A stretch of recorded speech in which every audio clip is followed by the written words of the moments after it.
awesome is for everyone. Ready? So it all started when I was at a friend's party. Mia, can you send me that? Sure. Everyone keeps asking. Mia, can you send me that? Even my French neighbor. Mia! I mean, all the time. Can you send me that? I'm not making this up. Hey, can you send me that? Everyone. Sure. Samsung Galaxy S23 Series 5G. Get it now.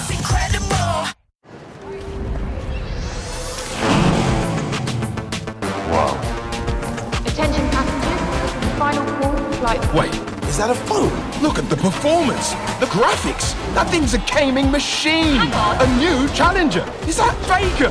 That man's a gaming legend. Everyone, fasten your seatbelts. And here we go! Samsung Galaxy S23 Series 5G. Get it now.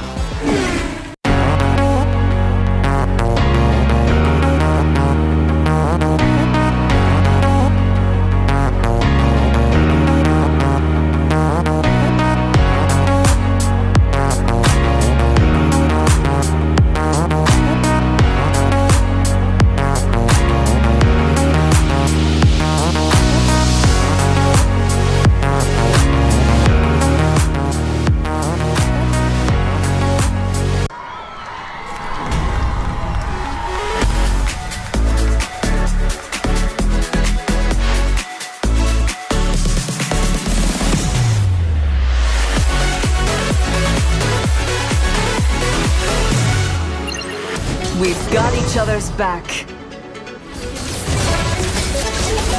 Legendary! We're the best duet ever. An enemy has been slain. The melody is my calling.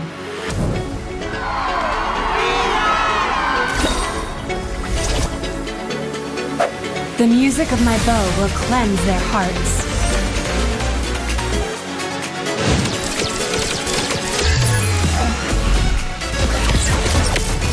Legendary!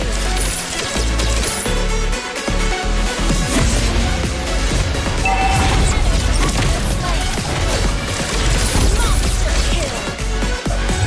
Supernova to the rescue.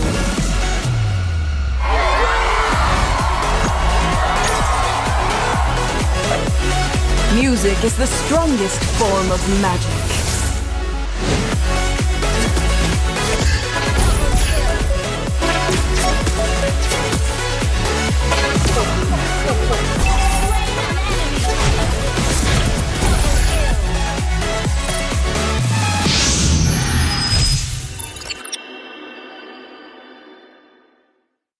UBS Gold, trust in goals. Kekompakan menjadi kekuatan, kehormatan menjadi tujuan, kemenangan adalah kemewahan bagi mereka yang berjuang meraih impian. Limited Edition UBS Gold X Mobile Legend Bang Bang. Rayakan setiap momen berharga dengan emas. Main bareng, investasi bareng UBS Gold. Limited Edition Maya Necklace UBS Gold X Mobile Legends Bang Bang. Limited Edition Eudora Bracelet UBS Gold X Mobile Legends Bang Bang. Limited Edition Bundle UBS Gold Bar X Mobile Legends Bang Bang. Gratis Hero Skin setiap pembelian item collaboration. Tersedia di ubslifestyle.com, Blibli, dan di e-commerce UBS Lifestyle.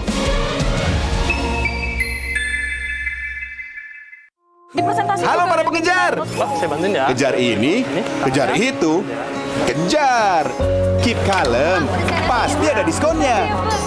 Pesan GrabCar pakai promo Yuk Grab.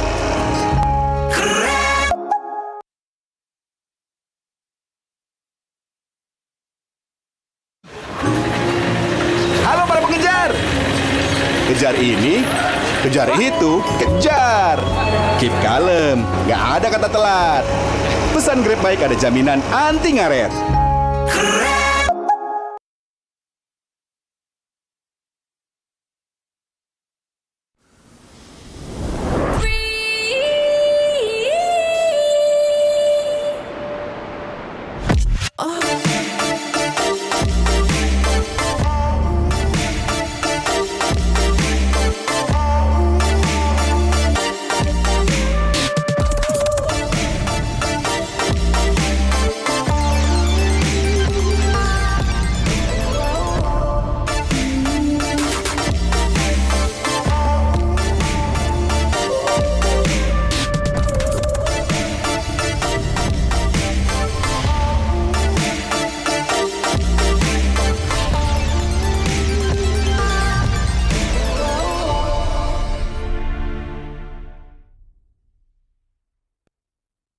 Gas sabar Ramadan beli gas ambil rezeki voucher combo bertubi-tubi pasti puas jadi beli-beli. Belanja di Indomaret makin banyak untungnya. Kumpulkan cashback poin jadi untung terus. Makin sering belanja, makin banyak poin yang kamu dapatkan. Dapat diskon, jadi untung terus. Bayar belanjaanmu dengan poin yang kamu punya. Belanja jadi gratis, jadi untung terus. Dan untung terus dapat banyak promo. Jadi member Indomaret Poinku sekarang. Untungnya non-stop.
Awesome is for everyone.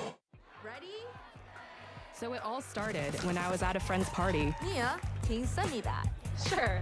Everyone keeps asking, Mia, can you send me that? even my French neighbor. Mia! I mean, all the time. Can you send me that? I'm not making this up. Hey, can you send me that?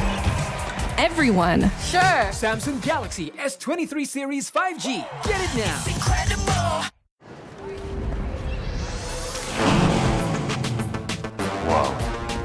Attention passengers, final call for flight. Wait, is that a phone? Look at the performance, the graphics. That thing's a gaming machine. Hang on. A new challenger. Is that Faker? That man's a gaming legend. Everyone, fasten your seatbelts. And here we go! Samsung Galaxy S23 Series 5G. Get it now.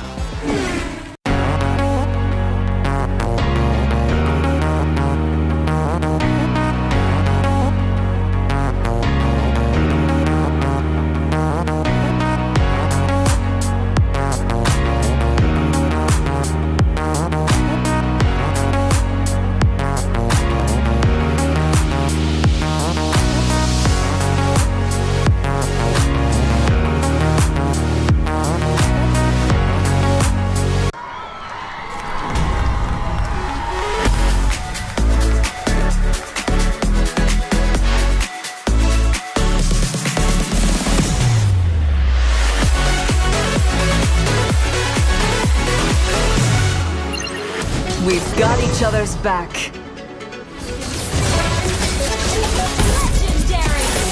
We're the best duet ever. An enemy The melody is my calling.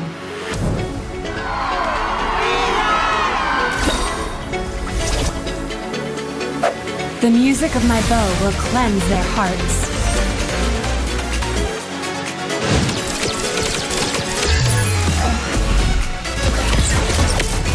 Legendary!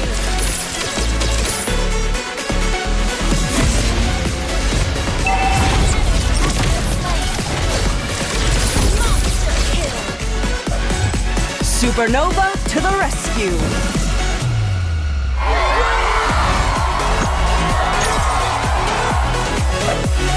Music is the strongest form of magic.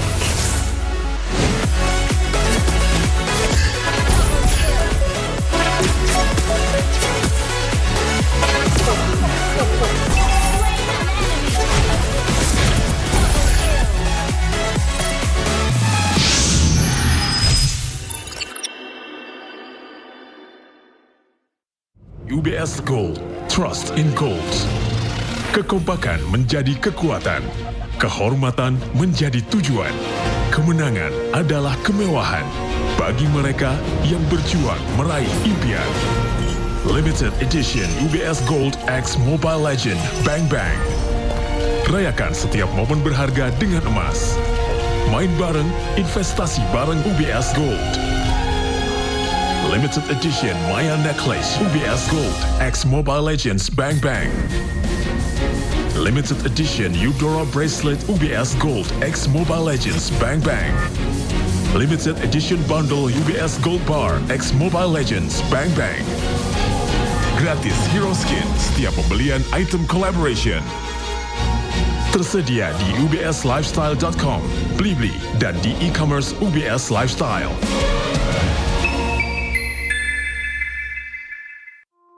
Halo para pengejar.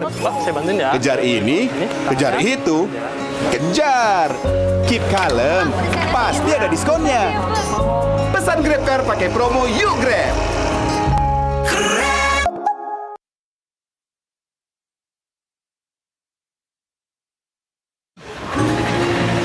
Halo para pengejar. Kejar ini, kejar itu, kejar. Keep kalem, nggak ada kata telat. Pesan Grab Bike ada jaminan anti ngaret.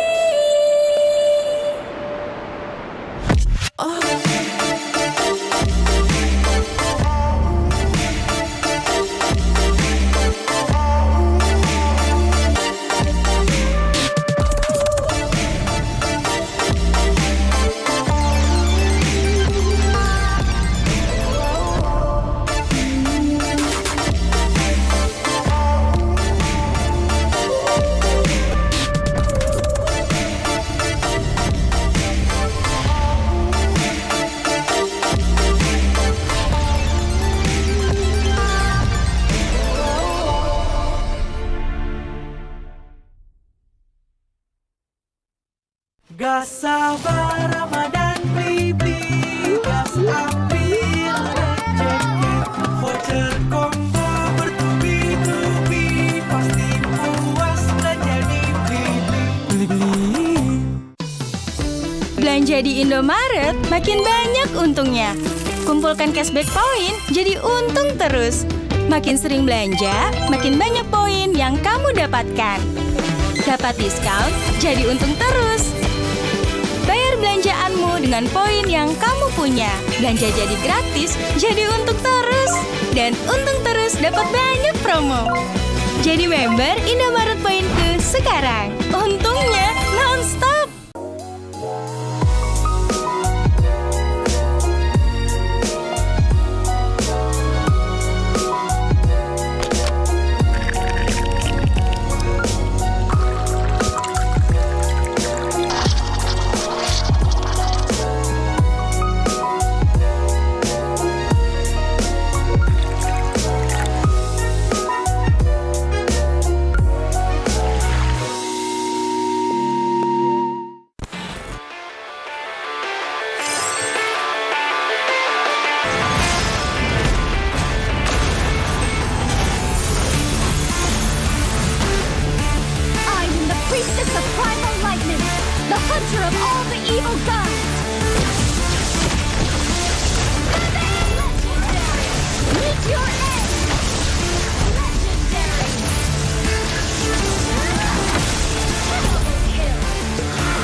My galaxy! My awesome screen. My awesome camera. Long lasting. Battery life. My awesome screen. My awesome camera. Long lasting. Battery life.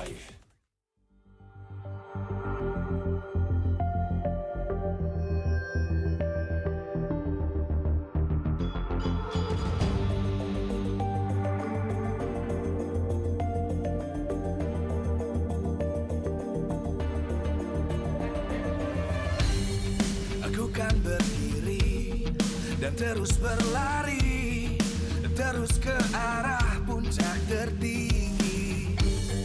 Ku takkan berhenti, hanya sampai di sini. Kemenangan abadi menanti. You know we won't miss if we unite our focus. And if you haven't noticed, we all live. Nyalakan apimu, hadapi semua tantangan, hadang semua serangan, jatuh bukan halangan. Bakar semangatmu, janganlah engkau menyerah. Kita akan buat sejarah. We all this, we won't miss. We all this, we won't miss. Saatnya beraksi, jalani ambisi. Aku kan menyawakan hari ini. You know we won't miss if we unite our focus. And if you haven't noticed, we all live. Nyalakan apimu, hadapi semua tantangan, hadang semua serangan, jatuh bukan halangan. Bakar semangatmu, janganlah engkau menyerah. Kita akan buat sejarah. We all this, we won't miss. We all this, we won't miss. We all this.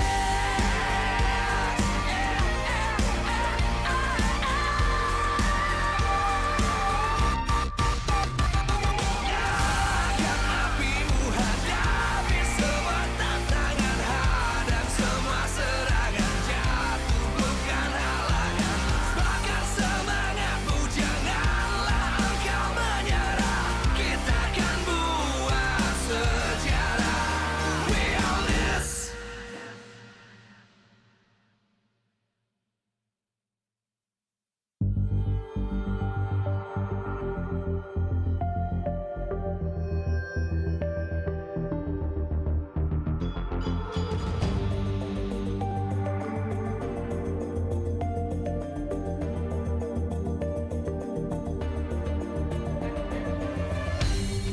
Aku kan berdiri dan terus berlari, terus ke arah puncak tertinggi.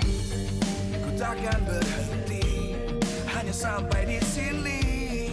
Kemenangan abadi menanti. You know we won't miss if we unite our focus. And if you haven't noticed, we all live. Nyalakan apimu, hadapi semua tantangan, hadang semua serangan, jatuh bukan halangan. Bakar semangatmu, janganlah engkau menyerah. Kita akan buat sejarah. We all this, we won't miss. We all this, we won't miss. Saatnya beraksi, jalani ambisi. Aku kan menyawakan hari ini. You know we won't miss if we unite our focus. And if you haven't noticed, we all live. Nyalakan apimu, hadapi semua tantangan, hadang semua serangan, jatuh bukan halangan. Bakar semangatmu, janganlah engkau menyerah. Kita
dan terus berlari, terus ke arah puncak tertinggi. Ku takkan berhenti, hanya sampai di sini. Kemenangan abadi menanti. You know we won't miss if we unite our focus. And if you haven't noticed, we all live. Nyalakan apimu, hadapi semua tantangan, hadang semua serangan, jatuh bukan halangan. Bakar semangatmu, janganlah engkau menyerah. Kita akan buat sejarah. We all this, we won't miss. We all this, we won't miss. Saatnya beraksi, jalani ambisi. Aku kan menyawakan hari ini. You know we won't miss if we unite our focus. And if you haven't noticed, we all live. Nyalakan apimu, hadapi semua tantangan, hadang semua serangan, jatuh bukan halangan. Bakar semangatmu, janganlah engkau menyerah. Kita akan buat sejarah. We all this, we won't miss. We all this, we won't miss. We all this.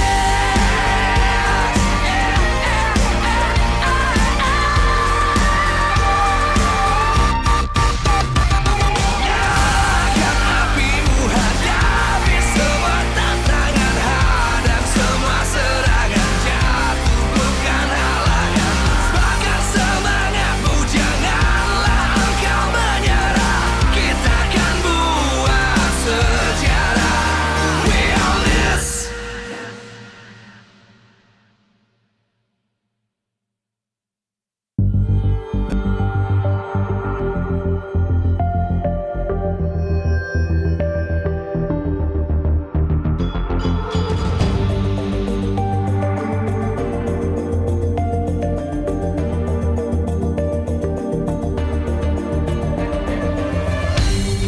Aku kan berdiri dan terus berlari, terus ke arah puncak tertinggi.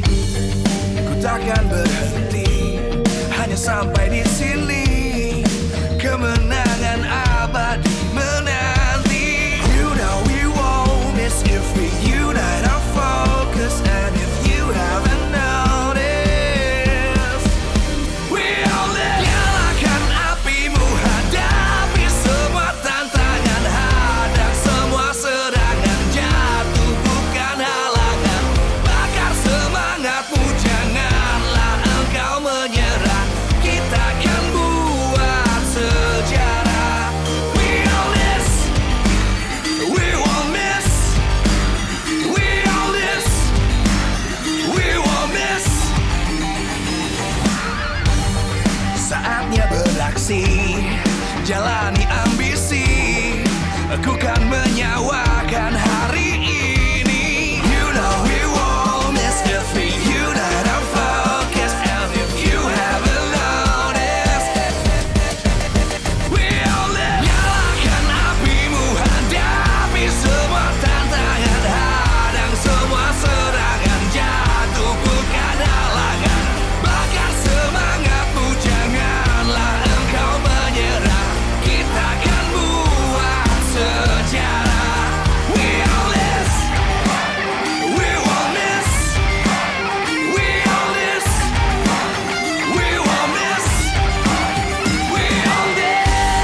dan terus berlari, terus ke arah puncak tertinggi. Ku takkan berhenti, hanya sampai di sini.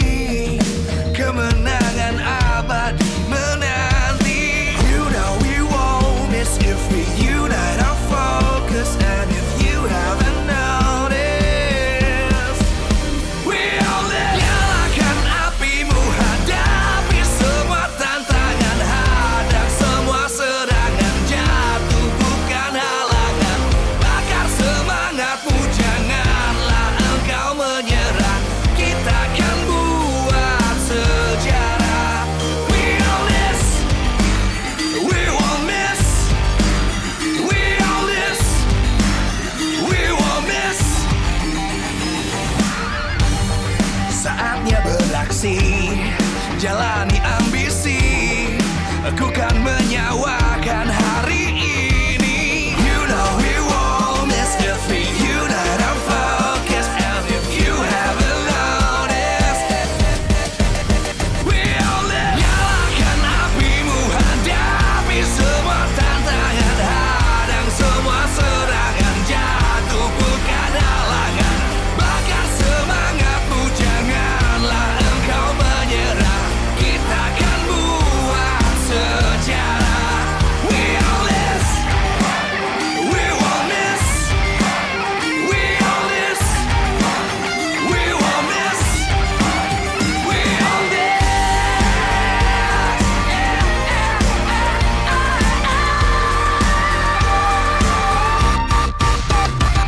Nyalakan apimu, hadapi semua tantangan, hadang semua serangan, jatuh bukan halangan. Bakar semangatmu, janganlah engkau menyerah. Kita akan buat sejarah. We all this.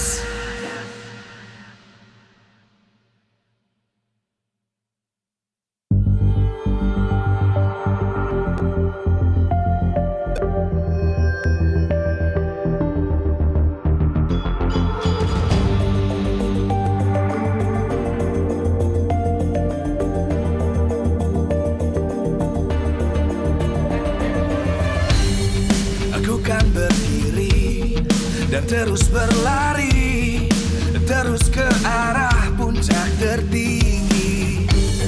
Ku takkan berhenti, hanya sampai di sini. Kemenangan abadi menanti. You know we won't miss if we unite our focus. And if you haven't noticed, we all live. Nyalakan apimu, hadapi semua tantangan, hadang semua serangan, jatuh bukan halangan. Bakar semangatmu, janganlah engkau menyerah. Kita akan buat sejarah. We all this, we won't miss. We all this, we won't miss. Saatnya beraksi, jalani ambisi. Aku kan menyawakan hari ini. You know we won't miss if we unite our focus. And if you haven't noticed, we all live.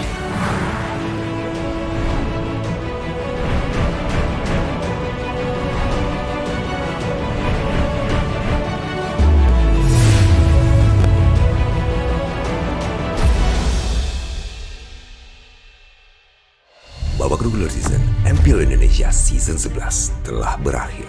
6 tim terbaik dari 8 tim telah membuktikan performa mereka untuk merebutkan tahta tertinggi di skena kompetitif Mobile Legends Bang Bang Indonesia Season 11. Oni, tim yang memperoleh kemenangan hampir sempurna dengan skor 13 kemenangan dari 14 kali pertandingan, membuktikan konsistensinya sebagai Raja Galaksi di season lalu. Performa yang sangat baik dan chemistry yang mereka bentuk berhasil membuat Oni bertengger di puncak klasemen. RRQ tampaknya belum bisa untuk merebut posisi puncak klasemen. Setelah ditinggal XP laner mereka, yaitu R7.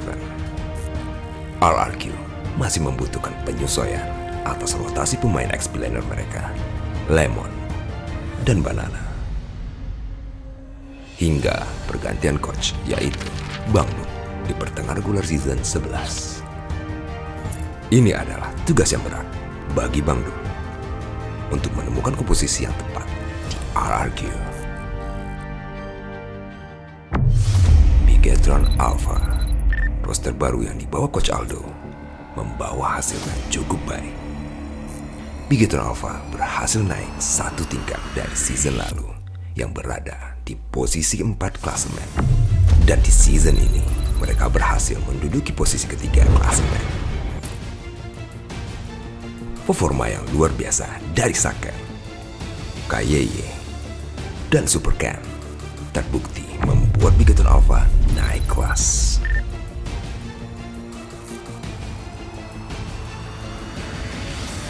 GEEK SLATE ini adalah debut pertama mereka di babak playoff.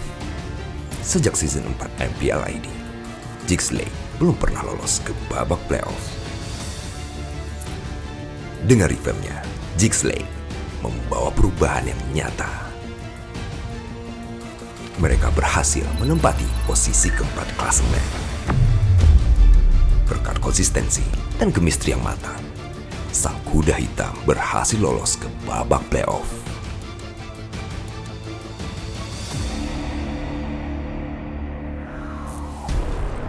EVOS Legends. Season lalu adalah season yang kelam bagi EVOS Legends. Namun, dengan roster ISF-nya, EVOS Legends berhasil membuktikan diri mereka pantas untuk babak playoffs. Performa di awal season 11 yang begitu bagus membuat EVOS Legends bertengger di posisi atas klasemen. Namun, performa yang tidak konsisten hingga akhir babak regular season membuat mereka harus berpuas diri di posisi kelima klasemen. Alter Ego. Di awal season 11 babak regular season, performa Alter Ego sedang memburuk. Pencarian komposisi yang pas dan membangun kembali chemistry dengan susunan yang baru membuat begitu banyak tugas bagi Alter Ego.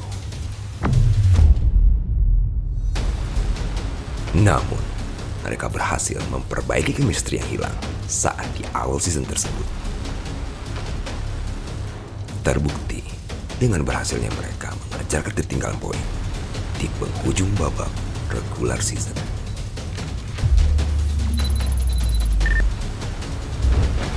Karena sekarang tuh udah ngomongin bukan masalah individual skill, tapi kedisiplinan konsisten pas lagi di in-game. Apalagi sekarang itu metanya semua laning tuh harus kuat, ya kan? 6 tim yang masuk ke babak playoffs, 2 diantaranya, GEEK SLATE dan Bigetron Alpha, menjadi pesaing baru atas dominasi 2 tim papan atas yang sedang menguasai tata raja galaksi sejak season 8 hingga season 10.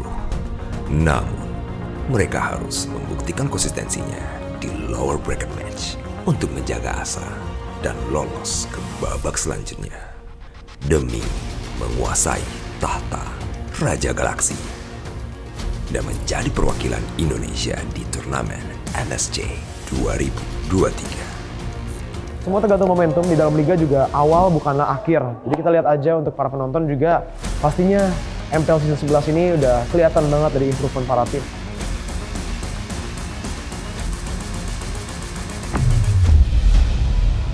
Di babak playoff ini, apapun bisa terjadi. Apakah mereka berhasil untuk bertahan? Atau langkah mereka akan terhenti di hari pertama? Saksikan dan jadilah saksi atas perjuangan mereka di babak playoffs MPL ID Season 11. We own this.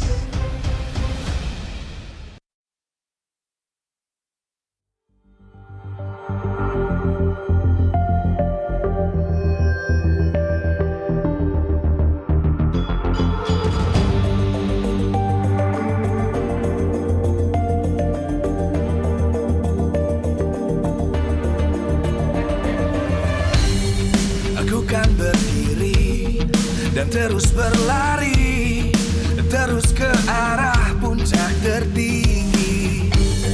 Ku takkan berhenti, hanya sampai di sini. Kemenangan abadi menanti. You know we won't miss if we unite our focus. And if you haven't noticed, we all live. Nyalakan apimu, hadapi semua tantangan, hadang semua serangan, jatuh bukan halangan. Bakar semangatmu, janganlah engkau menyerah. Kita akan buat sejarah. We all this, we won't miss. We all this, we won't miss. Saatnya beraksi, jalani ambisi. Aku kan menyawakan hari ini. You know we won't miss if we unite our focus. And if you haven't noticed, we all live. Nyalakan apimu, hadapi semua tantangan, hadang semua serangan, jatuh bukan halangan. Bakar semangatmu, janganlah engkau menyerah. Kita akan buat sejarah. We all this, we won't miss. We all this, we won't miss. We all this.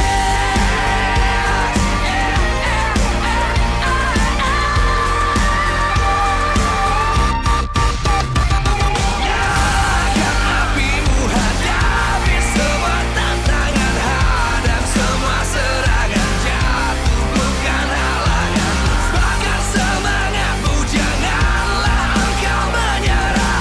Kita akan buat sejarah. We all this.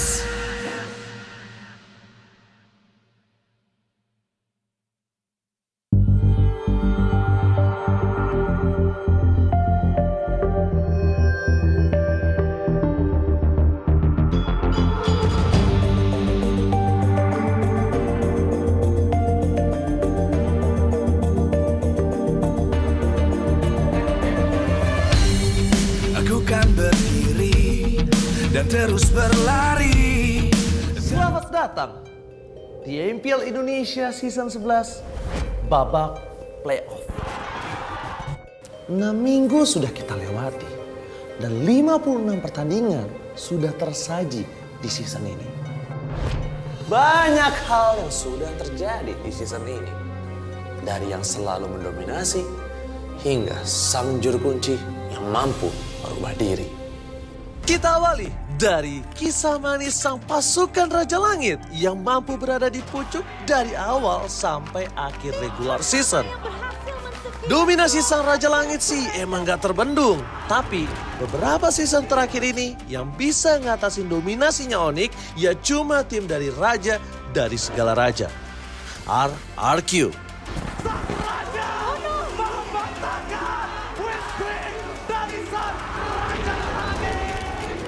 Ngomongin soal tim kuda hitam di season 11, kejutan justru hadir dari tim yang tidak pernah diduga. Nampak seperti tim yang sudah naik kelas, GEEK SLATE menjadi ancaman serius bagi para pesaing juara di season yang ke-11. Selain itu, Alter Ego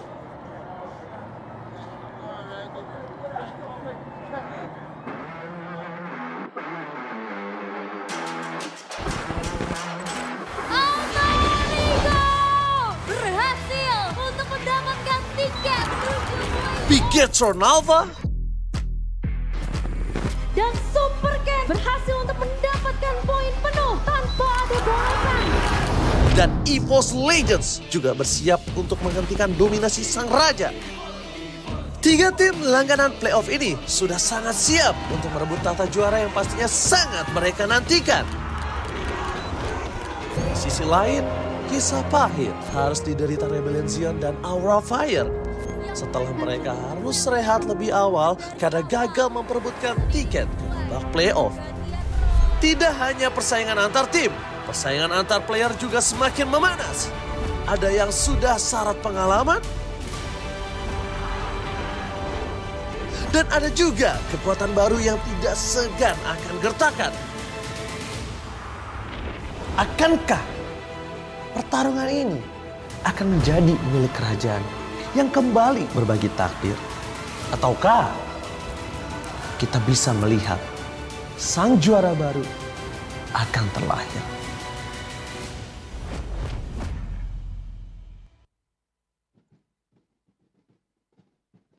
Babak regular season MPL Indonesia Season 11 telah tuntas. Telah kita saksikan para pertandingan yang saling membalas dan bahkan tim yang berada di atas kertas masih kalah keras.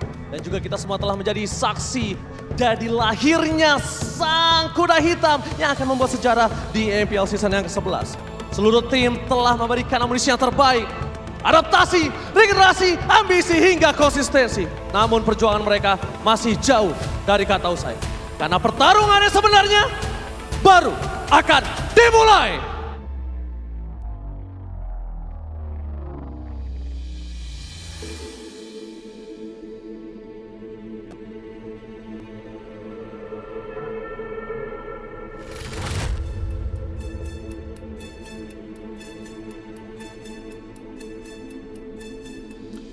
Di regular season sulit, tetapi Alter Gems tetap solid. Meski berada di posisi ke-6, mereka tetap menolak bungkam untuk terus memberi dukungan terhadap mereka bagi Alter Ego.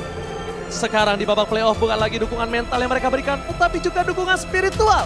Semangat Alter Gems jadi modal berharga untuk Alter Ego tampil lebih baik di playoff ini. Karena meski berakhir di posisi ke-6, di babak regular season, penampilan mereka terus menjadi ancaman. Di babak playoff ini mereka akan membuktikan bahwa di atas langit memang ada kapai.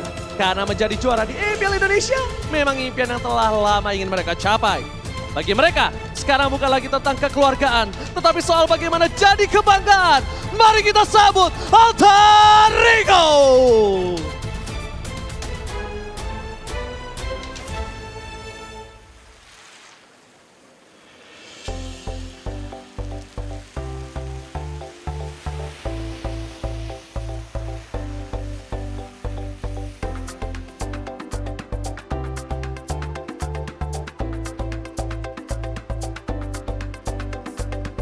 EVOS fans bisa lebih bersantai di season ini karena EVOS Legends sudah kembali ke playoff setelah kemarin berakhir ke posisi ke-7. Namun tentunya lolos ke playoff bukan akhir yang mereka tuju karena jalan EVOS Legends untuk menjadi juara masih sangat panjang. Dengan suasana pantai mengingatkan kita pada ajang esports outdoor terbesar di dunia yang berhasil dimenangkan oleh roster EVOS Legends ISF. Dengan kemenangan tersebut, kelima roster dengan title juara dunia ini membawa harapan yang besar bagi EVOS fans untuk bisa memenangkan MPL Indonesia kembali. Akankah sang macan bisa menjawab harapan untuk sekali lagi mereka mengaum di MPL Indonesia? Ini dia EVOS Legends!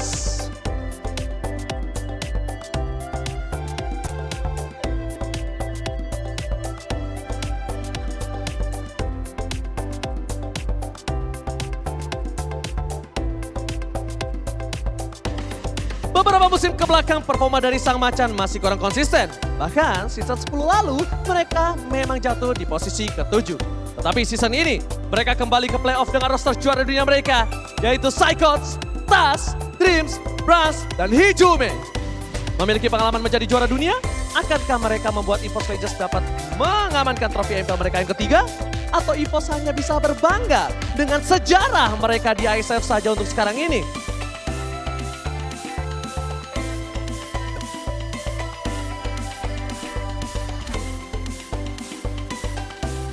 Mari kita lihat performa mereka di babak playoff MPL Indonesia Season 11. Berikan tepuk tangan yang meriah untuk EVOS Legends!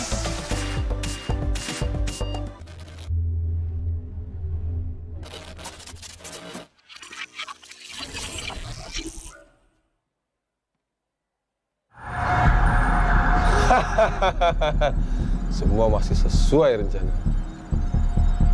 Skenario kita di playoff gimana? GEEK jadi juara kan? Pokoknya kalian atur lah. Semuanya sesuai dengan arahan dan settingan dari gua. Yang penting GEEK jadi juara season 11.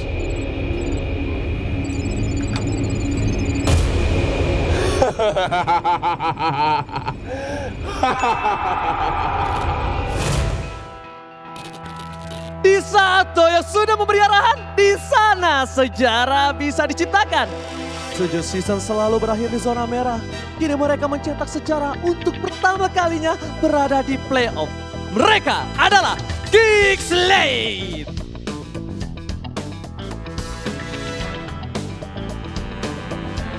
Brief detail sudah diserahkan, kini tinggal bagaimana GEEK menjalankannya. Bisakah bantuan Doyong membuat GEEK bukan hanya untuk pertama kalinya lolos ke playoff, tetapi juga langsung menjadi juara?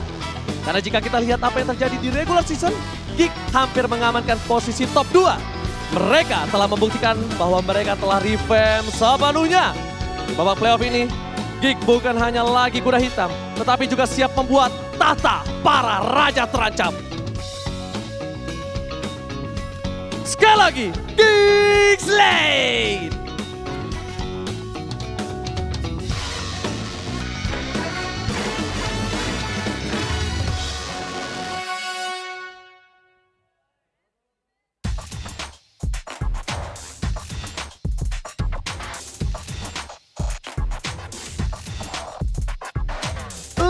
Dari peringkat bawah, Bigetron memulai playoff dengan meriah.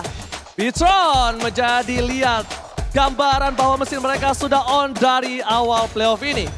Kekompakan super fans dari Bigetroopers juga siap menjadi player ke-6 Bigetron di Land of Down. Loh, tapi kok playernya cuma 4?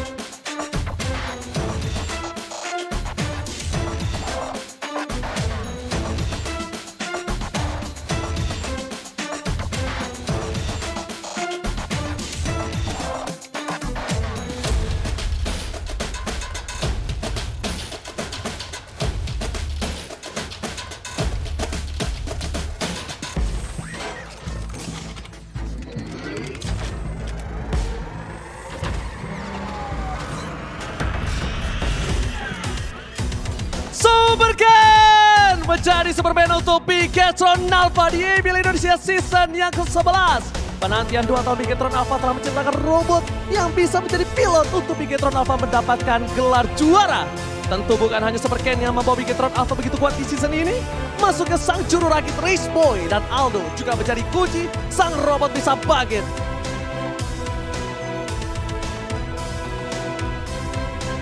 Ini dia Bigetron Alpha.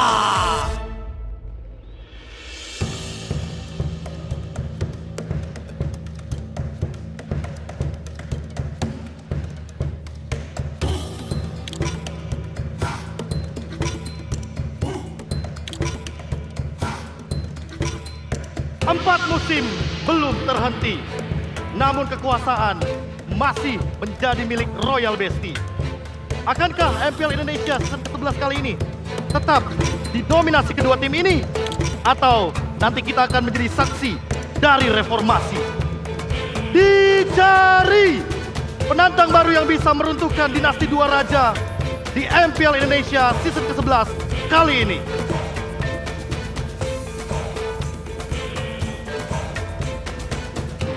Ini dia para coach yang membuat dua tim raja bisa duduk santai di upper bracket. Keduanya telah membuktikan bahwa mereka memang tim terkuat dalam 4 musim terakhir di MPL Indonesia. Meski sempat tergelincir, Bang Dut bisa membawa akhir yang baik untuk RRQ di regular season. Begitupun juga Coach Chip yang berhasil mengantarkan Onyx ke posisi pertama hanya dengan 1 kekalahan saja sepanjang season 11 ini. Para Raja Galaksi telah memasuki arena. Prajurit-prajurit terbaik siap memberikan pertarungan yang jauh lebih sengit dari season-season sebelumnya. Akankah dominasi 2 tahun Royal Bestie akan terhenti? Atau justru mereka akan memberi bukti bahwa mereka memang tim terbaik di negeri ini?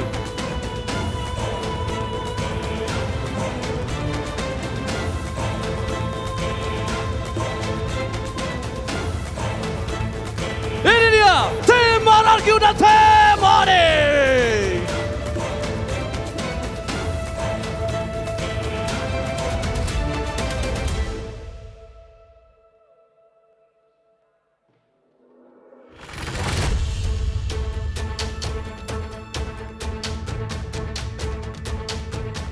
Inilah ke-6 tim yang akan berlaga di babak playoff di MPL Indonesia season 11. Akankah lahir Raja Galaksi yang baru? Ataukah para raja sukses mempertahankan tatanya kembali. Mari kita semua menjadi saksi atas apa yang akan terjadi di MPL Indonesia Season 11 Playoff. We are this!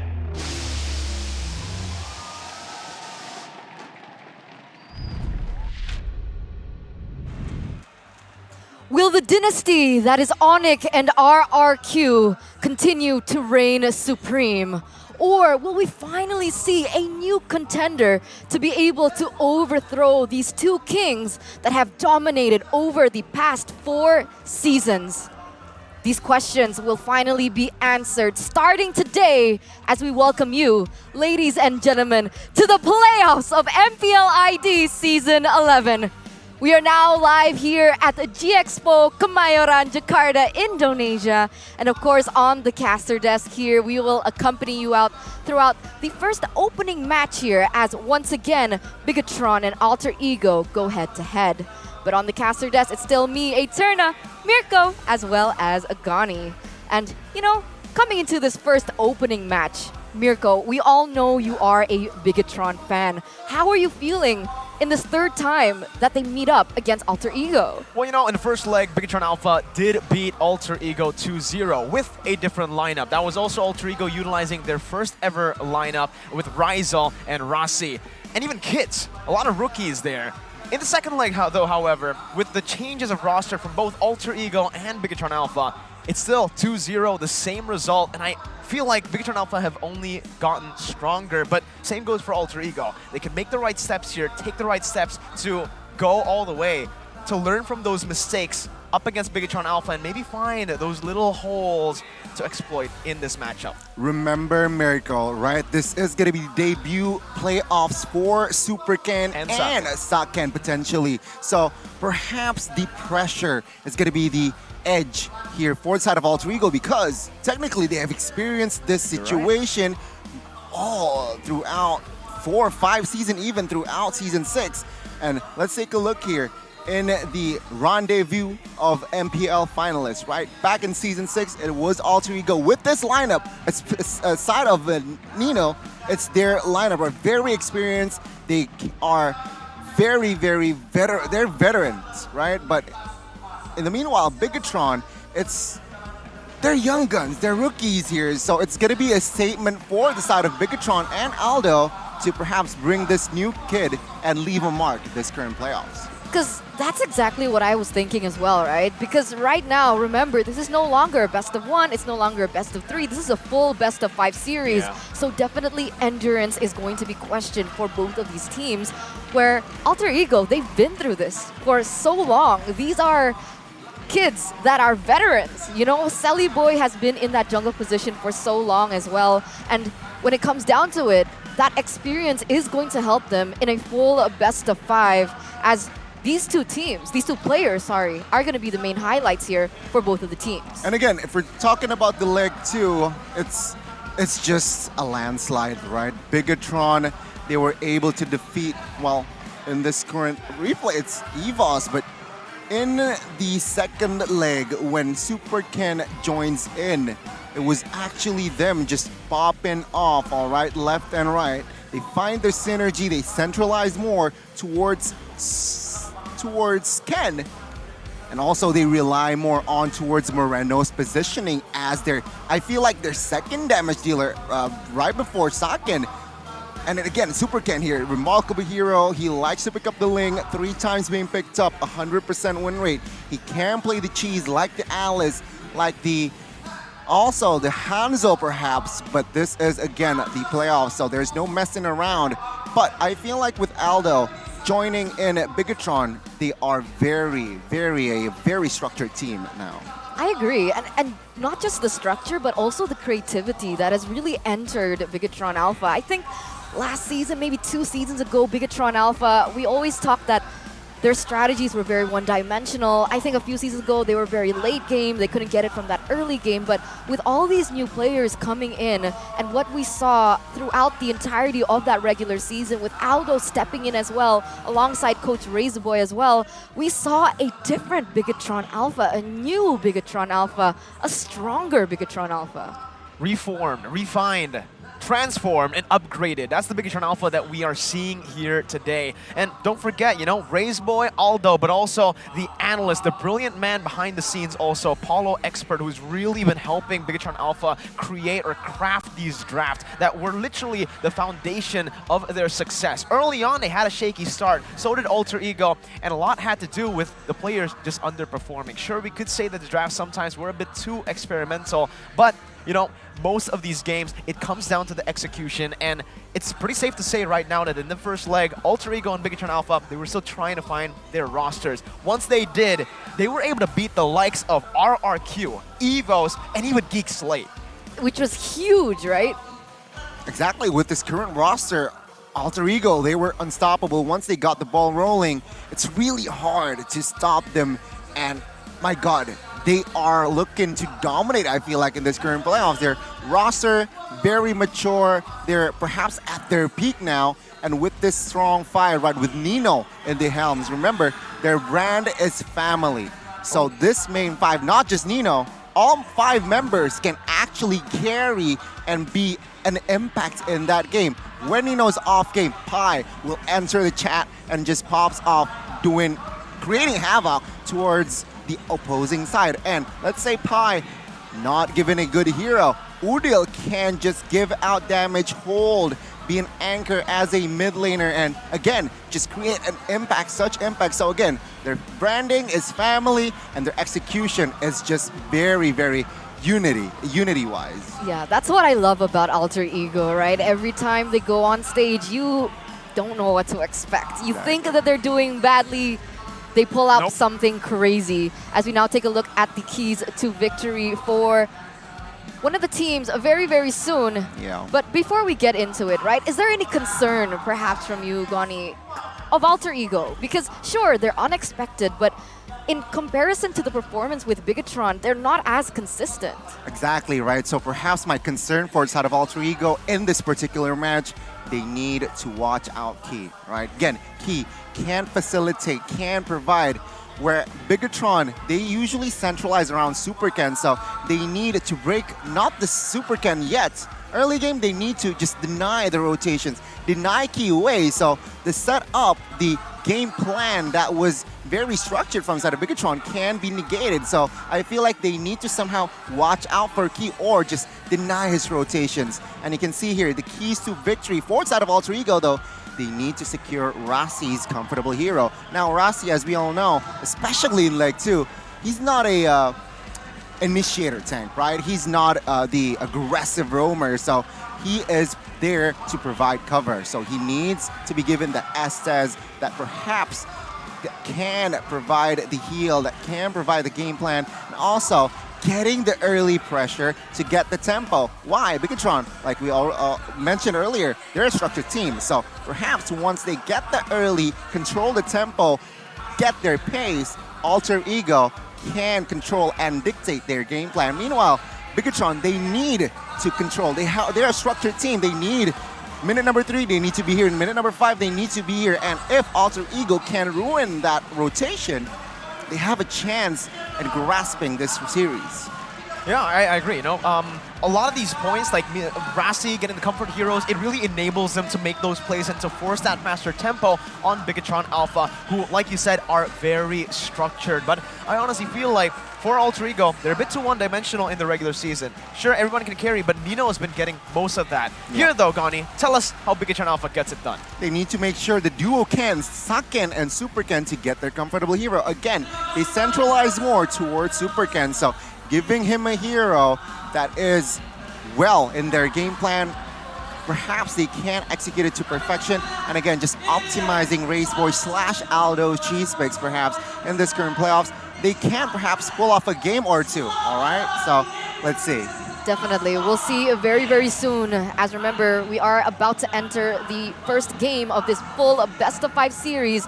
But before that, we need to thank our sponsors. MPL Indonesia Season 11 is powered by Moonton. Presented to you by the Samsung Galaxy A Series A34 and A54 5G. Our official mobile internet partner, Telkomsel. Official gold partner by UBS Gold. We have our partner in esports, Dunia Games, Grab, Secret Lab, and Blee. Official broadcast, Max Stream Supreme broadcast partner, TVRI Esports, our partners Indomart and Point Coffee, and of course MPL Indonesia Season 11 is supported by PBSI. Now coming back to that point, right, about Alter Ego, I gotta agree with you. I feel like if both of these side lanes from Alter Ego gets shut down, it's GG. Sally Boy doesn't get room to farm, he can't snowball. It's very difficult for Alter Ego to find their initial game plan, I would say, to execute that initial game plan. And I find that a little bit scary going against Bigetron, who we mentioned time and time again, very structured. And the thing is, I see a completely different style here between Super Ken and Sally Boy. Sally Boy has been great for the past few seasons, but honestly, he hasn't been shining as crazy as we see Super Ken. One of the main things that I remember from the regular season is Super Ken picking up the Ling, killing spree, 930 GPM. It's like they just pulled that game off of Season 7, right? A jungler with 900 GPM is something we usually saw in Season 7, but we've literally never seen here in Season 11. The fact that he was able to pull it off on an assassin pick against a Fredrin, against a tanky, a utility jungle on the opposing team shows you that Bigetron Alpha, not only the Super can shine, but the entire team also, with the draft, enable him to do so, right? And that's really the point in a lot of these games for Bigetron Alpha. That foundation in the draft are always so solid. They understand where to use these flex picks, when to get those prio picks, and even when to respect the enemy heroes in the banning phase. Meanwhile, for Alter Ego, I would say, not just the players have been inconsistent in the regular season. Towards the end, they started to get that consistency, but the draft has stayed inconsistent for the side of Alter Ego.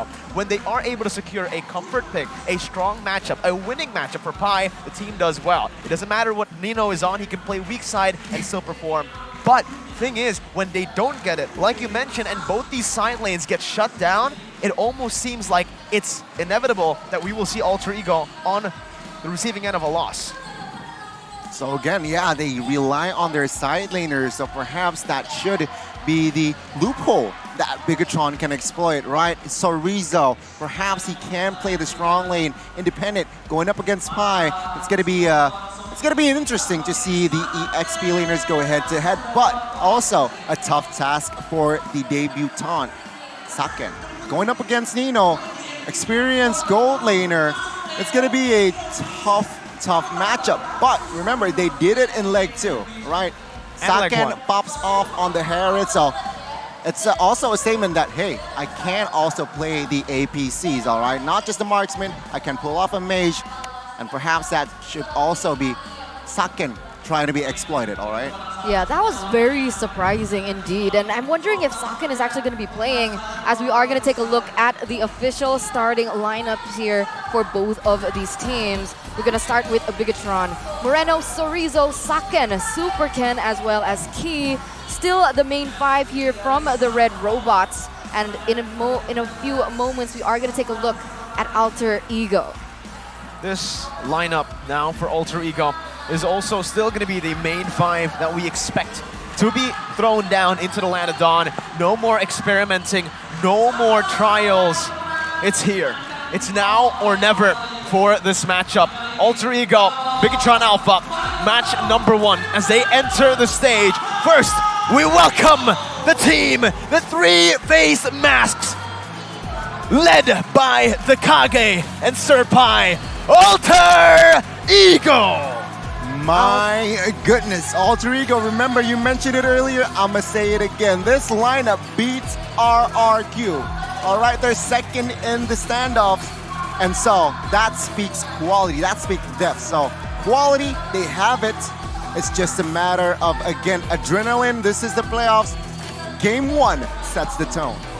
For sure here, definitely gonna be a question once again for endurance here for Alter Ego, but it's not gonna be an easy task, right? They are gonna have to try and defeat the number 3 on the standings, which they have already faced twice before and lost in quite a dominant fashion.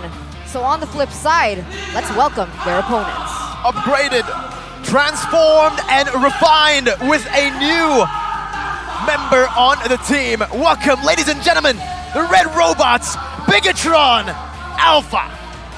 Bigetron Alpha programmed to win indeed. And it seems like with Raceboy and Aldo in their helms, man, they're really looking like robots. The structure, the program, right? They just know how to execute their game plan. They know how to exploit their drafts. And it seems like here, against Alter Ego, they are again looking to destroy the three masks. It's been an amazing season for Bigetron Alpha. Sure, it was a little bit shaky in the first leg, but that's the time that they needed to take to readapt to one another, to readapt with the coach, and finally be on the same page with the vision that the coaches have set for them. And on that note, we're gonna welcome both of the team's coaches onto the stage. Still, for Bigetron, it's Raceboy and Paulo Expert. For Alter Ego, it's Nafari and his analyst Ars. Again, just the impact that these four men create to a team is just, impeccable. Let's see here again, head-to-head in the playoffs. Alter Ego, with this lineup though, they have failed to reach the finals for 4 or 5 seasons, almost 4 seasons. So let's see here for the side of most picked and banned heroes. For the side of Bigetron, they like to prio heroes for he, right? Seeing the Kaja, seeing the Grok as well. Sure, Grok can be flexed, but it seems like he can also just secure that hero and be an impact. So they really like to prioritize around those two roamers. But for the side of the most bans, they like to pick up the Melissa. They also can pick up the carry, so they like to ban out the Claude. It just makes sense. Again, Fanny, very prio ban. Yves, why? Moreno prefers the Farsa, right? So they like to ban the Yves out to somehow force and just let them pick the Farsa themselves. Meanwhile, for the side of Alter Ego, it's a different story. Fredrin is their most favorite pick because Selly Boy is just very, very comfortable on this hero, as well as the Farsa here. So perhaps in game 1, we are going to see a battle and contested pick for that Farsa. Selly Boy, right, on the Fredrin, like we are seeing right now, 15 times picked up. They have also flexed it into the XP lane, but you're right, most of the time it does go to Selly Boy, who has matured so much since he first debuted in MPL Indonesia, only playing those assassins, only playing those heroes who can really carry the game. So you can call him Selly Man now. He's matured. Selly Man. Selly Man on the Fredrin. All right, and now we're also going to take a look at the previous draft recaps here between both of these teams. You can see here, this was the last match where they met, and this was the drafts that they actually opted for. Yeah, I mean, Sorizo on that Esmeralda were just unkillable, right? I mean, Alter Ego, even they have the Masha, sure they have the glue, but that Esmeralda was just unstoppable. Same Sori second leg. Take a look at the total kills. 17-5, so it's a landslide victory. Data-wise, 4 departments all taken by the side of Bigetron as well. With Harith on the gold lane, it just proven that, yeah, Bigetron, they're flexible, they're creative, and they are able to execute it. Alter Ego, they're in the hot seat now. Playoffs, best of 5, they have the experience, but do they have the quality to take on the young guns of Bigetron? Yeah, we've actually spoken about the intelligence behind that draft that we saw in game number 2 there by Bigetron. I think you have maybe something to say about that, Mirko. Yeah, and game number 2 is really interesting because, well, with the Harith pickup, with just so much setup, purely to set up Super Ken, it shows. They got every single winning lane, so that the Ling won't really be pressured. And guess what? They also picked up the Ling in the first phase, the last pick in the first phase to ban out the Hilda in the end, just getting a few of those counters out of the way from the side of Alter Ego. So they really like to set up Super Ken for success. Fortunately enough, though, for Bigetron Alpha, that's not their only win condition. They can play for Sakan. We have seen him before on the Melissa. They can play for Sorizo, who popped off with the Grok high and dry, something we haven't seen pop off in a long time. I think the only few members who found success on that Grok XP, high and dry, this season has been Sorizo and, I would say, Boots.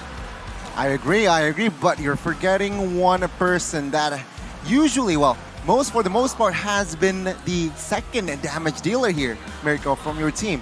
It's Moreno, right? He's, I feel like, an underrated mid laner, right? For real. No one really rates him, but he hasn't matured in his game, so he still has that hunger to develop as a mid laner, and my goodness, that boy is scary. And he's already so reliable, so consistent in his games. It's great that you actually highlighted him.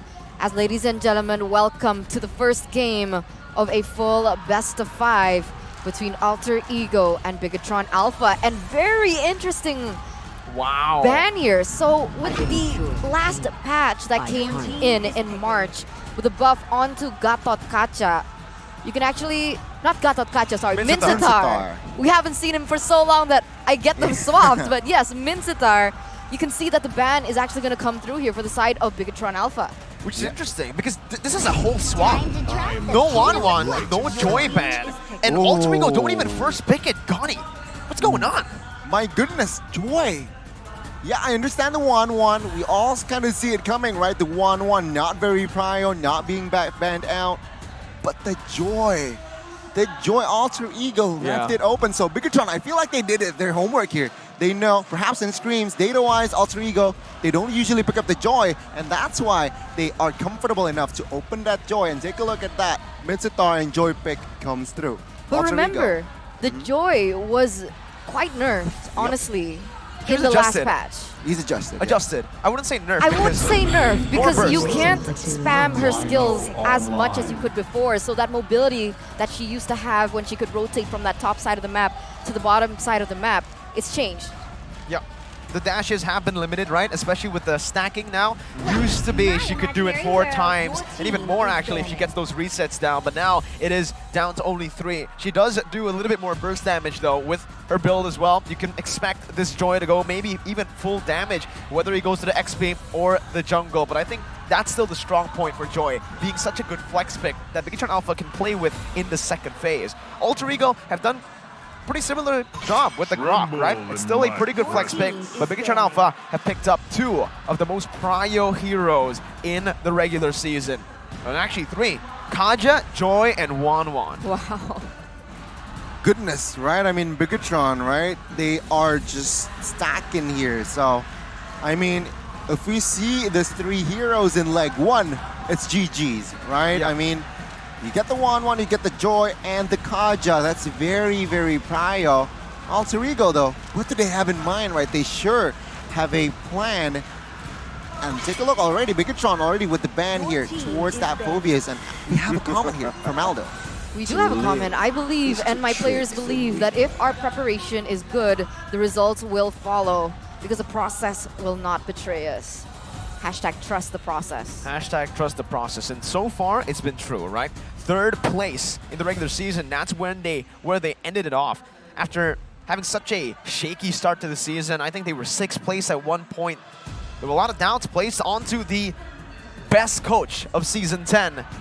How is he leading this team? Because it feels like with his presence, it may be downgraded, but then he really proved with the progression for Bigetron Alpha, with Razeboy and Paulo also stepping up, and the bans here so far have just been the anti-dash heroes, Mincetar, the Phobias, and even the Franco. So taking another good CC lockdown hero from the side of Alter Ego, forcing them. This is risky, by the way, because Alter Ego can still go for something like a Diggy up against a 1-1 that is really good and can give the carry so much more pressure to play with in lane. It feels like that option has been forced onto Alter Ego, honestly. If Bigetron want, they can actually go for the overwhelming route, right? Go for more CC, go for more, so they don't have enough resources, so the time journey gets popped off early before it can actually have an effect onto the 1-1. Yeah, I mean, and to that, it just fits Rossi, right? He likes to play the cover hero, he likes to play the supports, and I feel like Diggy should be the main prio here. Sure, it can't really lock down the Joy, but I feel like it's just job task now is just to provide and cover for Nino. But it seems like they will lock the Hayabusa first, 47% in the regular season. Not a positive one, but I feel like in the hands of Selly Boy, he can make something happen. There are 2 juicy targets, right? With the 1-1 with the Farsa, Selly Boy can target those, but it's not gonna be the Diggy, it's going to be Grok and Rossi and Edith for 5. Very interesting choice here to go for. Alter Ego, this should just be the Edith in the XP and Grok in the roam position. Again, when we take a look at the regular season to, see the data, Rossi hasn't performed in the Grok at all. Even missing a big ultimate a few times with his flicker actually getting away from the side of the engage that he actually wanted to go for. So again, Bigetron Alpha, I think right now they are very comfortable with these drafts that Alter Ego have. Also in the bans, picking up a Valentina and then banning out the Faramis, right? So they are taking these big ults away that I would think that they would actually want to face off against. Bigetron Alpha with their final pick. It's a pick that can dive into the back line and also can put a lot of pressure down in lane. And as expected, yeah, it's Pi on that Edith. Not too sure how this will work out. Have we seen him on the Edith this season? We have. Just like a few times. A few times. Very few. I think it was 2 times. Audience prediction though, here you can see 55% for the red robots compared to Alter Ego with 45%. I'm wondering what you guys think as well. Don't forget to show your support in the comments as we are moments away of entering game number 1. Here it is. Both the drafts set in stone to get us into game number 1. Ladies and gentlemen, a best of 5 in the play-ins means you lose, you are out of the playoffs. And both these teams know it. Both these teams will not hold back.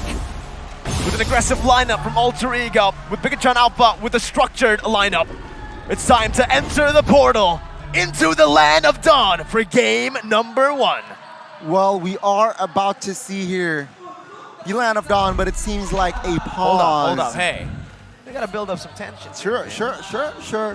4 flickers though from the left side, so I believe that's the side of Alter Ego. Yeah, Alter Ego. So yeah, it seems like they do not care for that crowd control that can be given from the side of Bigetron. And it seems like 1-1 will still have that Inspire, sure. But I don't know, man. The only lane that I'm really concerned of is that 1-1. Turzla can hold it off alone in that EXP. It's just that 1-1 I'm worried about. We do seem to have a technical pause, ladies and gentlemen, from the side of Bigetron. So we are going to take a few moments to repair it as soon as possible because once again, fair play is our utmost priority. But you're right, on that note here, Mirko, what do you think about the 1-1 matchup? The 1-1 actually does pretty well against the carry, I would say, in these 1v1s, right? The 1-1 is really going to struggle. Well, the carry does too during these ganks. And I do think the 1-1 has a little bit more flexibility compared to the carry when it comes down to escaping or even skirmishing in the 2v2s, 3v3s in the gold lane. Thing is, that crossbow tank has been nerfed to, I would say, almost death. That ultimate is so low. The range is so small. I've played 1-1 this regular after the patch, and man, I haven't really been having too much fun on that 1-1. The pro players though still can make it work. Again, there's a debate right now amongst the 1-1 players if the boot should be built or not because of that crossbow tang range that has been adjusted. It's a crossbow tang that has been nerfed in terms of the range, but the movement speed has been adjusted there. He gets 100% bonus of the movement speed. So if you go for something like a rapid boots, maybe you could actually get closer in time and you can stick onto the targets a bit better. But that's a whole item slot that 1-1 usually goes for, where she goes for another item. So, it's a pretty hard gamble. It's a very hard gamble. So again, yeah, perhaps 1-1 then. With that explanation, yeah, I feel like 1-1 should win with the cover of the Kanja as well. Looking at their compositions again, Bigetron looking, yeah, again with the structured execution, with the Joy.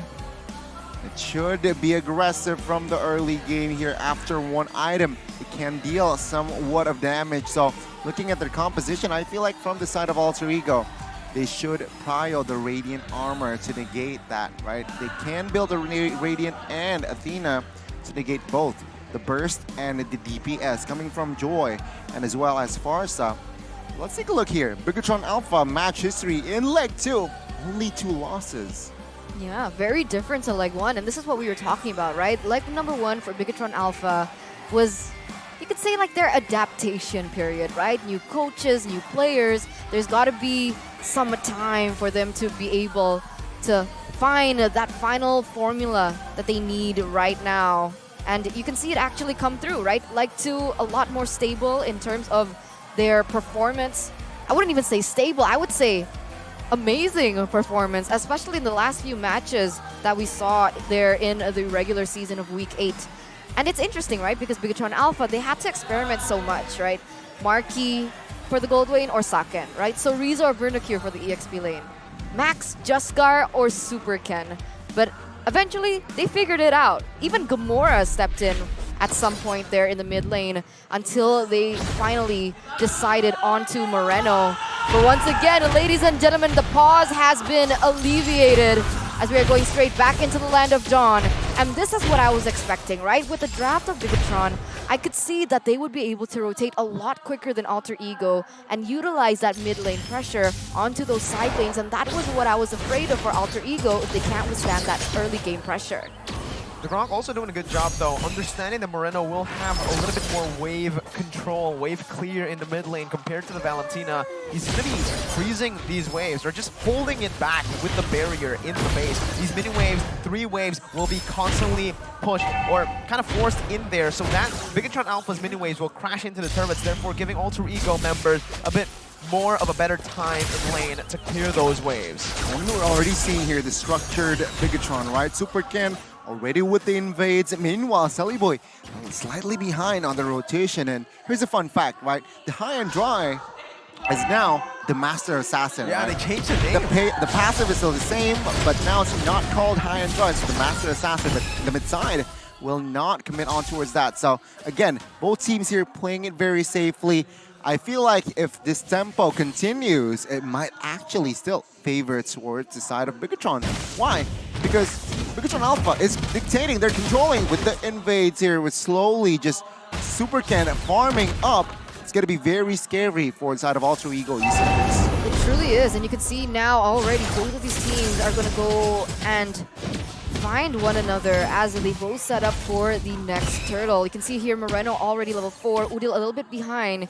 He's just able to get that, but not sure if he can use the IMU right now, right here. Rossi with wild charge right now, but that's going to be Super Ken targeted down. That's Saliboy winning the Retribution battle, and Super Ken is forced back. The Divine Judgment finds Udil. Bigetron Alpha finds a kill back to 1-for-1. Objective traded in for the mid laner. Huge crowd control there, huge wild charge opened up by Rossi. Sure, we all know Rossi as a cover roamer, but with that play, actually he is able to somehow create a small statement, right? Hey, I can also open things up. Take a look at my wall charts. It's a 1-for-1 trade though. You can see here still Bigetron Alpha with the slight gold lead. That's why I always thought of Rossi a little bit. He reminds me of Wijanarko, right? Because that's the exact thing that we initially thought about Wijanarko. We've only been able to get those support heroes and find success on those support heroes and those covered heroes. But it feels like Rossi as well is already developing as a player. And like you mentioned here, Bigetron Alpha with the slight gold lead, 600 to their name. I think there's going to be a lot more emphasis now on the gold lane. Here we go. There you go, Divine Judgment going to be able to lock Rossi down. Saken finds the kill right now as he's going to be targeted down, but that's only the roamer. Once again, 1-for-1 in the back line. Super Ken with the electrifying beats will try his best to deal some damage, but he gets bursted down and he will be forced to back away. BTR still with that kill. Yeah, it's a 1-for-1. Both roamers taken out. A solo kill. Told you about that matchup, man. 1-1.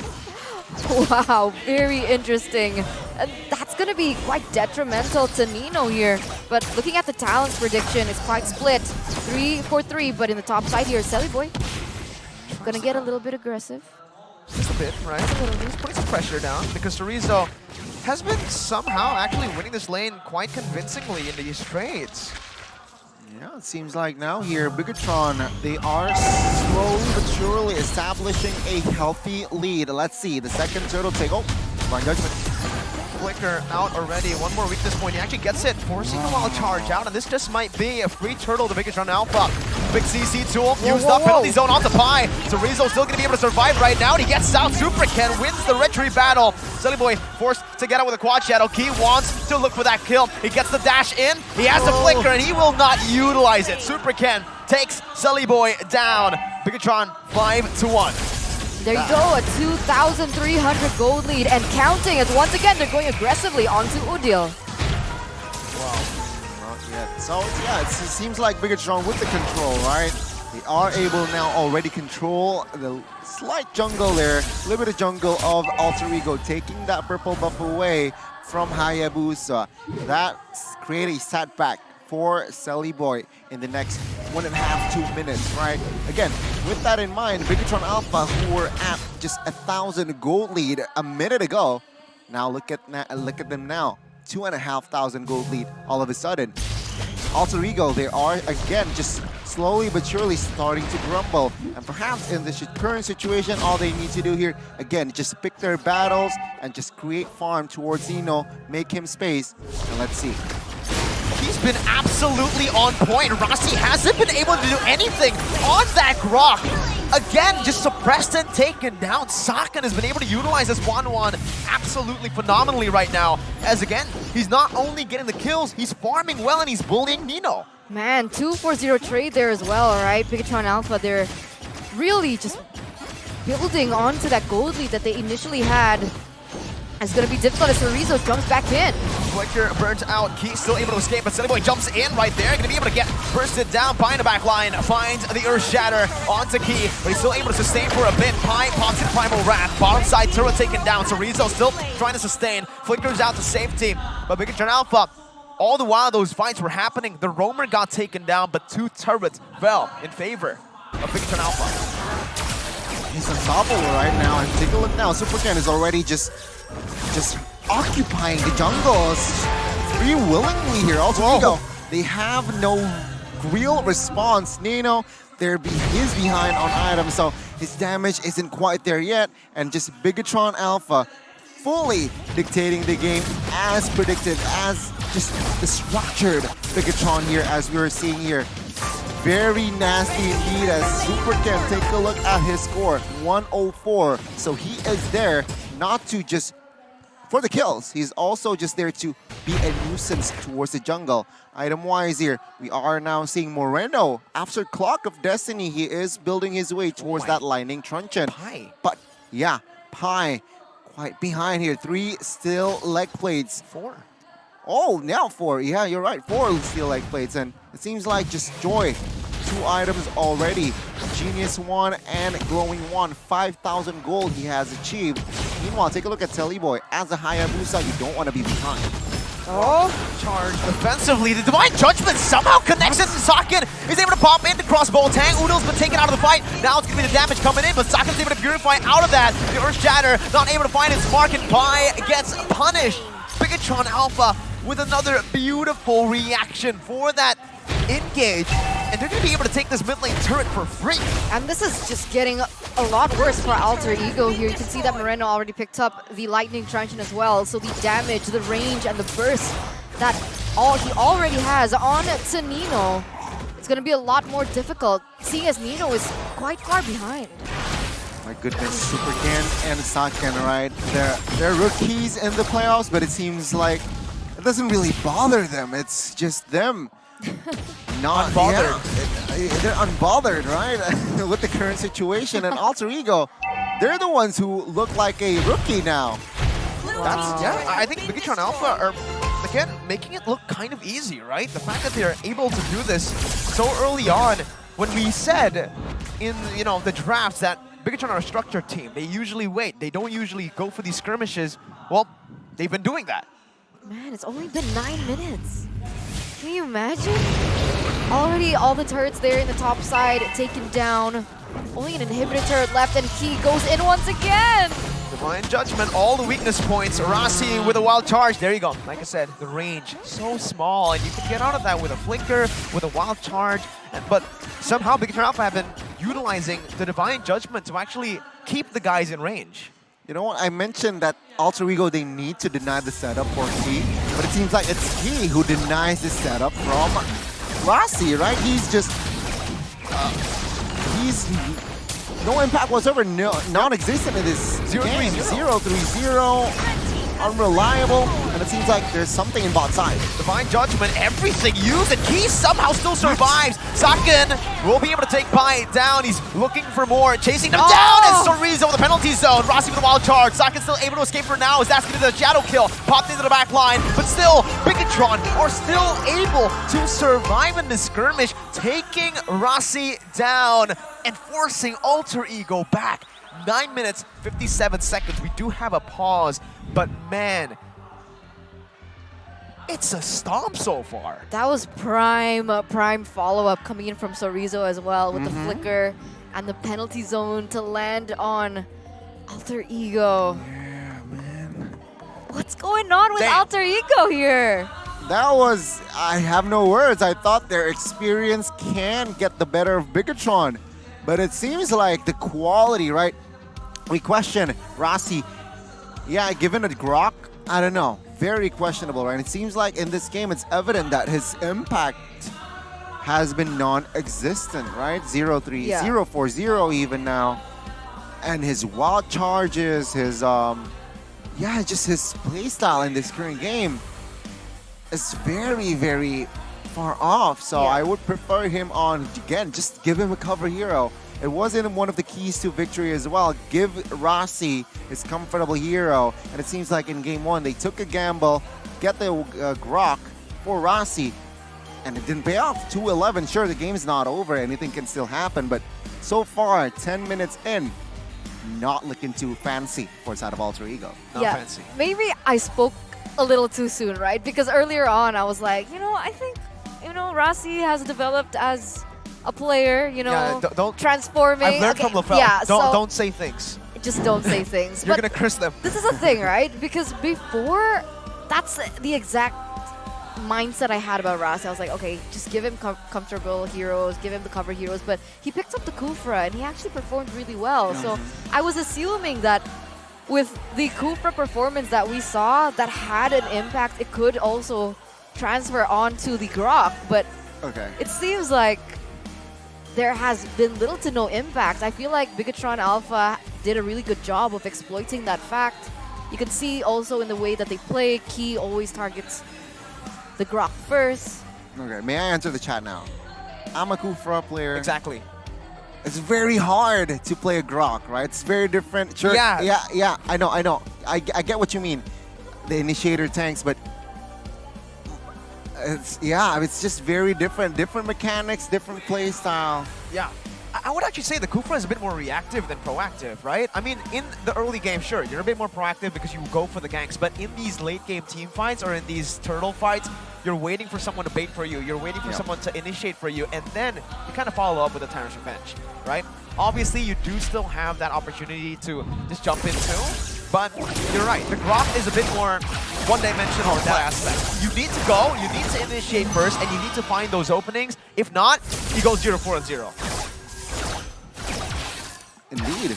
And it seems like, again now, Bigetron, 8,000 gold lead already in hand. 9 now. Wow. It's 10 minutes in. They're racing now. I feel like Bigetron, they want to go more than the minutes. Maybe. They want to pull an Onyx, maybe. Like Onyx did to EVOS in the regular season. You guys can buy the tickets for the playoffs, ladies and gentlemen, 5 to the 9th of April, 2023 in Hall D of G-Expo. This is the first match of the playoffs, and so far, Bigetron Alpha have looked very convincing. Very right, and again now, it seems like still with the siege here, what will they be able to brew? Key's already with a concealed blade here, Miracle. It looks like this might be the final push. Feathered airstrike by the Earth Shatter. That's going to be the Lord cleared out. We still have these certain passives to play with, but Sunny Boy gets chunked really low. And that's going to be the mid base turret taken down with the first Lord of the game. Wow. Talk about value, man. Usually you get all tier 2s. Mid lane base turret? very expensive. You know, before that team fight happened, right? Before the siege happened, we were talking about, you know, does Bigetron Alpha want to surpass the minutes? And, you know, they're getting there. Look, 11.3K. They're there. There. 11 No. minutes in. They've actually passed it There you go. now. But as you can see here, Bigetron once again going in for the push in the top side. Super Ken already jumping in, baiting, and already isolating Pi with a crossbow attack, dealing damage, melting Udo down. Rossi will pop the conceal defensively. That's another base turret down for Bigetron Alpha. Sully Boy jumps in onto Moreno, who's still going to be able to fly away, flickering out, and Sully Boy won't be able to assassinate Moreno. That's insane. My God. They pulled out all the resources. And that's a mid laner, right? That's a mid laner that's No supposedly winter. squishy. No winter. The nerf on the Clock of Destiny as well reduces their longevity in these team fights, and yet they're still unable to pick Moreno off. 2-0-5. And this is why it was really great that Goni mentioned Moreno earlier, right? He's just always so reliable in that mid lane and doing the damage, having the impact. My goodness, they are just, again, they're like a robot now, right? Their brand, well, Alter Ego, their brand is family, but Bigetron Alpha, their brand is a robot. And look at them now already, looking for the contest here, perhaps from side of Alter Ego. I don't know. This might not be the wisest move. Okay, with Conceal already, that's Alter Ego backing away. I mean, that's what you kind of have to do when the opponent has a 14,000 gold lead in the 13 minutes. You're right, they've beaten it. They have beaten the clock. And looking at the items now, it's looking very, very bleak again. Nino is behind almost 5,000 gold lead if you compare it to Saken, right? So he is that behind. Saken is already at full items almost. Athena Shield is on its way. So when that is grabbed, it's going to be very hard for Valentina to burst him down. Again, Bigetron Alpha, they're toying Alter Ego. Another airstrike popped in. Rossi already taken low. That's giving the onward and the Earth Shatter. Super Ken still surviving. That's what the 15,000 gold lead does. That's giving Super Ken still surviving. That's giving penalty zone onto 3. And game number 1 will be secured by Bigetron Alpha with a 16,000 gold lead. 16,000 gold lead in under 15 minutes. That is the domination that is Bigetron Alpha here in Season 11. And I'm concerned for all the other teams, honestly, looking at the performance that they have just shown us here in the first game. Goni's a little bit busy, Mirko. A little busy, all right? I was a little bit busy here, all right? Oh my goodness. All right, so yeah, again, Bigetron, they're just programmed to win. They are a very structured team, and it seems like it's just a very, very, very, very hard matchup for the side of Alter Ego here in this current game. Where in the drafts, again, you mentioned that Rossi were given somehow a very uncomfortable hero here. Again, it wasn't the keys to victory that it is very important. It is very essential for Alter Ego to draft and give heroes that is comfortable for Rossi, but it seems like it was just a bit too much. So they managed to surpass the time, correct? Yeah, they did. Look, I'm not really sure what happened there. Do you think it was the drafts? Do you think it was 100%. execution? 100%. I think they were set up for failure. I mean, to be completely honest with you, right? I mean, the Edith pick, I feel like even the Hayabusa and even the bans there were just really strange. I understand the Pyramis ban if you are going to set up for maybe a glue, but the fact that they wanted to go for Edith, I would actually say leave the Pyramis open. You have a Valentina to take those ultimates.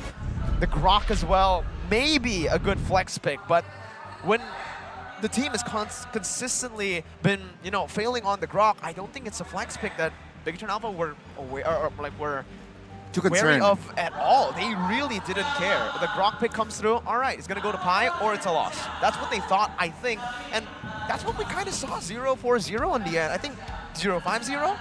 Yeah, something like that. It was quite bad. Yeah.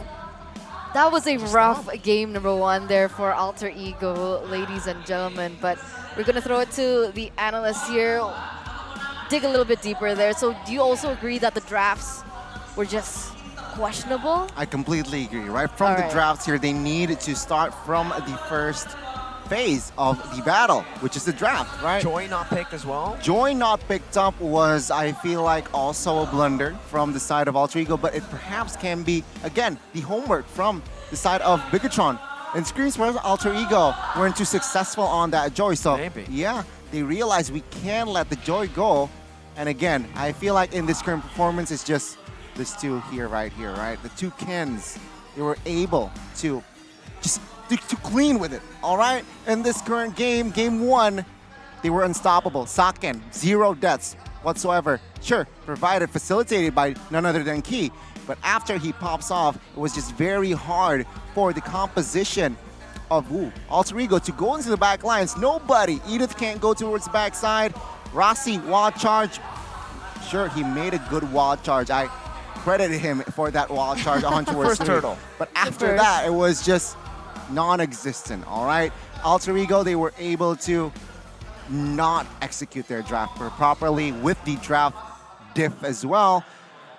Bigetron, it was a ranked game, it feels like, in that game, and I gotta be harsh, but it's the honest truth. I think, right, like, sure, for Alter Ego, they severely underperformed. I would say, I would agree. The coach also with the draft, I don't know, for me personally, it feels like they drafted 3 losing lanes and an assassin jungle, right? So, again, like we mentioned, I also want to give credit to Bigetron Alpha because, hey, they drafted really well. They forced Alter Ego into that draft. It wasn't the coach just fumbling the bag. It was Bigetron Alpha forcing those, picks as well. They banned out the Franco. They banned out a lot of these heroes that can actually, be a nuisance to the mobility that they have. And when the Joy and the 1-1 gets picked up, when a Kaja gets denied of you, when a Franco, a Minsathar, and a Phobius gets taken out, what are you supposed to do? I mean, they did the best that they could. Diggy. Okay, sure, they could go for the Diggy, but it only really answers the 1-1 and the Terizla. So that's at least like 1 or 2 winning lanes. Something that they could actually have worked on. I don't think that with the Diggy they would have won the lane though. Still. I think it would have helped with the bully onto 1-1. Helped the carry a little bit. The Kai is always down there too though. Remember, 2v2s, the carry doesn't really... The carry, especially into a 1-1, is a tough lane. Very tough. Well, we'll see here. Perhaps they need to definitely adjust here. Give Rossi here somehow his hero that he needs. But yeah, on the board, item-wise, it's just a landslide, right? Got someone that can burst. That is Moreno. You got someone that can DPS magically, and that is Joy. You have someone that can deal physical DPS, and that is the 1-1. So draft-wise, very complete, very all around, and execution. My goodness, their quality. Almost 0 deaths, right? Apart from Key, nobody really dies. So again, crazy. It's just a rank game. It seems like 4 eggs, 4 eggs, right? 4 zeros, death. And you can see here already, the rich guy and the carry in this game has to be the 1-1. Saken was just unstoppable. In the early game, sure, farm. After that, facilitated by Key, he was just everywhere. Even Key just burns off his Divine Judgment on towards Rossi multiple times because he's understand after that 5v4 potentially can be the win. And again, in this current game, it's just a very structured Bigetron displayed again, just like throughout Leg 2. When Superken and Saken joined Bigetron, they were just somehow unstoppable. Again, taking at the post-game, Forgotten One has to be Key, right? Kaja, again, he's very reliable still. And it seems like in playoffs, in his opening game, he is very clean. He knows, right? He knows he has his job desk. He knows he is the Key, and he just provides that Key Divine Judgment multiple times. Remember, targeting is important, but in this current game, he understands that let's take off the Grok on the board. It's just 5v4. Nobody can enter the backline because, again, 5 composition from the side of Alter Ego can't enter the Grok except the Grok. So he take that off the board, force him to recall or death. Yeah, nobody can touch the backline, and there you go. The Saken will be the MVP with a 505 stat. No, I personally would. I thought Key was going to be the MVP because, sure, Saken performed absolutely phenomenally. 5-0-5, 2 departments, but in that gold lane, it was set up by Key. He was always waiting there, just opening the vision. Presented to you by the presented to you by the Samsung Galaxy A34 and A54 5G. The MVP is Saken. Still, well-deserved, though. Well-deserved. I think most of them performed really well. Honestly, Everyone. Moreno did his job. Everyone Right, did their Key. job. Like, you know, I don't even want to mention them It's all. a tough one. It's tough to pick the Super MVP. Ken was also really He was super in performing. that game. He was unstoppable, right, with the joy. And let's take a look here in the heat map, right? The first file, not the first minute, but 5 minutes till the 10th minute. Saken was already everywhere. This is what He's you a expect roamer. as a marksman, right? After 5 minutes, he cleared the bot lane, the gold lane, and then he explored. He explored with Key towards the EXP. And let's see here, the highlights of that first game. In this current game, it was opened up by, well, this is where it all started, right? Rasi was just picked off left and right. And it seems like here, in this second game, well, in the second turtle, different story. Bigetron took full control, and this is where I feel like the downfall of Alter Ego. After that Selly boy taken down, it's Alter Ego losing on all fronts, right? Bigetron, they were able to exploit that momentum, and it seems like now Alter Ego, sure, they got a couple of dubs on towards Key. Only Saken was just flying, soaring in this game with that crossbow with Tang. Very hard to take him down. Multiple times we see just Key escaping with just 1 HP. And after that, it was just textbook, right? They didn't go for the overextension. They didn't go for the gamble play as well. It's just Bigetron with the structure. They executed, and it's just textbook game throughout, right? They understand. I feel like they really are. They understood the game plan from Raiseboy, from Paulo Export, and as well as Aldo to just execute like this. Minute number 7, do this. Minute number 9, do this. And it's clear. It's very evident that it was Alter Ego that aren't able to deny the structure from the side of Bigetron that has already been set by their coaches. Now, I really feel like this is the ultimate test for both of these teams, right? Can Alter Ego bounce back from 0-1 to 0? That's my first question. My second question is, can Bigetron Alpha stay consistent? Because remember, it's no longer a best of 3, but it's going to be a best of 5. So if Alter Ego can go back to the drawing board and reassess the damage and reassess the mistakes that they made in that first game and come back, then there is still a chance for them to win these series. But of course, they were using one of the best phones. No, sorry, the best phone in the business. What is it? It's the new Samsung Galaxy S23 Series 5G. Whoa.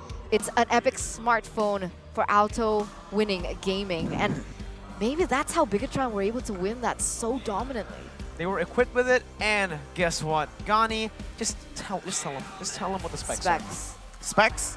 Let me tell you, all right. Samsung Galaxy S23 5G, equipped with the fastest processor technology. What is all it? right, 4 nanometer Snapdragon 8 Gen 2 4 Galaxy. All right, large RAM up to 12 gigabytes, memory up to 1 TB. What? That's terabyte for you. All right, That's a the PC. screen is dynamic AMOLED 2X with 120 hertz of refresh rate. And of course, the battery is 5,000 mAh, so it lasts long, right? 3 days without charging, full ranked games. I'm down, the phone is down. You should check that out.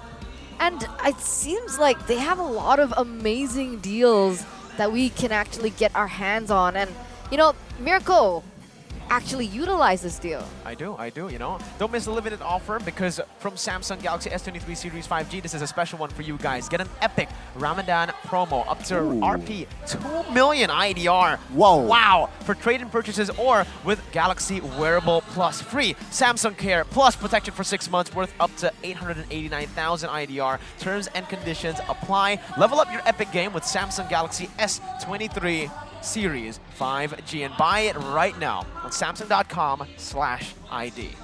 Man, they should. And they should. One of the best things about this playoffs is coming soon. Patience is key. That's what we were saying in the regular season. Good things comes to those who wait. And we've waited long enough because, ladies and gentlemen, here it is. finally, Gani. the official merchandise in collaboration between UBS Gold and MPL ID Season 11 is here. You guys can get your hands on the Mia necklace, the Eudora bracelet, as well as the UBS bundle they have a Wan necklace? gold bar. You can check it out. You also can check it out if you guys head over to the venue and check out their booths because clean. It's clean. Wow, Gani, see? Good things come to those who wait. That's why you can't be Gani, can't wait, bang, bang anymore. You need to be Gani, I'll wait. Gani, I'll wait. All right, so, okay. I'm going to put that in mind now. I think that's my new philosophy. Everything, right? Game number 2 between Bigetron and Alter Ego. You know what? I'll wait. You'll wait. But you know, to wait. the thing is, right, about this UBS thing, the UBS Gold, you get free skins with every purchase. Wait, as is well. there any other way to get me Of course, you guys can check out ubslifestyle.com or go ahead and check out the UBS Lifestyle e-commerce as well. Because other than that, you guys can get value from Dunia Games. Whoa. What's a Dunia Games? What value? It's an app. Oh, is this the app? The app.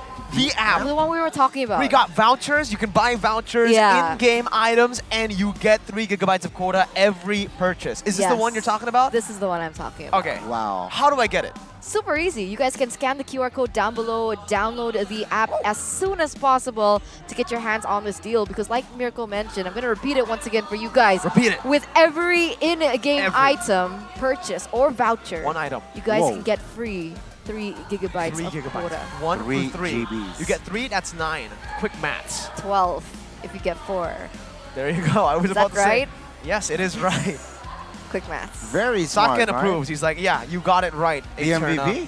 The MVP. Of game 1. The MVP. Saken. Spelled with 3 letters. M, V, and P. Just like the 3 gigabytes of quota. Ooh. Oh. I was like, That's quota doesn't have 3 letters. The most valuable player for you. Thank you, Gani. In case you didn't know. Thank you for that All right. information. You're welcome. And ladies and gentlemen, once again, we're going to take a look at the game recap there for game number 1 between Alter Ego and Bigetron. And like you see on screen here, it was Bigetron being able to get that first win, first victory. My God, yeah, was the total gold was just farther, and take a look at the total damage is even farther, right? 46,000 for 140 something towards Moreno as well, and then that is just a huge landslide of a victory. It was Alter Ego cannot do anything but. It's just the first game, sure, it sets the tone. Let's see. The gold gap was so far, Gani, that Moreno, after he built the Clock of Destiny and the Lightning Truncheon, he instantly built Holy Crystal. See, that's not a usual item build for a mage. You only do that if you're so far ahead, because usually you go for at least magic penetration, right? But when I saw the Holy Crystal being built up, Magic power. Yeah, magic power. From the side of Alter Ego, there was only one person who was able to build that magic defense, so it made sense, right? Holy Crystal instantly. It's just so unfortunate. It was really, I mean, when Pi has to go for 4 steel leg plates into an Athena shield, you really know you're behind. Bigetron Alpha this time with first pick. Again, they're going to be able to force the Joy out again, and, you know, proper response this time around for Alter Ego. They tried to play around it last game, didn't work so well, so now it's time to adapt. Your team really need to adapt and adjust, and you can see here already a switch, right? Bigetron will occupy the blue side, Alter Ego occupy the red. No. Seems like, no, it's going to be Fanny, Arlet, and Minsatar, same bands, Alter Ego. This time around, they're not messing around, and they ban out the Joy and the glue. Last time they opted for the Melissa ban, right? Alter Ego. Now, do they want to go for the same route? But they're not going to do that. They're going to ban out the Farsa first, taking it away from Moreno, and perhaps giving them more space if they're forced on the carry once again. I think first pick of the Fredrin would still be a solid option for Bigetron Alpha. The 1-1, they don't really need to first pick it here because Alter Ego have a lot of counter picks to play with now. With the Melissa open, they can utilize it. And yeah, they don't go for the 1-1. They don't go for the Fredrin though. They go for the Valentina, adding a little bit more flexibility. Okay.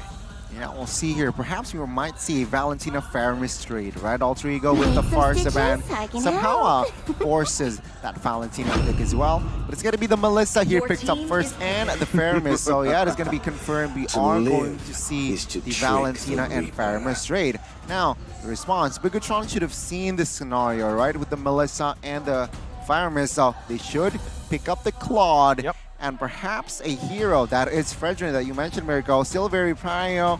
Super can play it, but what is most important, it takes it away for Silly Boy. I think they could also go for something like a Lapu here into the XP lane, something that does really well against the Faramis and the Melissa, right? So they can double down on that. Having a Valentina, AoE damage, can steal away the Cold Alter, picking up the Claude, who's good in lane against the Melissa, and can pop that Cold Alter. Say it is going to be the Fredrin and not the Claude. It's actually the Fredrin and the Kaja here. Gani and Bigetron Alpha go for. So interesting, very interesting. Guys, I'm having a weird feeling. All right, okay, what sorry. While you guys were talking, I was looking at Alter Ego and I was like, Okay. wouldn't it be cool if they picked up the Estes? Now? So Faramis Estes. Okay, not now, but maybe later on. Definitely could be an option, right? I really like it, right? Because the Valentina would be forced to either choose, right? Either the ultimate from Estes or, of course, the Cold Alter from the Faramis. And so they can double down, utilize both, and they have still +1 of sustainability in these team fights. I see your point, and perhaps that is in the back of the mind of us, Nefari, and the whole Alter Ego squad. I would rather Here, it's not going to be the betray the Estes world first, than it's going let to be the the world Yuzong, perhaps that betray is going to be the cheese pick, right? They do have that last pick. It's going to be the Yuzong here securing a hero for Pi. Should be important, right? Alter Ego, second phase, they should ban out the Claude here, right? Just limit Saken's hero. It's pretty interesting. Again, the Yuzong pickup here before anything gets picked up for the side of Bigetron Alpha. Anything in the back line, actually. Alter Ego will go for the Hayabusa, though. After picking up the Yuzong, they want to kind of give the Melissa a bit more space to play with, right? So they're already taking the right steps to win this game. They are setting their gold laner up for success. The main win condition that we've seen for Alter Ego in the regular season has been Nino. He got a Savage on this Melissa in the regular season, so I think Alter Ego might as well go for something like a Claude ban very soon, maybe right now. Or do they want to go for Ling? Ling? Will they commit to a... Will they fully respect Super Ken with a Fredrin already picked up? It's gonna depend There's here. no It's gonna be full Pure Super Ken respect ban here from Alter Ego in the second phase. Bigetron with the Diggy being taken off the board. It's a huge question as to what Rasi is going to be using in that roaming position. If Bigetron can locate to ban the Estes out. I will protect you. Not going to be the Estes, but it is going to be a hero for Rasi banned out again. It's going to be the Lolita. Alter Ego now, perhaps they are looking to pick up the Estes. And perhaps here in the first pick of the second phase, Alter Ego, they should, I feel like, add a hero. I feel like they can secure a Lancelot here for Silly Boy. I think that works. Actually, very good choice here for Alter Ego. But if they want to respect this pick comp a bit more, maybe something like an Akai could also be an option, right? But you're right. I think the Lancelot, in just terms of farming and neutral objective takes, would be amazing for Alter Ego, and it suits Silly Boy style. Silly Boy suits Silly Boy style, right? But let's see here. It is not going to be the... Whoa! All right, it's going to be the Barats. So Matilda. Again, signifying Matilda pick, a support pick, right? Estes might work here. Bigetron, they should be able to locate this, but at this point, they have picked up the roamer, so not much that they can do. If they think that they're going to pick up a Matilda, then maybe an Esmeralda might work for Cerezo in that EXP lane. I mean, assuming that Fredrin is going to in the jungle. Esme and Claude perhaps should be the pickup here, right? And I mean, Estes can work here as well, right? It's not going to be it. It's going to be Alice here. So again, Alice in the regular season only, Kyrie as well as Super Ken is able to pull Alice jungler off. It seems like 1-1 will be the last pick. Alter Ego, they should go for the Estes. Okay, wait. Because Okay, they go for There the you go. Estes. Wow, my feeling, bro. From the You had first the phase, weird guys. feeling, That and it weird feeling the paid first off. phase. But honestly, I don't know if I like it or not, right? Because with Bigetron picking up something like the Alice, I keep mentioning this over and over to whoever meets Bigetron with the Alice strategy. They need to be able to pressure the Alice from the early game, right? Because they're going to be so dependent on Super Ken's rotations. Sure, he's the perfect jungler to execute that game plan, but it's so difficult in the early game because the Alice isn't as tanky, the mana regen isn't as great as well. She's weakest in that early game and they need to be able to pressure, but with the Asta stepping in, I'm not sure if they're going to be able to put that kind of pressure onto Bigetron in the early phase of the game. Well, we'll see if they can, right? I don't think they're going to be able to put too much pressure early on, but with the Melissa, it does seem like they will be able to. And also the Barats, who can clear really fast. Ladies and gentlemen, we'll see if Alter Ego can equalize in this best of 5. Welcome to the land of Dawn for game number 2. Let's see indeed here. Looking at their composition, it's going to be again Saken though on that 1-1. So looking at game 1, he got the MVP. It's going to be very, very scary here for the side of Alter Ego. Now looking at their compositions again. Wow, so Riza opted a concussive blast on that Virgin Key though, very low. And that's going to be first blood there, taken by Alter Ego. Being able to get a kill onto Key earlier on. A little punish onto the aggression that Key has placed onto Alter Ego as we are going into a technical pause. Ladies and gentlemen, please stay patient with us here. It is only going to take a few moments. And now we have a little bit more time to review the first few minutes of the game. Emblems, spells, You know rotations. Rotations, Okay. all right? I feel like they should go and invade the purple buff of Alice. They are able to, they are equipped with it, right? They have the Barats, they have the Estes, and their mid lane is also there. Fermis can provide the damage, right?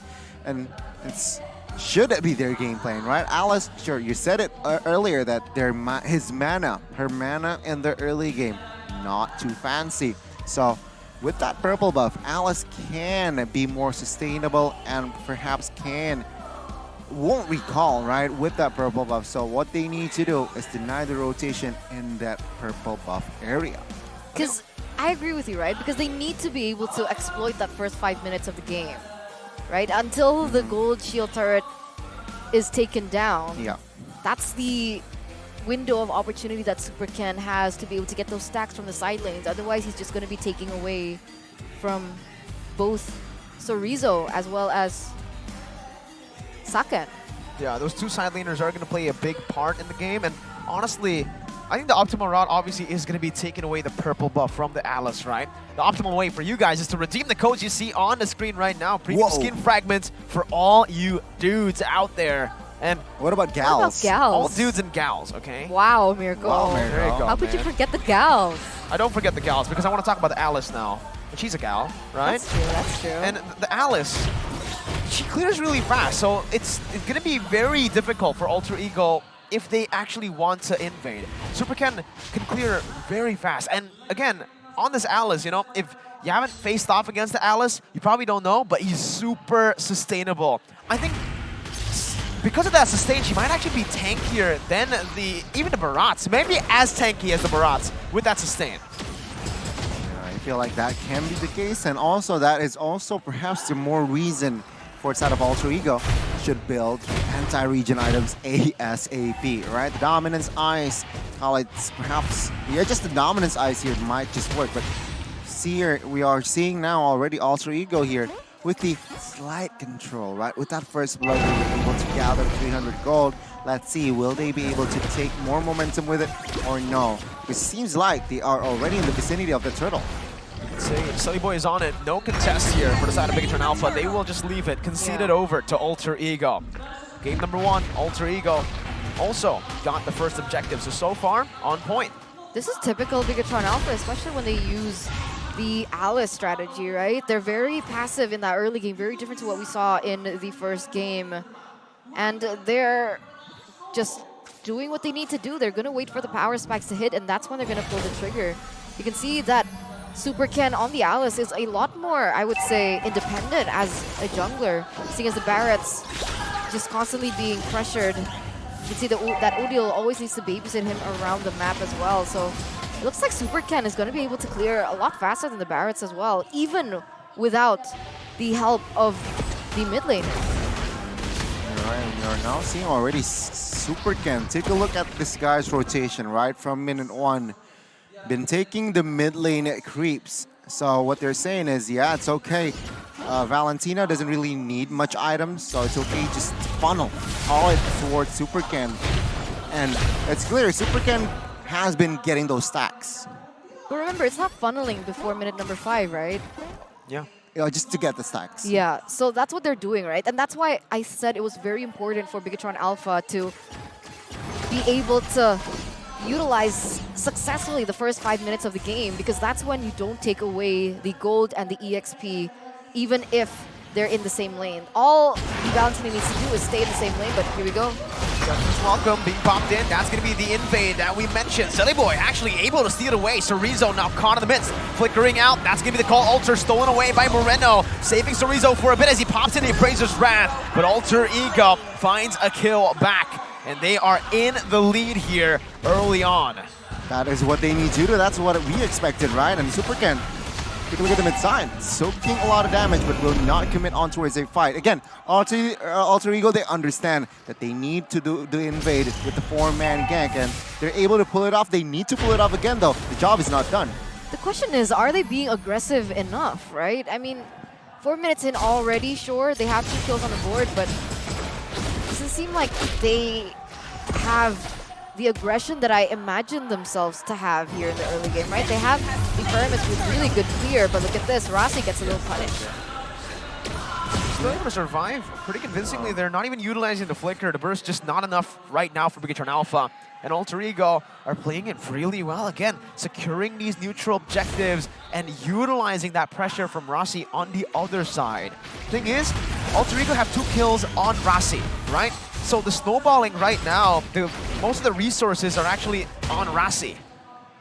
All right, you're right, but Talent's prediction, nothing changes, right? Still 3 for 3. Take a look again in the mid side. Okay, Deathless welcome onto the side of Super Ken. That's going to be the Cold Alter popped in by the side of Moreno. Udil pops in to Cold Alter by himself as well. The Flowing Blood by Super Ken trying to get out, but the Petrify finds him, and the burst from Udil takes him down. Purple buff going to be stolen once again. Alter Ego bullying Super Ken in the jungle. Now that's what we want to see, right? Alter Ego with a 1,700 gold lead, putting pressure onto Moreno as well here in the mid lane. Key forced to rotate towards that area to help him clear the waves as well. As you can see there in the top side, already a battle between Sorizo and Pai.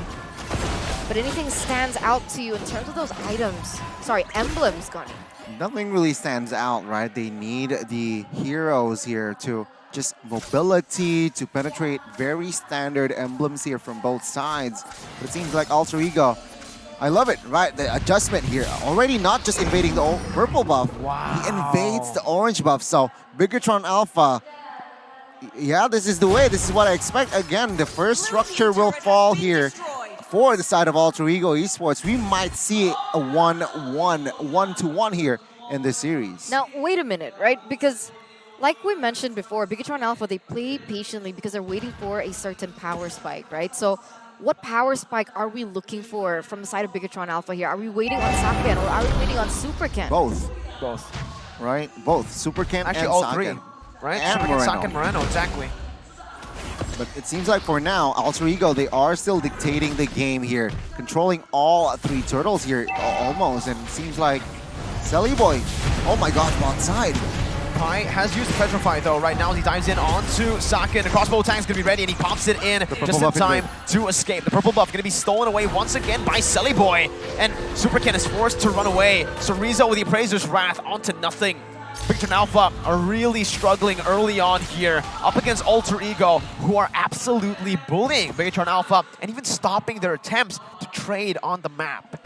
Yeah, I mean, Alice, no purple buff, very hard for him to be impactful, right? Very hard for him to get the stacks. And it seems like the top side might fall again. So, Bigetron Alpha, woo, they're in shambles now. Selly Boy, perfect turtle, 3 turtles taken away, and Key.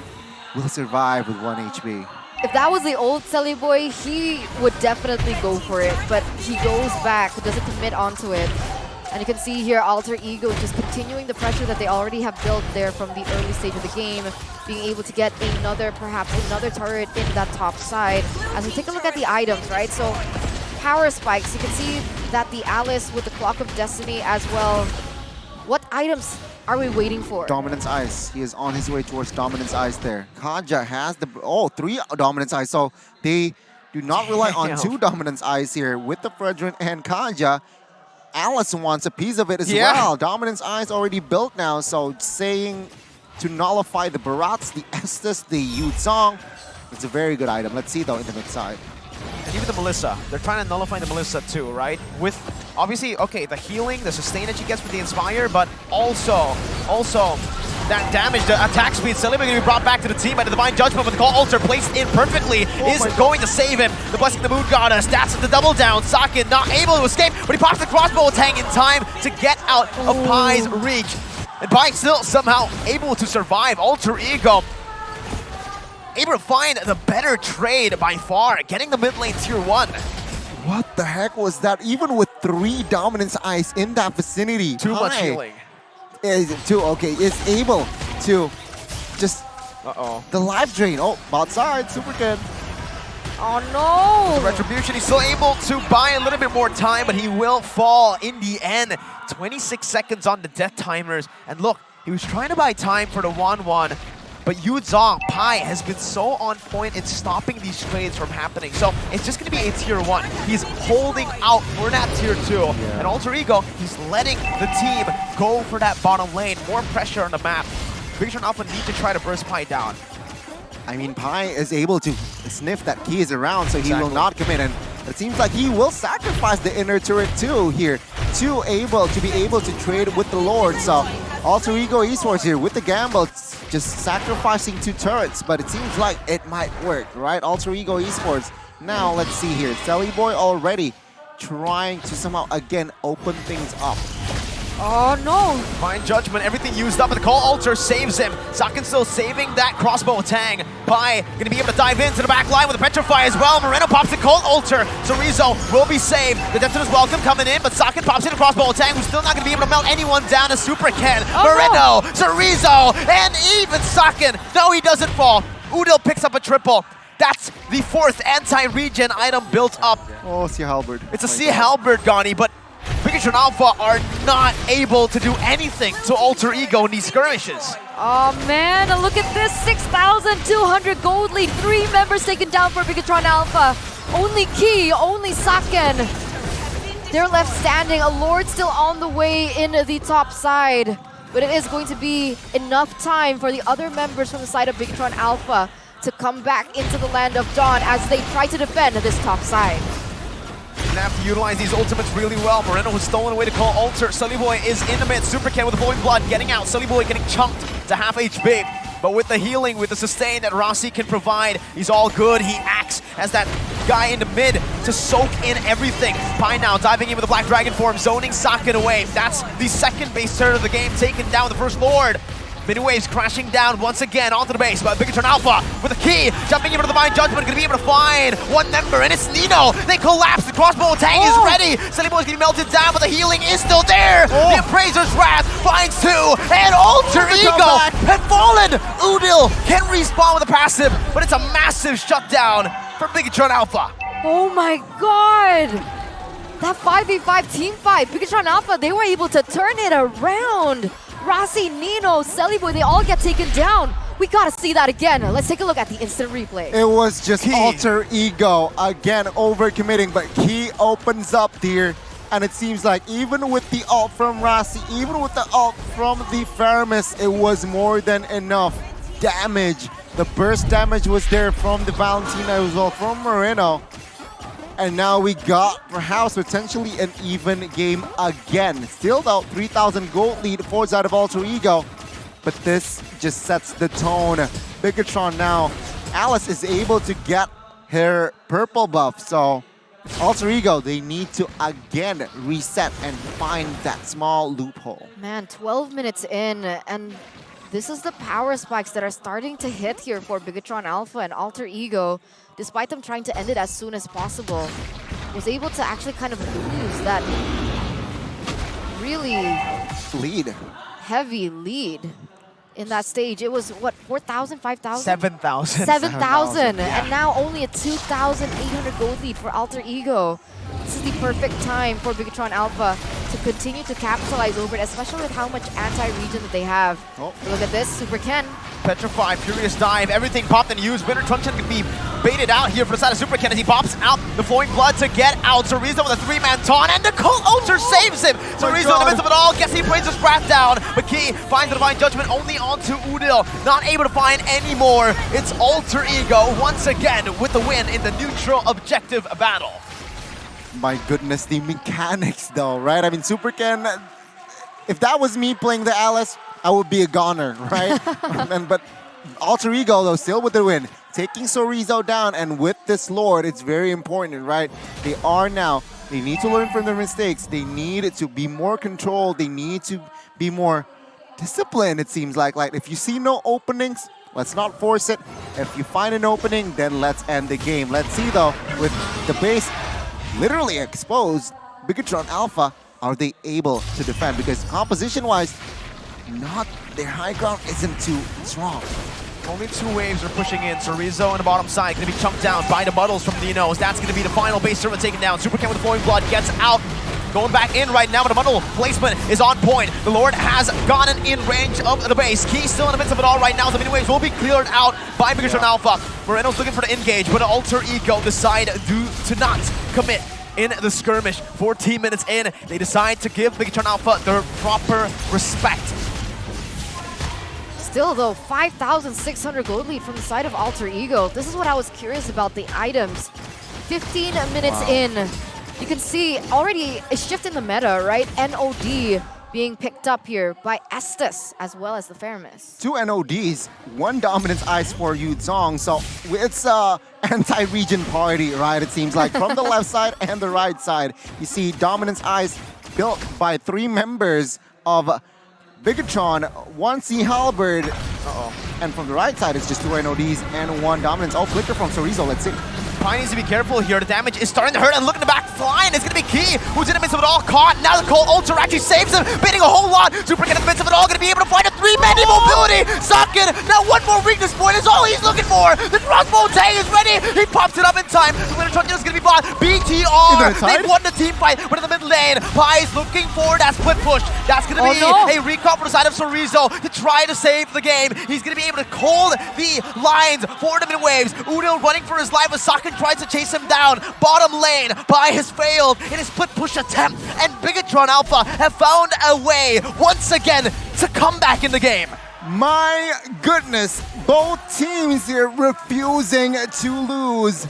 And now Alter Ego Esports are forced to again reset.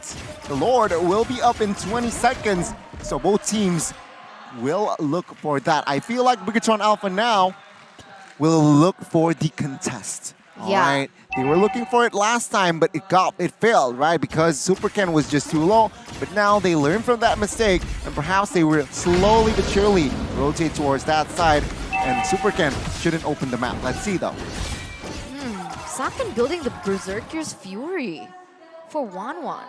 Melfic Roar built up. He goes for the Croatian side as well. I believe he actually didn't go for the DHS. Am I right? He has the DHS and the Sea Halberd. The Sea Halberd, exactly. He's just stacking down. He is going for a glass cannon build, knowing that Alter Ego are playing it purely front to back most of the time. Pi is the only one who can dive towards the back line, but with Wanwan's kit, he can purify out of the Petrify very easily. He can maneuver out of Pi's movement very easily. That's why he only has a steel leg plate. Maybe he can sell that for an immortality, but at this point of the game, I would actually say go full damage. Maybe more attack speed or just more pure damage to help you out in these skirmishes. Bigetron Alpha have completely controlled the Lord with a macro play. Silly Boy with Death is welcome. This is a desperate move. Super Ken with Retribution battle. Silly Boy wins it in the back line though. Nino going to be able to find the damage as Chorizo finds the Praise first round. Bigetron Alpha not able to find the dub in this skirmish. The flowing blood is right there, but Zakin will fall as well to the hands of Udil as he shuts him down.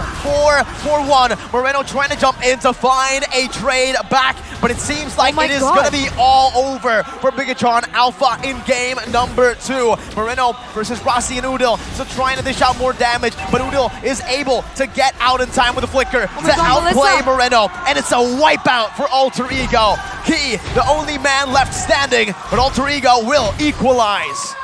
Wow, the three-phase mass bite back, saying to Bigetron that it's not going to be that easy here in a full best of 5. And in the end, the glass cannon build that we were talking about, the 1-1, didn't really pay off for them. Nope. Zakin was taken out so easily there, even before the team fight begun. And it was just GG from then. It's just very hard for Bigetron to find an effective fight. Why? One, Alice, he's still behind, right? He's still behind in farm. He is forced to build that Winner's Truncheon early just to add more spice, perhaps. But again, in game 1, it was Alter Ego losing the draft. In game 2, it was them outplaying Bigetron from the draft, right? Why? In a bit, we are going to see and explain, but my goodness, what a good execution. Finally, the qualities that we've seen from game 2.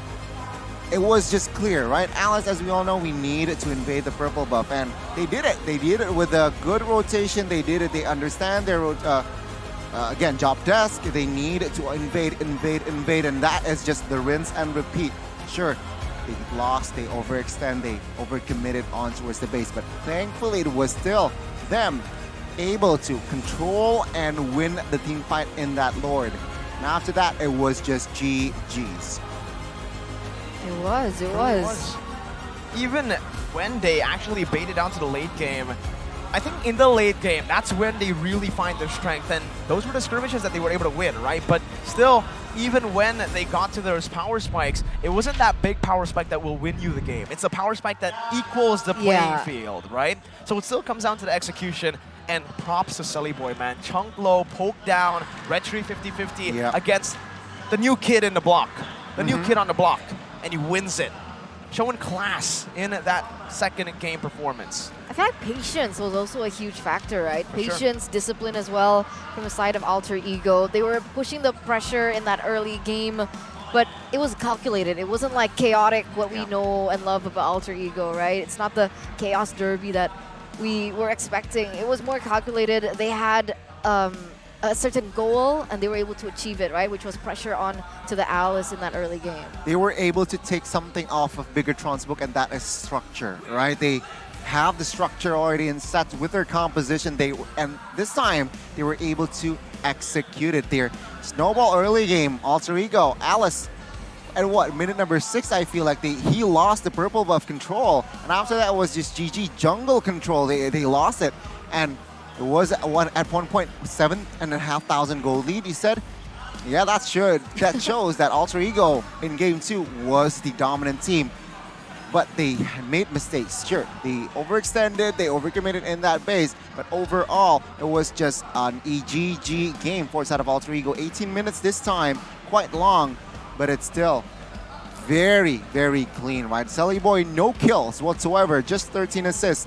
But he stole the purple buff. Take a look, this 12, if you compare it 12 to 7, that's a lot. As an Alice, you need that purple buff, right? Sure, finally towards that end, he get the items, but it was just a little bit too late. He wasn't able to get the contest in time. It was just Alter Ego Pi again. Securing Yuzong in that first phase, I feel like was also a huge factor because Pi on that Yuzong can give a huge impact towards the team. With the Petrify getting 7 assists and a kill, shows, right?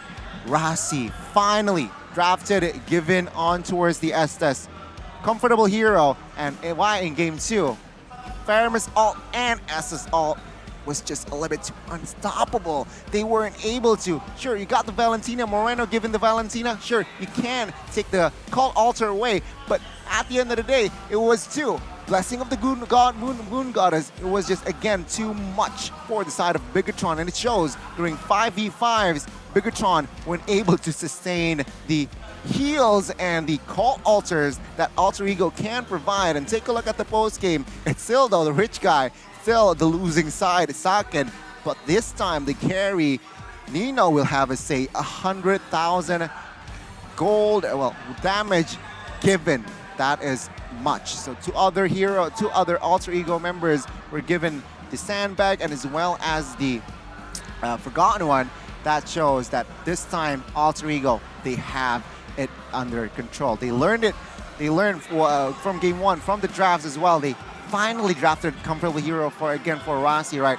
Give him the SS, give him the Diggy, give him the cover hero, and he will show, he will shine, right? 15 assists if I'm not mistaken.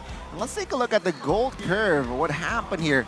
Again, it shows that it's just to a team. Not even Bigetron has a gold lead in this game. Sure, it ups and down, but for the most part, well, for the most part, it's just Alter Ego controlling. You see the switch there on towards the north side, but it's still Alter Ego. It's just when the comeback, right, when they overcommitted here in minute number 15, I feel like, in that graph, that it's almost Bigetron Alpha with the convincing comeback. But Alter Ego, thankfully, with their experience, with their poise, with their composure, they were able to find and reclaim their control in game 2. And boys and girls, ladies and gentlemen, we are about to witness game 3 in a best of 5. So it's going down, boys and girls, ladies and gentlemen. But it seems like here in a bit we are about to see here the MVP. Who will get it? It's gonna be Udil with that triple. My goodness. Wow, 918 KDA, 100% KP as well. Man, even on the Faramis, he's able to have that much of an impact. Remember, regular season, what we were saying, where's the Faramis? Why is he never playing the Faramis? They are always banning the Faramis away, picking up a Farsa, a Valentina. Turns out maybe they are hiding these strats for when it matters the most, which is the playoffs. And this is the Alter Ego that we expected to see in game number 1, an Alter Ego that was built for success in the draft and the execution.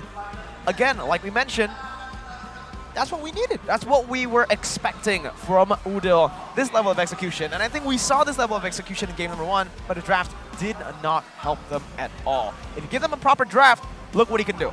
Yeah, I have an idea, right? Because the Faramis was really great. The impact was definitely there because I think it created a lot of outplays and miscalculations from Wanwan's crossbow of Tang. But we are going to take a look at the heat map as well for the first 5 minutes. It's somehow similar for Saken, right? But it's just from a mid laner. He roams around towards the mid, but he also touches the top side and also the bot side, which just, again, Udil, as a father, right, himself, he is able to just be a provider and an anchor in this team. He's a family man. He's a family man. And again, this is just rinse and repeat here, right? It's just the purple buff invade all over. Rinse and repeat. That's the main focus. And I feel like 80%, 90% the success, or 100%. Superkin got the purple buff though. But in this fight, after minute number 10, it was just all Alter Ego controlling the fight and the purple buff. Very hard for side of Bigetron to, again, win the team fights. Why? Like I mentioned earlier, it's the ult from the Faramis and as well as the SS that is just a little bit too much to withstand here. Again, in this current fight, take a look at Pi. He moves towards the mid side looking for a small opening, but thankfully for the side of Bigetron, they were in time and they were able to wipe the side of Alter Ego, and the Fredrin here is able to recall. But in this fight here, Sally Boy was the MVP, right? I mean, he got the Lord. He was taken down though. But here you can see Superkin isolated. He is able to pull off the winner's truncheon, but Pi was just too strong. Again, I feel like Pi on the Yuzong is a force to be reckoned with. And with this in mind, take a look at the backside already. Nino is already eyeing for that base. And in game 2, it was, I feel like, almost a clean game for Alter Ego. But still, Alter Ego in this game, in the playoffs, they are still not messing around. They still aren't. They're still...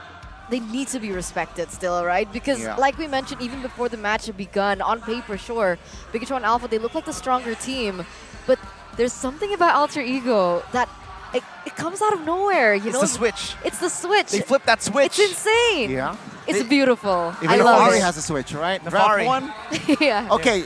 It's like, guys, let's read them out. Let's give them a Yeah. chance right now. Rossi, here's a Grok. Yeah, here's a Game one. Grok. Game 2. Okay, Estes. You know what? Never mind. I'm a Here, let's switch. flip the switch. Yeah, let's turn the lights on, right? Because Yeah. that was a very dark game for Rossi. 0-5-0, I believe, right? Game number 1. And again, this is why Anti-Mage, there was a quote in the draft for game number 2 that we didn't get to read, but he said, Alter Ego is the scariest team to meet in the playoffs. Why? They can be bad in the regular season. They can be the worst team in the regular season, but if they make it to the playoffs, they can be an entirely different team. And you saw it, game 1. Everybody was like, oh, they're done. No, 16,000 goal lead, they're going to be stopped. They're going to lose everything. Nope, game 2, they're like, boop, it's time. That's the thing, right? And specifically talking about game number 2, I feel like that main factor honestly was the Melissa pickup, right? Oh, because if Bigetron were able to put the Melissa onto Saken instead of the Wanwan, I think it would have done way better against the composition from Alter Ego, right? Because they had to come together. That AoE damage from the Melissa would have done so much better because it's more DPS as well. You're not reliant on your crossbow of Tang, that single target.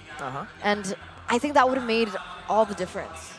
I agree, right? So a very smart draft again, right? Somehow forcing the Bigetron side to pick up a hero. Not that Melissa here, like Juicy Fredrin was also there, right?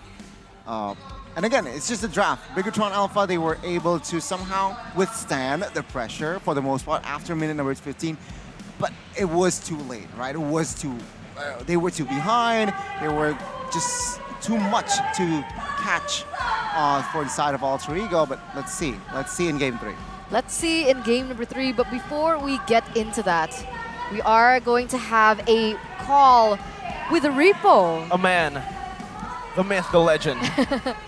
The man who brought colors, I would say, to Season 7, all the way to Season 10 even. He's a funny man. I'll just call him that, right? He likes to taunt, and you guys know him. He's Repo. He's now in RSG Slate Malaysia. So a big change, going back to his home country. But we're going to ask him a few questions, obviously, for BTR, I think, mostly, because he was a BTR player for a long time.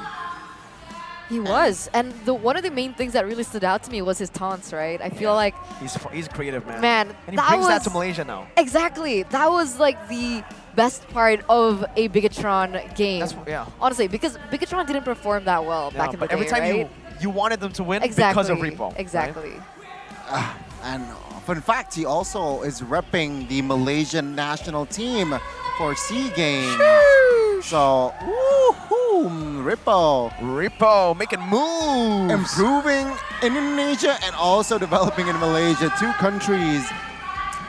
But my goodness, it's a series, right? 1-1. Ladies and gentlemen, I want to hear your support in the live comments, right? For sure. 1-1, who you all got? BTR win or AE win? Your curse broke. Yeah, I did. You know, usually the curse is like an entire series thing because usually it's like, you know, predict before. So it's an entire series thing. So, you know, let it play out, maybe. If Alter Ego break it, then we finally understand that maybe it's a blast this time around in the playoffs, not a curse. Perhaps. There's always that to fall back on. But my goodness, we are going to witness the interview. The interview. We gotta wait it out a bit, you know, because I'm excited. Don't worry, I'll wait this time. I can't wait this time. So it's Eterna can't wait, bang bang, and Gani I'll wait, bang bang.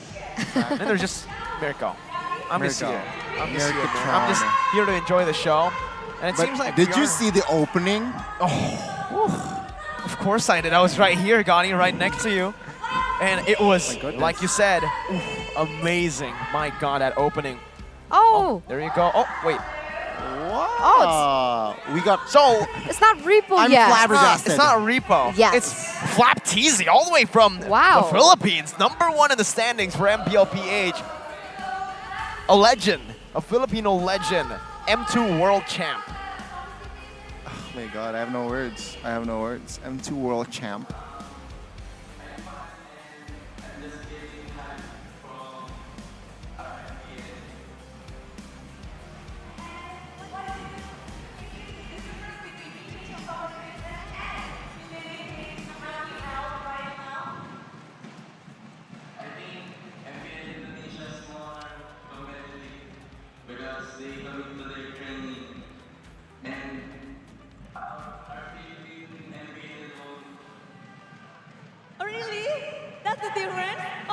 lucu banget ya, Flapsy ngomong kalau perbedaannya dari MPL Philippines dan juga Indonesia. Kalau di Indonesia katanya ini mereka tuh lebih all out, apalagi di latihannya, di trainingnya.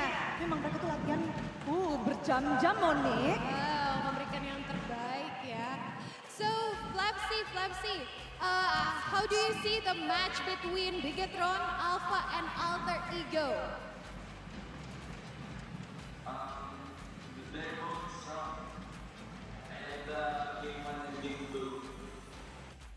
Oh, mereka kuat katanya ya. What is the strength point of this team, especially Alter Ego, because you met them before on M2.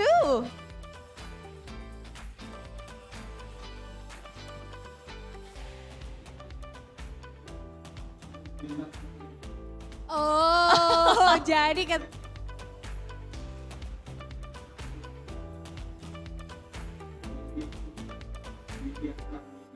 Oh, jadi kata Flapsy ya, ketika sebelumnya sempat bertemu juga dengan brand Alter Ego di M2, tapi katanya waktu itu brand beruntung aja karena amat nggak main. Tapi sekarang katanya Alter Ego kayaknya lebih semangat dan lebih kuat lagi ya. Oh ya betul. But what is the strength point of Alter Ego right now?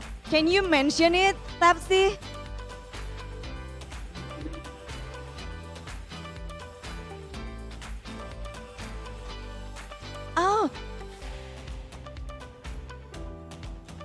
Oh ini combo ya, kombonya Rasti, like oh my Rasti, and also Udil. Mereka berdua emang lagi ini ya nempel-nempel dan katanya kuat banget di mid lane-nya. Flapsy, one more question. So, what's your prediction about the two teams that will represent Indonesia and in MSC 2023? I think the representatives will be Onyx and BTR. Onyx and BTR is the representative of MSC, I guess. Wow, jadi pas ditanyain prediksi nih dua tim dari Indonesia yang akan masuk ke MSC katanya Onyx sama BTR kata Flapsy ya. But if your team going to MSC as well, how is gonna be the match against you and Indonesian teams? Can you repeat that? I did not. If you and Brand Esports going to MSC as well and meet Indonesian team, how gonna be the match? I think Onyx. Onyx is so strong. Oh. So if your team Brand met Onyx, so you predict that Onyx could beat you? Is that right? No, we will beat them. Oh, jadi katanya pas ditanyain kalau misalnya ketemu tim Indonesia, katanya yang paling berat Onyx. Terus kalau misalnya Brand ketemu Onyx, katanya Brand bisa katanya ya mengalahkan Onyx. Kita lihat nanti. Luar biasa pastinya karena mereka lagi di atap banget pas di regular season ini. But once again, thank you so much Flapsy for coming to this MPL Indonesia Season 11 and please say love to Mara and love to Philippines as well. Good luck for your fight. Thank you, Flapsy. Thank you. Yes. Wah, yes, ini menarik banget ya Flapsy. Dia ngelihat bahwa tim Bigetron katanya bakal menjadi perwakilan Indonesia bersama dengan Onyx. Tapi itu hanyalah prediksi, kita nggak akan tahu seperti apa karena perjalanan mereka masih panjang. Benar sekali, ini baru hari pertama ya Bude ya, ini baru match yang pertama. Nah Bude, bukan cuman Flapsy, tapi kita bakalan juga telepon-teleponan, call-callan sama juga yang jauh di seberang sana. Bukan dari Indonesia, tapi bukan juga dari Filipina. Tetangga ya, dari Malaysia. Wah, dari Malaysia ada siapa Bude? Ripo! Ripo, hai! Yes. Halo. Halo Ripo, Halo. please say hi to your Indonesian fans here. We miss you Ripo. Kangen Halo deh. guys. Udah. I miss you too guys. Tapi gimana bermain di Malaysia dan Indonesia? Apa yang kamu rasakan Ripo?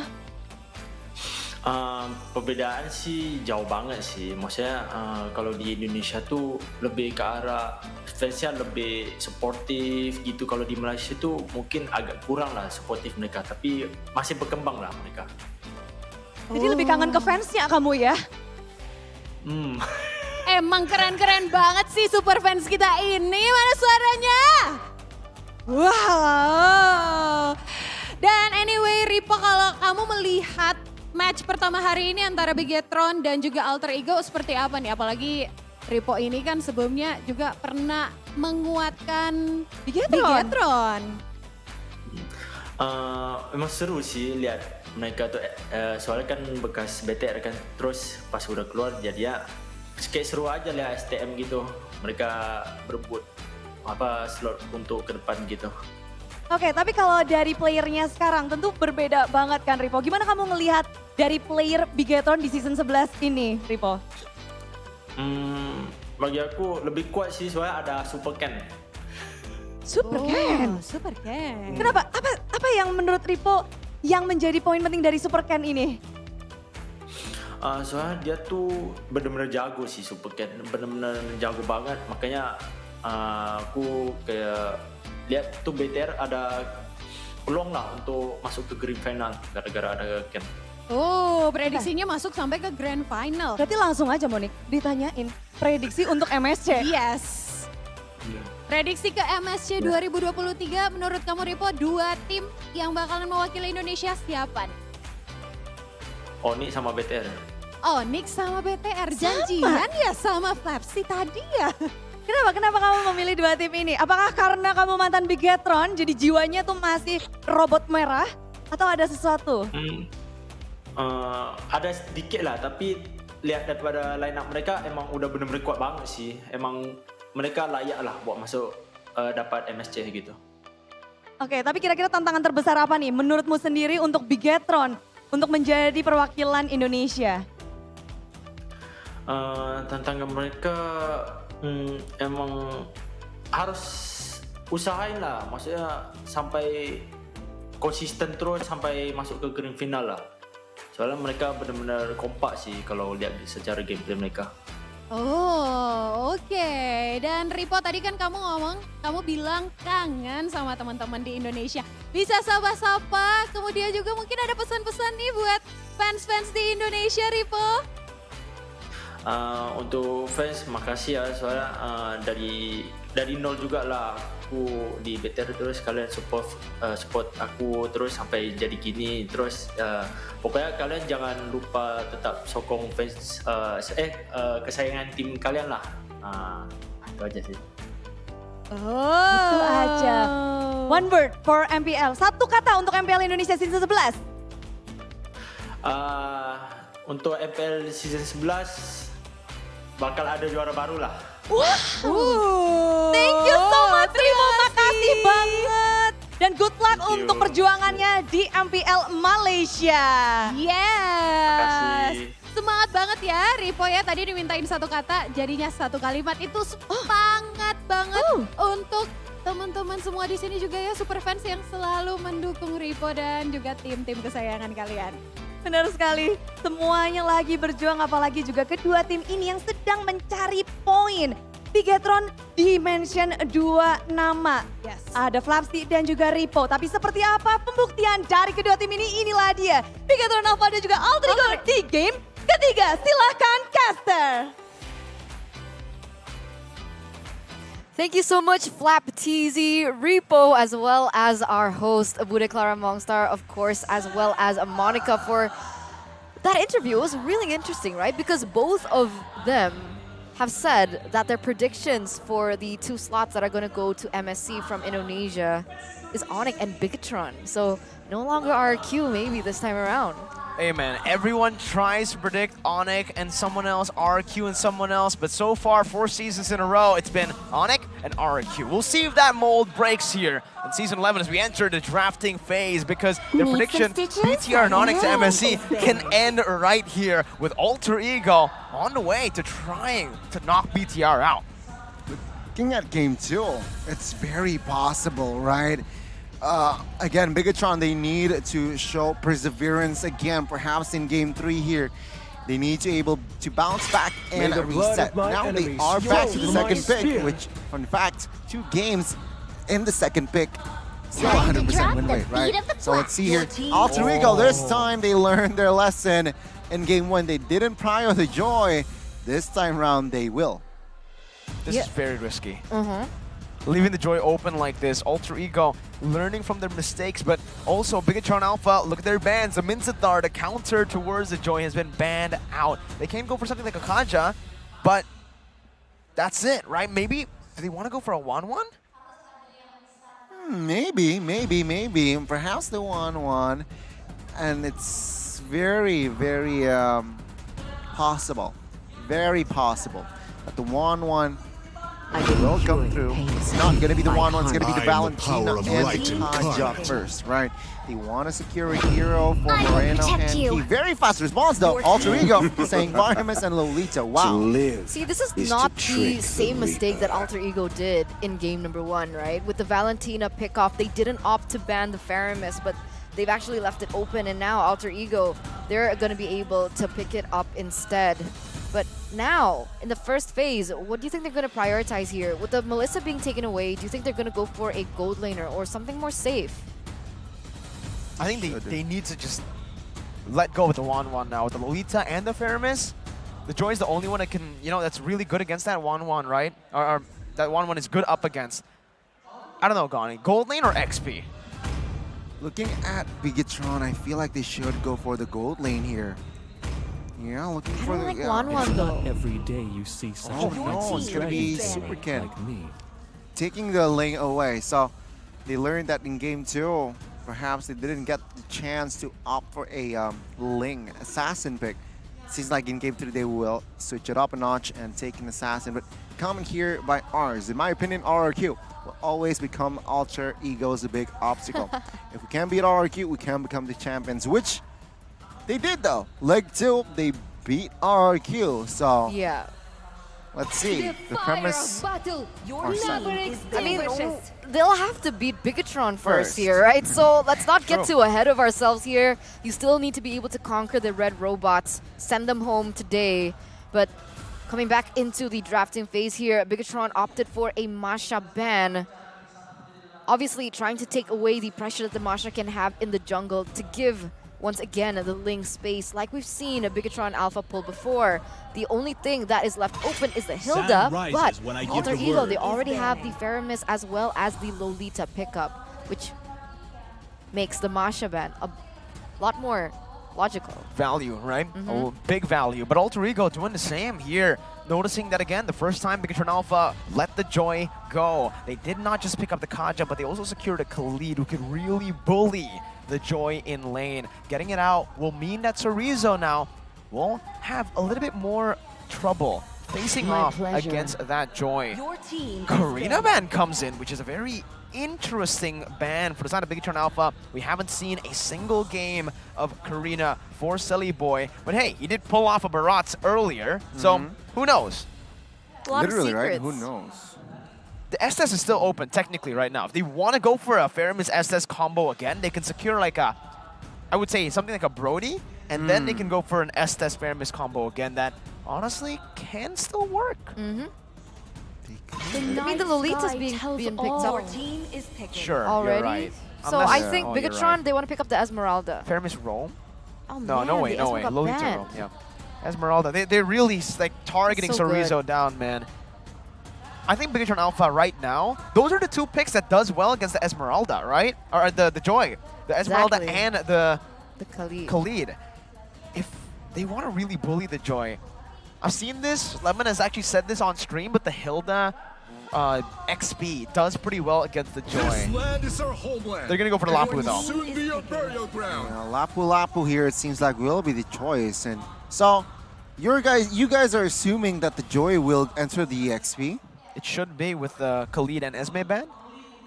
Okay, yeah, it really sets up for them, right? So let's see here. It's still a flex. It might be a bluff though. Alter Ego. Let's see here. Looking at their composition from inside of Bigetron, it's quite very one-dimensional, I must say. It's a lot of pickoffs, but perhaps with that lapu-lapu, it might add more spice during the team fights. Alter Ego, yeah, you're right. Joy EXP, Martis will be played by Selly Boy. Nino? Nino, looking at their comp, Brody. Brody works earlier here. mentioned, Mirko earlier mentioned Brody. I like Brody. They should pick up the Brody here. There you go. There you go. Got the Brody pick right here with the Martis as well. That's really going to be a big problem towards Bigetron Alpha. Bigetron now needs to set up for, I think right now at this point, go for something like a Beatrix, right? If you go for the Claude here, you do well against the Faramis. Ah, man, the Beatrix is really going to struggle against the Joy too. Yeah, but I think the Beatrix will still be... They go for the carry against the Brody. So, yeah. I thought they want to go for the Harrods. Yeah, even more pressure now for the Brody. There's a lot of good lanes to play with. 2 winning lanes, I would say, for the side of Alter Ego, XP, and Gold Lane. Ling is going to have a tough time. I think it's going to be similar to game number 2, where the purple buff is going to be invaded in the... when Sunny Boy gets level 4. Instantly, I think. All right, let's see, right, about the compositions, though. It's going to be very tricky, I must say, for the side of Bigetron indeed here, looking at their comp.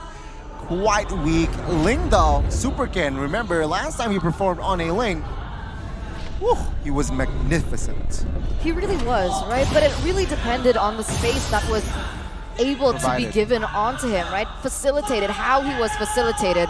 So we'll see, without that facilitated level from these side lanes for Bigetron, how will this pan out? Mirko, take this in. This is a battle for match point, ladies and gentlemen. The one who loses will be knocked out of the playoffs. It's all or nothing once again for Alter Ego and Bigetron Alpha as we jump into game number 3 into the Land of Dawn. Gani, anything significant here from the emblems? Gotta check, man. Looking at the compositions, the emblems, and as well as the spells, it seems like Pi will play the Vengeance Joy, so as expected as an EXP laner. But looking at the grand scheme, no, Rasi though, he opted for Tenacity, so no concussive blast, so he is more of a very covered, tanky for the side of Roamer here, for the side of Rasi. But it seems like now it's going to be lethal battle still. Wow. Super Ken gets it without effort. Yeah. With the Retribution, just Slink clean in and gone. Here though, without the S-Test, you can already see that the pressure is very different, Eterna. Moreno and Key are able to really push and utilize that wave clear in the mid lane compared to the last game. Very different. Feels like the impact definitely is less, honestly, for the side of Alter Ego. But they're still trying their best here. Onto Super Ken. They might actually take him off. Oh my god. Oh, but barely. Super Ken still able to get out here in the first minute of the game. Bigetron Alpha still holding a small gold lead as Alter Ego putting their focus now back onto Sake. Quite surprised Udal didn't pop his flicker there to secure the kill, but outside Selly Boy. Oh, they're doing the same thing right now onto Selly Boy. Super Ken is rotated and Selly Boy jumps in with a Decimate. He's actually able to survive for a bit, but the first blood will be picked up by Super Ken as Pi runs wild onto Key. That's the stun coming in by Soriza with a flicker, and the Tempest of Blades will mean that Super Ken gets a double early on. Alter Ego's attempt at shutting him down have only given him a double kill early. Oh my god, the turnaround, the torn apart memory there. Very low for Saken. He pops the flicker, but take a look at Super Ken already in the invade of the purple buff. It's a revenge, right? It's Bigetron on Super Ken saying, you invaded my jungle earlier, let's take mine now. Good dodge away, good flicker as well. Gets out in time. Gets a trade down, but the flicker comes down as well. Super Ken will fall to the hands of Udil. Not a good trade in the end. Alter Ego able to equalize instantly. Wow, so even without the setup, right? You can see that Super Ken is still trying to be aggressive in the enemy jungle. But the combo wombo between Udil as well as Rasi. Wow. But look at the Taos prediction here. Only one for Bigetron. As you can see here, Alter Ego trying to get aggressive as well. Divine Judgment on the Selly Boy, but the Call Alter comes down for Alter Ego by Udil on that Faramis. And so far, again, it's Alter Ego just laying low, not wanting to go for anything too aggressive. no crazy invades yet. No crazy invades yet indeed. And take a look at top side here. It's just both gold laners here farming. Yeah, it's just giving space for the gold laners, but it seems like in the mid side, Alter Ego, they want business. But Bigetron, they will kite it first. Oh. They're committing onto Key. Not too sure about this one. He does have the flicker and he does get out, but it does bait that resource out of him. Defensive flicker will mean that Saken will have no pressure to play with up top in the gold lane, and Nino will just be able to utilize this early game lead on that winning matchup. Very interesting choice from Moreno using the IMU for the ultimate of Selly Boy. Was it a misclick or did he actually want to go for Selly Boy's ultimate there? I must say, I feel like that was a misclick. Right? I think he does. Right? It's, I think he does want to go for it. Oh, really? Why? The execution helps a lot. We've seen this from time to time as well from actually a lot of players in the regular season, stealing the decimation so that it really helps with the execute. Valentina struggles with that. Key gonna be engaged on. That might just be the wrong target. The Cold Alter is popped down, but it all is just gonna be Alter Ego who gets silenced, and Super Ken takes all the blades. Rossi with Lumina Blast finds a two-man stun, but it's Bigetron who pick up all the kills. Oh man, Nino and Rossi are the ones to fall. Bigetron Alpha taking these two down. They're gonna have the space and the man advantage to be able to get this turtle uncontested. And you can see here Alter Ego looking for some compensation. It instantly gets taken away. But coming back to that point, right, I think it was still a misclick because before that team fight happened, Moreno threw away the ultimate and now he has the cooldown and was able to get the Numran Blast now from Rossi. So perhaps coming into the future, when they go in for a team fight, Moreno might have more of an impact. Hopefully, right? Now they are already almost establishing a healthy lead here. 1,000 gold in the first 5 minutes. Are in control. The structure here, the lanes rather, is very well managed. It seems like in the mid side, Alter Ego. In game 2, they have structure, right? They are able to execute their structure, but I gotta be honest, in minute number 5, no clear structure here in the mid side though. They're just forcing fights after fights. Moreno. Whoa, Moreno with a very miscalculated play there, but he jumps onto Udil, still getting the damage down. That Numina Blast would have actually slain Udil, but in the end, it's still Bigetron with a turret. So nobody saw that. It's fine, Moreno. Nobody saw that. He's hitting Natalia. 2,300 gold lead still though for Bigetron Alpha despite that play in that mid side. And you can see here all 3 lanes going to be pressured by Bigetron. Top side already pushing mid side as well, as they are trying to get a little bit more ground and map pressure in order to get the next neutral objective. Oh, this is very dangerous. Divine Judgment again. Silly Boy. That Cold Alter just melts down as Cerezo jumps into the back line, and now Blast unable to connect, but it's going to be the Vengeance into the back as well. Under the turret, Pi picks up the kill. Super Ken now onto the back as well, finding the tap of the blaze with Nino with the turret apart. Memory and a basic attack takes Cerezo and Super Ken down. Ultimately becomes worth it to AE. That double was very important, right? That double kill on towards Nino that grabs the gold. I feel like for Nino, perhaps he might be leading if you compare it to Saken. So with that 2 kills, take a look at the gold already. It was almost 2,000. Now it's just nullified. It's just back to square one, it seems like. Alter Ego, though, will not give the last turtle away freely. And it seems like Bigetron Alpha, they are the ones who are behind on the rotation. Will they contest is the question. Let's see. Udil doesn't have his ultimate yet, so it seems like Bigetron should have the better. Wow, but Selly Boy steals it. Very good. Selly Boy's been so on point, man. Serious, yeah. 1 level below. That was the advantage for, it should be for Super Ken, just for Retry. It seems like he denies it, right? And oh my god, now there's focus shifting on towards bot side. Let's see, will it become a war? But no, let's talk about the item first. Blood of Blade of Despair, rather, for Brody already. Just physical attack, and I feel like he wants more physical attack and penetration on his way perhaps towards that Malefic Roar. Good decision. But take a look at Super Ken, right? With that Berserker's Fury is able... Oh my god, bot side. Call Alter plays down though. Saken's still going to be able to survive, but Call Alter gets melted down. The Venom Blast now charged in. Rossi not able to connect, but Super Ken jumps in now with all the resources popped in. Udil will be taken low, but Chorizo jumps in with a flicker, not able to find anybody as City Boy rotates back. Chorizo finds a two-man stun, but will be damaged down. That's Chorizo taken out by the decimation. Super Ken in the back, looking for a play. Cuts the wave and tries to rotate around. We'll be able to get out with the Finch Poise, but Bigetron Alpha so far have been unable to make these movements work. Wow, and all the while though, Bigetron Alpha not being able to get anything on the board either. They've been able to clear that top side, but not get anything for it. Alter Ego, it looks like they're the ones controlling the pace here in the third game.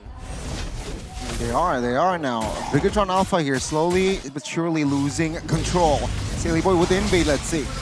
That's the damage. That's Silly Boy, who's taken very low, and Chorizo is able to follow it up now. It's going to be Udil gets targeted down. Super Ken looking for one more hit, and he will be able to find that kill to make it a double kill. Pi falling as well in the mid lane. It's just chaos all over the place in the Chaos Derby.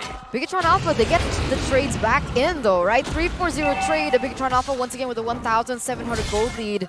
With Selly Boy as well as Pi off the board, it looks like Saken already starting up the first Lord of the game.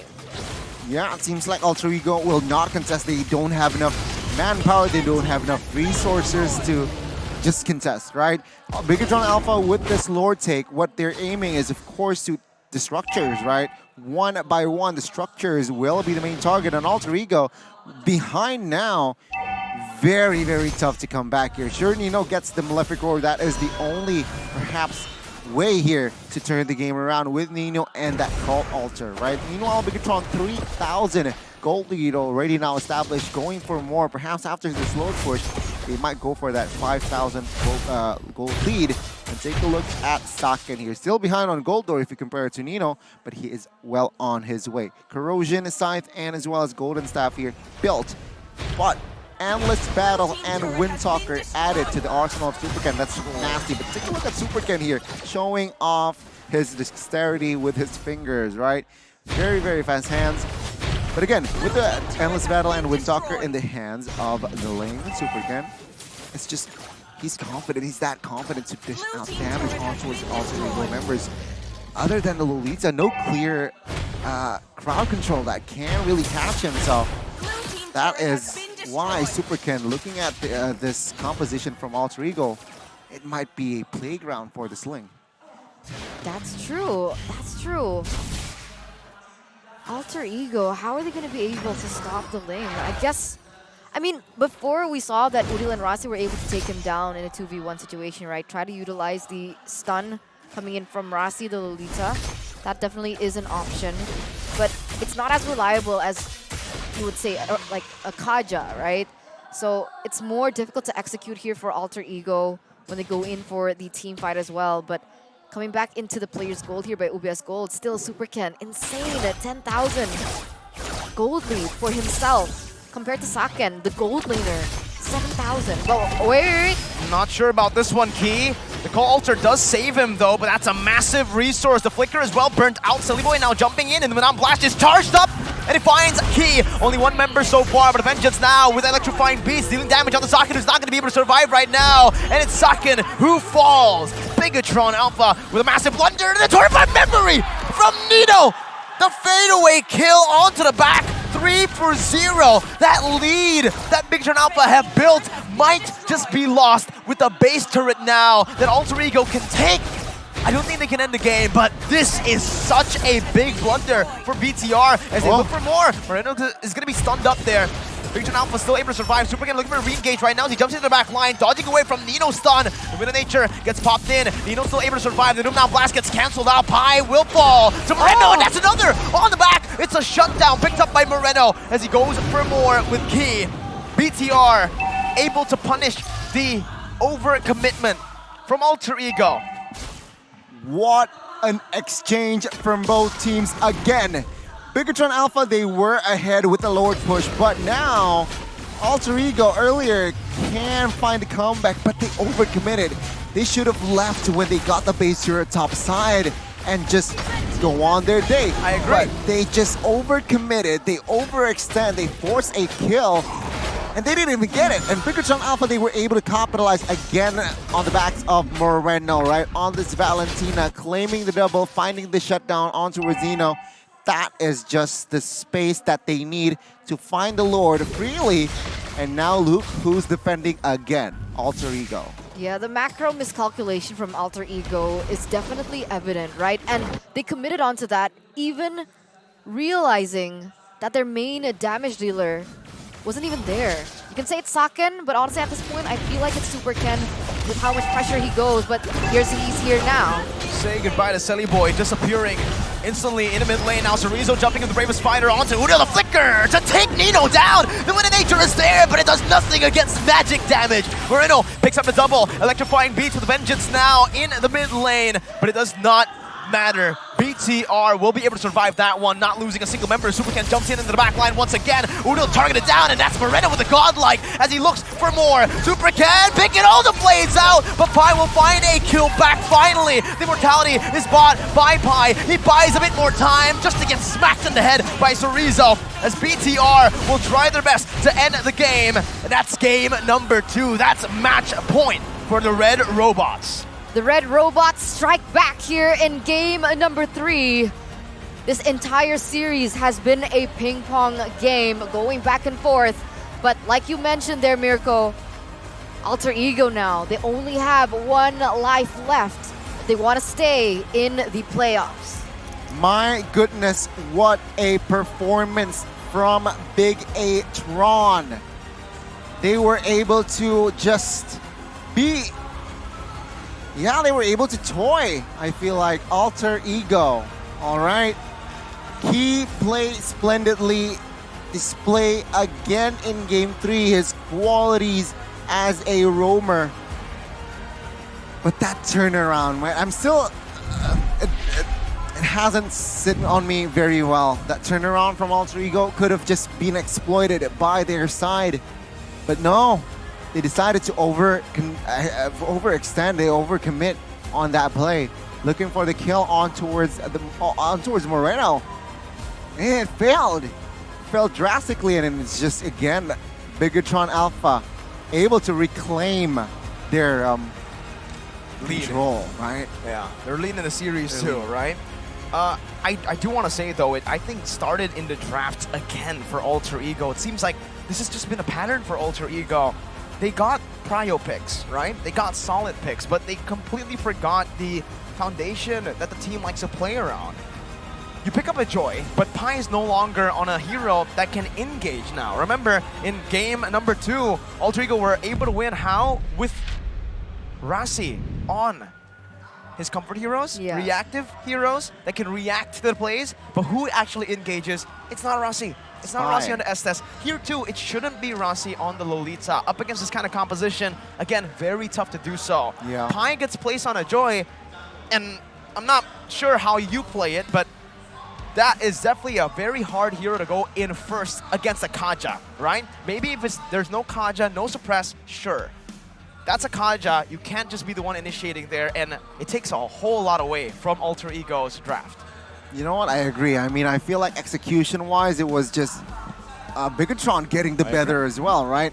Super Ken, give him a link, and he will perform. He did, right? Sure, he gets taken down twice in that game, but it didn't really matter because he's able to just bounce back, finding his rhythm again, even though he lost his footing. As a Ling, you want to farm like here and there, but it seems like Super Ken doesn't matter. And also just rate Key. Right on the Kaja, he was able to just find the pickoffs. 13 assists to his name, almost 14 perhaps. But my goodness, it's just a very good in-sync Bigetron. They're back to their structured. They're able to just to program to win vibes. They were able to execute it in that game. It was very clear that they have the structure to do it. And there you go, game 3, it was a GG. 18-9 was the total kill points. A 15-minute game, quite clear cut. Take a look at Chorizo. He is able to find the 10 assists, providing what he needs on that Lapu here, right? Bloodlust Axe must have item. Fury Hammer as well. Just extra penetration. But after that is just full defense. Dominance Ice and as well as Athena. And again, Saken here doesn't really shine, but he got that 3 kills, get that 7 assists as well on that carry. His positioning here was almost exploited. Thankfully, you're right. You mentioned it earlier. Pi was on a Joy, not a backline hero. But talked about Sorizo. We talked about Kaja. We talked about Ki. We talked about Super Ken. We talked about also Saken. Everyone. But we need more of Moreno. Moreno. Moreno. More of Moreno. Moreno. You're right. Rate this guy. All right. He is, I feel like, he hasn't matured. He hasn't matured as a mid laner. But my goodness, this guy performs so good. So good. Almost 100 KP this game. Yeah. He is on a Valentina. Most of the kills, given I think, as well, Farsa. Pardon me? Does he have most of the kills? Yeah, of course. That game, he was what? I think 8 kills, if I'm not mistaken, or 9. So again, this guy, very silent killer. We just saw Super Ken on the lane, like here and there, top, bottom, but Moreno was doing the killing, was doing the assist, right? He gets the Numeron Blast multiple times as well. He just knows when to pop off, and that defense there, when Alter Ego overcommitted ontowards and he saw that mistake. He is able to outplay and get the double, get the shutdown out ontowards, the momentum that Alter Ego were desperately needed in that game. Just diminished there by that guy, Moreno. So the post-game... Look at the damage. Take a look at the damage, 56,000. No, that's not real. 1,016 GPM? Oh my god, Super Ken. Oh, no, you're right. no, You're no. right. That's crazy. No. That absolutely is crazy. He wasn't even like that dominant this game. He was in 13-1.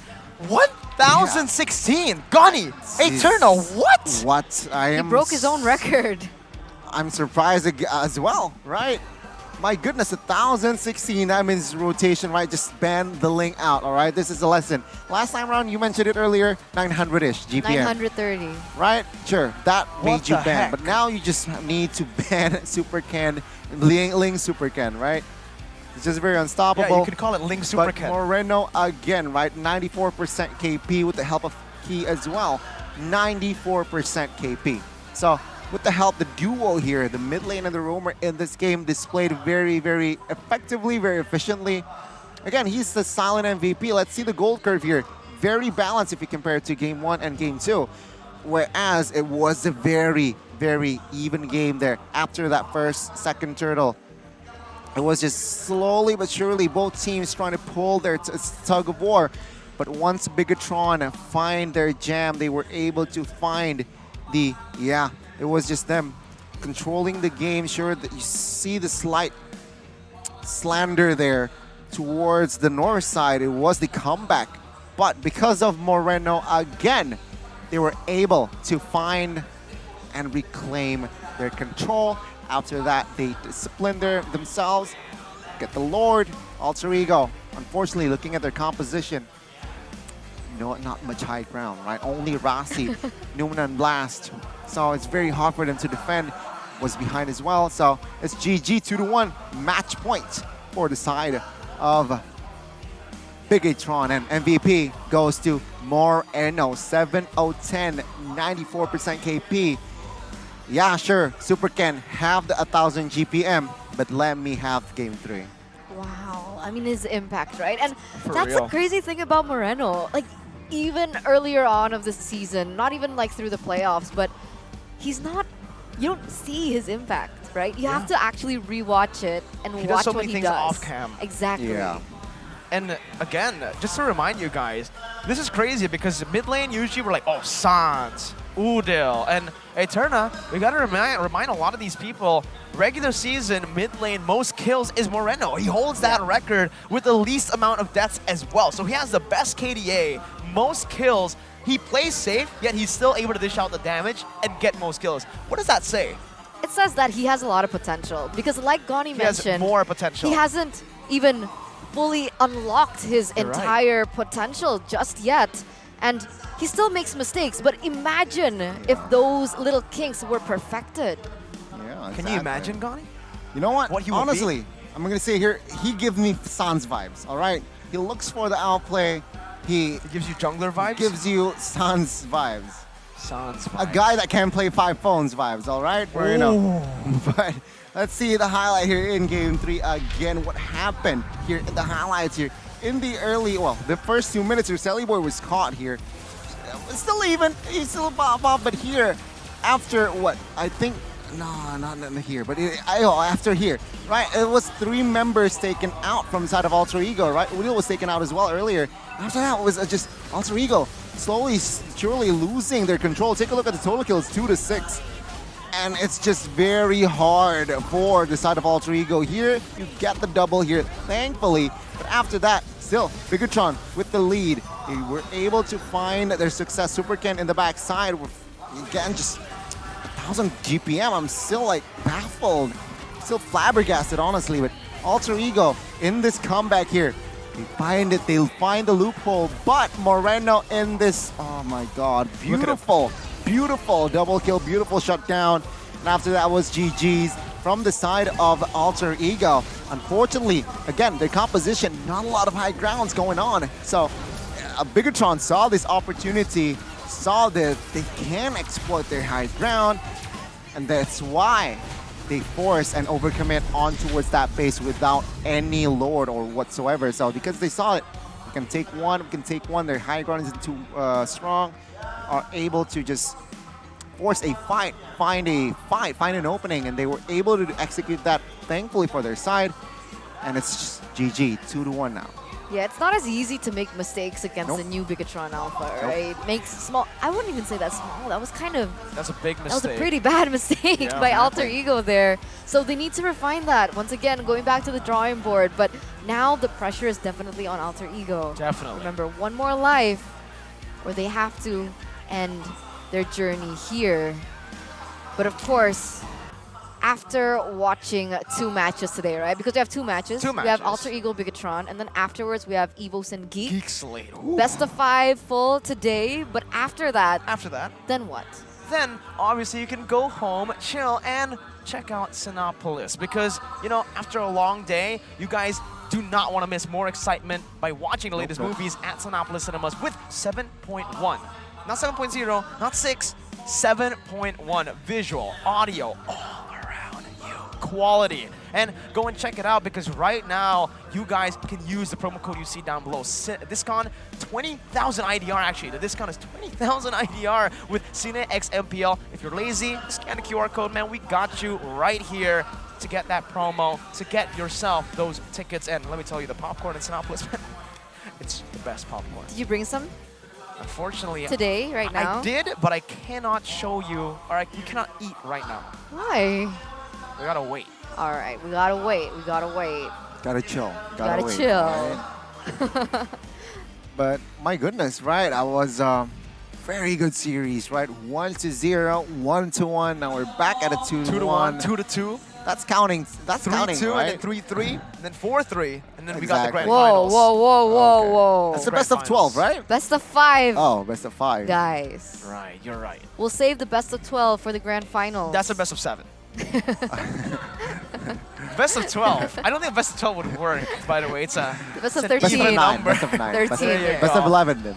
Yeah, all right, there you go. They're just making numbers out right now with the best ofs, but hey. MPL 11, season 11, best of 11. Oh, they should do that. Maybe. They should do that. We should. We really should. We should grab that opportunity. Yeah, grab it now. Grab it now, just like you guys can. Grab? What do you want to grab, Eterna? Discounts. Woo! On where? On Grab. What discounts? Switch hands. Switch your road. There's so many. There's so many, right? Because as MPL ID Season 11 begins, there are just so many Grab promos that you guys can be ready to enjoy. So for new users, back in the day, remember we like to talk about it, 50% discount at Grab Food to power you up when you're watching MPL ID Season 11. Of course, if you guys want to hop on to the venue here at GEXPO, you guys can. Just use the promo code where you guys can get a 90% discount for whichever transport route you take, be it Grab car, Grab bike. What do you like to use? I usually grab a bike. Grab bike. Gotta stay efficient, Bicycle. you know, economy, right? You gotta stay efficient with your money, But aren't you the richest caster? That's Arashi, my guy. He always takes grab car. You should know that, Gani. And, you know, with that in mind as well, you also can get free MLBB hero skins. No so way. don't forget Whoa, to check what? out that promo beforehand. Go back a little bit on your YouTube, scan the QR code or grb.to/MPL. But of course, with that in mind, right? You know what that makes me want to do? What? Makes me want to grab car home. Why? And because I really want to enjoy Max Stream Eterna. Oh, Max Stream. You That know app Max Stream? Yep. that combines the OTT and channels. Yep. So you don't have to switch. It's so Got it. efficient. No extra value as well. No. Wow, yeah, I remember us talking about this, right? Because not only that, but you guys can also enjoy exclusive quality content from Max Stream, including Love Coach with Rachel, Love in Game, The One Believe Rasha, The Wonder Kid, and of course, Kolak Express. You're not saying it right. Well, how am I supposed to say it? Gani, teacher. Rasha, There you Wonder go. Kid, and Kolak Express. All right? That's the way, the only way to pronounce it. The only way to pronounce that. Sorry. The way the Kolak. dragon. Kolak. And There's a space between the Cole and the Ak. all right. I hope I'll get it right the next time. And I guess that's the same thing that Alter Ego are hoping for as well, right? Getting it right in the next game, or that's going to be it for their playoff run. They're going to go home again on the first day. Oh my god. Like they have before. 3 seasons in a row if they actually get knocked out. Exactly, 3 seasons in a row. I'm low-key cringing right now.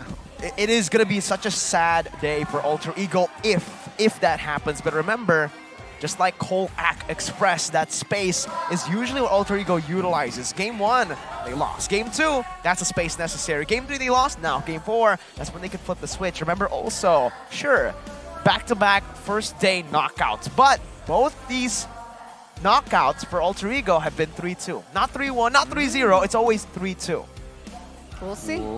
Can they replicate that same 3-2 for victory, though, this time around? We don't know, right? We never know. We will have to wait, though, as 25 seconds will enter the dough. Yeah, I don't know, right? Because sure, they do need space. I like that. I like that wordplay. But Alter Ego, aren't they a team that requires momentum? Without the momentum here, right? Maybe before they did. Because I feel like this Alter Ego, it's like, it really depends on the draft. If they're set up for success, they do it. The execution is still there. And even in that draft where, unfortunately, they did not have that initiation, they were still able to make it work in a lot of these situations. Remember that fight? They were able to punish Bigetron Alpha a lot of times despite being down 5,000 gold. But this is the third game. That's right. No, that beforehand was the third To game. live Now it's the is fourth to game. trick That's the how math reaper. That's how math works. Sorry. What I was trying to say is, even given a good draft, Alter Ego, they still didn't execute it well, honestly. Sure, maybe they did in the early stage of the game, but like we keep mentioning over and over, and like we pinpointed, the fact that they made a I huge am the blunder power of really light costed them that incarnate. game. So coming into the fourth game here, you can now check out the drafting phase as well. Bigetron with the first pick, Alter Ego with the second. Fanny, Arlette, Fermis going to be the choice here from the side of Bigetron. Alter Ego with the Joy, the Kaja, and the Glue. With the Valentina being opened up, Bigetron utilized that first. Yeah, seems like it's going to be just like game 1 where Valentina was picked up first, but it was to the side of Alter Ego. Now, in the hands of Moreno, remember what happened last game. Valentina, he got the MVP, right? 807 or 806. My goodness, now Alter Ego, what will they respond with here? Most likely they will respond with a Fredrin and a Farsa, or not, if not, a Fredrin and a Melissa, perhaps. Yeah, I think securing the Melissa is going to be very prio. Maybe when the Farsa Melissa could come through Yeah. here, knowing Alter Ego can play in that jungle position, and that's exactly what they go for. Farsa and the Melissa. 2 incredible picks early on for Alter Ego. The winning condition, remember, for Alter Ego is Nino winning matchup in the playoffs. You might just get that, especially with the Melissa being picked up as well. For the claw past time. few games, Farsa was also taken off the board by Bigetron. With this being opened up, Udil on a comfortable hero as well. Even, you can say, a power pick for Udil. Now, Bigetron, how are they going to respond to this, right? Claude? Is Claude an option? Claude is definitely an option here, looking at their head-to-head ahead, looking at the head is going to be Melissa, but no. Sakin is more comfortable on a carry, it seems like, and it's going to be Grok. Still flex, but most likely here on towards Key. But the quick response from the side of Alter Ego now. Again, Alter Ego will give Hirasi his comfortable hero in the support area. It's going to be the Diggy, and Alter Ego will respect Super Ken's Ling 1000 GPM. That's crazy. I'm still thinking about that 1000 GPM game.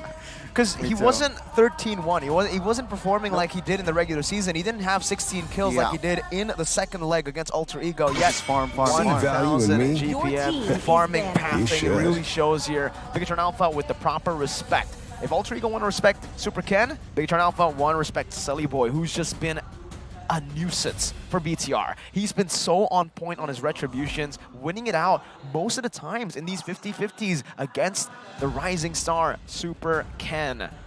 Now, Alter Ego. Thing is, they picked up a Diggy, sure, but they picked up a Diggy to a Valentina, right? That does give that time journey to BTR2 to play with. A lot of things that they really need to take into consideration now. But now, Alter Ego with the Ling being banned out. Are they gonna go for another jungle ban here? I think it's a little bit difficult to try and ban him out, but they are gonna go for the Hayabusa, taking it away from Super Ken. Bigetron, are they gonna go for the same route? Are they gonna take away the Martis perhaps this time around, taking it away from Sally Boy? Maybe, but again, remember, the data is still showing that the second pick is still 100% win rate, right? So perhaps the last pick is just a very good conclusion for the draft. But there you go. Bigetron, not the Martis though, it's gonna be the Barats, right? Seeing game 2 and it's the hero that just annoyed Bigetron most, and feel like Alter Ego now, without that option, perhaps can go for the Akai. You're right. The guy can definitely work, but again, that's another big ultimate that BTR can utilize. I think in this particular situation, it does work though, because you want to try to overwhelm the Valentina with a lot of good ultimates, so she doesn't know what to go for, right? And in this case, they also still need a utility jungler that's good to set Sully Boy up for those retreat battles. May the blood of my enemies flow from my spear. Oh yeah! First time. Yep. There you go, Mincetar for the first time of MPL ID Season 11. It gets picked up, and Mincetar is going to fall into the hands of Alter Ego. Very interesting question. I would have thought more XP. Me too. Should but be more XP. Maybe might be XP, right? Still a flex at this point, right? But that's also a big CC that can be taken away, but not a lot of dashes inside of Alter Ego, so fair enough. And I'm wondering, right, is this Mincetar going to build damage, Yeah, attack speed, or more tank? I have to wait and see as well, right? Still up in the air at this point. Bigetron now. What will they go for? Seeing the Mincetar here. Perhaps they can go for the Hanzo, actually. Oh, it's not going to be the Hanzo. It's going to be another Alice. And the Terizla.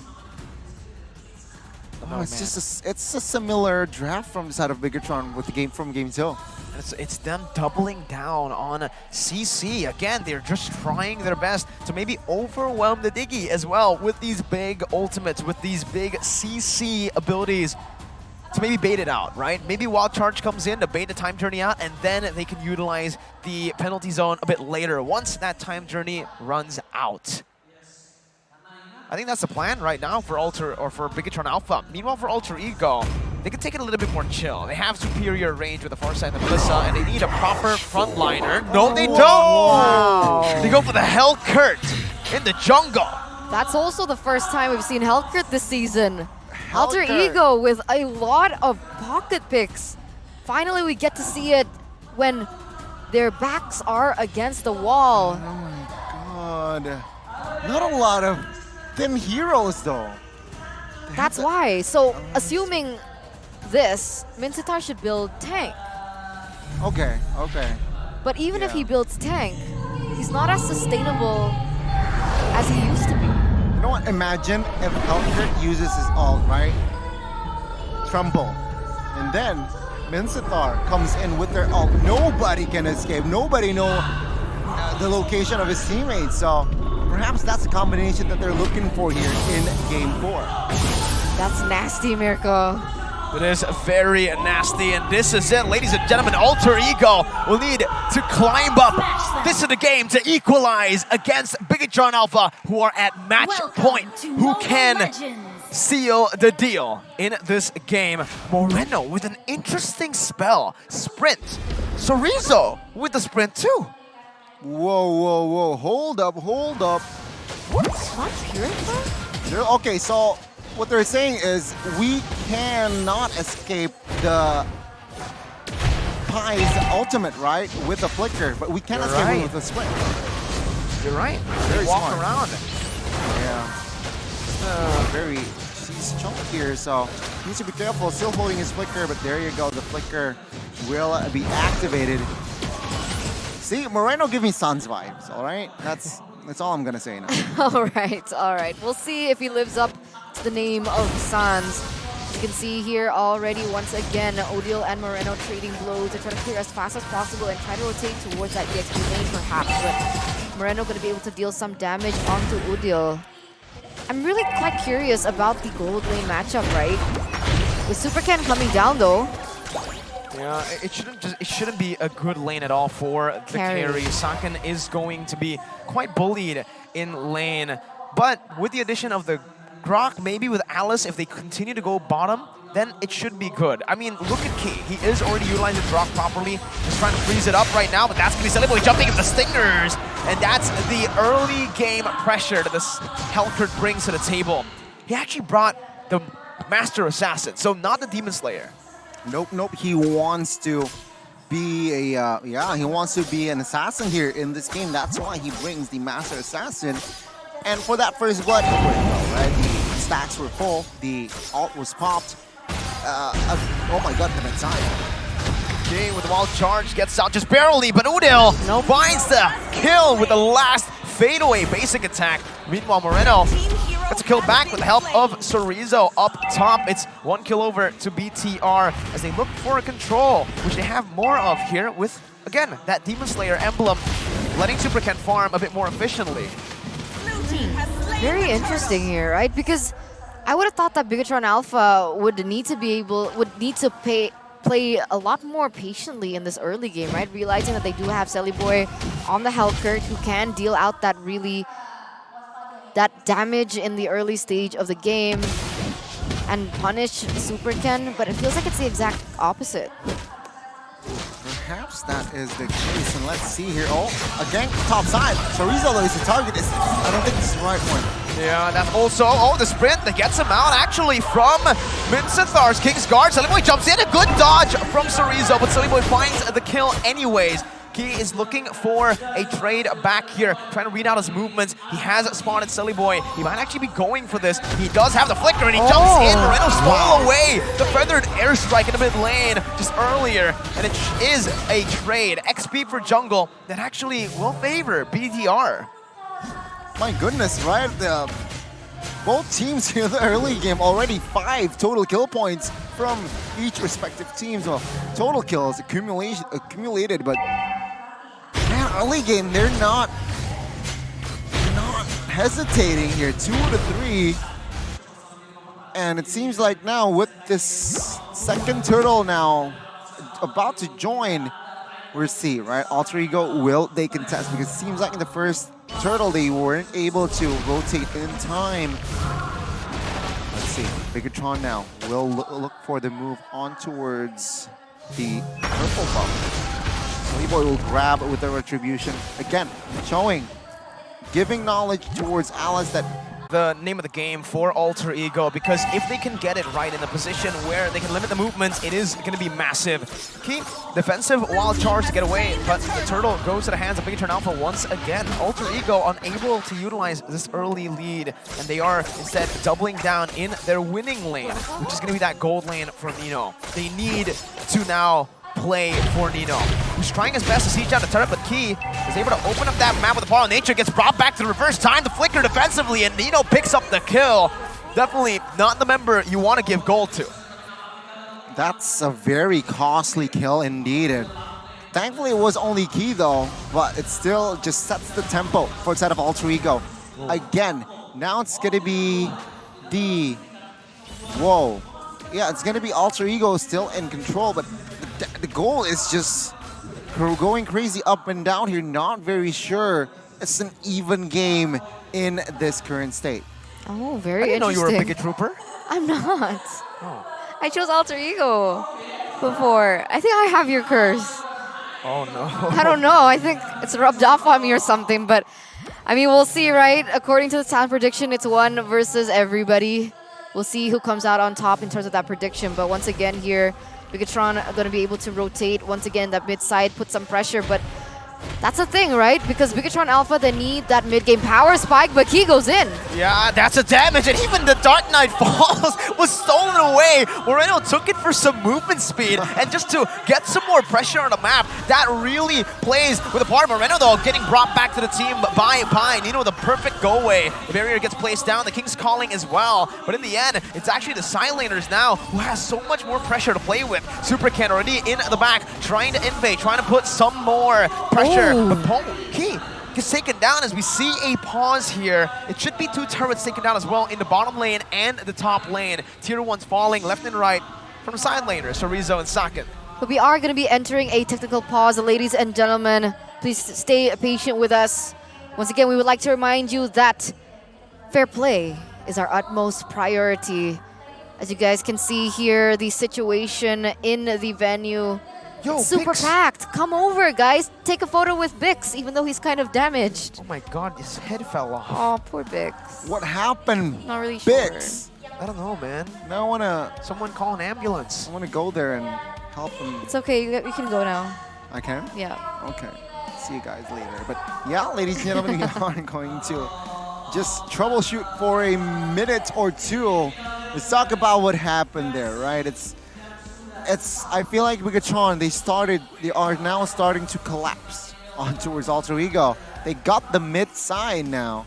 And the top lane. And the top. Bottom lane. They got all tier 1s. All tier 1s. They hate tier 1s. The yuck. That's what Alter Ego, Bigetron saying to Alter Ego. But on your screen there, previously, we saw Pai's family. So he's actually come to the venue to support him. It's the family of Sirs. Got Sir Pai. And Sir Dad. Sir Fitland. And Sir Mom. Sir Mom. Sir Pai. Sir Dad. Sir brother. Sir Clan. Sir Pai sister. of Clan Sir. Ooh, that's what we call him usually. Because he's such a Sir. Here though, you can see that the Alter champs, the Alter Ego fans in the building are still very optimistic. They know about the gaps, the spaces that they need to get the dub. And so far, yo, is that Moreno? Yeah. It Moreno is headband. Well, you said you wanted more of Moreno. That's 2 additional Morenos and 2 keys. Oh, who's that? Oh, that's Key. And then who's on the far left? I think it's Super Ken, maybe? Perhaps that is the case. I can't see it. Oh, we got a, yeah, sir, hello. Hello. Shout out Ready. to our security guard, man. Keeping the place safe as usual. Big shout outs to everyone behind the stage as well, because it's not just the players, not just us casters, it's everybody. We got crews, all we right? got crew, we got security guards, we got the hosts, we got Donnie, Seraphine. Oh my god, that's a unit. That's a unit. All right. Yo, we have kids and Leo Murphy too. Oh, cool. Leo Murphy has a son. No, I don't- Kids is a No. player, not Leo Murphy's kid. The It's his jungler, right? name, Yes. All right, all right, all right. Oh, there's some fans for Bigetron here. The Biget Trooper saying, let's go, 3-1. You guys It's can a do rare it. thing we see a Bigetron fan. It's a rare thing to see a Bigetron Yeah, fan. so it truly is. Truly can is. look to But your right. ladies and gentlemen, we are going back into the game as the technical pause has elapsed. 6 minutes, 7 minutes rather, have passed. And you can see that Nino and Pai, they've actually, Nino rotated towards his top side. Whoa. Back in the game, and there should be a siege here. Alter Ego able to find it. Free. No contest whatsoever for Bigetron Alpha for now. Good opening as well there with the alarm bombs by Rossi, spawning Saken out, forcing him to show up in lane. Well, it's the first structure for set of Alter Ego, right? So that's a good step to perhaps to gain more control in this game. But it's still overall, still Bigetron's game, right? 3 turrets taken out. It's very small goal lead, but just the pressure, the map presence. I mean, Key, take a look at this guy. He's opening up vision for his team. And Superken will grab the turtle. No, uncontested here. See Halbert though, built for Selly Boy. That is also the reason why I don't really like the Hellcurt pick here. Honestly, it's on towards Rizla, on towards Key, on towards Alice. Not much of a target to be, assassinated. Yeah, I guess the power of the Hellcurt was in that early game, right? But Key going to the bottom side, looking for a play perhaps. Dark Knight falls there, and it's going to be the mid laner who gets picked up. Moreno will fall. That's silence from Sully Boy with the high and dry as well, or the Master Assassin, as they have renamed it. It's doing a lot for the team. As Superken tries to look for a trade down below. There's a barrier placed down, and the turret should be able to take down the minion, forcing Alter Ego away. And Bigetron Alpha somehow come out on top in the objective game. They do lose 1 member though, and they should lose that bottom lane turret. So Alter Ego should get the best of Bigetron Alpha in this trade. Ooh. We're gonna pick up another turret there in the bottom side. Alter Ego, they're really pushing the tempo here. Yeah, they need Key though. Needs to be careful here. Alter Ego now, slowly but surely, they were behind 2 turrets earlier. It was 3-1, but take a look at them now. It's 4-3. So they're catching up turret-wise. And looking at their execution, it's suffocating actually. They weren't able, they're just picking their fights, right? Sure, Moreno, they were able to catch him off guard. Very good pick off here. So they're executing their game plan with that Hellcurt, their pick off strat, right? So a very good conversion or a very good transition from side of Alter Ego to, let's slow the tempo down and just pick their battles. But item-wise, again, DHS and as well as Golden Staff has been secured. Has Claws, it seems like, will be on its way. No shoes for Melissa here. Doesn't seem to matter, it seems like. Chorizo with a penalty zone there, very aggressive. Nino still holding on to the Inspire as he does a lot of damage even without it. And this is the main problem right now for Bigetron Alpha. Nino does so much. He has scaled as a monster now in the mid lane. There's some damage placed down, but Sankan is somehow able to escape there with a Purify, getting out of the silence. But that's a massive resource that Alter Ego can utilize now in the next team fight. Superken already onto the Lord. Nino still looking for the siege as Superken jumps in, trying to pinch Nino and Rossi down. Popping up that Blood Ode. It's going to be Nino with the damage right now as that's the time journey popped in, but in the back line, everybody's diving in. Nino still able to outplay with a double, making a triple and a maniac for Nino. Once again, he performs to carry the team. Saken is the only member left standing. Nino's hunting for that Savage, but it will not happen for him, not just yet. Incredible performance by Alter Ego in that previous team fight. With 4 members taken off the board from Bigetron Alpha, you can see that Alter Ego have been able to get more on the board. A turret in that mid side as well as the top side, and even perhaps taking this Lord uncontested in the 10th minute of the game. Yeah, welcome to MPL ID Season 11 Playoffs. My guy Nino already with the opening match. Game 4 rather. Opens up with the Maniac. Take a look at what happened here. Right, time journey pop, Key pops his wall charge, a lot of resources, and my god, Nino was just free hitting, right? Pin Moreno down, gets the Maniac. Luckily, Saken was nowhere near that area. If not, it would have been a savage. Alter Ego Esports. It was a up and down game here, but it seems like now they have established a very strong foundation to end the game. Let's see though. This time around, the high ground actually from side of Bigetron Alpha is not bad. Let's see the offense from side of Alter Ego. Moreno stole away the time journey here. And this defense, Ariza going to be able to get caught there, but Pai gets knocked up. Key burst it down like he's nothing. Nino, he's a shredder. He feels like the carry here in the game. Bottom lane, it's going to be Saliboy who gets taken down. Moreno finds a kill back. But Nino, once again, look at the muddle placement, taking Chorizo super low without the basic attacks. It was just the muddles. Moreno jumping in, trying to buy some time. Bigetron Alpha losing that base turret. And Alter Ego, they are alive and well with Nino in the center of it all. Wow, that's insane. But they're going to be able to defend once again here. Bigetron Alpha, they lose that inhibitor in the top side. But as a whole, they're still able to fend off for another day. Taking a look at the gold difference here by OBS Gold. I want to know how Nino was able to deal so much damage onto Key. And it's the gold lead, 10,000 in comparison to, what? 7. Oh, 7. You know what time it is? Bigetron Alpha needs to needs to watch a very scary movie. It's Finding Nino. Finding Nino, that's a Oh good one. God. It's a good movie though. I think it's going to be hard to find Nino. Nino on the Melissa Very with the hard. go away, right? If Key wants to go for an engage, it's not going to be as easy. Yeah, but remember, this is starting to give me a late game vibe, right? So it's going to be Alice perhaps popping off in that late game after minute number 15, but they need to be careful here not to open a face shot. Oh my god, an opening! Oh no, Nino again! Nino with the damage! It's another triple kill! What? They try to find Nino, but Nino finds them first!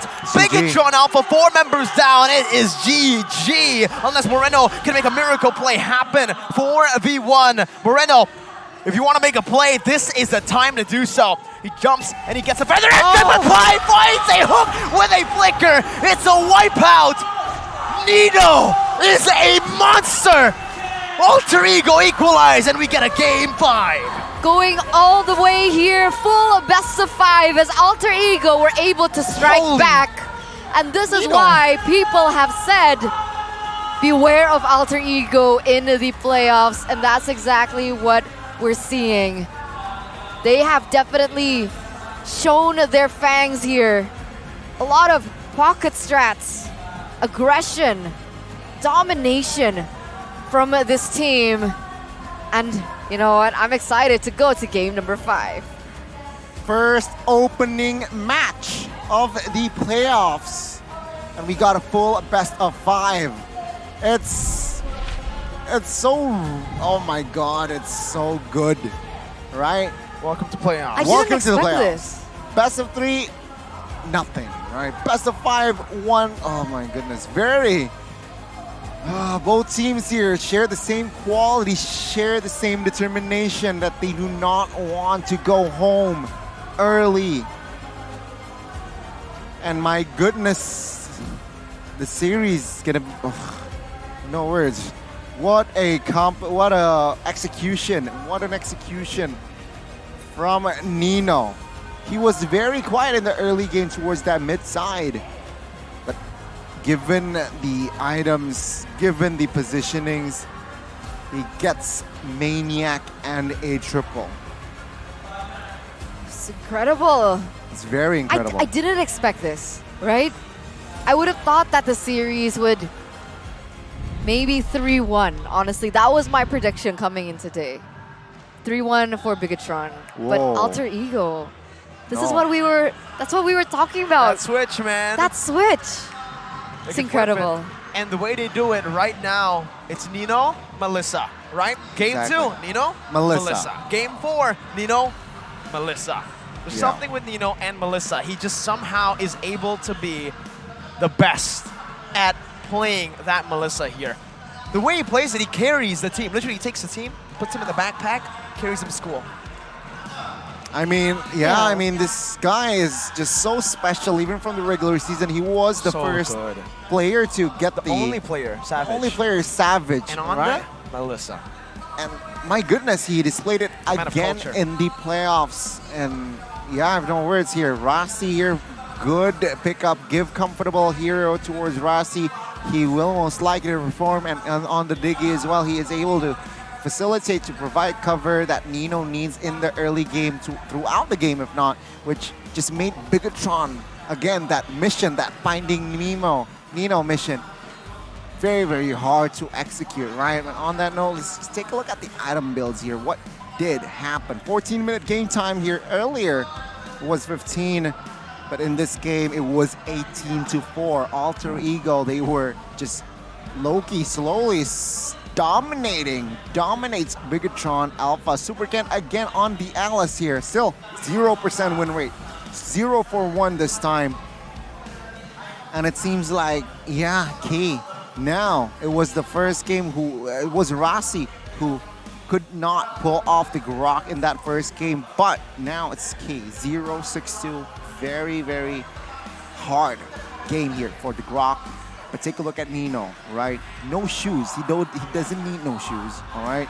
He builds Corrosion, Golden Staff, DHS, Rose. He built the Has Claws first, and then he builds the Rose Gold and the Malefic Roar. So full attack, this guy, all right? He knows that the cover is there, right? Sally Boy can pop the Dark Knight Dark Falls to perhaps give cover. Rossi, 14 assists to his name with the Enchanted Talisman, NOD, and Athena. So only one defensive item build. But also, let's give props towards Pi, the debut of Mincetar.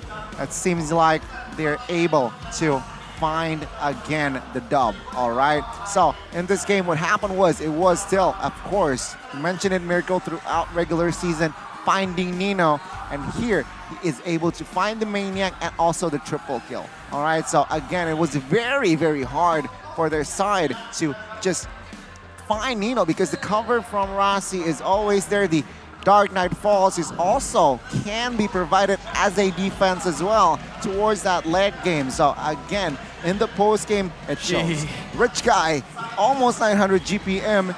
Nino on that Melissa, 80,000 worth of damage almost given by this guy. But of course, let's not forget about 14-minute game. That is absurd. Exactly. It is absurd, right? He, though, will suffer the sandbag on the losing side. Number-wise, it's just Alter Ego, damage dealt, damage to tower, right? Sure, they got most turtle, but it doesn't really phase them.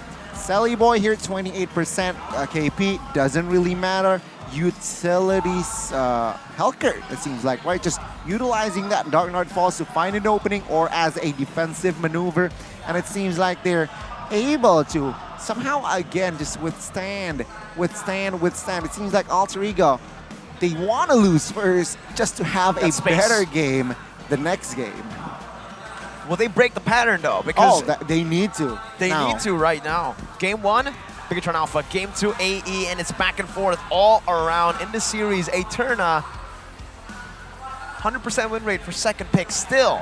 Will that change in Game 5? I mean, we'll see. We'll definitely see for game number 5. But man, this has been such an entertaining series, right, between both of these teams. And we're going to crown the MVP for that fourth game. Nino on the Melissa, 1201 KDA, 891 GPM, and a 72% KP. See, one thing that I wanted to point out, right? He has 1201 KDA. He got the Maniac triple kill. His GPM is 891, but somehow Super Ken is still able to get 1,000 GPM.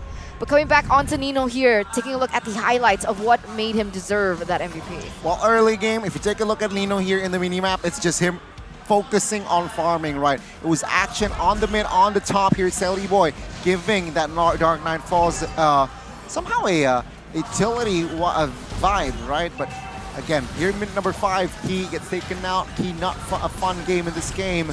Sally Boy gets picked up a couple times already, but this is where Nino is starting to shine.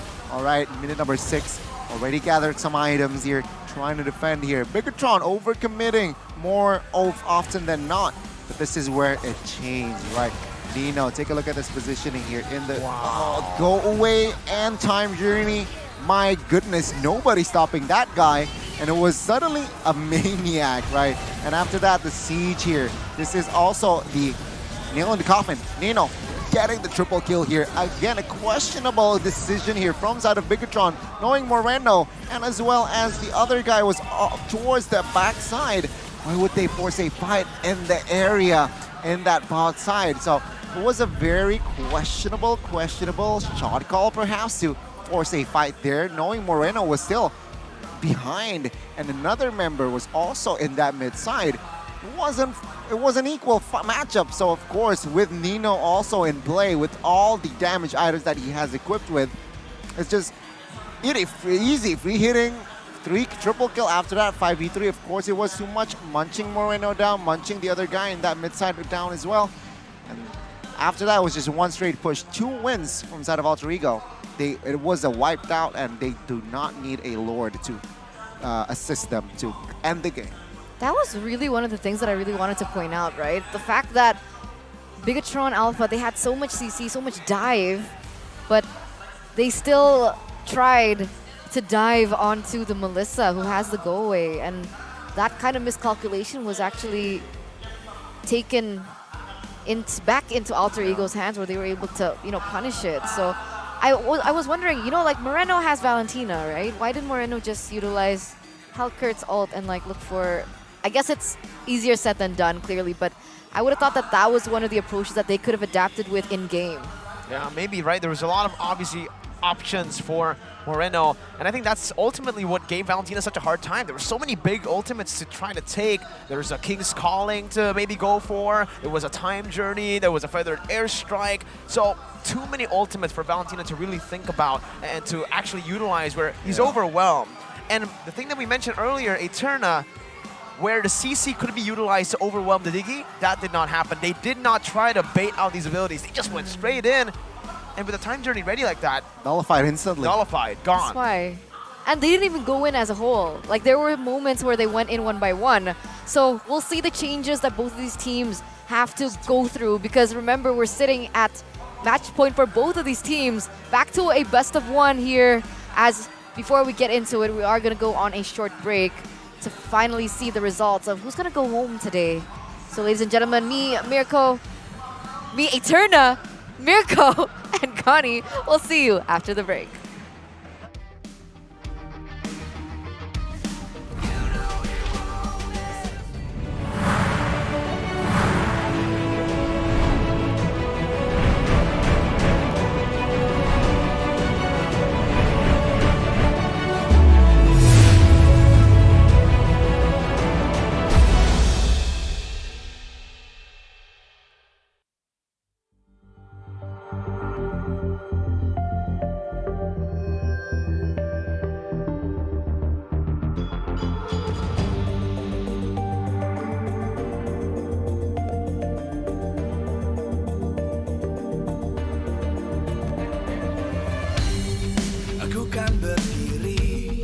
Dan terus berlari, terus ke arah puncak tertinggi.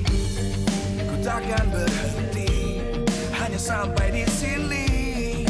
Kemenangan abadi menanti. You know we won't miss if we unite our focus. And if you haven't noticed, we all live. Nyalakan apimu, hadapi semua tantangan. Hadang semua serangan, jatuh bukan halangan. Bakar semangatmu, janganlah engkau menyerah. Kita akan buat sejarah. We all this, we won't miss. We all this, we won't miss. Saatnya beraksi, jalani ambisi. Aku kan menyawakan hari ini. You know we won't miss if we unite our focus. And if you haven't noticed, we all live. Nyalakan apimu, hadapi semua tantangan. Hadang semua serangan, jatuh bukan halangan. Bakar semangatmu, janganlah engkau menyerah. Kita akan buat sejarah. We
terus berlari, terus ke arah puncak tertinggi.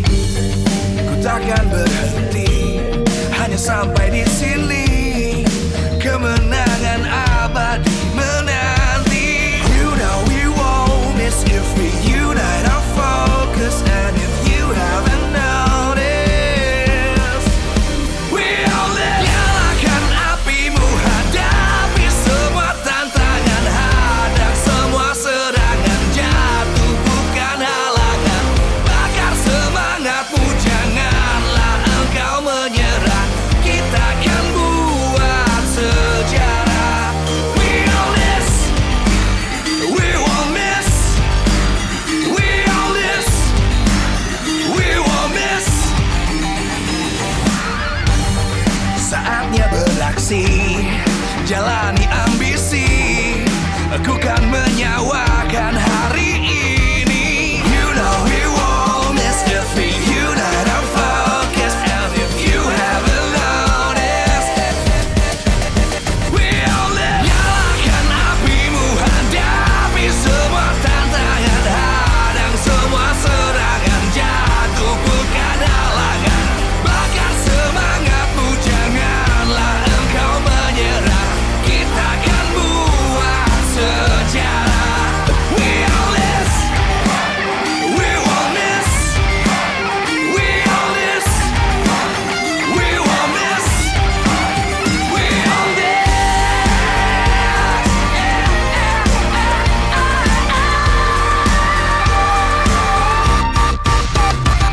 Nyalakan apimu, hadapi semua tantangan, hadang semua serangan, jatuh bukan halangan. Bakar semangatmu, janganlah engkau menyerah. Kita akan buat sejarah. We all this.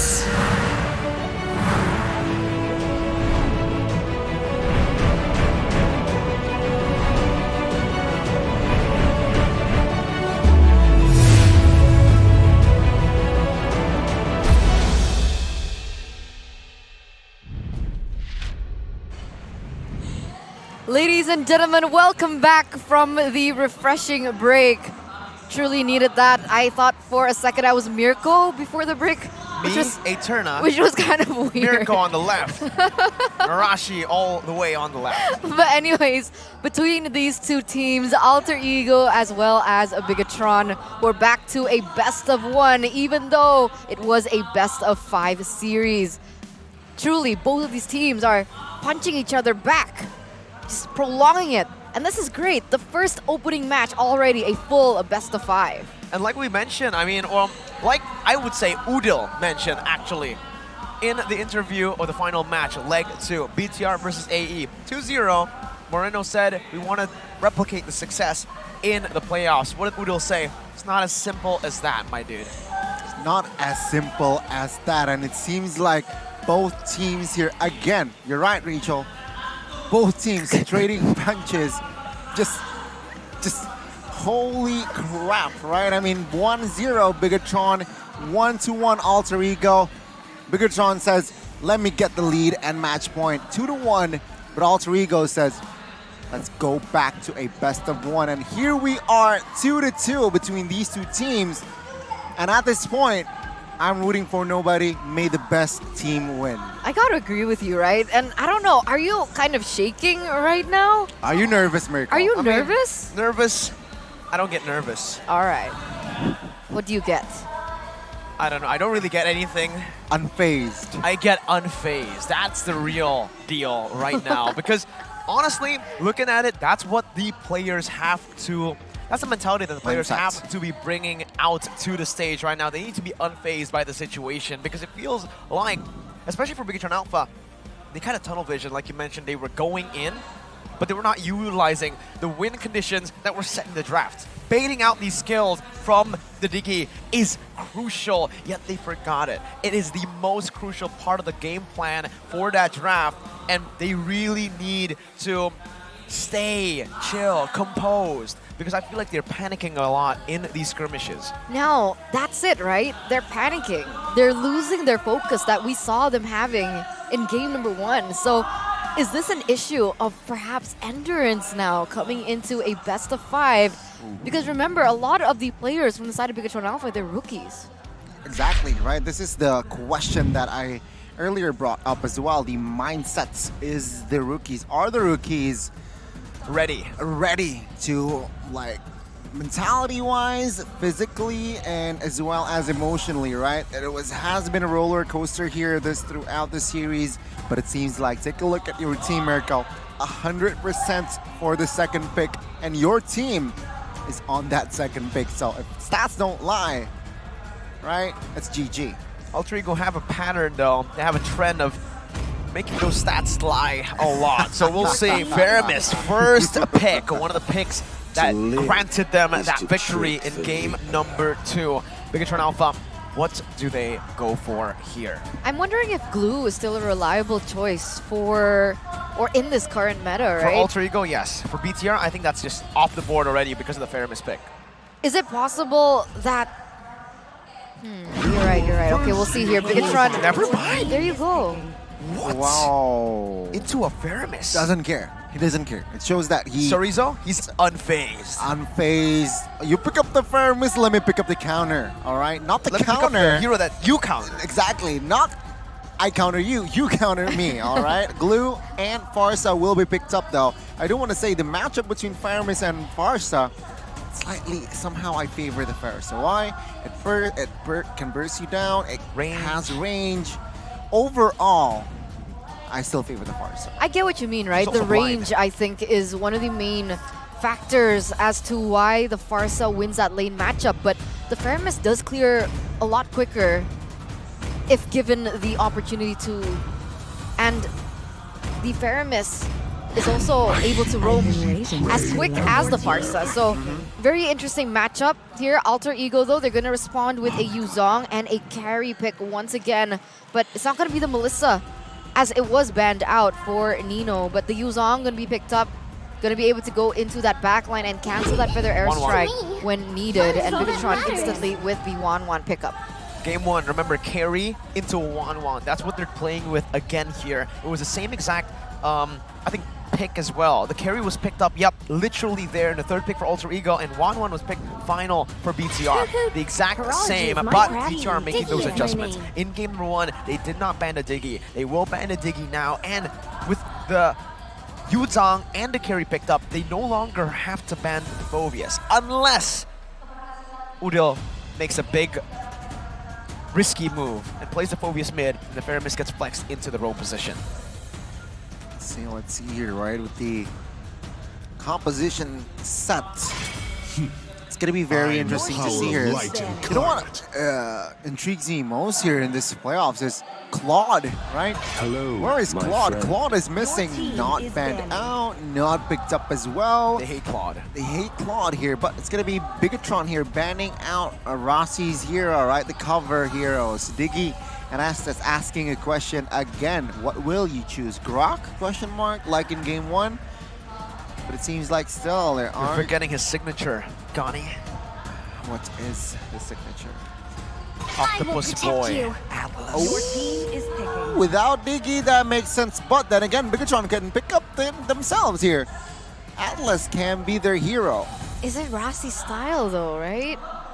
Yeah. Can he utilize it properly is the question. And if Bigetron don't want to risk it, they could just definitely pick up the Atlas now. But they don't go for that. They actually go for the Hellcurt. So picking up a hero that Alter Ego picked up in the previous game, they're going to be the second ones in the league to utilize it. And Alter Ego, if they want, they can definitely go for the Atlas pick. The Atlas wasn't meant for Alter Ego. I think the Atlas does... meant for Bigetron. Yeah, because it does horrible against Bigetron Alpha's composition. Remember, the 1-1 can get out of it without Purify. But if they don't take it, Bigetron can pick it up. Exactly. That's a risk that they have to be willing to take right now, because honestly, picking it up just to deny, giving Bigetron Alpha much more of a better pick composition, they can always just go for a Franco. And I think Alter Ego right now can go for that same pick. A Franco can still work. That suppression really helps with the team to pull back. But they instead go for the Natalia and an Akai. So that's your disengage. Not the Franco, but an Akai in the jungle up against that Hellcurt. Natalia to help that carry. We mentioned game 1. You said Diggy would be a good pick against the 1-1. I think this one is even better. It really relieves off all that pressure from the 1-1 carry lane. It's going to be very interesting again, right? It's going to be Natalia and Akai debut for the playoffs here in Season 11. But Bigetron, with this Akai pick, it somehow denies. It denies the Atlas pick, right? So, with this Akai pick. So, Bigetron here, they're now in the hot seat. Seems like they will secure a Jawhead for a roamer. Oh my god, I'm not too sure about this, man. This is a huge gamble. Oh, it's a massive one for BTR. Jawhead. Jawhead Key, Season 7. 7, yeah. He was massive, right? Yeah, he this was. This current patch, I don't know. This current patch, Jawhead, question mark, man. They are doubling down on pickoffs. Goodness me. On the last game, potentially, one team will fall. Well, it does show that the coach perhaps is unfazed, but we will see if the players have that same mentality, bringing up a risky, understatement. Risky is an understatement. A Jawhead. He brings up a Jawhead, Eterna. Final thoughts. Do they have a gambling problem again? Ladies and gentlemen, that's the question we will see. Bigetron Alpha, will they be able to utilize this risky pick to claim the victory, or will Alter Ego defy the odds once again to make it to the next stage in the playoffs? Welcome to game number 5. It's all or nothing for both these teams. Their tournament lives gonna be at stake here once again. I can't wait to see how all this unravels here in the final game of this best of 5. And very interesting though, Rasi has actually opted to help out the EXP lane first in terms of his rotations. Well, it seems like he will not go for the quick clear per se, right? He's still at level 1, but gains a lot of EXP. But take a look at on the move here, maneuver onto a Super Ken, forcing him to jump around, but still, Super Ken getting that lethal. Again, right, one team will move on and advance to RRQ, and going up against RRQ, and one team, unfortunately, we have to say bye-bye. Okay, whoa, Super Ken. Good steal, Super Ken getting absolutely demolished here in the first minute of the game. First blood over to Alter Ego, who are not scared at all. They invade early on. Yeah, definitely. It's gonna give them a little bit of an advantage here in the first minute of the game. But the thing that I was thinking about was the Jawhead pick, right? Why Jawhead? Okay, they want to go and double down on pickoff, especially with Super Ken as well. Moreno going to be able to help with the follow-up, but the missiles should be able to sniff out the Natalia location, no? Yeah, should be. And perhaps at this point, right, Rasti here is just roaming. He does not go for the predictable gold lane babysit. Instead, he opens up map, mid, bot, and top. So he is unpredictable on this Natalia. And it seems like Bigetron now is a little bit behind on rotation for that turtle take. Let's see though.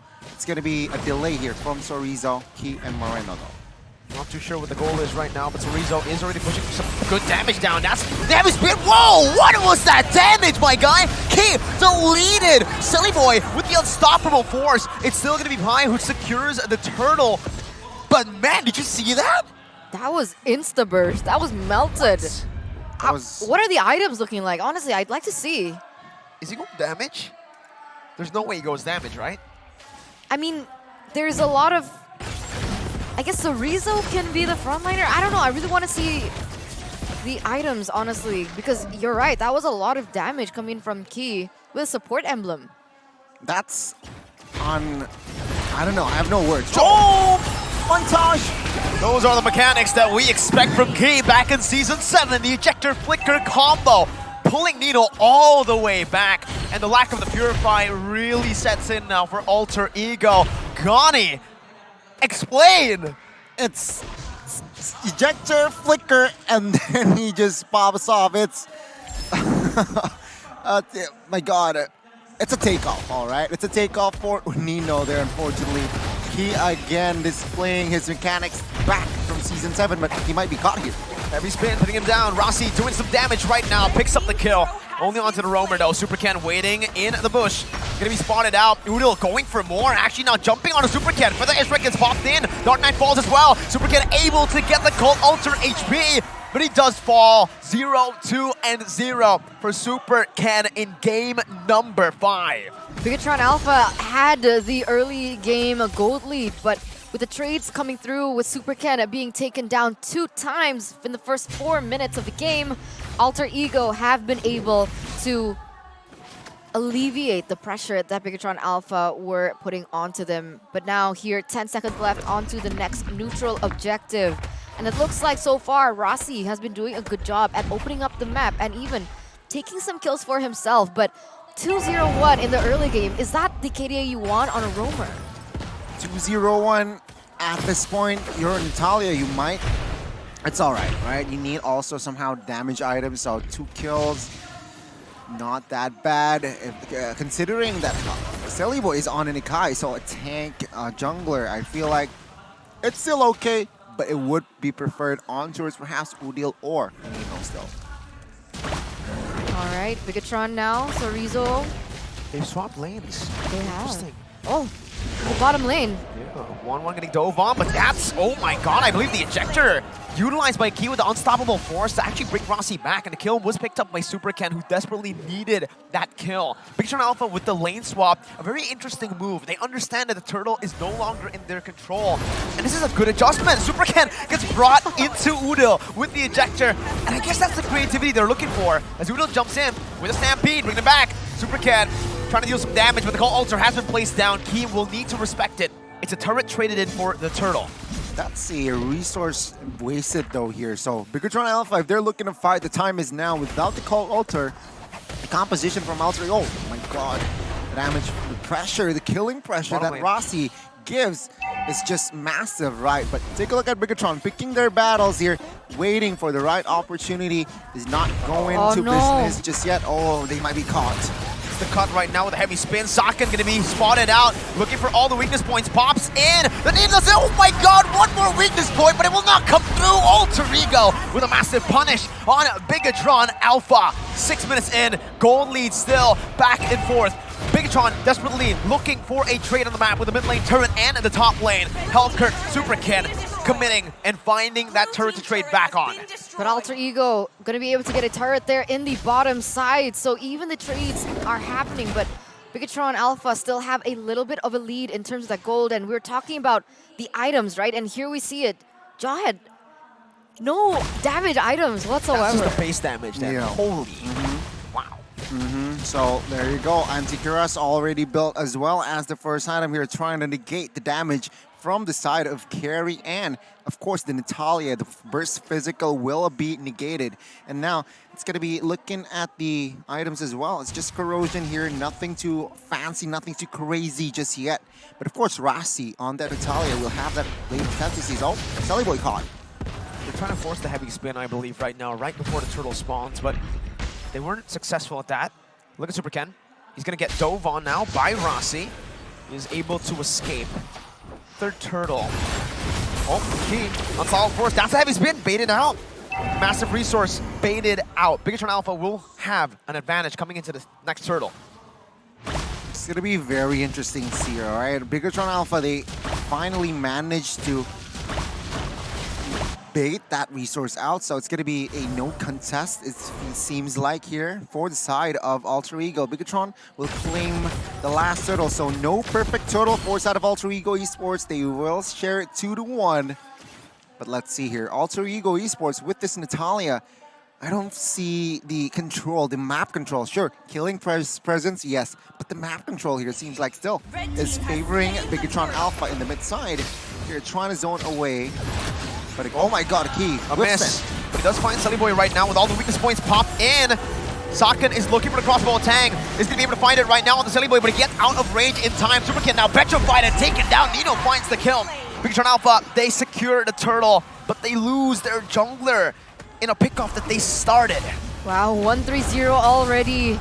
Very different to what we're accustomed to for the KDA of Super Ken in particular. But Bigetron Alpha still with a healthy 1,000 gold lead. It can definitely shift in favor of Alter Ego if they find the momentum. But the side lanes, they're still pushing in favor of Bigetron. Very, right? 1,000, it's 1,000, but it's not much. But it's a good foundation because take a look at the map, right? 3 turrets taken out here forward side of Alter Ego. So Bigetron Alpha, they have more map to play around with. They can play the bot, top, and as well as mid.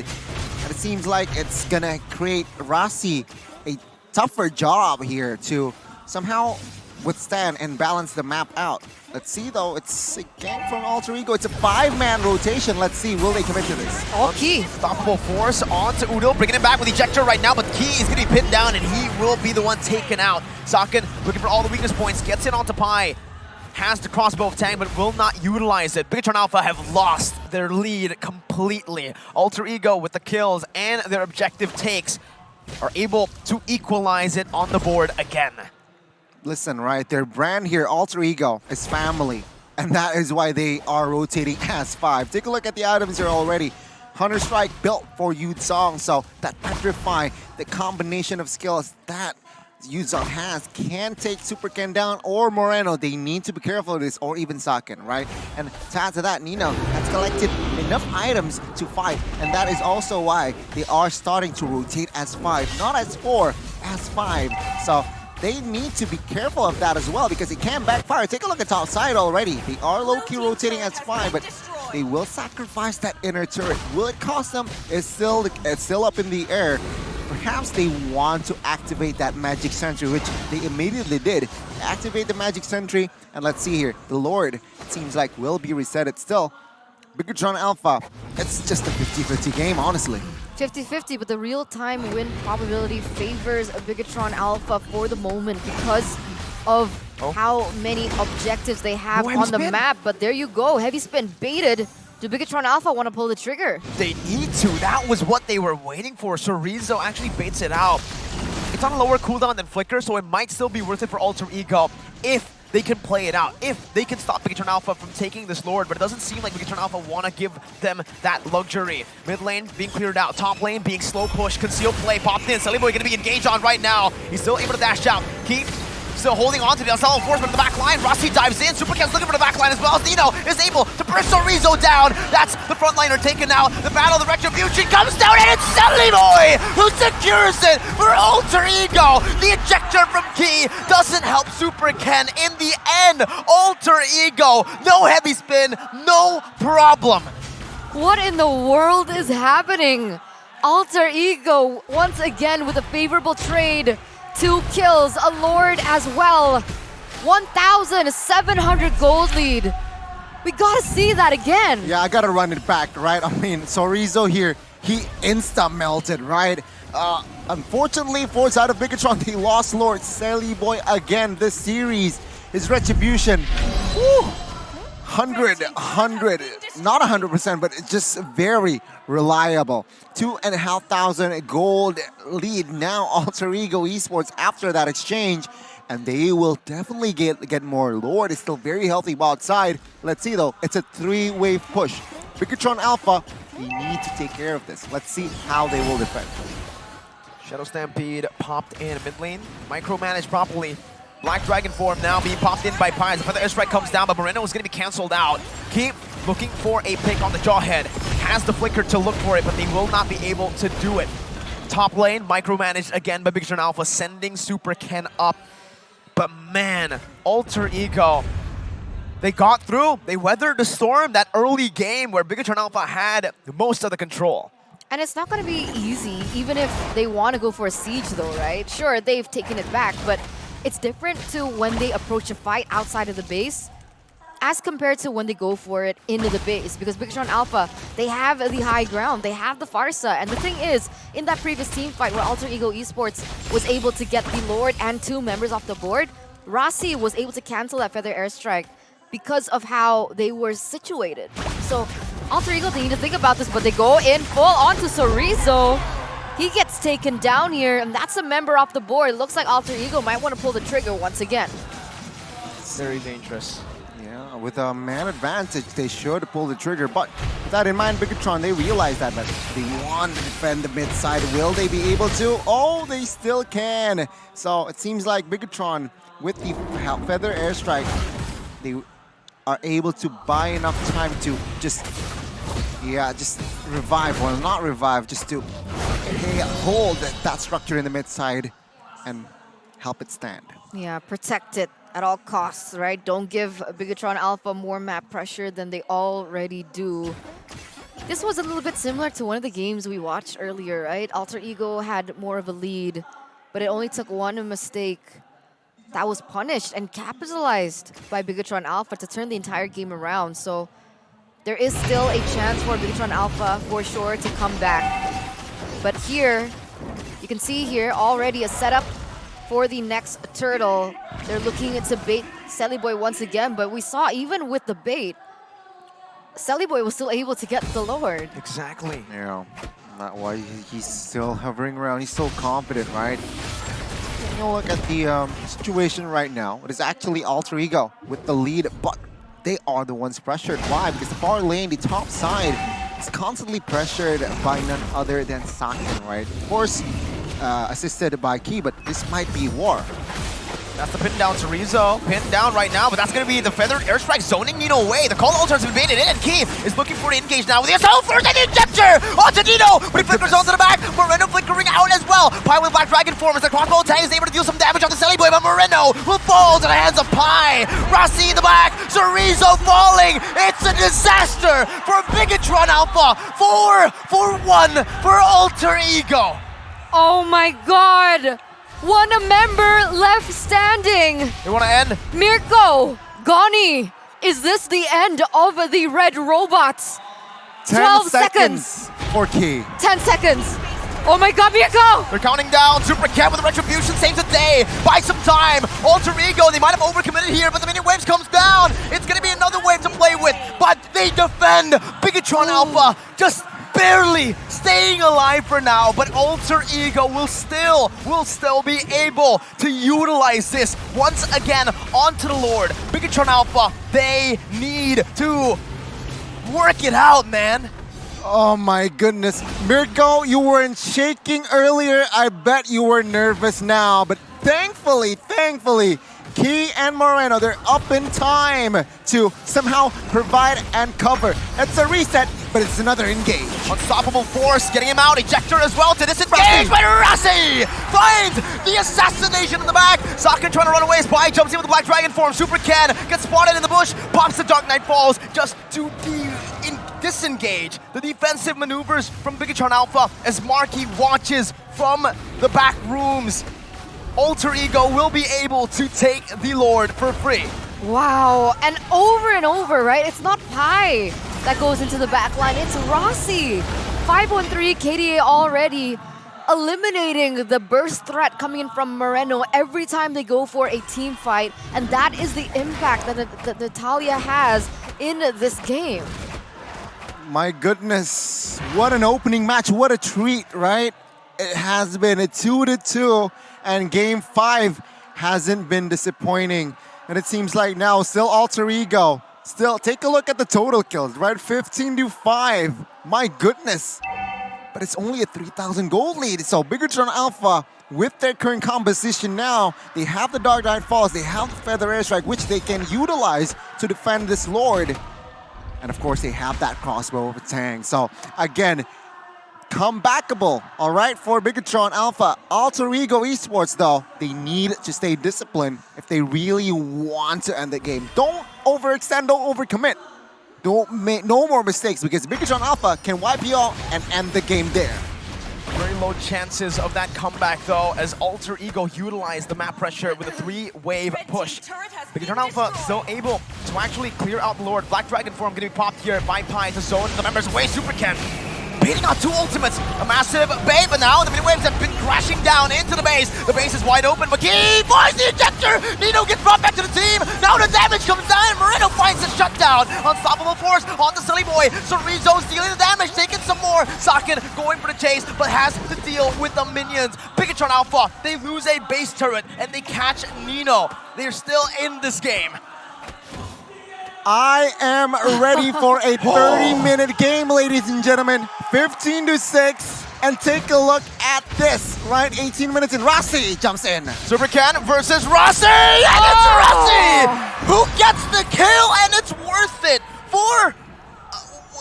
I don't know. Is it, who is I it guess worth it for? Supercan got the shutdown. Exactly. On paper, it should be the jungler Yeah. who loses out in the trade, but he does get the shutdown. So, Gani...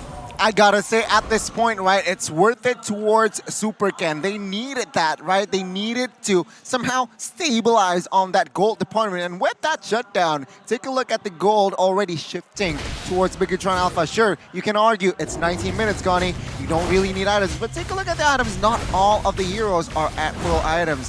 1-1, though, will definitely be at full items, adding that anti-cuirass to negate the damage from, again, Natalia. But if you take a look at carry here, 2 somehow defensive items, right? 1 for physical, Wind of Nature. Sure, it adds attack as well, but Athena Shield is a must. Why? Because they have the glue, they have the Farsa that can burst the carry down. So, of course, Nino understands that, and he builds that, but it's another reset for both of the teams. Alter Ego Esports, who were looking good at 3 minutes ago. It seems like now Bigetron Alpha has an equal chance. Let's see, though. Another opening might happen here. Both teams, though, this time, they're taking it slow. All right? Bigetron Alpha, they managed to equalize in this game. All right? They were behind 3,000. They were behind on structures as well. But slowly but surely, they're low-key catching up now, looking at the flickers and as well as the Inspire. Bigetron Alpha, they're ready for a fight, and that's why they are baiting in the Lord pit. Let's see, though. Will Alter Ego be baited? Okay, Unstoppable Force and the Ejector Flicker. Rossi with flanks right now. This might be massive as Chorizo gets chunked low. They need to reset the Lord. Moreno spotted Rossi out. Now he's looking for Chorizo actually with Immortality, and he baits out the Feathered Airstrike, another big ultimate. The conceal play now with the heavy spin popped in. He can even be brought back onto the team. Masakin kites away. He doesn't have the Immortality, he will fall. And it's a disaster once again. Chorizo! His Immortality has been popped! Supercan looking for the play, but the call Alter comes down to save the day for Alter Ego. Bigetron Alpha had to concede another Lord, but this time around, it's the evolved Lord. Supercan, I don't think you want to go for this. He doesn't. He needs to back away. The Feather Airstrike comes down. The Winter Truncheon is popped. Udel has baited another resource. Wow, Alter Ego once again with a Lord take. They're gonna have the advantage when it comes down to the siege as well. 1,500 gold lead is back for Alter Ego.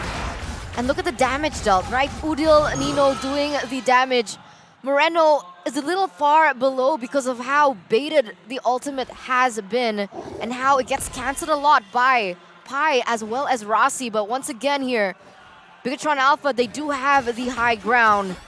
Will they be able to defend once again?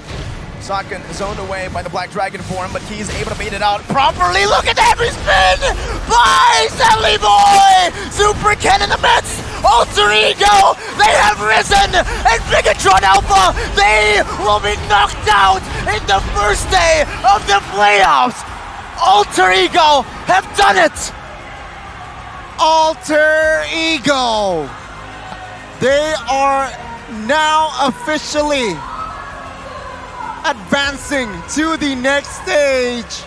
Meanwhile, take a look at the other side of the coin. Bigetron Alpha. Their journey will end here right now. Wow. Unpredictable result here for our opening match.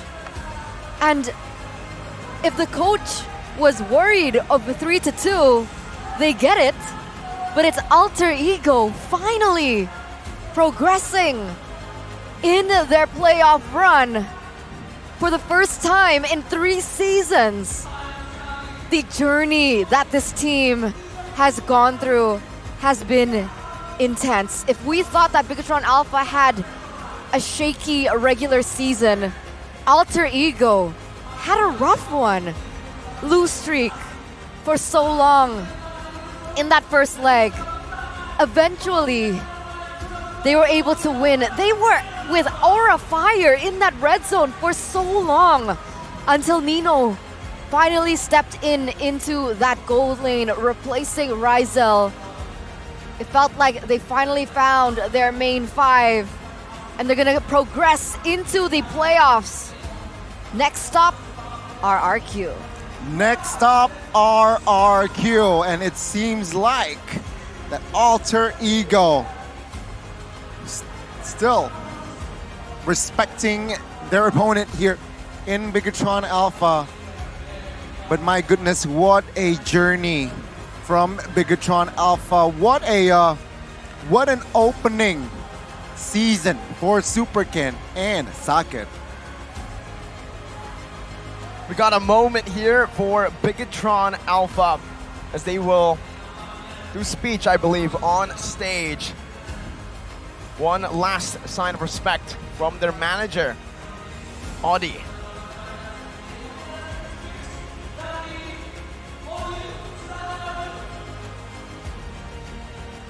Tes. Tes. Cek. Cek. Oke. Pertama-tama perkenalkan, nama saya Odi, saya tim manager dari Bigetron Alpha. Dan saya nggak ingin berbicara banyak, saya hanya ingin bilang thank you juga buat para fans-fans yang sudah datang, yang sudah dukung kita selama season 11 ini.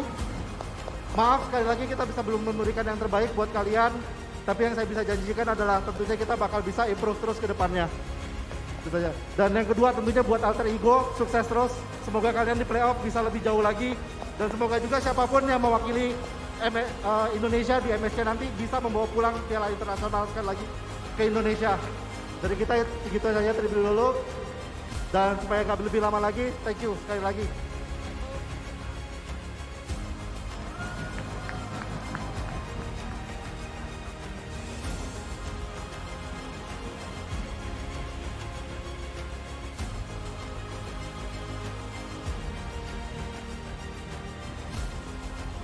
Cek.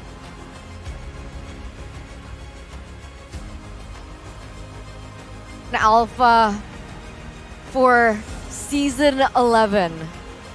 Despite not getting the most success in your playoffs, you definitely have a team worth building on. So much promise, so much potential. They just need a little bit more experience. You're right. This is the playoffs. It's not regular season. And it's proven, right? I mean, again, I want to repeat. Rookie, Superken, and Saken. Amazing display of performances.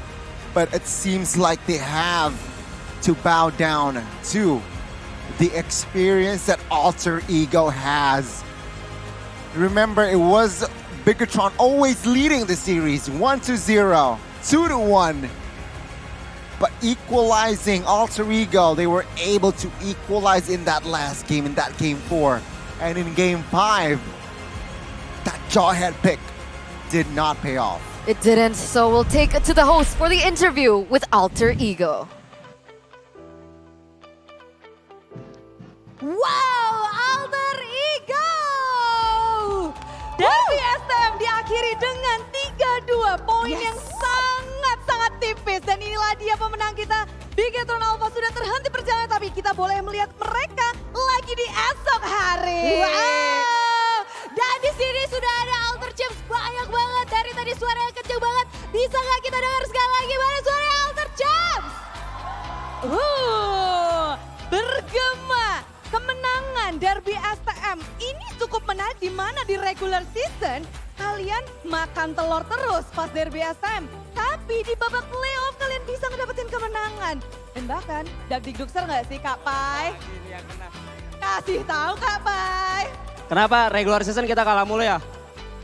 Ya udahlah, lagi juga cuma regular season kan, kita fokus turnamennya di playoff bukan regular season.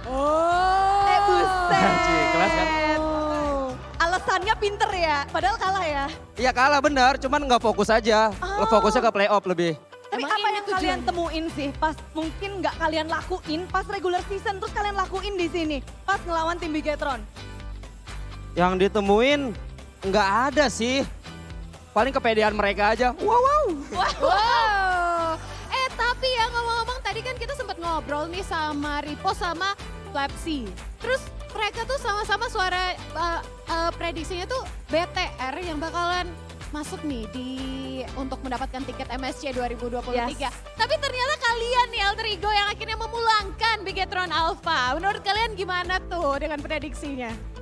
Santai dulu gak sih? Santai dulu. Lagi juga dari seluruh penjuru kota yang ada juga pasti bakal dukung BTR yang menang. Bapak saya aja dukung BTR yang menang. Loh, kamu minta orang tuamu datang ke sini untuk mendukung BTR? Ya, dukung BTR. Tapi nggak apa-apa, buat BTR semangat aja. Kalian tetap menang kok di orang-orang yang prediksi kalian. Wow. Kak Pai, ini spesial banget. Sebenarnya Bude penasaran. Katanya Kak Pai itu minta orang tua datang kalau pas playoff selalu. Ada apa di balik permintaan Kak Pai ke orang tua itu setiap playoff? Nggak ada hal khusus sih sebenarnya. Kalau datang terus-terusan regular season mahal kan ongkos dari rumah. Itu aja sih Bude. Nggak ada hal khusus, iya. Nah tapi tadi ya pas Kak Pai itu masuk orang tuanya apalagi bapaknya tuh langsung Pai tepuk tangan. Masa sih dukung BTR? Enggak kan itu bercanda aja. Bercanda. Nggak bisa diajak bercanda. Ada pesan-pesan gak buat bapaknya sama ibunya sama adek sama kakaknya ya datang ya semuanya? Iya. Pesan-pesannya pasti ya sehat-sehat aja lah terus buat papa sama mama karena kalau nggak sehat-sehat dapat rezeki banyak segala macam percuma juga kan kalau nggak sehat mending sehat-sehat aja terus. Sehat aja. Besok diminta datang lagi nggak? Datang kalau bisa. Datang ya Om, Tante. Ya, tapi Alter Ego kita ngeliat juga tadi, oh my Rasi. Untuk kali pertama mengeluarkan Natalinya di babak playoff. Ada apa gerangan? Apakah khusus untuk ngelok satu player dari Bigetron, dari Super Ken, atau memang ada sesuatu di balik munculnya Natali oh my Rasi? Apa ya? Kayak Nata gue diajarin Leo Murphy Bude makanya jago. Gitu. Iya. Gitu? Iya. Jempol? Oke. Oke. Gak kedengeran, pasti Bude gak denger. Gak kedengeran Rasi? Coba ngomong apa tadi? Tadi Bude bertanya apa? Nah, oke. Diulang lagi deh Bude biar jelas nih. Kenapa tadi pakai Natali? Udah intinya itu. Iya, disuruh Navari sih. Sama apa ya? Mau bungkam netizen aja bilang gue cuma bisa main support. Bude, tadi kan kita ngobrolin orang tuanya Pai yang datang khusus. Katanya ada pesan khusus nih dari orang tuanya Pai. Ada bapaknya Pai katanya mau ada pesan-pesan khusus. Mana nih bapaknya Om? Halo. Pesannya khusus untuk Pai dan tim Alter Ego. Sukses terus. Besok bisa win lagi. Wow, makin semangat nih ya. Wow. Tapi ya, BTR ini salah satu tim yang sangat diunggulkan juga pada saat regular season karena ada kehadirannya Super Ken. Ngomong. Iya, ini pertanyaan buat kamu nih, Celi Boy. Kalau kamu gimana nih head to head sama Super Ken yang di sanjung-sanjung belakangan? Oh itu udah jawabannya udah ada di Udil. Loh. Kan lawannya kamu. Oke, Udil. Oke. Silahkan Udil. Halo guys, Alter Ego lagi buka investasi bodong. Namanya Binom Gel. Jangan lupa download ya guys ya. Deal. Hari-hari ya Udil nih. Tapi memang sesuai perkataan kalian juga pas terakhir. Udil udah bilang gak usah try hard gitu ya Cil. Udah gitu ya Dil ya. Betul. Dan pada akhirnya seperti ini hasilnya. Cukup puas dengan pertandingan tadi? Cukup puas Bude. Tapi besok kalian bakal ngelawan tim RRQ selanjutnya. Ini ya, apakah yang kalian nantikan juga untuk melawan RRQ? Nggak tahu Bude, buat masalah-masalah RRQ tanya aja ke coach kita Navari. Navari lawan nasi uduk besok ya, tolong. Tolong ya. Seru banget ya Bude ya. Jadi gak sabar jadi teman-teman semuanya besok juga nanti Alter Ego akan bermain lagi dengan RRQ. Yes. Celi Boy, ada yang mau disampaikan? Tadi kayaknya mau ngomong sesuatu. Gak jadi.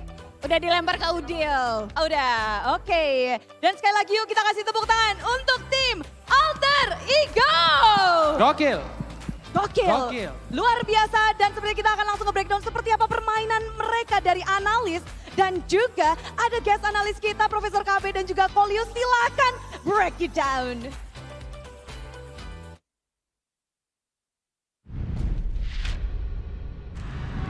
Congratulations, Alter Ego, once again, as you guys get to move on to the next stage of the playoffs. But it's not going to be easy, as they are going to have to face the Kings of Kings next, RRQ. But of course, coming back into this matchup, wow, 3-2 Alter Crazy. Ego against a lot of people's expectations. Alter Ego really brought the big guns, and it was funny, right? Because during the interview, they mentioned that they weren't focused on they weren't focused on the regular season.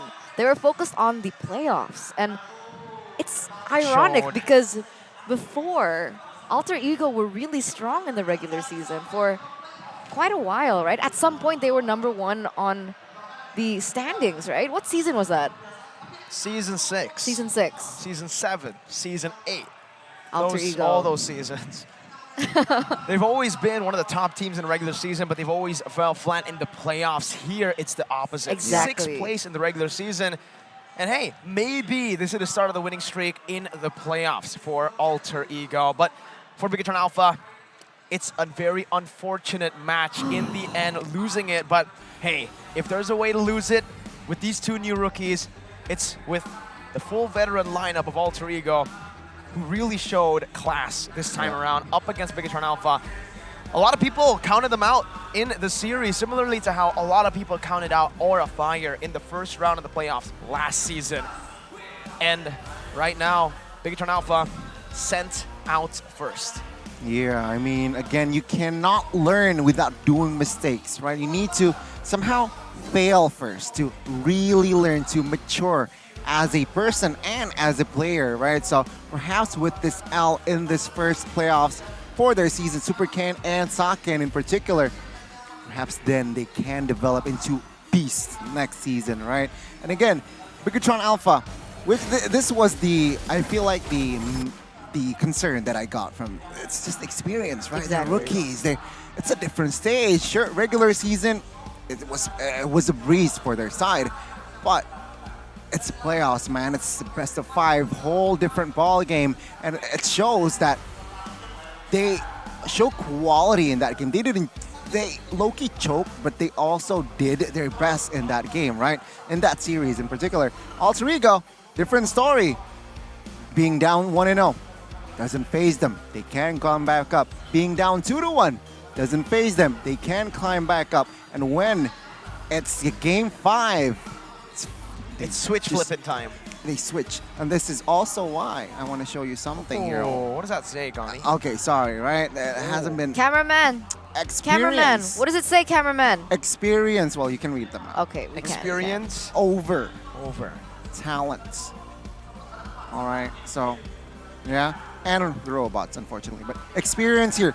It's the playoffs. It's a different ball game. It's just a very, very good example where Udil, Nino, Selly Boy, very, very top-notch their mindset, right? It's all about the mindset here in the playoffs here. Doesn't matter, you're down 1-0, 0-2 perhaps. It's just mindset. Reset, and they're able to bounce back. Unfazed Jawhead mindset. Pick, unfazed. Also, right, that jawhead pick was a gamble. A And big also one. another thing that I wanna switch my here. Whoa, whoa. All right. What? That's Oh, magic. there's another one. Family is everything. Family is everything. All right, Vin Diesel. Exactly. There's a little Family. note in the top. RRQ soon.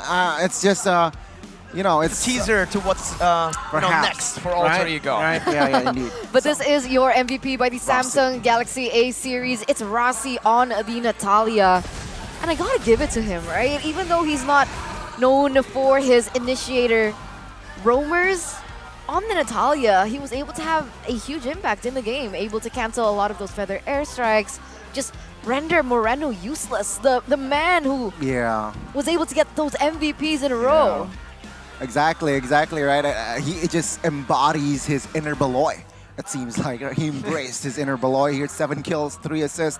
Really creates a havoc in the early game though. I thought that this Natalia wasn't really shown, but mic checks. 30. Kelas, Ade. Hati-hati gua. Dia mau buka nih. Lihat gua ya. Mau enggak? Gua tarik. Kebuka tuh. Mati. Nolti. Mati.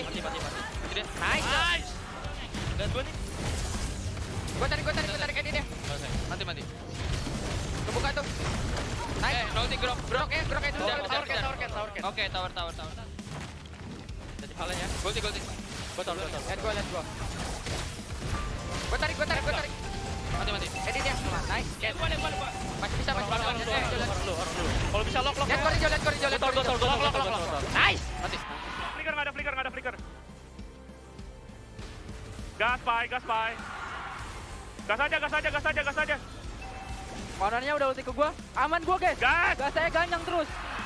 Nice. Low banget. Agak kena. Mid, bisa mid. Pas wifi. Kaja dari belakang, no. Kaja flicker. Ajar BK bocil. Nice kill. Nice. Main. Jangan nge-chase. Ajar depan. Elis. Warna masih ada ulti, Pai. Winter. Nice, Pai! Santai. Nice. Santai. Kita menang. Lihat. Awas dimainin. Gak apa-apa. Mati lo! Nice. Ya. Nice guys. Boleh. Gua tarik. Perang. Sabar ya, ulti gua 3 detik. Gua aman. Lihat bro dia. Perangin. Nice. Mati. Gua bisa kena guys. Bunuh. Nice. Nice sayang. Mau kejar pelan-pelan ya? Gua udah ulti.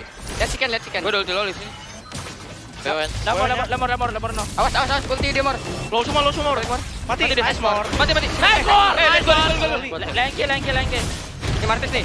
Martis jauh, temannya jauh. Nice. Ulti. Gua ulti. Gua ulti. Masih bisa perang. Ayo. Tuh, lihat. Gua ulti. Lihat Korijo. Sabar. Nice. Mati. Oh, cakep sama Gua TP. aman. Kalem aja. Santai lagi guys. Santai lagi, Bang. Korijo. Grok di atas. Nice. Sprint. Lihat Elisnya enggak? Lihat. Backup guys. Ulti. Santuy. Bantai no. Nice. Enggak. Dia mau majuin. Goltino. Lihat. Kari gak bisa nih. Mati Kari. Woi! Lanjut atas. Santai no. Lanjut atas. Kalem. Anjay. TP. Bisa gitu, Bay. Kamera di gua aja. Nice. Siap. Aman, HC aja dulu. HC aman. Nice. Lihat lordnya. Dapat gua. Cabut. Dapat guys. Nice. Mid. OTW gua. No, gua depanin no. Udah ulti ke gua one-nya. Gua aman guys, gua aman. Depannya dulu. One-nya. Mati. Santai, Cok. Nice guys. Kita menang, Cok. Bawa. Glu. Gua urus HC. Kena dua. HC sama gua guys. HC setengah darah. Nice banget, gak? HC mati. Imo. Lihat HC bro. Saya udah cuek aja orangnya terus. Mati bro. Orangnya terus. Orang fokus.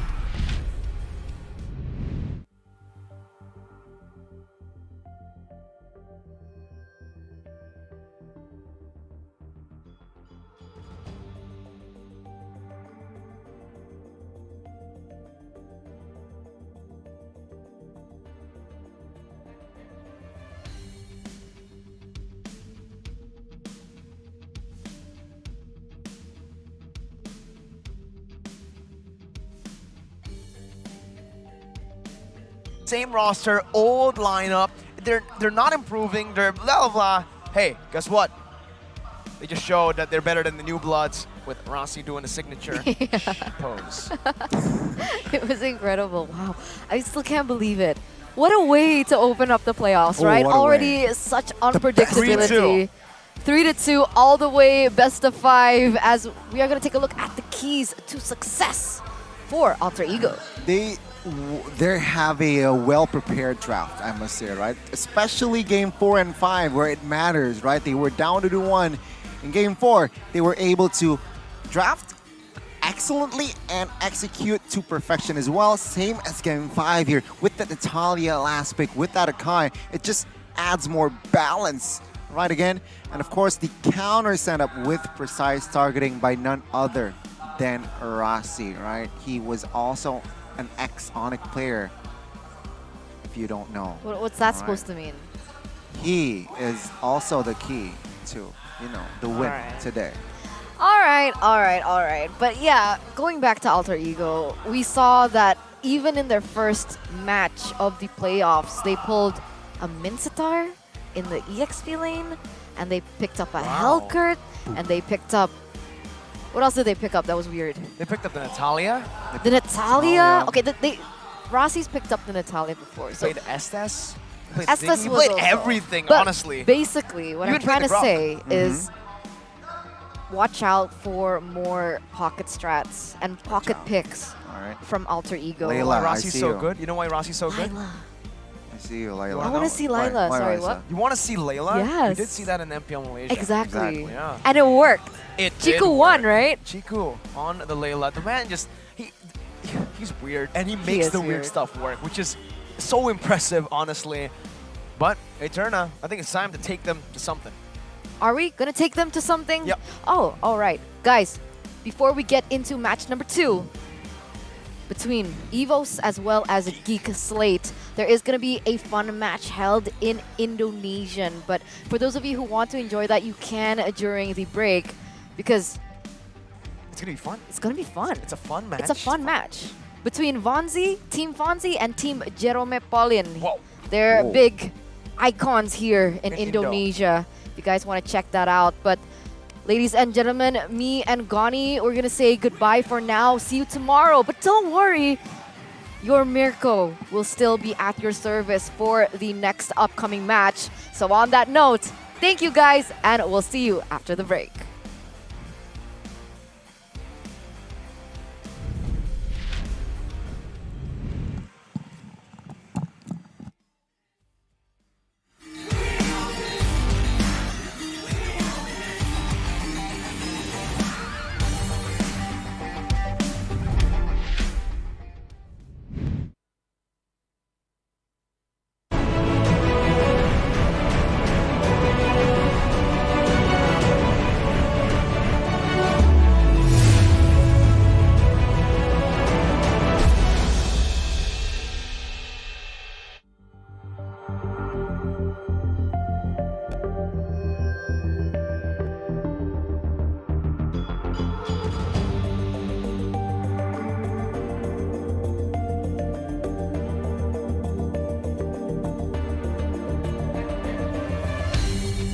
Aku kan berdiri dan terus berlari, terus ke arah. Awesome.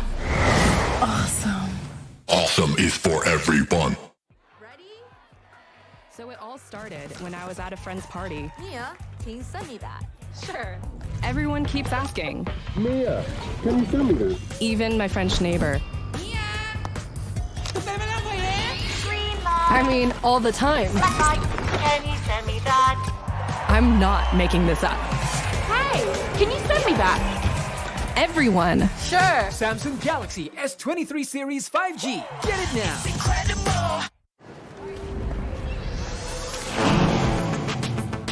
Wow. Attention passengers, final call for flight. Wait, is that a phone? Look at the performance, the graphics. That thing's a gaming machine. A new challenger. Is that Faker? That man's a gaming legend. Everyone, fasten your seatbelts.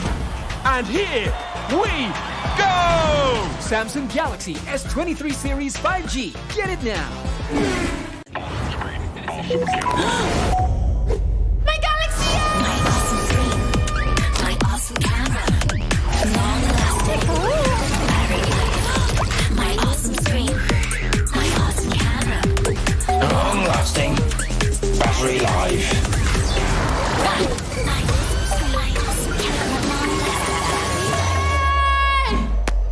Awesome. Awesome. Awesome is for everyone. So it all started when I was at a friend's party. Mia, can you send me that? Sure. Everyone keeps asking. Mia, can you send me that? Even my French neighbor. I mean, all the time. Can you send me that? I'm not making this up. Hey, can you send me that? Everyone. Sure. Samsung Galaxy S23 Series 5G. Get it now.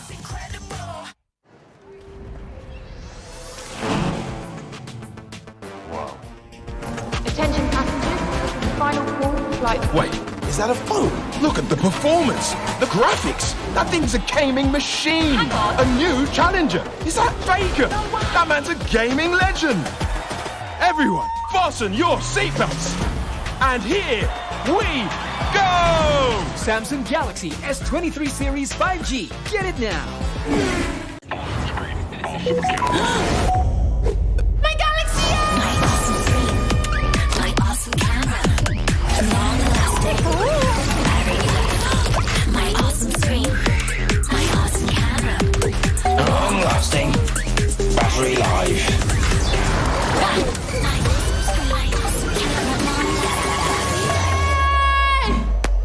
Awesome. Awesome. Awesome is for everyone. So it all started when I was at a friend's party. Mia, can you send me that? Sure. Everyone keeps asking. Mia, can you send me that? Even my French neighbor. Green I mean, all the time. Can you send me that? I'm not making this up. Hey, can you send me that? Everyone. Sure. Samsung Galaxy S23 Series 5G. Get it now.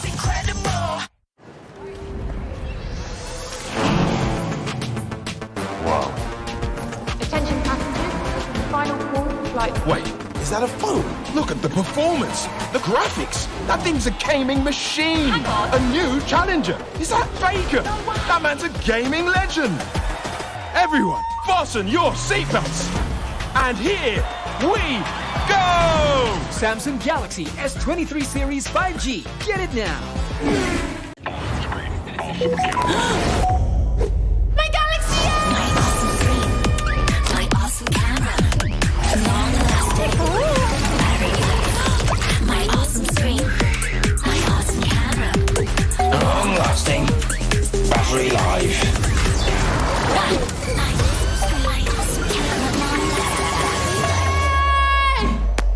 Awesome.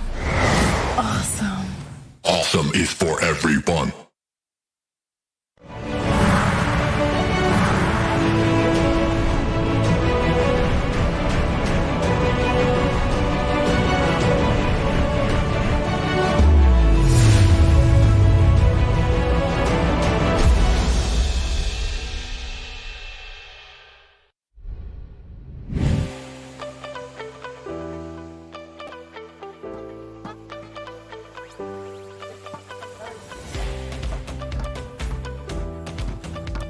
Wow, match pertama pada babak playoff telah usai dan Alter Ego berhasil mengamankan posisi mereka masih terus melaju di babak playoff dan sayangnya Bigetron Alpha harus pulang pada babak playoff season 11 kali ini.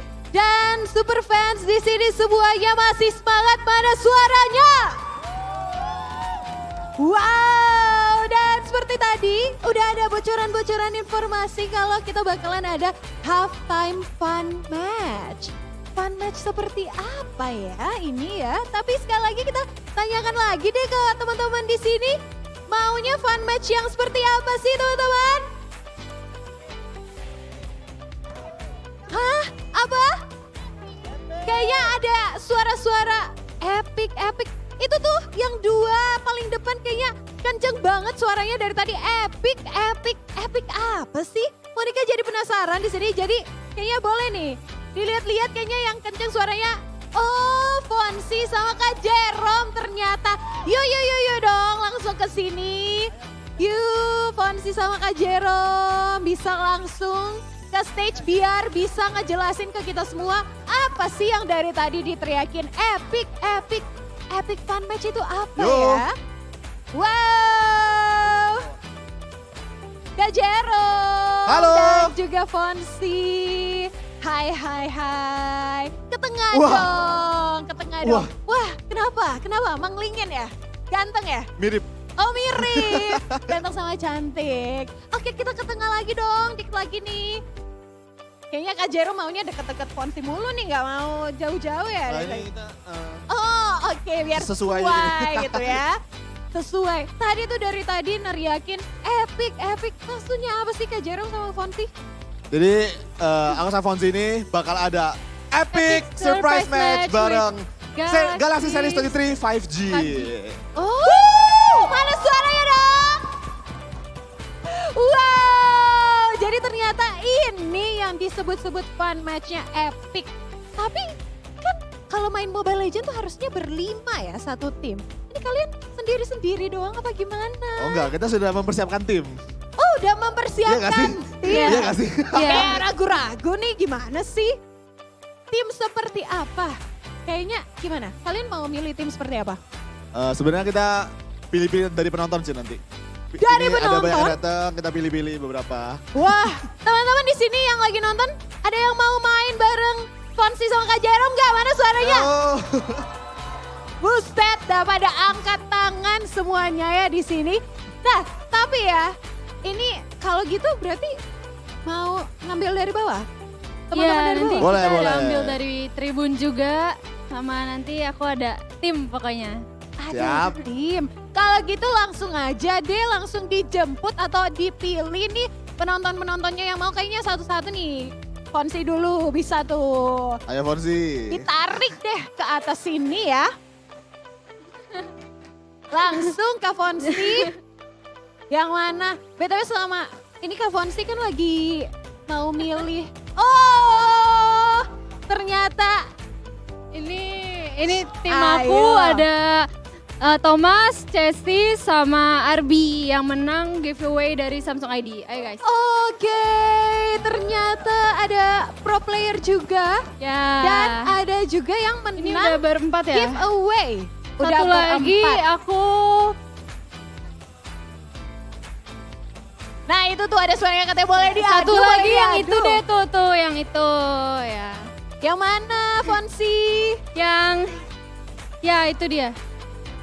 Yang mana? Ya oke. Sepertinya sudah lengkap ini dia tim Fonsi dan juga Jerome. Jadi Jerome akan bermain sendiri Jerome? Enggak dong. Oke, Tunggu, bisa aku langsung. melihat di sini ada temanku. Let's go. Fior. Oh. Fior. Bro Taka. Halo bro. Yuk main. Oh ini sama pemenang giveaway dari Samsung di Twitter. Yeay. Ada pemenang dari giveaway juga. Mau main mas. Oke, ini milih. Yo, naik. Ini udah lengkap. Mungkin bisa dijelasin lagi nih timnya Jerome seperti apa. Tadi kan Fonsi udah jelasin nih timnya. Kalau Jerome ini siapa aja? Timnya ada Jerome. Ada Taka. Bintang. Pior. Najib. Siap. Oke, ini udah keren banget. Tapi penasaran gak sih? Ini kalau kedua tim ini strateginya kayak apa? Tapi BTW Jerome memang main Mobile Legends. Main. Sekali. Main. Oke, biasanya pakai hero apa? Terus mainnya role apa biasanya? Biasanya pakai Nana. Rollnya, ya Nana. Terus ada skin gajah kan. Tadi aku disuruh pakai skin gajah tadi. Terus rollnya support ya aku ya. Ya support. Oke, tapi strategi kali ini ada nggak? Strategi kali ini ngikut bos Taka aja sama Fior. Oke, nah kita udah dengerin nih dari Jerome. Dari Fonsi jangan mau kalah dong. Ya. Udah siapin strategi apa? Lagi ini pro player lagi kayaknya keren-keren. Jadi strategi aku nanti aku jadi tank. Naik mobil Johnson. Terus nanti aku sama Thomas kita mau combo gitu. Jadi Thomas Iya pokoknya strategi kita kurang lebih combo-combo gitu guys. Oke, jadi udah ada bocoran-bocoran strategi walaupun lebih banyak ketawanya Fonsi yang manglingin ya. Biar itu bisa jadi strategi juga ya. Biar siapa tahu nih lawannya terganggu konsentrasinya karena pangling sama ngelihat Fonsi ya. Oke, nah teman-teman semuanya tentunya kali ini bakalan seru banget karena para pemain ini bakal main games dengan Samsung Galaxy S23 Series Epic Performance with Snapdragon 8 Gen 2 4 Galaxy. Jadi teman-teman semuanya bisa langsung dapatkan Samsung Galaxy S23 Series 5G dengan epic cashback hingga 2 juta rupiah hingga 9 April 2023. Jadi jangan sampai kalian ketinggalan. Ini udah tanggal berapa sih? Jadi jangan pokoknya sampai lewat tanggal 9. Kapan lagi kalian bisa dapat HP yang epic banget, bagus banget. Kita bakalan buktiin melalui fun match kali ini. Seseru apa fun match kali ini dan sebagus apa sih Samsung Galaxy S23 Series? Langsung aja nih kedua tim. Sportivitas tos dulu dong, terus langsung duduk ke meja. Wow. Bro. Oke, nggak sabar lagi nih. Silakan langsung duduk ke meja panas, kursi panas masing-masing. Tos lagi, kayaknya nggak berhenti nih ya. Monica yang di sini bingung. Oke, silakan langsung aja ke kursi panas masing-masing. Tim Jerome dan tim Fonsi. Keren Dan banget langsung aja sudah ada caster yang siap di sana. Langsung aja, casters, take it away.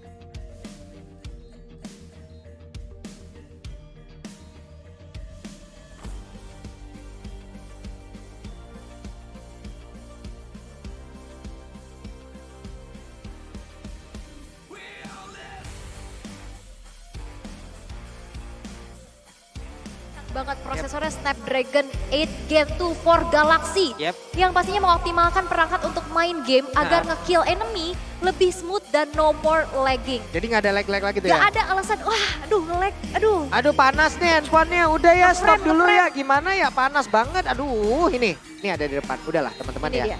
Ini nanti tolong dari hari terakhir dari pagelaran playoff ini. Diamankan. Tolong diawasin ya.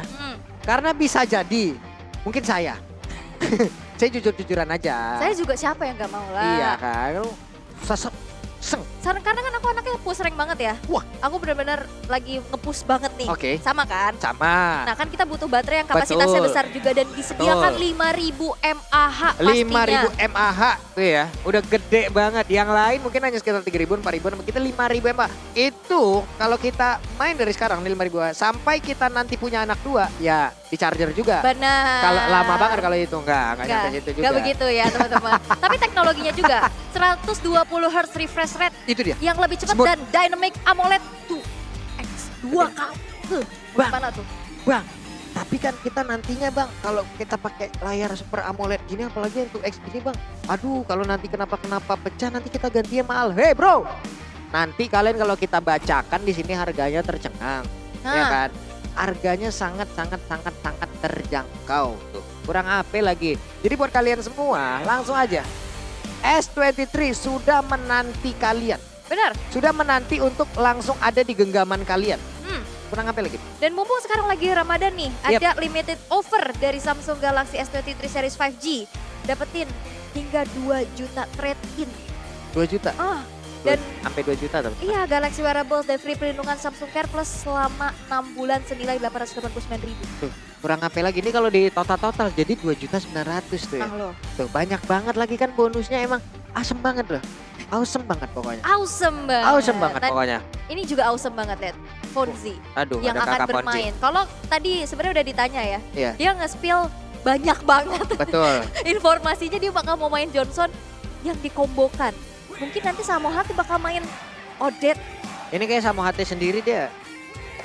Rada keringetan seharusnya dia. Tadi main dia di sama belakang ngomong jangan di-spill kebanyakan. Nah tapi kalau misalkan ada fun fact-nya, Iya. Jerome Pauline Heeh. ini cuma bisa main Nana. Nah kan, Jerome Pauline lihat, Jadi user Nana dia. iya, dan User dibalik Nana gajah katanya, lihat yang menggunakan Jerome Pauline. Coba. Ini dia pakai Molina Smooch, pakai Iya. Molina Blitz, Heeh. dihitung. Oh, pakai kalkulasinya matematika. ya, ini. Beuh, bukan Nih main. rumusnya segini. Oke deh kalau begitu sekarang waktunya kita untuk masuk ke ban and pick. Bener, tapi di tim Jerome ini ada yang menarik juga. Apa? Ada Ngapior. Ngapior. Apakah dia akan pakai Cyclop? Gue kaget lagi kan. Ngapior. Iya. Ada Cyclop. Yep. Bahkan Farsianya juga sering muncul menjadi signature juga nih. Oke. Ini untuk Paramis sudah dihilangkan. Martis sudah di-ban pula. Agak serius mereka memang ban-banannya ya. Ya kan ini memperebutkan Apa? tahta dan pride. Ini pride sih jatuhnya Pride, nih. bener. Memang. Wah, ini dia nih. Bang Bang Poir. Nih. Kalau lu manggilnya Ngapior ya? Kalau gue Ngapior. Bang Poir biasanya Oh manggilnya. dibalik juga ya. Iya. Oh Piornya yang balik. Bener. Aku ngapnya. Iya, kalau kamu ngapnya kan, aku belakangnya. Bener. Nah ini first pick harusnya Nana gak sih sebelum di ban? Iya, emang gak ada pilihan lain juga kan? Sulit Iya. memang. Nanti kalau misalkan diambil Nananya Jerome agak bingung nanti Iya, ya. itu tadi ada Taka juga ya, ikut Betul. bermain juga bersama. Aduh. Dan ini ada juga loh yang menang dari giveaway Iya. dari Samsung ID. Yang menang dari activity ya, itu udah enak banget. Makanya kalian tuh langsung tetap pantengin aja tuh seluruh sosmed yang dimiliki oleh Samsung. Karena banyak sekali kegiatan-kegiatan bisa diikutin. Dan sekarang ada beberapa orang yang memang beruntung yang bisa ikut langsung main sama mereka. Betul, aku mau turun aja jadi Tidak bisa, saya drafter sendiri, gimana? saya sendiri Oh di iya, sini, sorry, saya sendiri. Saya kejar Anda ke sana, saya tarik lagi ke sini. Gimana? Boleh. Boleh? Tapi ada Chessy juga nih. Iya, ada. Apakah Chessy ini udah terasuki arwah Kabuki? Nah kan, tiba-tiba main Melisa gitu. Melisa di band tapi, maaf. Nah kan, dan Jerome beneran pakai Nana karena memang CBN ya Jerome ini ya. Iya. Cuman bisa Bentar. Nana. Gue Nana gajah aja gue udah berharap dan ketemu gue di muka bumi. Nana gajah pakai flame shot dan stiker Layla yang jebek. Melet.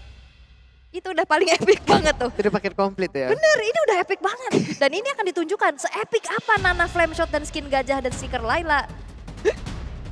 Tolong jangan gunakan combo itu. Jangan. Buka puasa sebentar lagi. Itu meresahkan soalnya. Saya takut tidak bisa menahan amarah saya. Jangan dong. Namanya jaga fun. Match first pick Nana karena ini Nana bukan sembarang Nana. Ini kalau misalkan dipanjangin namanya Nanatika. Nah, matematika kan dihitung semuanya, skillnya, kalkulasi mateng masuk semuanya. Gak ada yang namanya miskalkulasi. Kamu salah. Sebenarnya nama panjangnya Nanakulasi. Bener. Iya, kan kalkulasi. Bener. Iya, kalkulasi. Nah, kalau kamu tadi apa? Bukan Nanatika. Bukan Nanatika. Bukan. Nanakulasi ya. Iya. Wih, tapi ada Fanny dan kayaknya nih Angela bakal dipakai sama Ngapior nih. Bentar, Ngapior nih bau-baunya mau pakai Fanny nih. Ngapior pakai Fanny. Cakep. Apaan nih? Terancam kita sakit hati. Dong, lihat. Bener juga. Tapi ternyata dari tim Fonzi ini juga cukup serius ya. Kak Fonzi pakai apa? Gue mau fokus ke Kak Fonzi aja. Kak Fonzi tadi udah di-spill mau pakai Jongsong. Wih keren banget deh. Oke, mau pakai Johnson katanya. Parah banget. Nah, ini Mau dia. combo apa nih? Oh ini lagi apa namanya discuss. Lagi discuss. Nah kan Johnsonnya dipakai. Ngap, tos dulu ngap. Nah, gitu ngap. Ini ngap Jerome nih. Ngap Jerome. Ini ngap Jerome, sebelah ngap Pior. Ini ngap Ponzi. Kenapa ngap semua nih jadinya? Bener. Mohon maaf. Kalau yang ngeliat Fonzi emang kadang suka bikin mangap gitu ya. Ya kan. Mohon maaf lahir dan batin. Waduh. Belum, itu belum lebaran masih tanggal 20-an nanti ya. Ya nyoba aja dulu. Gak apa-apa. Tapi ini Fonzi pakai Johnson, jarang-jarang Betul loh. loh, jarang-jarang wanita menggunakan Johnson. Betul. Iya Nih, kan? ini kebalik. Apa? Di balik sosok Nana yang gemoy, Heeh. yang pakai adalah sosok pria tampan yang gagah. Di balik Johnson yang memang kekar, penuh dengan bahan baja di dalam tubuhnya. Dan suka melempar tang. Suka melempar tang dan kunci Inggris. Di baliknya ada sebuah wanita. Sebegitu halus, lembut, Iya, Fonzi. mempesona. Luar Mojang biasa. Bogor ini. Hah? Mojang Bogor. Kamu sebagai orang Bogor gimana? Bangga sekali. Bangga ya. Saya juga selaku orang Bogor, saya Boleh. senang. Ya, ikut-ikut aja ngapa sih? Nggak boleh banget. Enggak. Oh, kombonya adalah Johnson dan juga ini. Lui. Tapi biasanya Johnson ini kan kombinasi klasiknya sama Odette. Biasa sama Odette, dulu pernah Atau sama Eudora. Beatrix. Dulu sama Eudora, Bu, juga Bu. Akhir-akhir ini sama Beatrix. Iya, sekarang sama Beatrix, sama Kadita pernah juga. Itu adalah kombo-kombo yang kadang sama Odette, tau nggak lo? Kan udah ngomong tadi Oh, iya. yang pertama ya. Iya, kan udah puasa. Diulang lagi. Iya, puasa. Emang nggak nyampe tadi memang, Ya ya kan? ampun, glowing banget ya. Mana? Kayak pakai glowing one gitu. Ah, kebakar dong. Kitanya kebakaran lihat. Oke. Kapan sih? Kakak. Gak denger dia. Ini menandakan kalau irbamnya itu kedap suara ya teman-teman. Suara kita udah sahol loh ini. Tidak dengar. Berarti gak akan ada yang kayak, wah ini Kan dibocorin makan nih. kadang ada yang nanya, Bang emang suara abang ngecaster tuh itu nggak sampai ke telinga player? Itu barusan kita pakai panggil. Iya, enggak. Antara emang nggak denger apa emang Cuek. cuek gitu. Nah, kapan sih nggak? Enggak. Wah, ada Mia nih, ini hero BA. Kalau kalian punya aplikasi Mobile Legends di handphone Samsung kalian, gambarnya Mia. Makanya kita bisa lihat Mia muncul yang bakal dipakai sama Samo HT kan. Dan Chessy bakal pakai ini edit. Wow. Wah ini Nana gajah udah. Nah, ini. Nana flame shot gak sih? Nah, Nana gajah itu yang pakai kostum, yang pakai skin slumber party kan? Iya, Iya Nana kan? baju tidur. Betul. Aduh, itu gue punya lagi skinnya, gue pakai. Meresahkan gak? Betul. Nah kan. Nah tapi ini buat teman-teman yang dukung timnya Jerome atau tim Ponzi. Iya. Nah. Boleh langsung nongol di kolom komen ya. Kalian timnya Ponzi apa timnya Jerome? Bisa langsung nongol di kolom komen, kita mau lihat segimana banyaknya yang mendukung tim Ponzi, segimana banyaknya yang mendukung tim Jerome. Mungkin akan dibedakan dengan adanya kaum Hawa dan juga kaum Adam nih ya.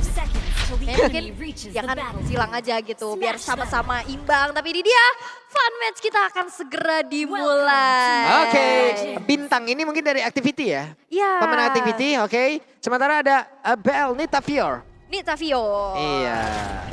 Di bagian tengah tuh Bang Jerome dengan menggunakan nananya maju mundur cantik. Namun untuk sekarang tempat yang berbeda, ada sebuah pergerakan memang dilakukan oleh Bang Nitafior untuk bisa memberikan bantuannya terhadap Jerome. Nah ini ada fun fact juga mungkin buat yang nggak tahu nih, ada lingkaran kuning di bawah Nana itu menandakan pasifnya Pasifnya aktif. ada, betul. Kadang suka masih ada yang nanya nih pasifnya ada nggak nih Nana nih? Iya, tinggal dilihat aja nananya di bawahnya itu ada lingkaran kuning atau tidak. Iya kan, lingkaran kuning, wih mantap lah itu. Betul. Ada pasifnya, Ada jadi nggak pasif. bakal mudah untuk ditumbangkan. Tapi Betul. ini agak cukup ramai ya di tengah ya, kayak mereka laning masing-masing juga. Dan ini Nitafior sebagai support system terkuat kayaknya. Dari tadi nggak ninggalin Jerome sendirian. Kombinasi dua hero bocil tuh, Nana Angela. Iya ya, Nana Angela ya. Betul juga. Ya, dari itu tuh liburan PAUD Lestari mereka main ke Lane of Dawn, Bu. Iya kan? Combo Nangela ya. Iya, PAUD Lestari lagi libur nih. Katanya, ayo kita ke Lane of Dawn. Ketemunya no, coba lihat sekarang. Tuh kan ada di Fonsi. center. Tuh, Fonsi udah nyenterin, udah kayak nyari belut malam-malam di area sungai pula. Belut mana ya, gue setrum nih gitu. Yang ke setrum betis sendiri. Lagi nyari menang dia ya di situ, cari orang dulu disenterin. Tapi ini Fonzi ternyata memang sinergi banget sama Samohate. Tadi udah dibilang, ini mau main combo-komboan. Iya. Dan ini ada sedikit perbedaan. Apa itu? Ngapior yang nge-backup Jerome, Heeh. tapi Fonzi yang nge-backup ke arah Samohate. Dan ini kan dua lane yang berbeda ya. Iya. Ini kita lihat aja nanti, selama apakah Nitafior akan sanggup untuk membackup pergerakan Jerome. Nah, apakah sampai menit kelima saja? Setelah itu udah, lu udah dewasa. Bener, atau mungkin kalau sampai nunggu nanti ada ultimate, Betul? ada hard guard nanti, Iya. kan dia bisa kemana-mana tuh. Coba lihat, ih ditas-tasin coba, gaya banget ngap. Buset, dan sekarang Fonzi di area dari River ada Nindya yang memang coba untuk bisa membantu dan juga mendapatkan ke arah Nitafior, tapi Naka dengan linknya mulai lompat ke bagian depan, ada Nindya yang langsung dihabak saja dengan satu lagi pergerakan Tempest of Blade. Zat first blood-nya pun tercipta, sementara untuk Fonzi berjalan sendirian, berubah sekarang menjadi mobil, akan mendapatkan diri ke arah mana, tapi ternyata Fonzi masih selamat. Tidak, Fonzinya terduduk dan juga masih bisa kabur sejauh ini dengan Vengeance yang diaktifkan. Tapi Arby yang ternyata berhasil ditumbangkan di tangan dari Taka. Dan ini lihat Taka pakai link, itu gesit banget apalagi Licin pakainya smooth. Samsung Galaxy S23. Parah. Samsung Galaxy S23 ini kalau gua boleh nih, kalau gua ada bootnya nih ya, gua jualan di depan nih. Weh, Apo sana masuk lah kemari dulu Apo, cari itu device terbaru gua Samsung Galaxy S23 gua paten banget. Yang Samsung lengan panjang lengan pendek masuk lah Apo, sana masuk dulu nih gitu kan. Enggak, tapi karena tadi kan banyak promo ya, banyak cuan juga kan pastinya. Dan sekarang cuan udah didapetin sama tim Jerome. Dapetin turtle, dapetin 2 poin eliminasi. Tapi kita bisa lihat juga Cesian. Disetrum tuh, mau kemana lu? Mau kemana? Najibnya terkurung, Nindya mencoba untuk memberikan bantuan sementara. Untuk Fonzi belum di center, belum mau menyari kebenaran di area tersebut. Kan biasa center nyari apa? Nyari kebenaran bang. Bukan nyari pila ya, bukan juga ya. Tapi lihat Fonzi, rapid touchdown yang akan mengarah kemana nih, mencari korban. Tapi nampaknya Fonzi di sini nggak bawa siapa-siapa. Iya. Dia nggak menunggangi siapa-siapa nih, karena kan kelihatan kalau misalkan skin yang transformer ini nih, ada siapa yang di dalam mobilnya. Dia hanya membawa semangat yang dia miliki. Dan membawa niat ya. Betul, niat. Nah, itu ditabrak dan bintangnya pun di area tersebut. Untungnya Samo HT ada di area tersebut pula, tapi ternyata Samo HT dengan penggunaan Mia-nya masih belum bisa mendapatkan bintang karena bintang langsung dirasukin. Dengan adanya Ngapior, walaupun ada Ngapior di dalam tubuhnya pun, dia tidak sanggup untuk bisa mendapatkan ke arah Samo HT. Wow, tapi Ngapior dapetin poin eliminasi ke Samo HT 2 tukar 2, tapi lihat di arah top lane. Taka yang berhasil untuk mendapatkan keuntungan kembali untuk ke-plating ke arah sinergi outer turret di arah atas. Yep. Ya ampun. Tadi kakak yang senyum di sebelah kanan di tim Jerome yang mana itu ya? Itu kakak ini ya. Kakak itu kayaknya kakak bintang deh kayak. Nah, bintang. ini nih. Ini kayaknya kakak bintang nih ya. Apakah benar ini kakak bintang? Halo. Gak mungkin dia Najib dong. Apa? Gak mungkin dia Najib dong. Ya bisa jadi. Enggak, ini Najib nih yang ini tuh. Mana? Oh, ini Taka. Nah, iya nih Taka. Nah, ini nih Najib. kan. Ini Thomas. Ya.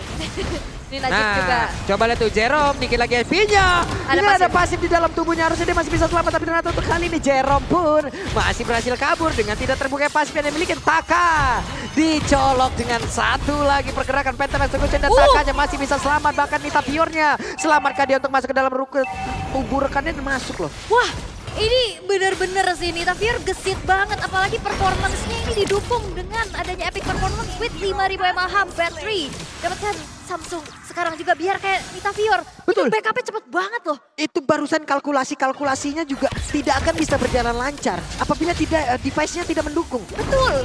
Iya kan? Ini device-nya kita pelototin aja, kita baru niat mau ngambil turtle-nya udah langsung diambil. Iya. Langsung dapet ya. Dan apalagi dapetin Samsung Galaxy S23 Series 5G dengan epic cashback hingga 2 juta sampai 9 April. Nah ini hari terakhir dari MPL Indonesia Playoff nanti nih. Nah kalian selama playoff ini bisa dapetin cashback tersebut 2 juta. 2 juta loh teman-teman ya. Itu 2 juta. Ini Fonzinya coba lihat. Fonzi ini keren juga ya untuk bisa ngetengin rekan-rekannya, untuk bisa ngezoning. Tapi ternyata untuk turtle-nya malah langsung diambil. Dan Takanya ngamuk di area tersebut. Taka dengan adanya Ngapior di dalam tubuhnya. Taka terlalu berani dia dan benar saja menimbulkan efek yang begitu baik. Bahkan Jesiannya sendirian dikeroyok 4 orang. Wah, lenyap. Mega kill diamankan dan Nita Pior udah recall. Tapi lihat Jerome di sini. Ini menjadi, ya kan cita-citanya Jerome kan bagus ya. Dia kan mau jadi menteri pendidikan katanya. Benar. Ya. Pahlawan tanpa tanda jasa, lihat. 001. 001. Satu asli aja. Iya. Antara memang, apa ya, tadi itu pergerakannya bagus atau less kontribusi aja nih kayaknya. Wah. Tapi lihat sama HT. Dia tapi diserang terus loh. Tapi dia nggak tumbang. Betul. Keren. Keren banget. Keren memang. Oke, tapi Fonzi, rapid touchdown bakal coba untuk cari siapa yang menjadi korban tabrak lari kah? Jerome ada di tengah, akankah ditabrak? Yes. Bah, tertabrak Bang Jerome. Apakah Bang Jerome selamat? Dia masih punya pasif loh. Pasif berubah. Lompat-lompat lu sono. Tapi malahan Arbi harus menerima karmanya. Wow, dan bahkan ini Jerome punya kalkulasi untuk ditarik ke dalam turret. Dan damage-nya masuk sehingga Jerome akhirnya bisa mendapatkan 1 poin eliminasi pertamanya. Ini Oki 14 tahun dipakai semua ya Bang ya. Semua di situ ya tadi ya. Ini itu tidak terlepas dari kalkulasi yang sudah matang. Kalkulasi yang matang, device yang paten. Iya kan? Kurang apa lagi teman-teman? Apakah kalian tidak Wah! Samo HT versus Taka. Wah ini tapi ada yang Jerome mau dipanah nih, tapi langsung ditabrak. Ada bantuan yang langsung dihadirkan oleh Fonzi. Hanya saja sekarang malah Samo HT yang harus menghilang daerah tersebut. Mereka tidak punya damage yang cukup untuk bisa mendapatkan karena Najib dengan adanya Ngapior.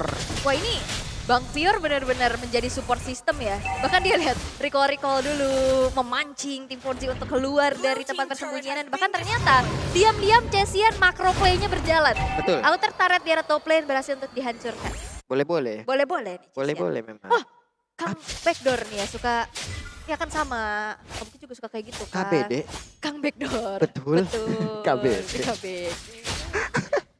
Emang suka backdoor gitu emang suka meresahkan. Tapi emang ini. KBD. Tapi di sini Jerome juga cukup meresahkan loh. Dia nggak Bener. kembang sama sekali. Dia punya flicker yang dari tadi selalu digunakan untuk defense dan pasif yang dari tadi bahkan ditahan banget loh. Ayo dah gocap pertama dah yuk, sikat Bang Jerome yuk, ayo langsung nanaknya nih. Ayo. Tapi ternyata coba lihat Jerome di bagian belakang masih bisa untuk memberikan backup-annya. Dengan bumerang yang dia miliki tetap aja dia bisa mendapatkan satu poin kill. Bahkan Arby sekarang dalam keadaan tidak baik-baik saja. Arby-nya langsung diusir mundur. Dengan Bintang menggunakan iritel, sakit banget itu panahnya. Aduh. Wow, ini Fonzi dari tadi nabrak tapi emang gak bawa siapa-siapa ya. Betul. Dia solo YOLO tapi diam-diam. Ada yang mengeksekusi ke arah Lordnya dan itu dia adalah Samo HT melakukan solo Lord yang pertama. Boleh Samo. Ini dia. Ini adalah ilmu yang tersembunyi dari Samo HT. Tapi sekarang ada pertempuran kembali loh Aul. Wow, dan bahkan Tempest of Blade Samo HT yang berhasil untuk dipunish. Monster kill diamankan oleh Fior dengan 6 kill tanpa tumbang. Masih ingin lebih Taka, mengejar karena Nindya. Mampukah dia bertahan tapi nampaknya tidak. Karena Taka dan kombinasi Nita Fior berhasil untuk mendapatkan 2 player dari tim Fonzi. Benar ini Jerome 202 ya, boleh-boleh ya. Taka 629. Udah kalkulasi udah, gue gak boleh mati, gue gak boleh tumbang. Kalkulasinya boleh-boleh. Iya, apalagi kan udah enak banget mainnya pakai smartphone yang mumpuni. Ini coba lihat nih. Makanya performance-nya epic banget. Iya, Ponzi makanya ini beloknya enak banget. Udah kayak pakai power steering tuh. Waduh. Dia ringan, Bener. smooth. Itu Iya kan? udah spuring balancing tuh ya. Iya, spuring balancing. Pokoknya knalpot racing. Waduh. Dan yang pasti ini, kalau misalkan kalian pengen juga performance kalian makin epic, dengan 5000 mAh baterai yang disediakan oleh Samsung Galaxy S10 III Series 5G, dapetin Samsung Galaxy ini dengan epic cashback hingga 2 juta sampai tanggal 9 April. 2 juta ya Hari teman-teman ya? Minggu berarti. Ingat 2 juta sampai hari Minggu. Sampai hari Minggu aja. Gak lebih lagi ya. Sampai hari Minggu. Karena hari Senin harga naik. Bener juga. yang THR, nah langsung deh jajan. Di bawah. Ini Kaponzi emang gak mau bawa rekan-rekannya apa gimana? Samo HT sendirian. Ada Wah, killing spree. Jerome Pauline berhasil untuk melakukan killing spree dengan Nananya, berhasil juga numbangin Samo HT. Oke, di tempat lain India disikat habis. Chesian berubah mencoba untuk ngejetrum ke arah satu area, tapi ternyata malah dirinya pun langsung hilang. Hanya tersisa beberapa player saja di dalam tim Fonzi. Fonzi pun gak memiliki banyak darah lagi, dia masih berusaha untuk bersembunyi. Hehe, ketahuan. Ada Bang Nita yang udah nge-spot langsung posisi dari Fonzi. Bang Najim semua recall. Ayo recall sampai Senin dah. Recall sampai Senin lu pada. Mega kill Jerome. 26-7. Membuat dari tim Fonzi nggak bisa terlalu bergerak terlalu banyak. Dan ini lihat wajah, ekspresi. Seneng banget ternyata. Walaupun cuma bisa Nana, tapi itu adalah hero signature. Akhirnya ya? Akhirnya. Bang Jerome menunjukkan kelasnya. Betul. Ini loh Nanaku. Wah ini Bang Jerome ini selain pintar matematika, kuliah di luar negeri, konten kreator yang sukses juga, punya usaha. Main di Samsung, jago banget. Tuh coba lihat tuh langsung digebuk. Dia bisa mengeluarkan WoE, tapi di situ ada Nita Fior dan juga Jerome dengan anaknya. Unstoppable dari Jerome Pauline yang membuat juga dari Samo HT tumbang untuk ke-7 kalinya. Thomas. Gue bilangin lu ntar lu ya. Ke siapa? Apa? Bilangin ke siapa? Gue bilangin ke temennya Put. Temennya ke Put, ke cewek. Lihat tuh si Thomas mati 7. Lawan Bang Jerome. Bener juga. Tapi dia nonton pasti ya? Apa? Di sini. Rekan-rekannya? Nonton. Kan lagi prepare buat besok. Betul. Weh. Tempest of Blade-nya satu area pas banget loh. Arby-nya hilang. Sekarang Chesian juga udah hilang. Banyak banget. Nindya juga udah gak kuat lagi. Di tempat yang berbeda Fonzi langsung dicolok-colok dengan defense yang dimiliki. Nita Fior memang bener-bener. Kamu ratu tas-tas, duta tas-tas. Duta, iya. Dewi tas-tas saya. Dewi tas-tas. Ini Angela godlike lah 7020. Dari 31 kill 27 assist. Dia udah god among men. Betul. Iya kan? God Among Men ini udah kan? Itu kalau Kalau expert wingman itu kan 25 assist sampai 20 assist. Iya, iya. Iya Kalau kan? main nge-kill banyak sih. Oh, God Among Men itu nge-kill banyak ya? kalau- Kalau ini expert wingman berarti udah. Iya, assist soalnya. Kalau ini berarti expert wingle. Bener. Iya kan? Karena yang main ngapior. Bener juga. Kalau expert Wing Chun susah lagi, Pak. Waduh. Susah. Silat kita kan nanti. Sep.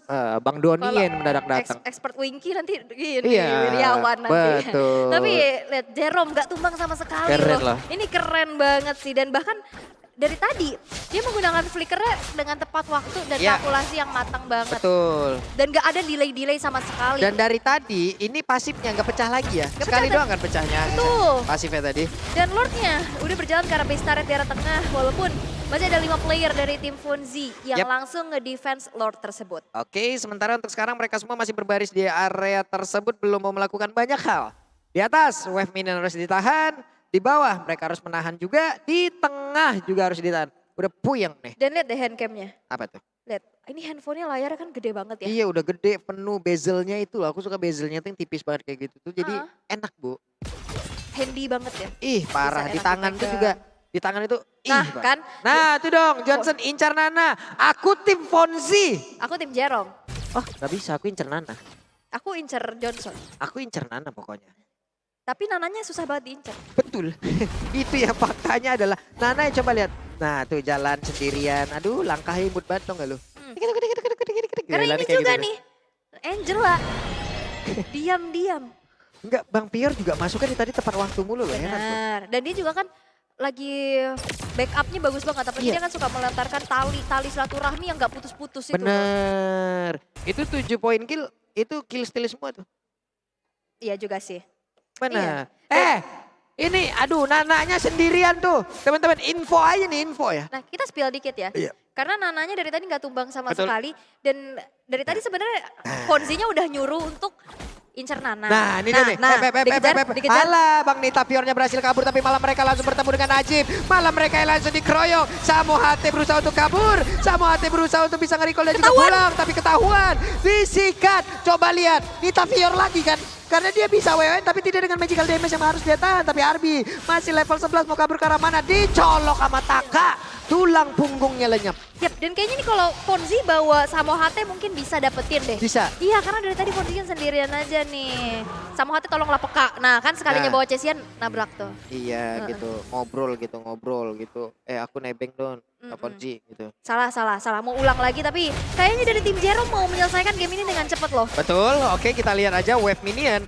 Bentar lagi akan bisa membantu mereka untuk bisa mendapatkan kemenangan. Tapi ternyata mereka mau lebih memilih untuk mundur. Ada Molina Bliss yang udah langsung dikeluarkan. Sabar. Biar terjata.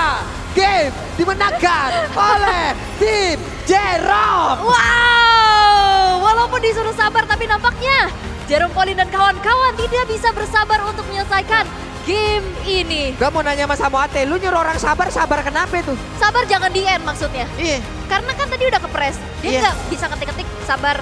Jangan di end kan kepanjangan ya, jadi SBR. SBR. Bisa jadi ya? Atau mungkin Saber, nggak ada. Bisa, nggak mungkin. Atau dia nanti typo SOTR katanya. Aduh. Sahur on the road dong jadinya. Lah ngajakin sahur on the road ngapa ya gas gitu loh. Wah. Wih, itu dia ya. Sombong banget. MVP kan ngap? MVP nih bos. MVP by Samsung. MVP by Samsung ngap Pior. Ngapior, memang ini kombinasi Angela Nana ya. Ngap. Angela. Kagak habis pikir gua malu ngap. Nah, spill, Coba, spill. kamu killnya berapa ngapoir?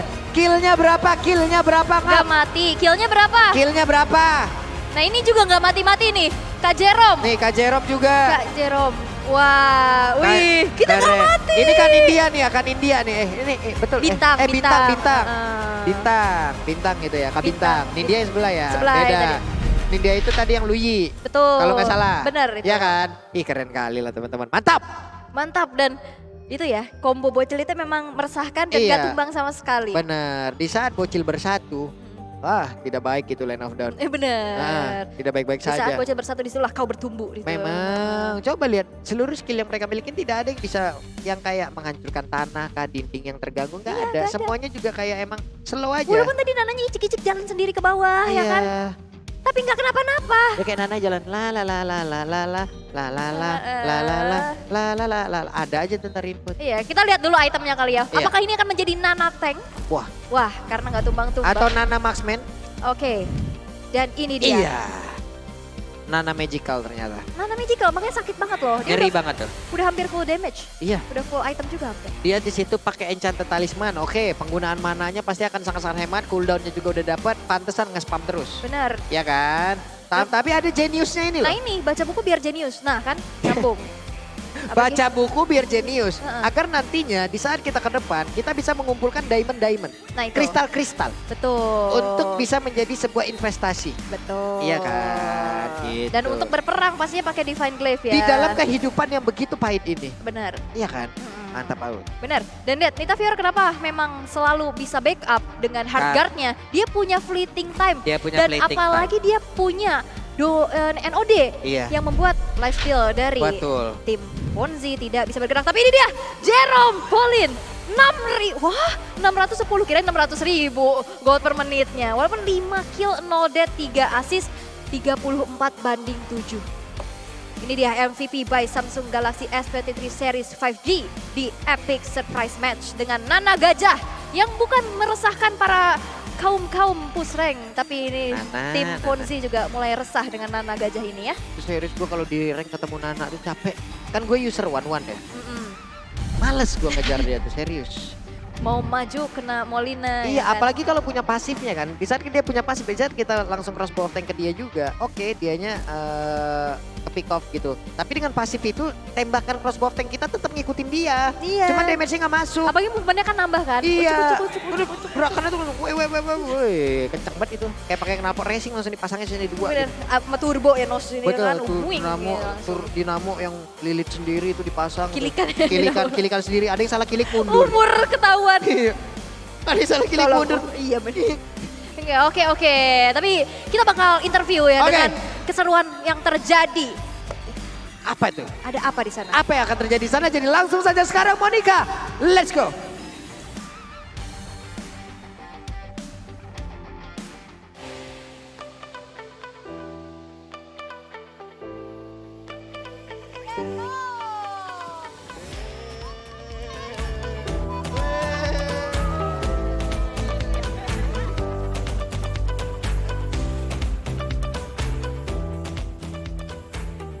Wow, sekali lagi dong mana suaranya untuk tim Jerome.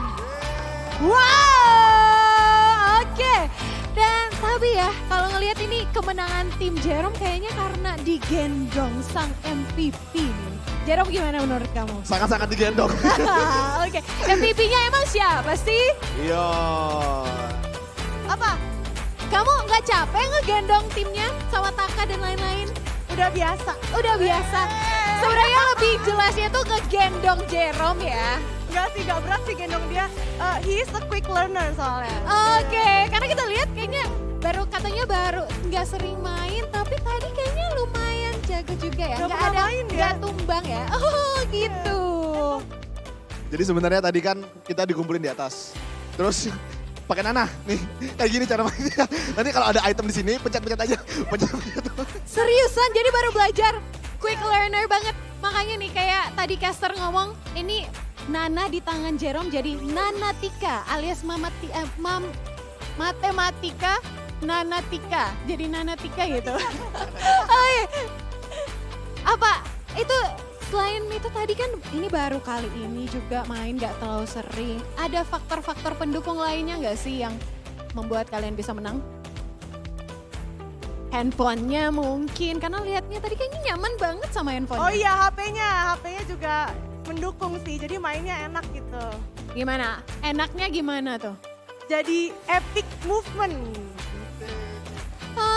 Tuh kan teman-teman semuanya, makanya kalau pakai HP biar nggak nge-lag main Mobile Legends pakainya Samsung.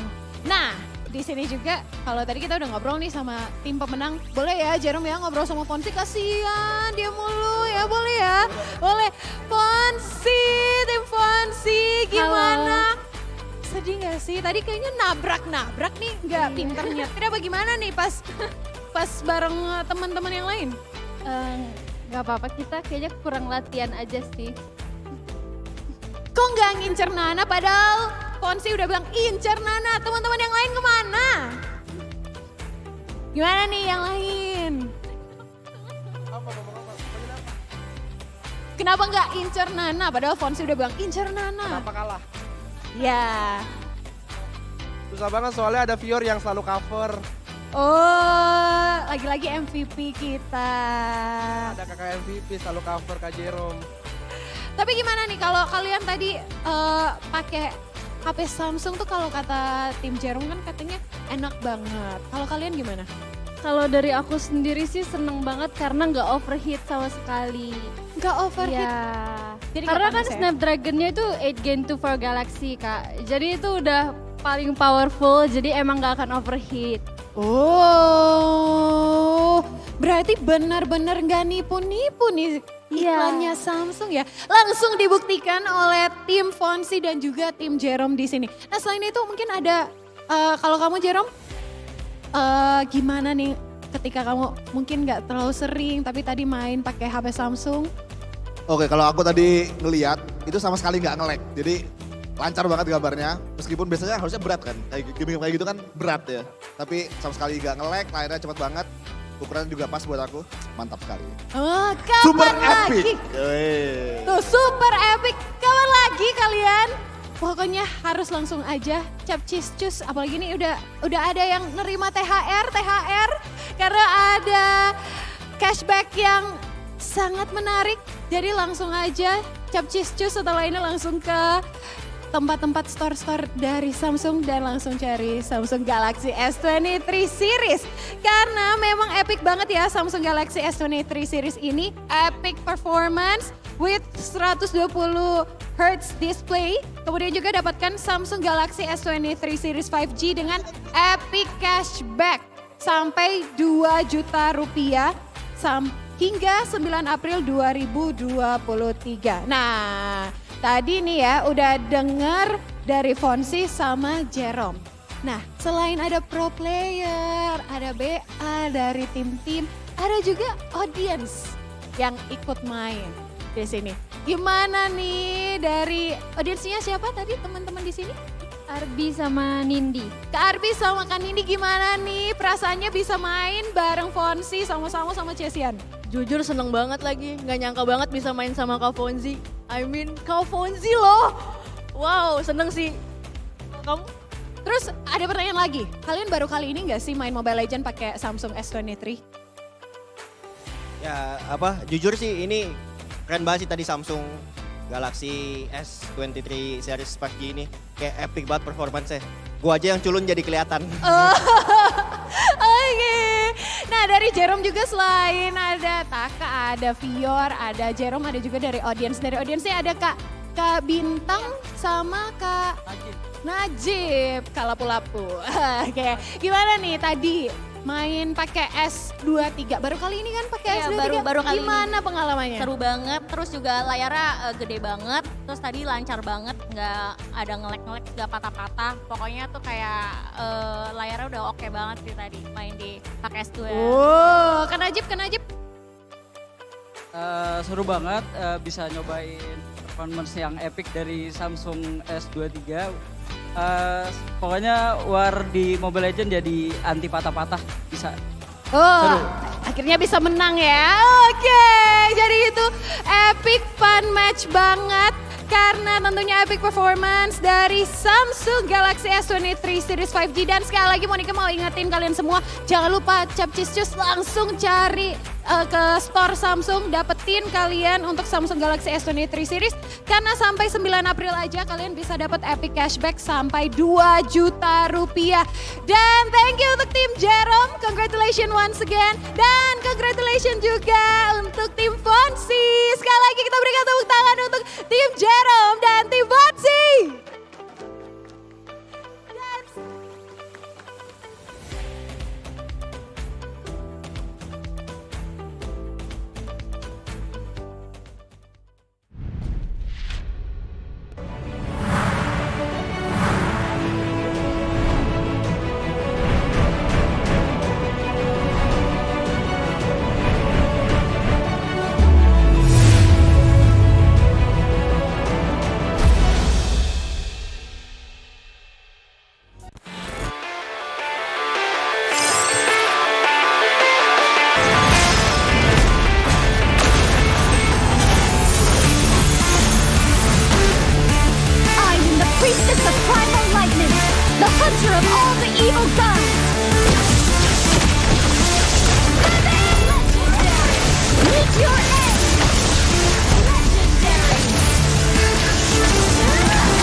it all started when I was at a friend's party. Mia, can you send me that?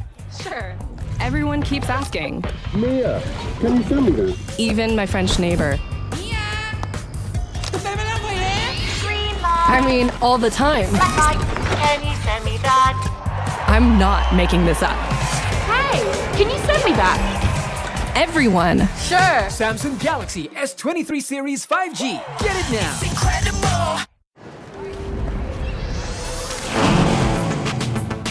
Wow. Attention passengers, final call for flight. Wait, is that a phone? Look at the performance, the graphics. That thing's a gaming machine. A new challenger. Is that Faker? That man's a gaming legend. Everyone, fasten your seatbelts.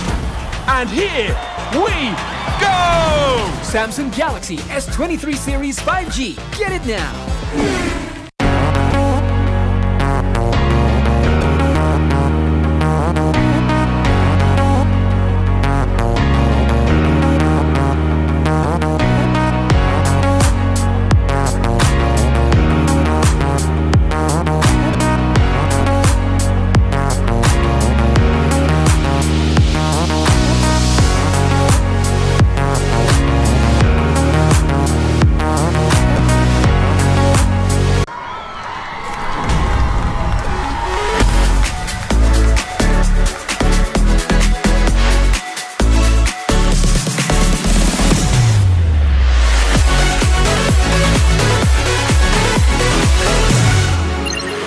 We've got each other's back.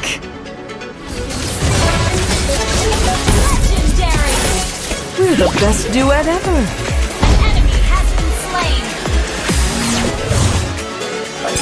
The melody is my calling.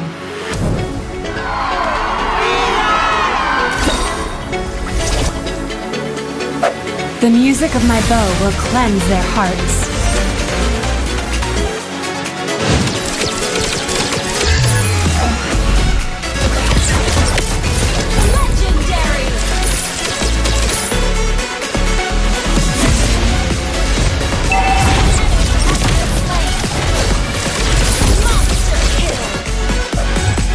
Supernova to the rescue!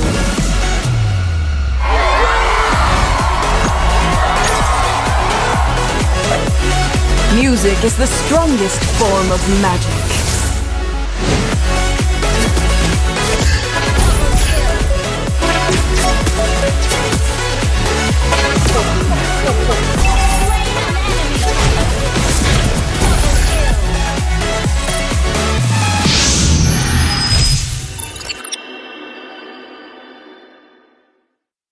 UBS Gold, trust in goals.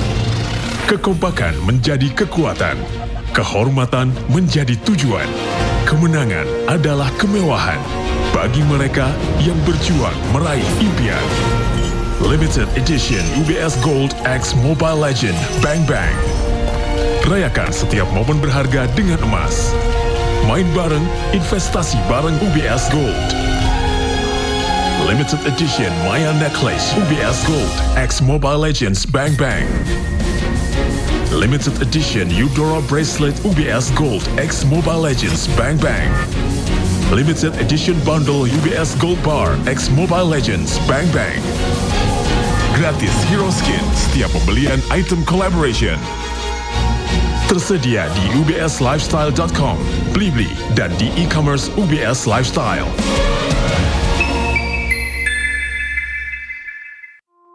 Halo para pengejar. Wah, saya bantuin ya. Kejar ini, kejar itu, kejar. Keep kalem, pasti ada diskonnya.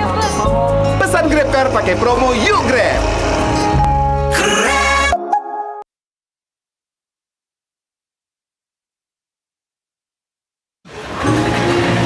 Halo para pengejar. Kejar ini, kejar itu, kejar.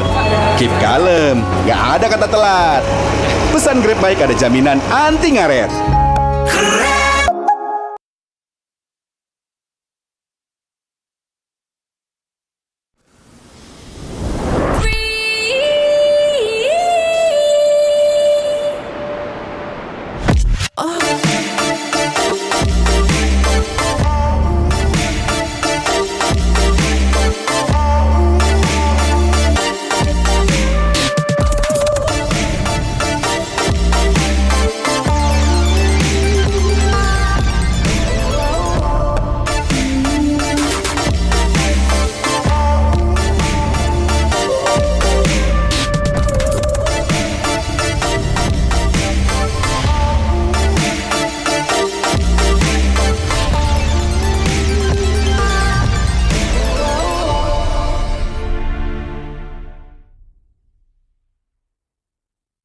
Gas sabar Ramadan beli gas ambil rezeki voucher combo bertubi-tubi pasti puas belanja di beli.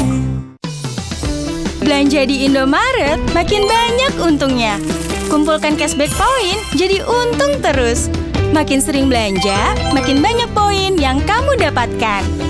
Dapat diskon, jadi untung terus. Bayar belanjaanmu dengan poin yang kamu punya. Belanja jadi gratis, jadi untung terus. Dan untung terus dapat banyak promo. Jadi member Indomaret Poinku sekarang. Untungnya non-stop.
Awesome is for everyone.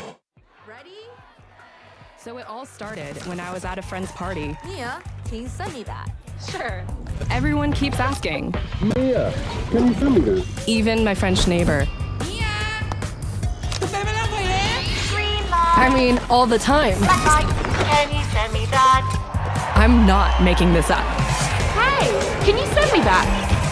Everyone. Sure. Samsung Galaxy S23 Series 5G. Get it now. It's incredible. Wow. Attention passengers, final call for flight. Wait, is that a phone? Look at the performance, the graphics. That thing's a gaming machine. A new challenger. Is that Faker? That man's a gaming legend. Everyone, fasten your seatbelts. And here we go! Samsung Galaxy S23 Series 5G. Get it now.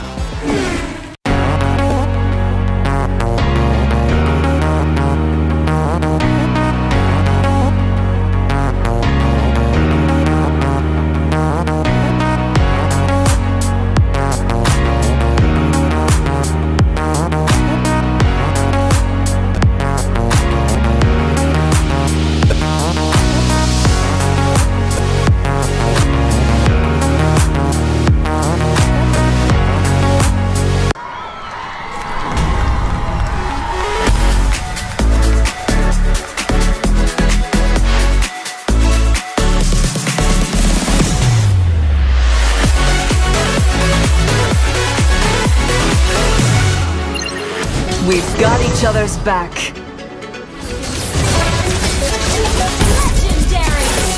We're the best duet ever.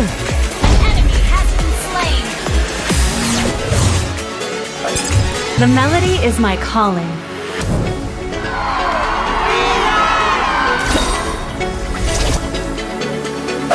The music of my bow will cleanse their hearts.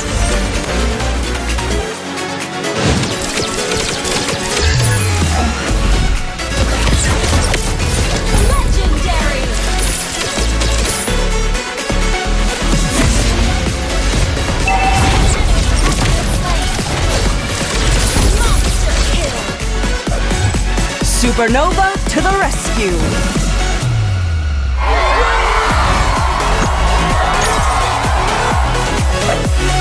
Music is the strongest form of magic.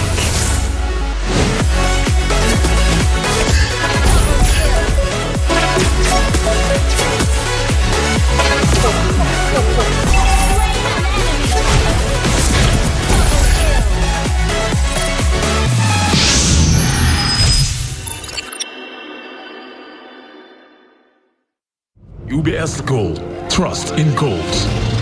Kekompakan menjadi kekuatan, kehormatan menjadi tujuan, kemenangan adalah kemewahan bagi mereka yang berjuang meraih impian. Limited Edition UBS Gold X Mobile Legend Bang Bang. Rayakan setiap momen berharga dengan emas. Main bareng, investasi bareng UBS Gold. Limited Edition Maya Necklace UBS Gold X Mobile Legends Bang Bang. Limited Edition Eudora Bracelet UBS Gold X Mobile Legends Bang Bang. Limited Edition Bundle UBS Gold Bar X Mobile Legends Bang Bang. Gratis Hero Skin setiap pembelian item collaboration. Tersedia di ubslifestyle.com, Blibli, dan di e-commerce UBS Lifestyle.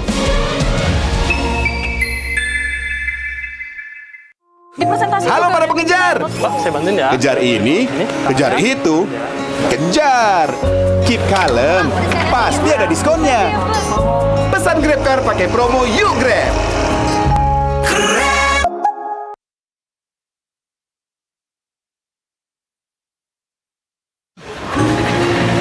Halo para pengejar. Kejar ini, kejar itu, kejar. Keep kalem, nggak ada kata telat. Pesan Grab Bike ada jaminan anti ngaret.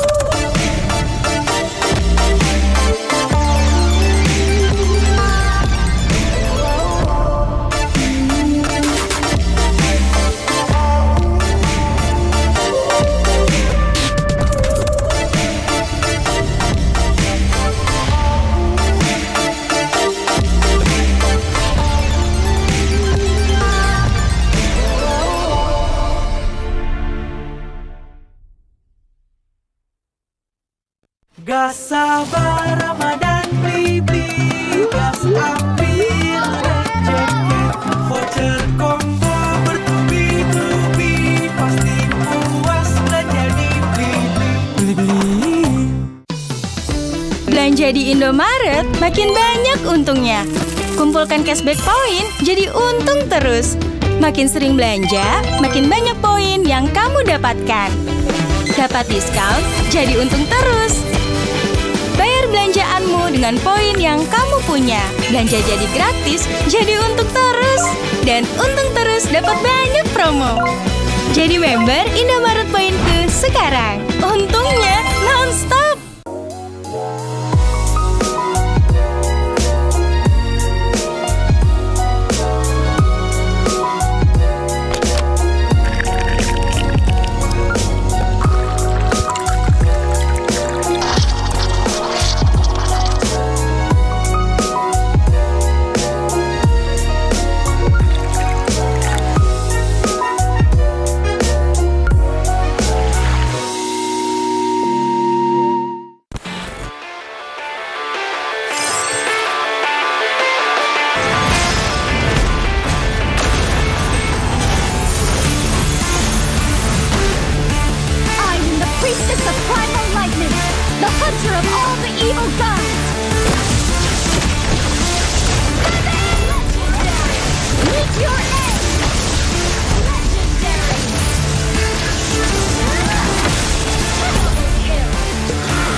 Awesome. Awesome. Awesome is for everyone. So it all started when I was at a friend's party. Mia, can you send me that? Sure. Everyone keeps asking. Mia, can you send me that? Even my French neighbor. I mean, all the time. Can you send me that? I'm not making this up. Hey, can you send me that? Everyone. Sure. Samsung Galaxy S23 Series 5G. Get it now.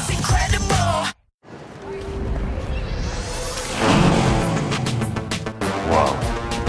Attention passengers, final call for flight. Wait, is that a phone? Look at the performance, the graphics. That thing's a gaming machine. A new challenger. Is that Faker? That man's a gaming legend. Everyone, fasten your seatbelts. And here we go! Samsung Galaxy S23 Series 5G. Get it now.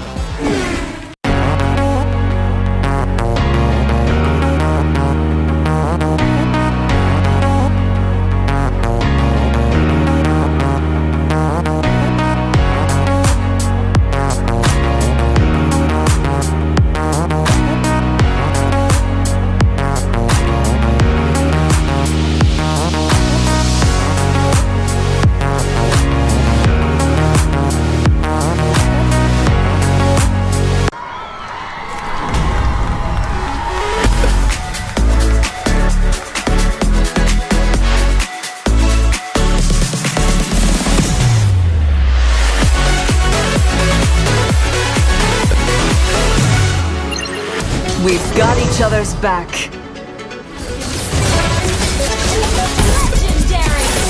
We're the best duet ever.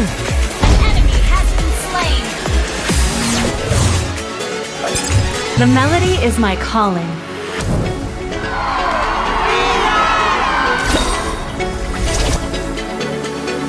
The music of my bow will cleanse their hearts.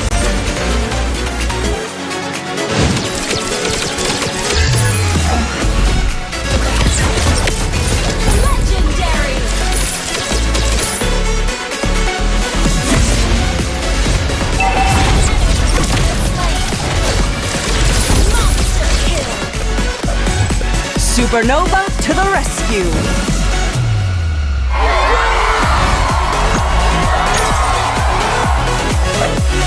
Music is the strongest form of magic.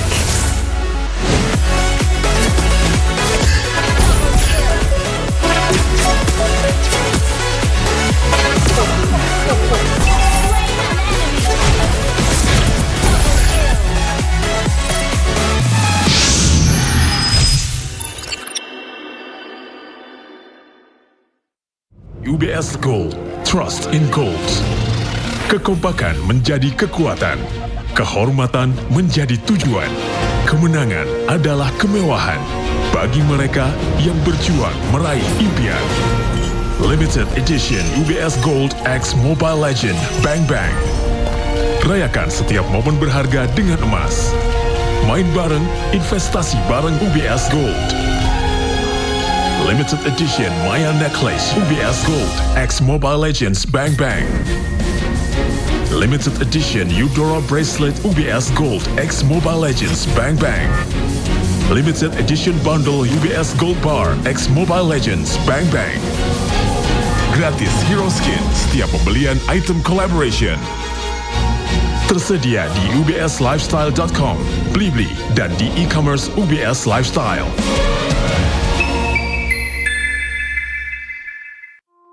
Halo para pengejar. Saya bantuin ya. Kejar ini, kejar itu, kejar. Keep kalem, pasti ada diskonnya.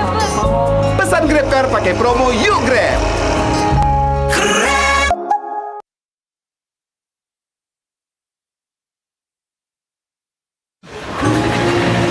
Halo para pengejar. Kejar ini, kejar itu, kejar. Keep kalem, nggak ada kata telat. Pesan Grab Bike ada jaminan anti ngaret.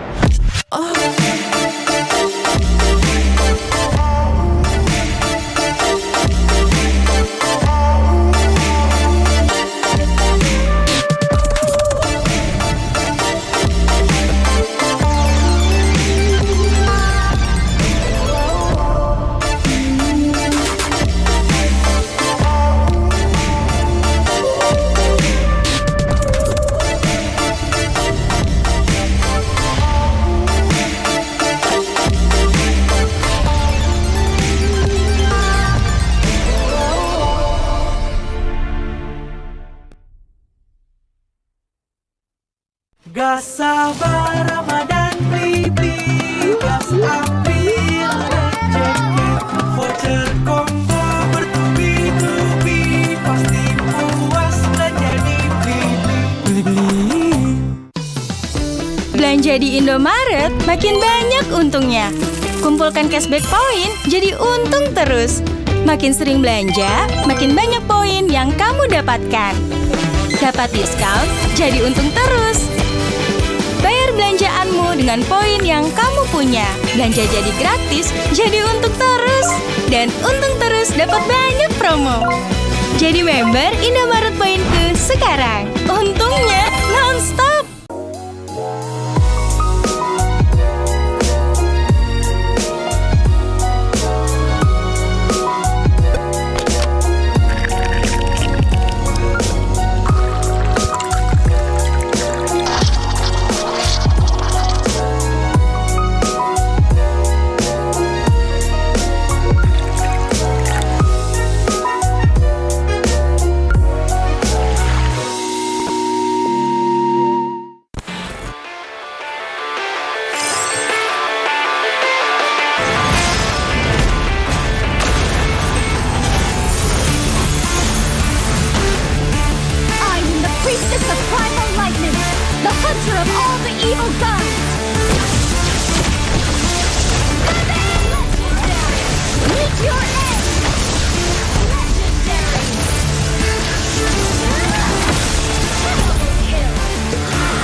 Awesome is for everyone.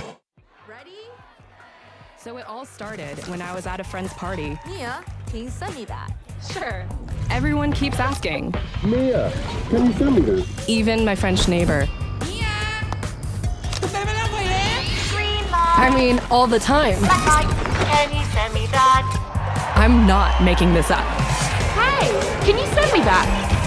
Everyone. Sure. Samsung Galaxy S23 Series 5G. Get it now. It's incredible. Wow. Attention passengers. Final call for flight. Wait, is that a phone? Look at the performance, the graphics. That thing's a gaming machine. A new challenger. Is that Faker? That man's a gaming legend. Everyone, fasten your seatbelts. And here we go! Samsung Galaxy S23 Series 5G. Get it now.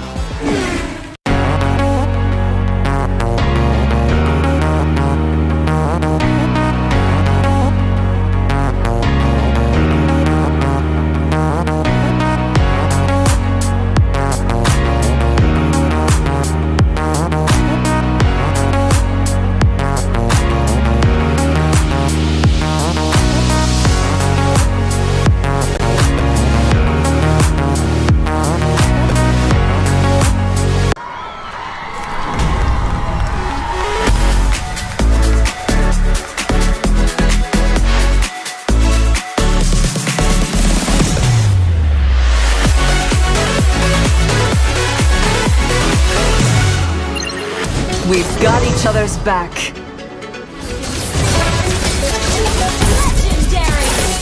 We're the best duet ever.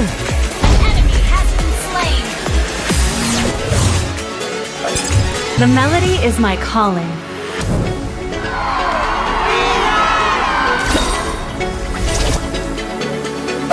The music of my bow will cleanse their hearts.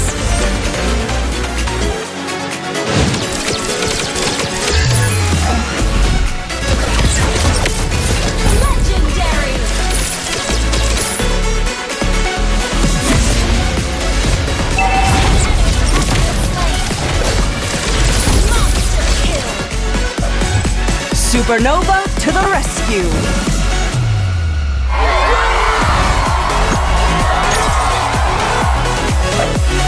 Music is the strongest form of magic.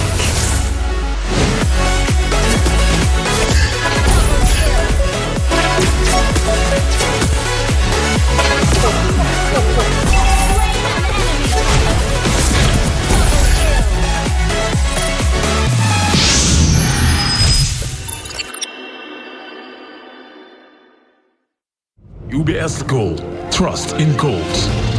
Kekompakan menjadi kekuatan, kehormatan menjadi tujuan, kemenangan adalah kemewahan bagi mereka yang berjuang meraih impian. Limited Edition UBS Gold X Mobile Legend Bang Bang. Rayakan setiap momen berharga dengan emas.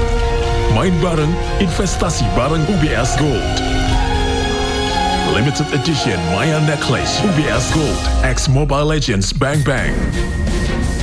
Limited Edition Eudora Bracelet UBS Gold X Mobile Legends Bang Bang. Limited Edition Bundle UBS Gold Bar X Mobile Legends Bang Bang. Gratis Hero Skin setiap pembelian item collaboration. Tersedia di ubslifestyle.com, Blibli, dan di e-commerce UBS Lifestyle.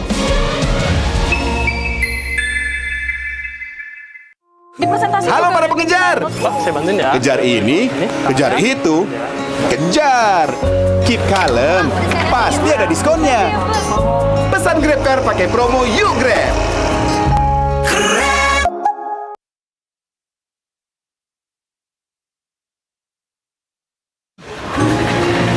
Halo para pengejar.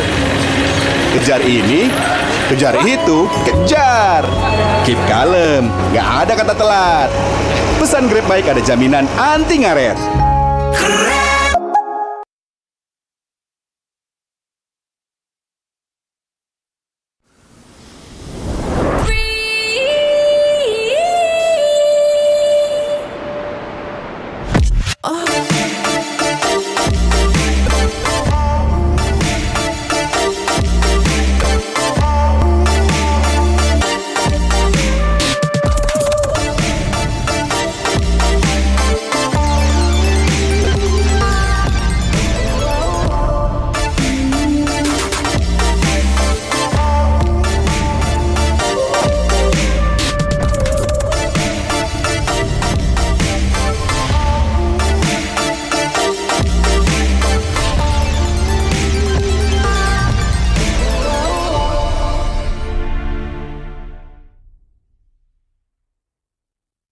Gas sabar Ramadan beli-beli, gas ambil rezeki, voucher combo bertubi-tubi, pasti puas belanja di beli-beli. Belanja di Indomaret makin banyak untungnya. Kumpulkan cashback poin jadi untung terus. Makin sering belanja, makin banyak poin yang kamu dapatkan. Dapat diskon, jadi untung terus. Bayar belanjaanmu dengan poin yang kamu punya. Belanja jadi gratis, jadi untung terus. Dan untung terus dapat banyak promo. Jadi member Indomaret Poinku sekarang. Untungnya non-stop.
started when I was at a friend's party. Mia, can you send me that? Sure. Everyone keeps asking. Mia, can you send me that? Even my French neighbor. I mean, all the time. Can you send me that? I'm not making this up. Hey, can you send me that? Everyone. Sure. Samsung Galaxy S23 Series 5G. Get it now.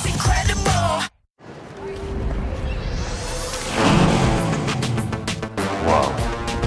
Attention passengers, final call for flight. Wait, is that a phone? Look at the performance, the graphics. That thing's a gaming machine. A new challenger. Is that Faker? That man's a gaming legend.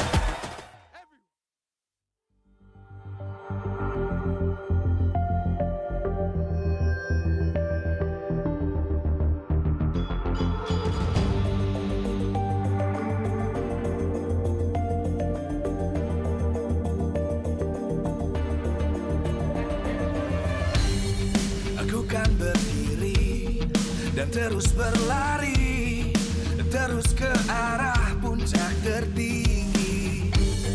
Ku takkan berhenti, hanya sampai di sini. Kemenangan abadi menanti. You know we won't miss if we unite our focus. And if you haven't noticed, we all live. Nyalakan apimu, hadapi semua tantangan, hadang semua serangan, jatuh bukan halangan. Bakar semangatmu, janganlah engkau menyerah. Kita akan buat sejarah. We all this, we won't miss. We all this, we won't miss. Saatnya beraksi, jalani ambisi.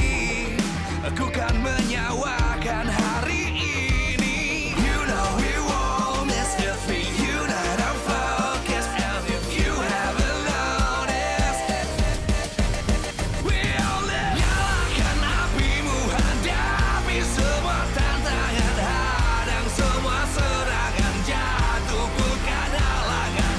Bakar semangatmu, janganlah engkau menyerah. Kita akan buat sejarah. We all this, we won't miss. We all this, we won't miss. We all this.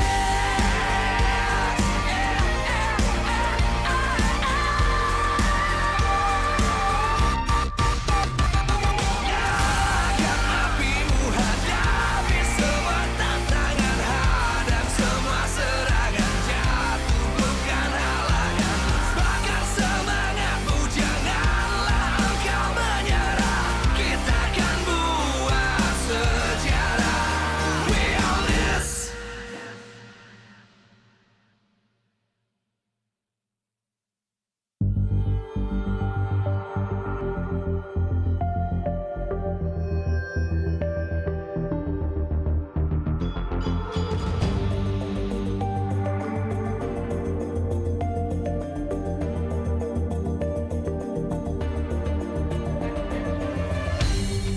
Aku kan berdiri dan terus berlari, terus ke arah puncak tertinggi.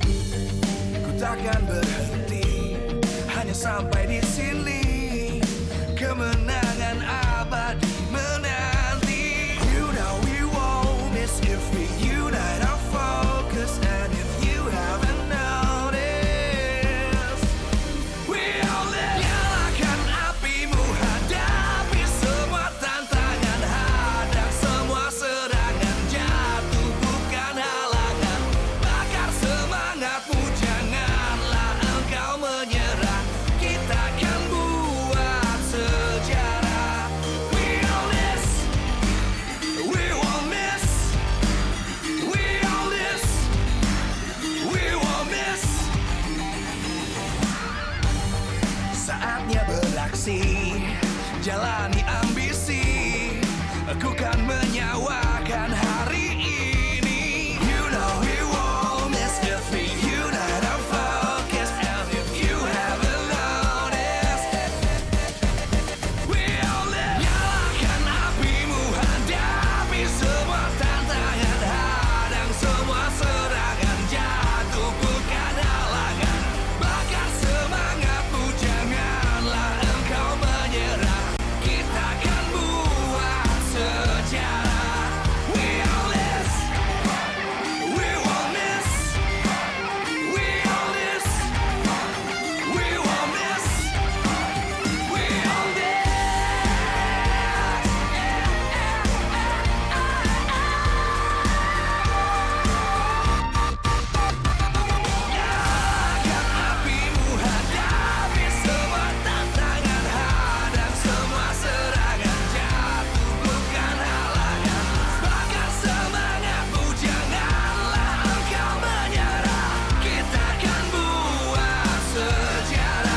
dan terus berlari, terus ke arah puncak tertinggi.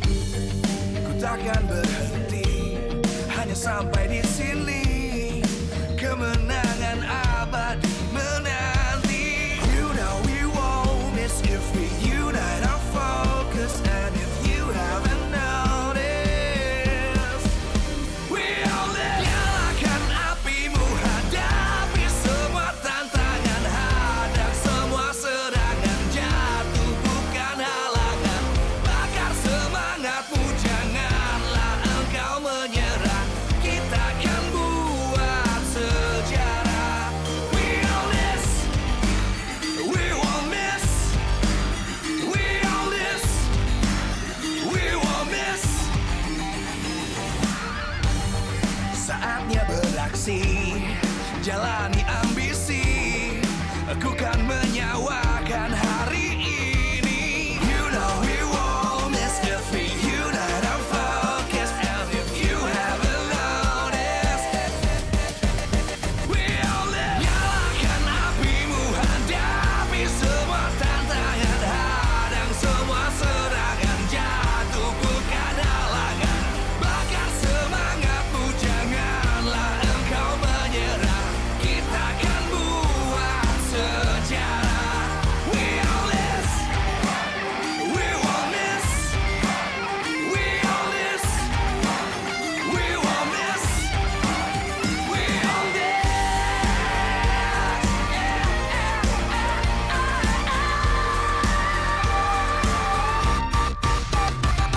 Nyalakan apimu, hadapi semua tantangan, hadang semua serangan, jatuh bukan halangan.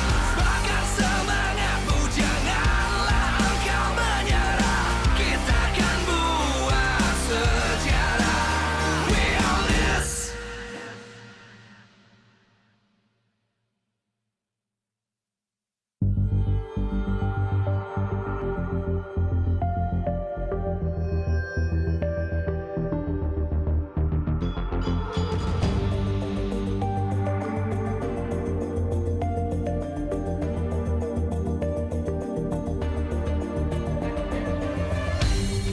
Aku kan berdiri dan terus berlari, terus ke arah puncak tertinggi.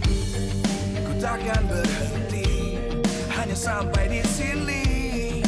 Kemenangan abadi menanti. You know we won't miss if we unite our focus. And if you haven't noticed, we all live. Nyalakan apimu, hadapi semua tantangan, hadang semua serangan, jatuh bukan halangan. Bakar semangatmu, janganlah engkau menyerah.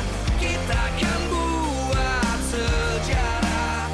We all this, we won't miss. We all this, we won't miss. Saatnya beraksi, jalani ambisi. Aku kan menyawakan hari ini. You know we won't miss if we unite our focus. And if you haven't noticed, we all live. Nyalakan apimu, hadapi semua tantangan, hadang semua serangan, jatuh bukan halangan. Bakar semangatmu, janganlah engkau menyerah. Kita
dan terus berlari, terus ke arah puncak tertinggi.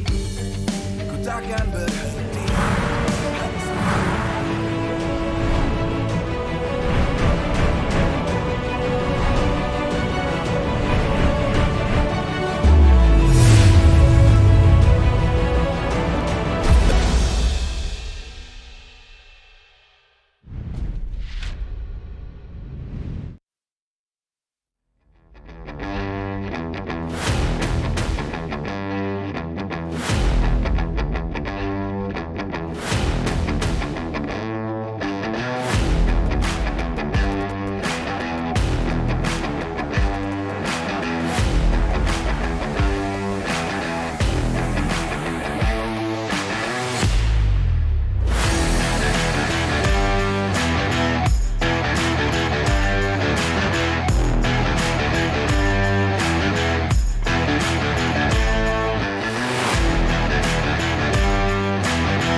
Wow. EVOS versus GEEK SLATE. Of course, this is an interesting matchup, right? Because last season, they are the 7th and 8th placer in MPL Indonesia Season 10. And right now, they turn on the Jets and finally getting that playoff berth, fighting it out for that championship.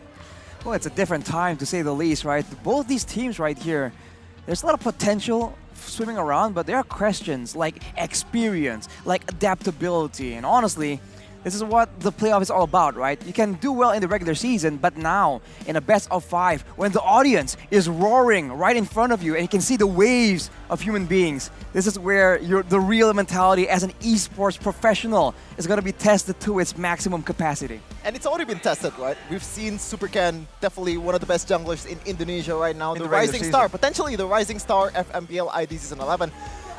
Not really having the best game, especially that game 5 with that Halkert pick. Questionable pick, but still not being executed properly by this guy. It just shows you that it takes more than skills to actually be able to go all the way in this kind of tournament. It just goes to show once again that in this level, at this level of competition, it's not just, like Sheffield mentioned, talent or mechanics. It comes down to everything, especially mentality. Because when you're playing, like Arashi actually mentioned earlier, in front of a massive crowd like this, with such a crazy atmosphere, it's different. It really does hit different. Whenever you make a mistake, it feels like it's just amplified by 100 times.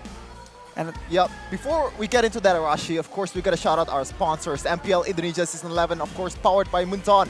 Presented by Samsung Galaxy A series and A34 and A54 5G. Official mobile internet partner, Telkomsel. Official gold partner by UBS Gold. Partner in esports, Dunia Games, Grab, Secret Lab, Blibli. Official broadcast by Maxstream. Broadcast partner by Tefari Esports. Partner Indomaret and Point Coffee, and supported by PBASE. And talking about this experience, it's a definitely interesting matchup, right? Because GEEK SLATE, on one side, they have Peloyski, they have the runner-up of the mighty M3 series, but on the other side, we have the whole EVOS Legends winning it out in ISF Mobile Legends against Blacklist International 3-0. And it's a huge contrast, right? For one team, they've been around for such a long time, almost synonymous with the playoffs, and the other never making it this far just yet. And now it's a battle between what has been tried and true against new blood, new strategies, and of course adaptability. GEEK SLATE has been a team that's been so flexible, playing a bunch of different ways depending on what their opponents are doing, right? So this is the question right here. Will GEEK SLATE just be that flexible, that adaptable, and can EVOS adjust in time? Or will they stick to their old ways and potentially fall to the hands of the mighty Geeks? Very brand-centric has been the main criticism for the side of EVOS Legends in the regular season. When they win, it's mostly because they play towards brands. They set up for brands in the draft and in the execution itself. And so far, in their losses, it's kind of the same thing. They put too many resources onto brands, and the enemy team was just able to nullify him. We saw this in El Clasico. Lemon, when the Terizla up against the Moskov, really showed him what a tough time means. And in a lot of these games, when EVOS Legends lost, it's mainly brands not getting ahead. Yeah, definitely, because it really just shows, not just in eye test, but it's also in stats as well. Brands is right now leading Number in one. regular season MVP points. I believe it was 35 or something. Kind of 55. shows you, yeah, 55 even. Kind of shows you that this team really relies on Brands. And after that, of course, that perfect week 1 from EVOS, all the members of EVOS Legends getting into the team of the week. Brands having the time of his life. They kind of slowed down a little bit, and they still played through Brands. And you know what? I'm not really. It's not a bad play because Brands is definitely good. One that you want to pour all of your yeah. resources to him, but you can be a one-trick pony, right? You can be a one-trick strategy. Too one-dimensional. Too one-dimensional. I think that really sums it up, right? You do the same thing again and again, right? Eventually someone's gonna crack the code, right? Find a solution, and then when that happens, it's fine. You can do that, but you have to make sure that once your opponents know how to deal against it, you switch it up, right? That's how you become an annoying team in such a big tournament where everyone just doesn't really know how to deal with you. You do A, they do B, they switch it up again and again. EVOS has yet to show that they can do that, especially with the new roster. So everyone talks about the mentality. That in that department, they have it for sure. But here it is, right? The changes they can make, whether they can use someone else aside from Brands to be the tip of the spear for their assaults, right? Can they use Dreams, being proactive, engaging the plays? Can they use instead of the gold lane, maybe the EXP lane, right? And switch it up. A whole different side of the map, of the Land of Dawn, that the team have to actually read into and try and find weaknesses in. That's something that both of these teams, I think, have done in the week where we had a break from the regular season to the playoffs. I think there's a lot of adjustments already made by both these teams, reading each other out, and they know who they were up against, right? Right as the end of the regular season, right as we ended the regular season, we saw the playoff bracket, and with that, they have shown, I would say a lot of growth here in all the rumors that we've heard. Rumors, huh? Well, before we get more into what could possibly happen, let's take a look at what did happen. EVOS against GEEK SLATE. So far, there's been so many different happenings, right? You see that Beloyski for sure is one of the main keys to victory that GEEK SLATE has always made use of, right? Whether he's engaging plays, whether he's being an assassin on that notorious Natalia pick, he finds a way to be useful. I think that is what allows GEEK SLATE to be so difficult to deal with, because he can just change at a flip of a, at the snap of a finger. He just does something completely different. And this is something that we have not seen from the rest of the roamers in the MPL right now, but that might change, especially with new items, new metas showing up with the new patch as well. We'll have to see, man. But right here, the two roamers dictating the game. Will there be a new strategy in the playoffs? Because otherwise, looking at the stats right here, it really does seem like Beloyski will have a bit of an edge, ever so slightly. Definitely, it's quite similar stats, especially in that kill participation. You can see the kind of I wouldn't say, I think it's a pretty interesting playstyle. It's pretty similar, and they like to play those kind of heroes that engages like Kaja, like Dreams with Kadira. I feel like Kadira in this patch, Dreams is more respected than Kurifa, I would say. Yeah. There's a lot of fans towards Dreams as Kadira, and also we've already talked about this Rashi, Natalia on the hands of Beloyski. This guy is one of a kind, the only guy in MPL that forces you to ban that Natalia on a high rate.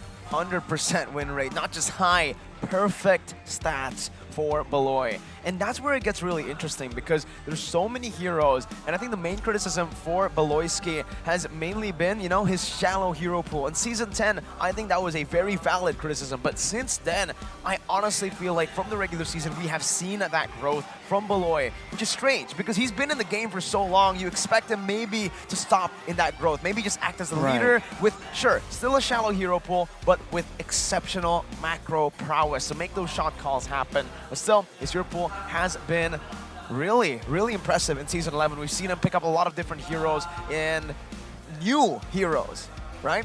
On the other side, though, I agree. Dreams, another roamer that is super flexible. He can go for these aggressive roamers like the Kadira, but he can also play the reactive roamers like the Lolita, even placing him on something like a Diggy. We have seen that before, and they've won before. I think it also comes down to the mind games, right? For Beloyski, whenever you think you have him solved out, he will just change it completely. And we've seen that being an approach he likes to use, right?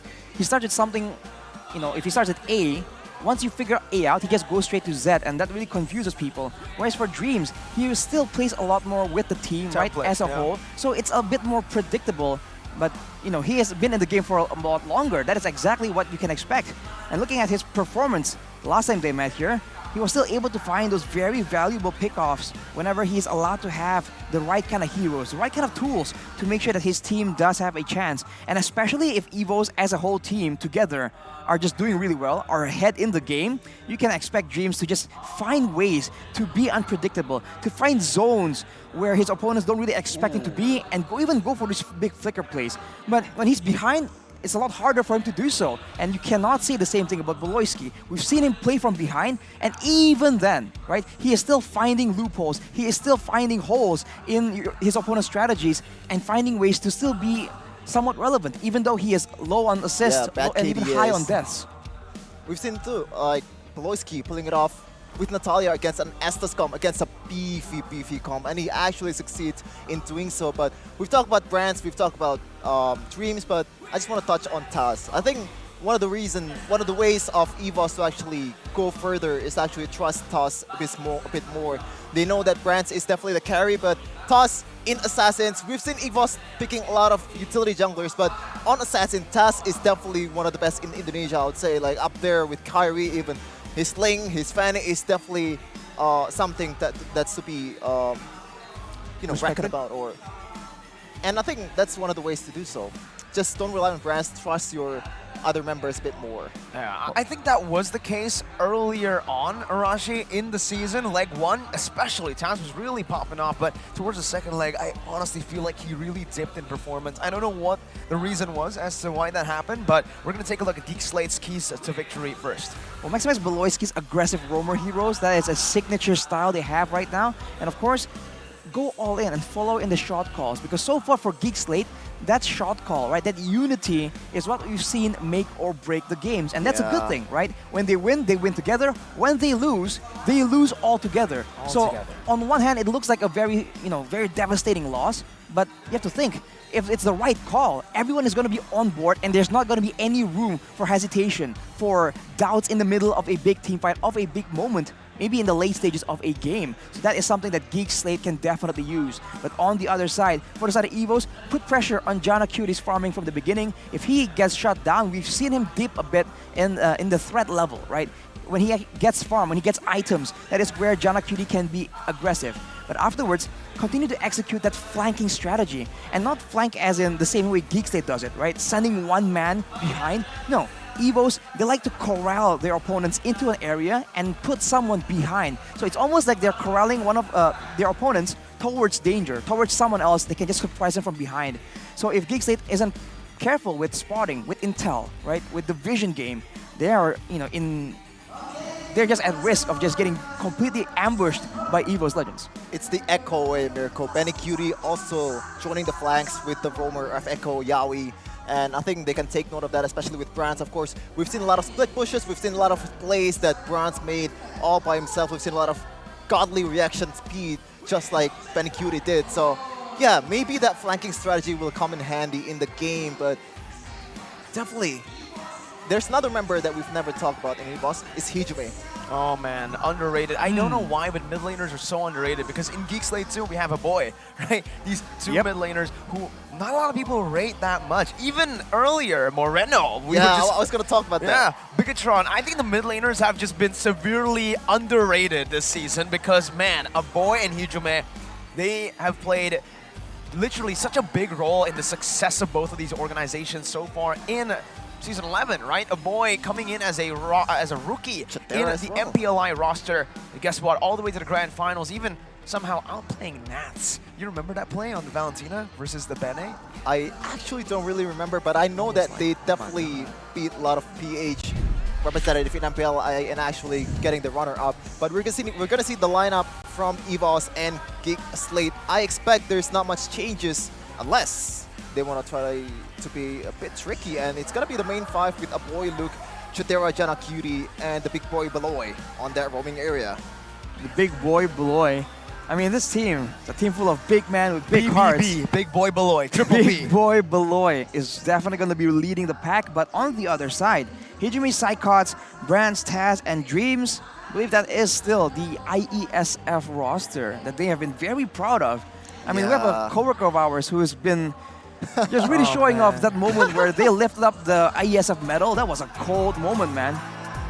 Well, Speaking of cold, Mirko. Speaking of cold, ladies and gentlemen, the way they won IESF was in Bali, so not cold at all, it was hot, but they did it in the depths. Welcome once again, your IESF World Champions, EVOS Legends! Looking to recreate history once again, has not found success in MPL Indonesia for the latest seasons. The domination of two kings is still in the building, in the air, and right now they're looking to change it with the White Tigers claiming that crown from them, snatching them. Wow, and we have a new roster as well in the ISF 5. Man, there's no lack of support coming in for EVOS right here. This is why the fan base has been so, almost infamous at some times, because everyone is just wholeheartedly supporting them, and they will go through thick and thin with EVOS all the way to the end. This is the lineup, ladies and gentlemen, the winning lineup, but like you mentioned, Jeffin, this lineup hasn't been able to find that same amount of success that they did have in IESF. We'll see, because their opponents right here are scary. An opponent that a lot of people cannot read. Unpredictable, led by the big boy, Beloy. It's GEEK SLATE. Big boy Beloy, or Beloyski the Broski, of course. Definitely the captain of this team and leading them towards the 4th place of MPL ID Season 11. From 8th place, this team shows a lot of promise. There's definitely a lot of work to be done in that consistency. Of course, they ride or die with Beloy Arashi. We said they're going to improve, they're going to definitely make the playoffs this season. We said all that in Season 10, but never did we expect top 3 performance from GEEK SLATE, a completely different threat that people are just not prepared for. The players and the fan base alike, everyone has been hyped about this team and the possibility of them snatching glory. But in order to do so, they need to first focus on this right here. EVOS Legends is not an enemy they can take lightly, so you can see that they are definitely in the right headspace. Can I just say this first, man? GEEK SLATE, they've never made it to the playoffs, but they are making it to the playoffs in style. They are drippy as heck. Look at those jackets, bro. I want some GEEK SLATE merch, bro. Yeah, definitely. We're gonna see the coaches, the helm of this team, the brains of both of this team in Age and Coach Reno. You see the guy walking behind Reno? Yep. That's the shadow analyst. Exactly. Shadow analyst. It's in the shadows, man. You can't see him, but you cannot deny that something happened with GEEK SLATE, right? They are just a lot more on point, and there's been a lot of questions on why that's the case, but there's rumors of the shadow analyst. That might just be it. But now with that, will that be enough for them to take on EVOS? Because in the regular season, that's one thing. But now in the playoffs, everyone is talking, like we said, about that EXP difference. Let's take a look at the most picked and banned heroes. The Fredrian, very much prioritized for the side of GEEK SLATE. We talked about Jana Cutie not doing well when he's invaded. So a strong fighter, someone that cannot be bullied in the jungle, is something that they can use very, very well. The Arlet has been great, but we haven't seen it being used in the playoffs so far, so we'll see if it does make an appearance. For the side of EVOS, Hijime is definitely a big factor, and along with that, it's the carry, right? The carry as well as the Melissa if it is open. All these marksmen that can just have a huge impact, a huge carry performance in the late game, pun fully intended, could be maximized for EVOS in the hands of Brands. You can see the most banned by opponent, both roamers getting the respect they deserve in Kadira. And Natalia, 27 recalls. That is absolutely, that is absurd. In a meta where it's dominated by prio picks like Wanwan and Joy, seeing Natalia, the only Natalia. If this was Season 7, yeah, okay, Natalia was banned every game. Season 11, the only man who has made it work this consistently, because earlier Rossi actually did pull it off too. True. And we have to wonder if he is actually starting a pattern.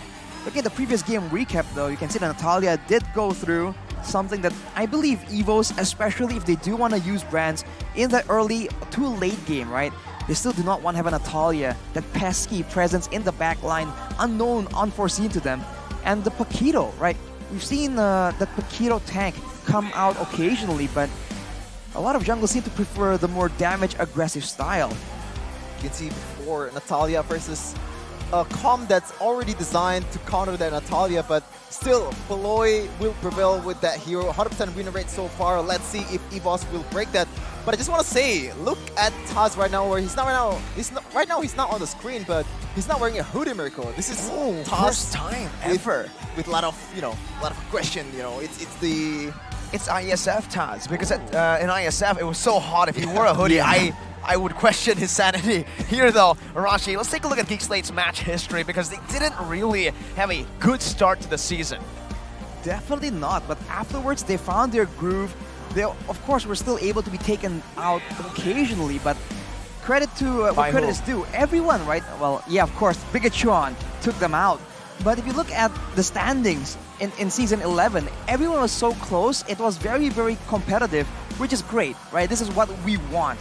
When things are just clear-cut, set in stone, it really isn't as exciting, but with a team this strong, still having so many challenges in the season, this is what we come here for. So they've shown that they can adjust, that they have been able to take out the strong teams and weaker teams alike.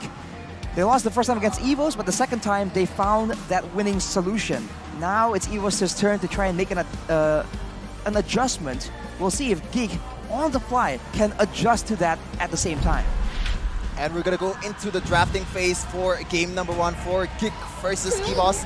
You can already see 1-1 and Claude banned by Geek Slate, respecting Brance's potential. But interesting enough, usually you see 1-1 being banned by the second picker, but instead Geek chose to ban it. We've seen another respect ban in Natalia versus Beloyski. Right away, a pick-off potential for the big boy Beloy in Kaja.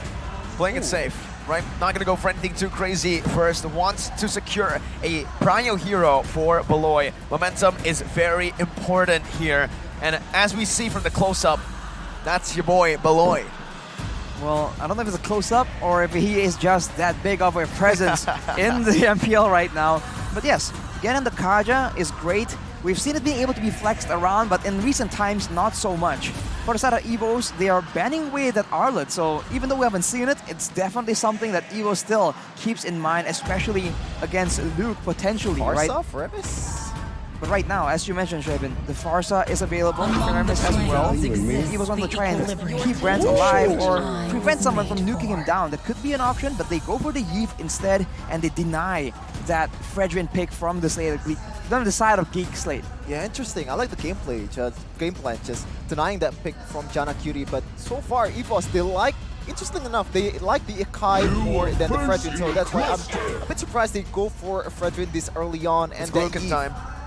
Just the real-world manipulation is just very, very vital in team fights. And the 5v5 team fights, definitely one of the best ult in the game. And right away, we've seen this. Glook. Your team is Glook and a Farsa as well in the hands of a boy. Very aggressive right here and a lot of pick-off potential, right? Kaja and Farsa, the bird combo essentially, is definitely a big threat. Now EVOS need to try and figure out, are they going for the gold lane or are they going to go for the EXP lane? With that final Atlas pick, they have a chance to ban away this Diggy coming up. That could be what they're trying to go. They're going to go for a big team fight composition. Do they need to though? Yeah, I think that's the question right now, right? Because the Kaja has already been picked up. The Diggy might not come through in the banning phase, but a very interesting first phase for Geek Slate in particular for me. But before that, let's take a look at the comment here from the man himself, Beloy. I didn't get to read that, unfortunately, but Geek Slate, they banned out the Klon and the Wan. Usually you expect something like a Melissa to be picked up right after the Klon and the Wan gets banned out. These are the two heroes that does okay against the Melissa. But so far, no Melissa pick. We're actually seeing EVOS go for the carry ban. Melissa still very much up for grabs. And also, something to note is Geek Slate didn't pick Valentina in the first phase. That I thought they were going to do that because, again, fun fact, this is what they usually do, utilizing the Valentina as a flex pick in the first phase. But they are changing a lot here in the playoffs. They're being a lot more not one-dimensional, but a lot more upfront with how they're trying to grab here. So EVOS can get a read on it, but they need to be careful. Geek Slate is a team that's known to try and play with your expectations like this. And now they ban away the Yutong, so potentially trying to secure a solid winning lane for Luke, and potentially Glook right here And we know that this man, if he is ahead, he can be the main engage tool for his team. And it works well with a Kaja pick, so they have both a good mix of engage as well as pick off in their composition. I don't think it's a matter of winning the lane Arashi. I think as a Glue player myself, Yuzhong is not really a problem in laning phase, but I feel like they just want to deny that pick from Psychots. This guy really likes to play that Yuzhong in the 5v5 team fights. This hero really shows his potential, especially you've seen it in ISF in the grand final. Yuzhong just gives a lot of trouble towards that Ube composition from Oh My Venus's Estes. And right away, EVOS is just exhausting all the gold laners, Mirko. And right now, I feel like for sure they're going to pick the gold laner in this phase. I feel like at this point, EVOS Legends are really just forcing, well, taking everything away from GEEK SLATE's gold lane, right? They are going to go for perhaps the Melissa. I'm guessing Melissa here because honestly, look at the bans. The Claude, the Wanwan, now the Beatrix, and the carry. The Melissa just stands out here, but they go instead for the Brody. So what they're doing here is they are denying the pick away from Chadera. Chadera has rarely picked up the Melissa, and that's what they're trying to play with. They're denying the pick and forcing Chadera to play a hero he might not be too comfortable on. Melissa is the only hero left open, unless they want to go for something crazy. Valentina is Gani and Eterna mentioned the Layla. Ooh. No, a lot of people are swearing that it is really good right now in the right environment with the right utility. This is not the right environment. Exactly. The environment doesn't look that friendly for Alayla, but we've seen Leslie's also pop up occasionally. Not against Brody, though. Yeah, exactly. The Brody pick just really shuts down a lot of these options for the side of GEEK. So for Chidera, ABC? What? Going for the crazy like reach by Harith and Melissa, yeah, that's definitely the safest option, but Lancelot also, Jana Cutie loves to play this tank slot. 32% win rate overall so far in MPL ID, not the best of win rates. 1 in 3, not even 1 in 3. That's pretty interesting.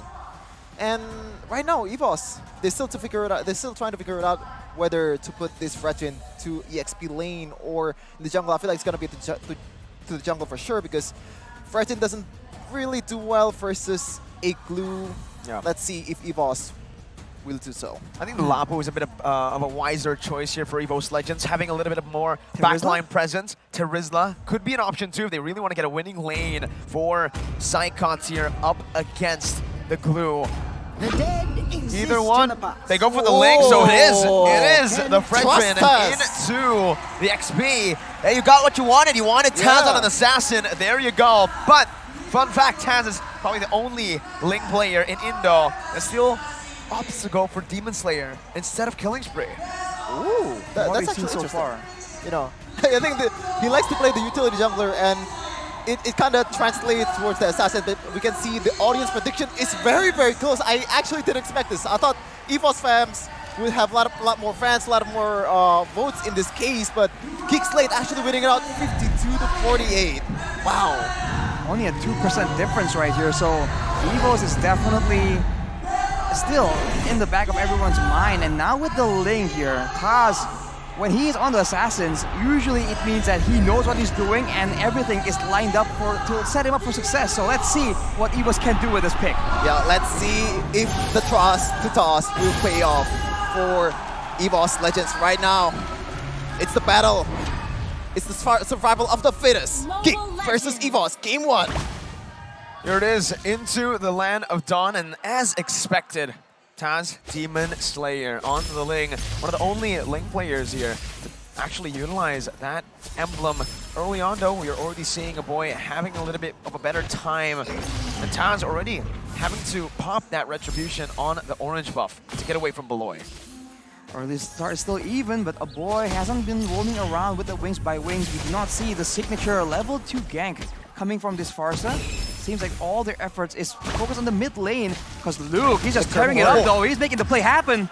Psychots, fortunately, was able to escape. It's a bit of a premature flicker on that blue play, I think. Yeah, that's what I said, man. It's not a winning lane for that Fredrin whatsoever versus blue. Is just very, very hot. And right now, Taz having a bit of a trouble. Wait, he got where's the blue buff? It's Beloyski. Beloy, I told you. The orange buff forcing the retribution, and then the purple buff steal. Beloy is so active on the map, and we didn't even see it up until now. Jana also just taking everything away from Taz, as Beloy This tries to bully Hijime even more. Now with the Phantom Execution onto the back. Flicker burnt out. 2 flickers, XP and mid lane gone for EVOS. GEEK pushing the tempo very early. Wow, GEEK just winning it out in the battle of the roamers. Beloyski, especially that blue buff is so vital, and right now Taz is gonna have to look for another way to jungle. And yeah, I guess, pun intended.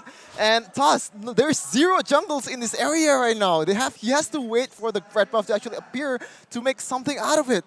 Everything's denied by GEEK SLATE, so even though they don't really have the quote-unquote early game burst damage composition, using the wave clear, right, and using the pressure, they're able to find a lot more. And Taz, right now, already going for a big exchange here, potentially letting go of the turtle, but Beloyski says otherwise. He has level 4 here. He does have the Divine Judgment. He will be able to utilize it. And there you go. He does. For the airstrike comes in. Taz still able to secure the purple buff. The turtle, though, going to be taken away. And Janna will utilize the pressure placed onto that top side to do a little bit of invading himself. Wow, I like the idea, though. The fact that he actually thought it out, just using the Divine Judgment to actually steal that.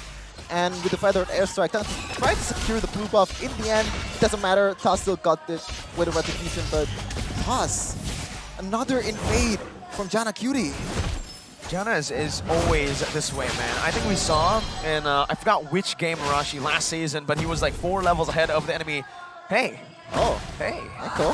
Okay. There's a one odd man. If you know, you know. Okay. It's not really a one odd man, Arashi, I feel like. We'll have to see if you know, what everyone is thinking about actually happens. But now for GEEK SLATE, though, they are making the proactive movements. Taz does not have any room to relax right here. The pace being pushed by GEEK SLATE is absolutely terrifying for EVOS Legends to deal with. Already 2 levels behind, but Dreams is trying to make something up, and no! Beloyski. That was a fatal links onto the Natalia. Yep. That's a great reaction speed coming in from big man Beloy. Now without the fatal links available, they can play a bit more aggressively, get this litho as well. If you look at the situation right here, GEEK SLATE slowly but surely building up a gold advantage. For EVOS, it seems like they're banking on the later mid-stage team fights, but if they're not careful, it might be a bit too late for them to try it later on. Wow. Brands still 0-0 though. Kind of isolated. The Inspire placed as well. Brands forced to flicker early on the Brody. Again, that killing pressure not really able to be utilized by EVOS Legends. And remember, if this keeps on going, this Brody is going to fall off. Meanwhile, Melissa, the later you go, the stronger she gets. Yeah, 0-0 and 0 pull that results to a kill from this Kaja. The fact that there's still only 2k gold lead, there's already 2k gold lead, is very concerning for EVOS. But right now, Beloyski, Divine Judgment, Dreams of the Flicker. That's the real world manipulation. Answered back by the feathered airstrike as Janna takes away the orange buff. Now 3 levels ahead of Taz. Jumps onto the turtle. And Taz at this point is just getting all that he can get, right? He's going to the bottom side, and even then, it's Glukin time, he says, as Luke just bullies him out of Janna's jungle. Bottom side, 2v1, it doesn't even matter. Janna doesn't even need to utilize the retribution this time around. And Taz, look, no way he cancels his recall. All right. Wow, man. I mean, there's practically no winning lanes for EVOS Legends to try and make plays with. Every single lane is basically going in favor of GEEK SLATE, including the gold and EXP lane. So Taz is just finding it very difficult. And even Hijime is also feeling the pressure right here because he is not being allowed to roam and be a part of these big skirmishes. Yeah, I feel like we've seen the consequences of this Brody being instead of Melissa. Feather airstrike Brands. What? We actually went forward there. Punished almost instantly. It should have just been Dreams that was caught, but in the end it was Brands who went for the stun a bit too late, I believe. I think he wanted to stun Beloy when he flickered forward. He got the minion. I think he's trying to outmaneuver the feather airstrike as well, but wow, that is very, very unfortunate. And on the other side, look at how decisive, right? In a split second for GEEK SLATE, that play was not meant for Brands, but when they saw the opportunity, they adjusted just like that, and everyone was on the same page. Those are what the glasses are for in the Exactly. GEEK SLATE logo. They have crisp, clean vision, Arashi. Wow, it's like they just know the idea, right? It's like almost like before the game begins, they're saying, well, we're gonna go aggressively, but whenever Brands shows up, he becomes priority number 1. And with that being in mind, right, during those split-second decisions, you can see that basically the plan Bs, right, the what-ifs are already set up in place, and that means there's going to be less of a surprise factor available for EVOS Legends to try and make use of in this game, number 1. Man, oh man, Beloyski. You haven't read the comment from Beloyski earlier, Mirko. It actually says that Brands is definitely someone that EVOS relied on too much, and I feel like Beloyski knows that and trying to find the loophole, trying to abuse that, exploit that, and killing off Brands from the game. Already 1 kill towards Brands, but 3.5 gold lead, 3.5k gold lead towards GEEK SLATE. It's really not looking good for EVOS. Not at all. Because Age is just not happy with the way that EVOS Legends are performing right now. Being down there with a they have an early game comp. That's the reason. If they don't really get that snowball going, especially for the Brody, if Matt's on the other side of the board, right? Matt, what are you doing, Matt? Look at him. Okay. What is going on? But Age was his coach back in the day, so maybe this is like a little bit of payback from Matt. He's like, you know what? Here you go. I'm on GEEK SLATE's team now with Reno. Oh, the Shadow Analyst too, right there. Yeah. He's never visible. He's invisible. Right. Whenever you don't see anyone else, he is there, just in the shadows, literally.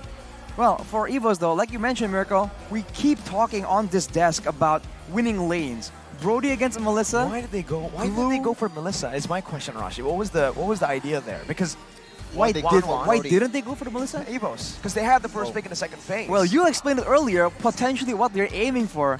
I thought, right, they were trying to bait Kadera into the Brody pick, and they have something in store for him. That was the strategy I thought EVOS was going for, but apparently it's not. And now, whatever it is not working out. Yeah, it is not working out, and I believe we saw a kill on, not on screen, and Grass, my goodness, another flicker burn.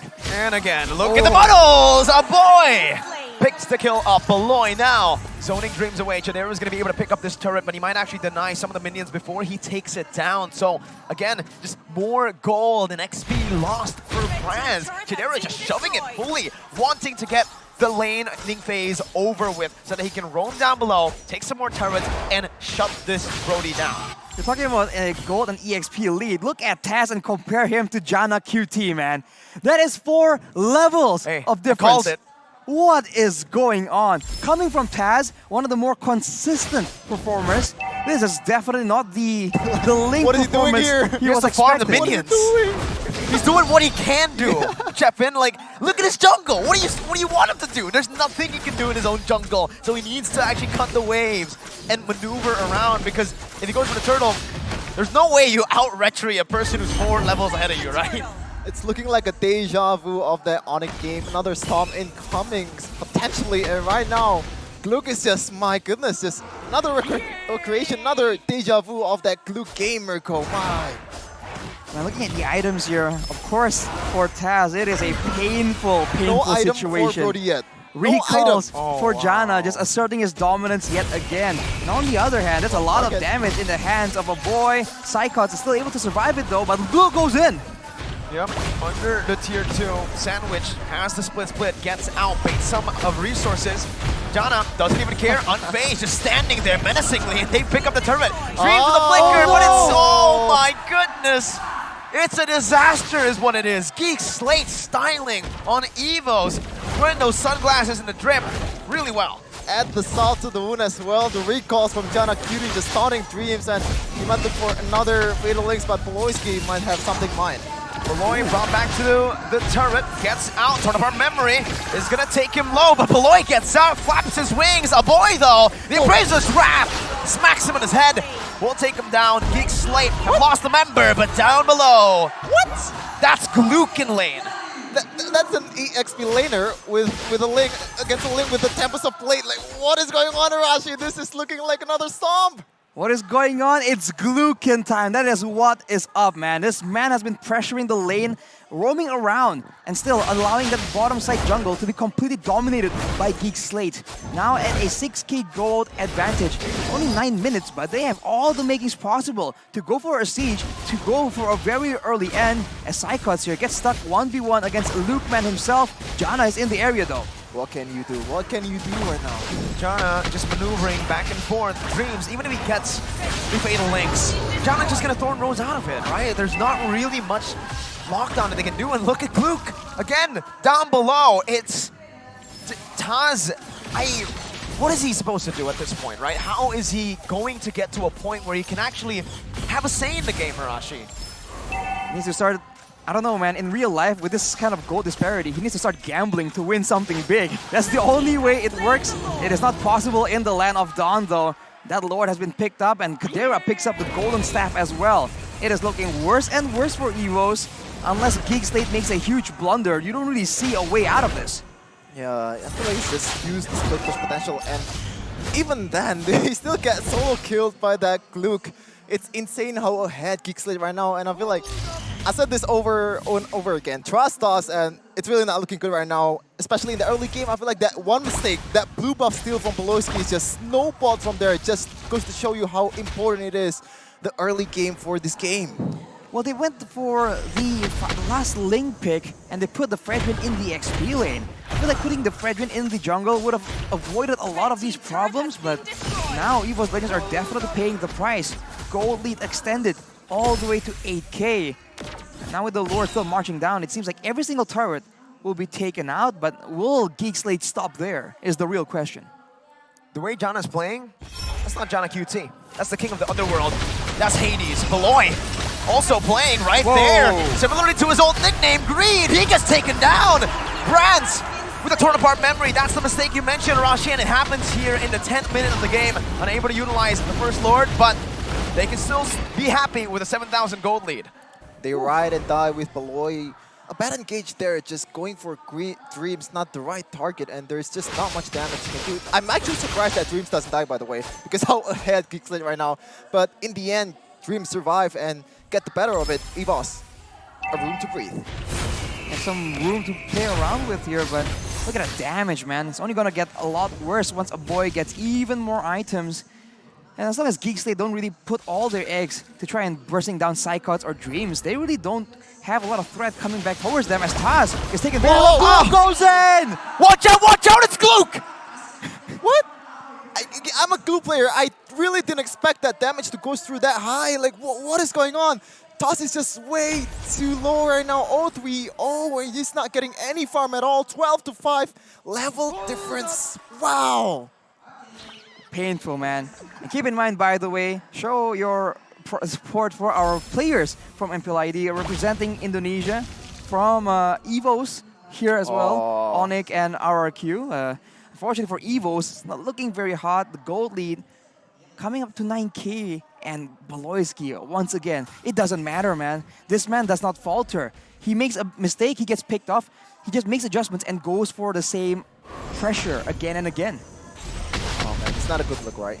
EVOS Legends has 3 members in that SEA Games representative lineup, and 2 of them are not replaceable. In the XP lane, in the gold lane, France and Psychos, and if they actually lose this series, Indonesian netizens, they're ruthless, and I kind of feel bad for them.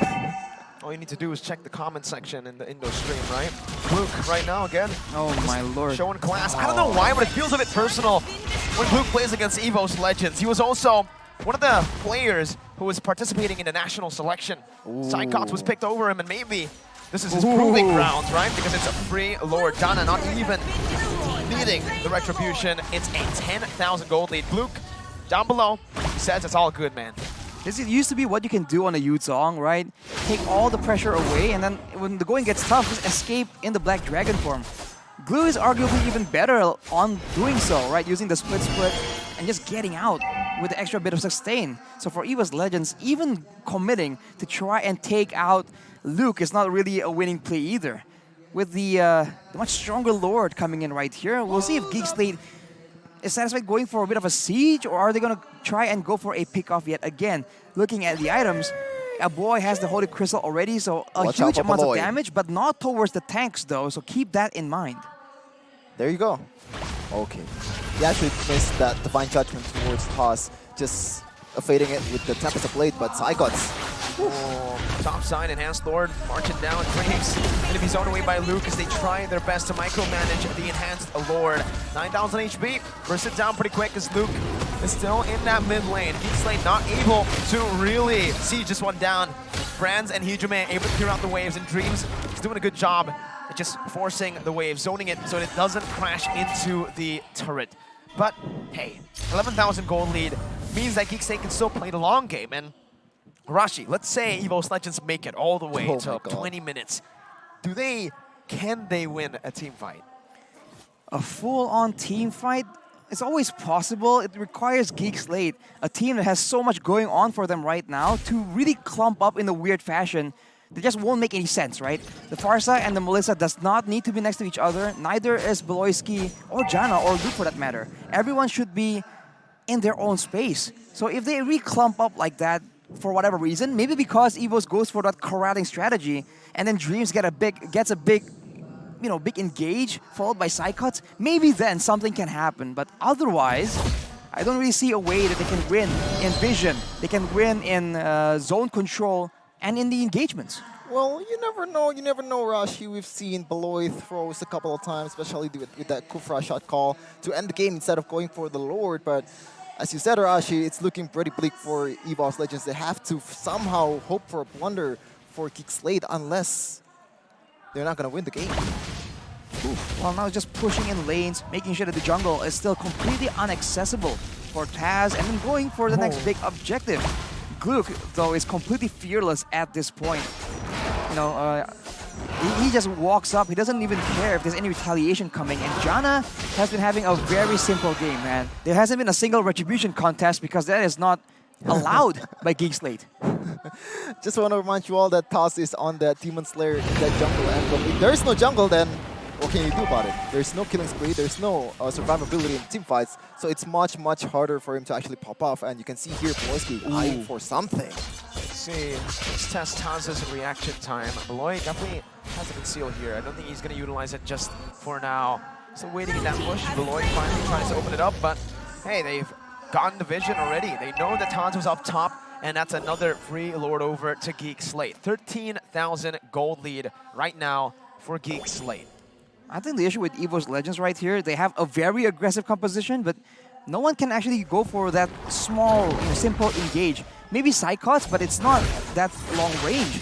The only real way they've been trying to go for a fight, for a pickoff, is using Dreams on the Fatal Links, and that's their only engage tool. It's so telegraphed, it's so simple to react to. So GEEK SLATE has not been able to be caught with that plan. Well, maybe they have to find some kind of flanks and get Dreams to be creative, but right now it's another siege for GEEK SLATE with another load. This time they're eyeing for the W. Look at the timing as how they micromanage those waves. Downside going to be able to march down a bit faster. Dreams now zoned away for the airstrike popped in and zoned the other members away from that mid lane base center. The side cuts gets taken low. Beloy with a flicker under the Divine Judgment finds Dreams, but he does buy the immortality in time as he jumps onto the back line. The Total Power Memory deals some damage, but Chidera does more. Side cuts melted and taken out by Jana QT. It's a double kill. Hijime and Brands, two members left standing, but what are the Tigers facing up against the Geeks? Game number 1 for GEEK SLATE.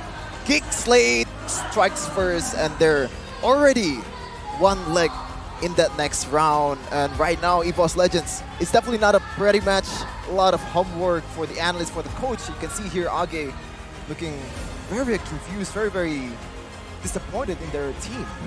Well, he's definitely trying to figure something out right here. He needs to find something before the next game.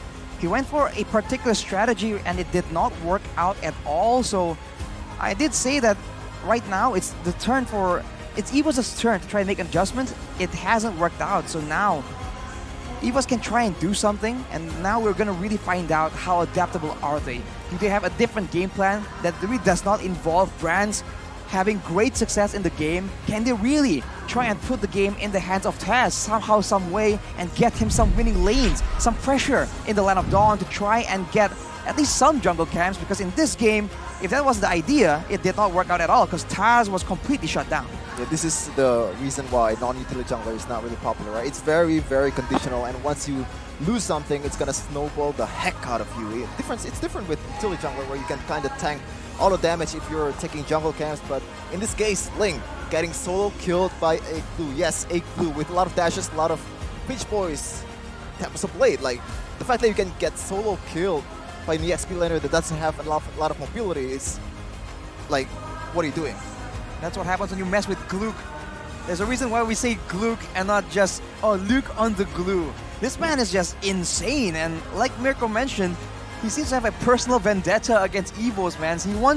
He wants the people to understand that he is not the one who shies away from danger. He is the one that takes the fight back towards the Tigers. Yep. Gluck and his sticky fluids leads GEEK SLATE towards the victory in this game. Okay. And yep, EVOS Legends, a lot of homework to do, a lot of adjustment to do. As you said, Arashi, maybe they need to stick with their utility junglers instead of going for toss trust. As I said earlier, maybe I'm wrong.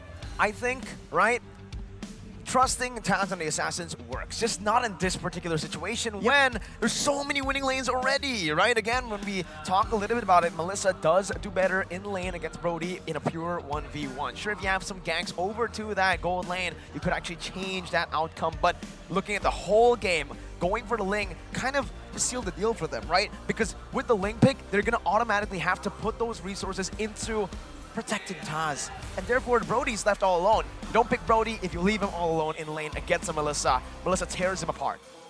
Maybe they think that Brody can actually hold his own against the Melissa. I think he does. Well, like, he can it's clear Browns, waves, it's but, Browns. you know, like, come on, man. Well, the idea, if we can clear waves, that's cool.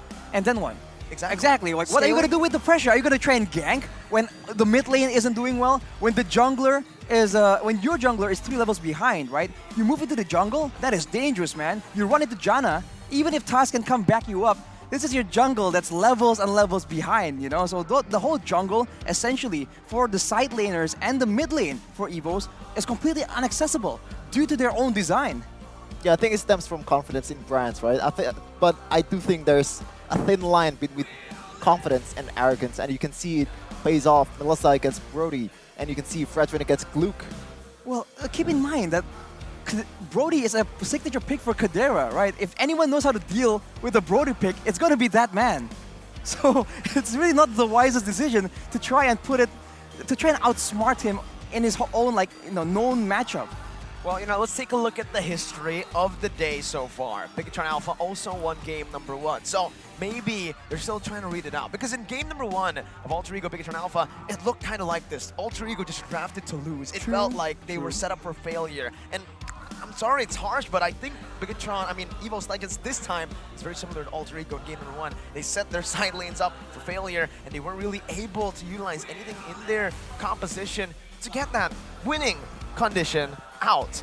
And this will be definitely something that EVOS Legends has to adapt on, but Arashi, it's a little costly. It's a very expensive trade to be experimenting this late. And you're in the playoffs, man. It's now or never. You lose, you're out.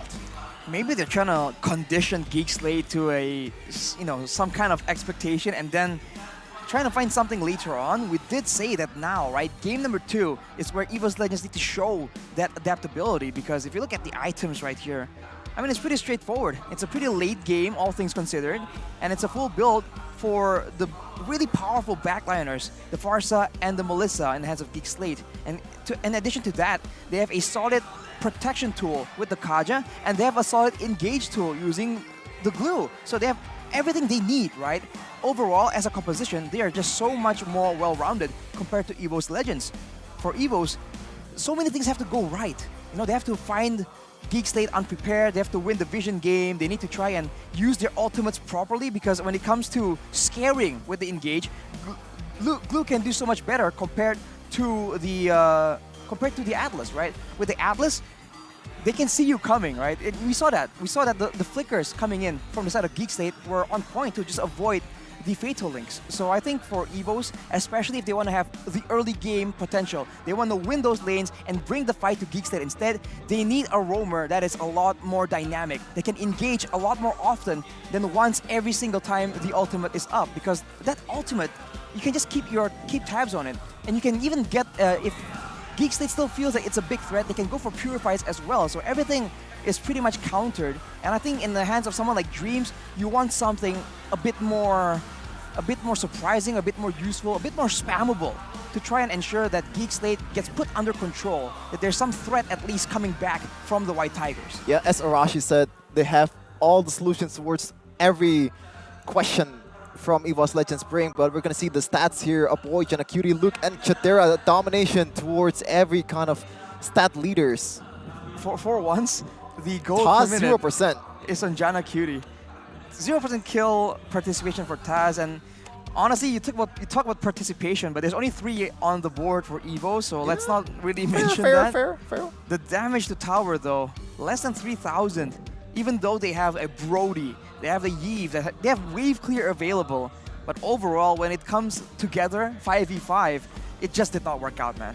I think you forgot to point out something in the itemization, Arashi. You can see the desperation in the builds of EVOS Legends. They actually rush 2 immortalities, 4 psychots, and dreams. They know that they have to die in order to make something happen. And there is no dominance eyes for EVOS Legends. Interestingly enough, versus a glue versus a lot of, movement attack speed from that Melissa. They actually didn't go for dominance eyes. They choose to go for immortality, knowing that they can't really tank a lot and they have to die in the team fights.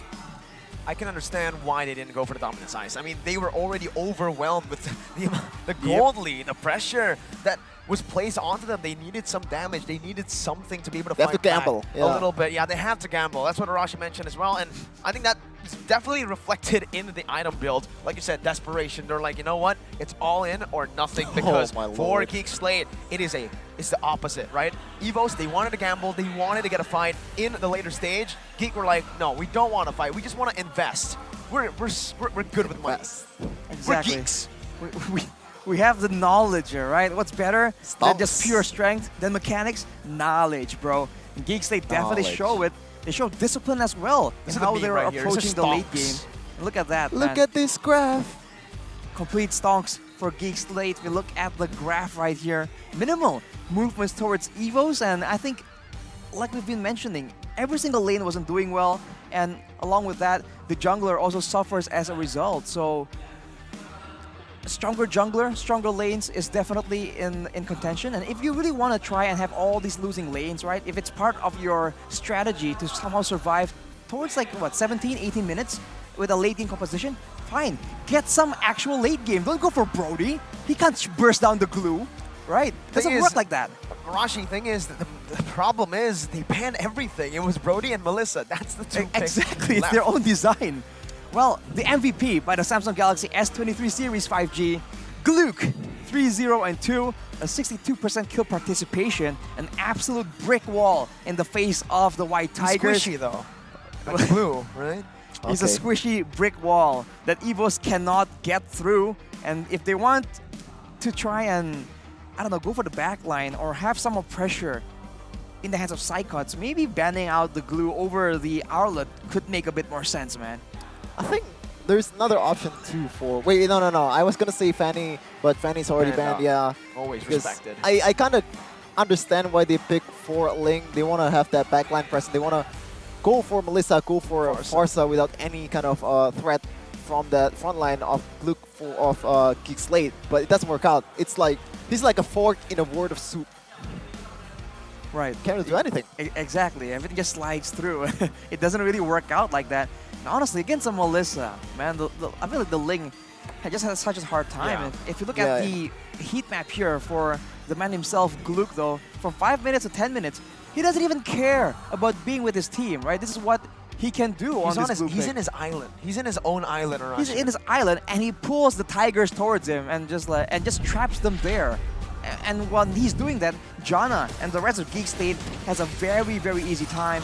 And you can see that from the early game, there's been a lot of confusion, it seems, on what EVOS is trying to do. Are they trying to put all their eggs into the gold lane basket? Because it didn't seem like it. They weren't trying to really back up the jungler. The only moments of success they have, like we mentioned, is only when GEEK SLATE, gets overconfident, makes a bit of an aggressive move, and even then, it just isn't enough. They didn't get any real massive shutdowns. They were unable to equalize on that damage. Like you mentioned, Shevin, that is Gluke. That is late game Gluke at its finest right there. And even at the late game, it's just slowly but surely GEEK SLATE toppling everything down. And even Brands, he just gets zoned away by the Muddles, zoned away by the Feather Airstrike, and once he thinks his nightmare is over, Gluke comes up like, hey there, little boy, what's up? Slam, slam. Slam. He just stands there on top of Brands menacingly. Even like, Jana, he was just standing there, taking the first turn. Remember, he was just there. Everybody seeing him? No, it's fine. It's fine. I'll get this turret. He takes it down. Brutal, man. They were literally barbaric in game 1. there's no answer for Gloop because even if you put a lot of people there, you're still losing on the other side of the map, especially with Chatera on Melissa. You've questioned the Chatera Melissa, Mirko. There you go, it's an answer. You don't need to be comfortable on it. As long as you can play it. Yeah, exactly. And you have a two winning lanes, so it doesn't really matter, to be honest. And plus, they already have so much pick potential as well, right? I mean, there's not really much risk to the Melissa. Let's say Melissa gets engaged on. There's always Beloy who can just flicker forward, get the Divine Judgment onto the Brody, and that's it. All the damage gone. It's an awesome game. Yep, it's an awesome. You know what's other thing that's awesome, Mirko? What? It's Samsung Galaxy Series 5G. A series includes A34 and A54. The RAM is up to 8 gigabytes. Memory, 250 gigabytes. The screen is Super AMOLED Plus with the refresh rate up to 120 Hz, and processor is Exynos 1380. It's 5G ready, Rashi, and also the battery is 5,000 mAh. It's out of my reach. 5G ready, 5,000 mAh, can play all day, and you won't be lagging. Like, what more do you need, man? Climb the ranks, because the season is just getting more and more competitive, man. You do not want to be left behind in Epic. That is me with the rest of the casters. I wasn't able to play with them because I haven't been taking advantage of this awesome phone. So please, guys, get on with it, man. Oh man, I'm actually interested in Samsung Galaxy A series, but the thing is, I don't have a lot of money, Mirko. Well, it's fine, because you probably think with all those specs, it's crazy gotta be expensive. 10 million or something. No. It's only 5 million a year. Technically, not even 5 million. It's 4,999,000, all right? So, let me take that. Let me just show it. Here, you see this? This is a triple cam setup, Chefin, that you can utilize to enhance your social media game. So not only can you game on it, not only can you watch everything properly, but you can enjoy life. This is my old phone right now. You're gonna throw it out? Yeah. Yep. Take that out of the way. You get the best phone in the building right now, and there you go. Honestly, I'm surprised you haven't changed all this time, dude. What were you waiting for? I'm still waiting for a chance to actually get it for free. Like, wait, where does it go? Chefin, we saw you put it in your I think it's on. You're caught oh on my camera. God, you know, you're caught on camera. Bro. You must be a magician, Mirko. Maybe like, do it oh better next time, you know. Maybe hide it in a way where you're not on cam. Maybe when it's closing up to me. I don't know what you're talking about. I don't know what you're it's talking fine about. because we know and the viewers know, right? Anyways, also it's Ramadan. You shouldn't be lying. Anyways, ladies and gentlemen, there you go. He puts it back. No. Be holy, ladies and gentlemen. But you know, you already broke your fast earlier at 6 p.m. Now, I think it's time to enjoy some proper caffeine. Indonesian coffee beans, 100% fresh quality. And he's drinking it right now, Rashi. Well, you know, I prefer something a bit lighter, but you know, wait, I got it too. They got you covered, man. Like all the options that you would possibly need to try and get through your day, and it tastes absolutely delicious. It's definitely gonna help you. Latte in the day. It's gonna help you. Latte in the day. Latte in the day. That's what it says in his cup. Well, I got tea, right? So if you maybe are sensitive to caffeine, they have so many options, man. Like, yeah, a bit more lighter, and there's also like chocolate. There's also like pure matcha and all that stuff. It's not just coffee, everyone. This is lychee, dude. This is delicious. Yeah, it's actually delicious. Like it's not just ad-libs. Like I'm actually a regular of Point Coffee for a long time, and I always buy it every Monday. Because there's always a Monday promo in every Point Coffee. Like you're gonna get a basically every Monday there's like a random menu that's get discounted. So I always buy for those. And in addition, Chefin, you can also use the promo code here. Ooh. Minimum Point Coffee. Use it right now and get yourself the best coffee in the world. They're just enjoying it, man. I enjoyed mine a bit too much. I already drank half of it, just chugging it. But it's always just great. Arashi, let's get back to topic here. Geek Slate versus EVOS Legends.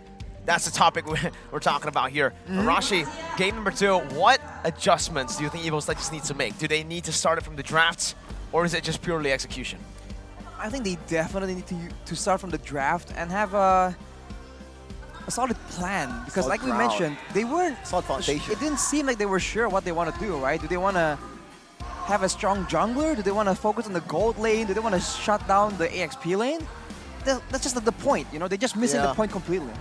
But you can also get some points from Indomart Point Co. It's a membership application that provides benefits for every shopping at Indomart. By becoming an Indomart Point Co member, you can get a cashback points for every purchase. So, you know, if Every you're purchase? going, if you're going to Indomart and Point Coffee, presumably, always use Point Crew because a lot of benefits there, Mirko. There you go, and with those benefits, you guys can get a whole lot of things. There's exclusive gifts and various other attractive promos. Exclusive For those merchandise. of you who watch an MPL Arena too, you guys can check it out, right? Because in MPL Arena, we have a lot of these booths hanging across the place, even merchandise. But in Indomart Point Coup, using the application, you guys can become a member. And because Indomart's everywhere in Indonesia, you're really gonna start racking those points up very quickly. Yeah, And they have a wide selection of products, right? You can, whatever you need, generally, Anything Indomart's you got need. for the most part, right? It covers a In-game lot of vouchers, stuff, you know. MLBB diamonds, they got you. Toiletries, snacks. Anything you can ever imagine of. Even the Indomart that's around my house, they actually sell a lot of electronics too because it's pretty big. You know, know there's that. also Point Coffee there, so it pretty much so covers all good. of it. It has everything. There's also a place for the actual cafe as well, so it's a cafe slash mini market, I guess. There you go. It's not even mini market anymore; it's more like mega market. That's how good it is, ladies and gentlemen. So go and check it out. And scan the QR code just earlier there. Back to the topic here as we are 1 minute away from the draft. Sheffin, Rashi, Geek Slate versus EVOS Legends. In match 1, it was Alter Ego, or yeah, Bigetron and Alter Ego. The series where second pick had a massive advantage, 100% win rate all the way until game 4, until Alter Ego broke that 100% win rate in the second pick. This time, Geek Slate started on blue side, and guess what? They won. Is there an advantage right now for blue side or red side? Or maybe it's just a, you know. I don't think that doesn't really matter whatsoever. But I kind of surprised that you remind us of Bigetron versus Alter Ego series a lot ago. I gotta remind you guys. Like, He hasn't moved on, buddy. He has not moved on yet. Come on. I actually thought we're gonna duo cast and he's gonna go home with BTR, of course, like the same bus like that. But, Same you know, bus. Mirko is here, so props to him. He's a professional, showing up man. to work. But we're gonna go into the drafting phase for getting the sadness of Bigetron. Atlas ban. Where is my Interestingly target? enough, Your team is Atlas. Interesting. What is that? Okay. They might have a different strategy in mind. me, We're just Wow. talking about the matters. picks, and I think, Mirko, on that note, blue and red side, it depends on your team and your composition and your players, I will right? Because choose there's my an own inherent path. advantage Team is for picking. both sides, but with a different, in a different context, you can make use of different I am the advantages. power You of know, light it's incarnate. I really feel like in the right hands, both can work. But now, first pick Kaja yet again, and so far, all these gold laners are still focused down by Geek, but will EVOS go for a similar approach? That is the main question here. You know what, Mirko Rashi? Actually, you know, the first picker of the draft has a 53% win rate in regular season, I believe, as I looked it up earlier. So, you know, it's still a slight advantage, but the samples are not there yet. It's not enough to actually make a solid case out of it, but you can see here pretty much kind of standard bans except for the Atlas from Geek Slate, also respecting Brands with that Claude.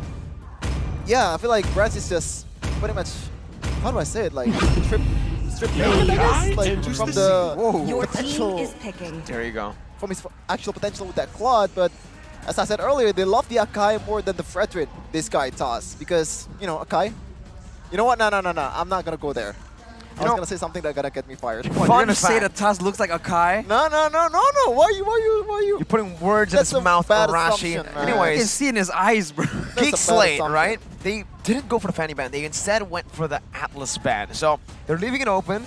And guess what Taz does? He doesn't go for his comfort pick. He doesn't go for the signature pick, that Fanny. He goes for the Akai. So this already shows that, you know, maybe a hit towards his confidence in game number 1. Trying the Assassin didn't work out. Geek Slate against the Akai. What did he want to go for? There's a comment from Nafari though. Now that Volosky is very powerful in handling the team, so it's the below Valentina. effect that's causing the current success of Geek Fam. I think that's true to a degree, but honestly, I feel like it's a group effort.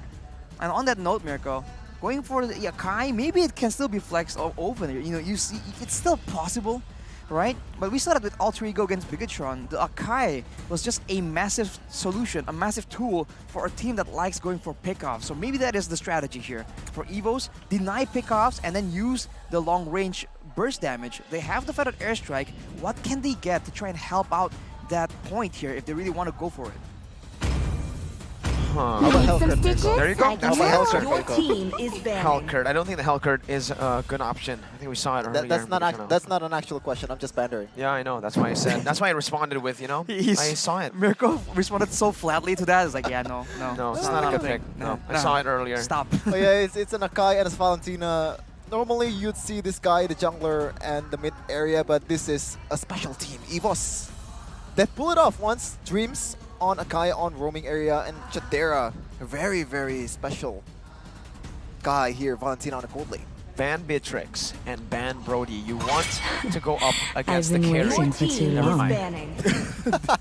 So maybe they want your command? Kadera Your to be team playing is banning. Brody? the Brody, right? And then, I don't know, show him how I it's feel like done. the way that they've already drafted here sets up for a pretty good Brody pick. I think the siege and the killing pressure of the Brody will be utilized very well in the early game.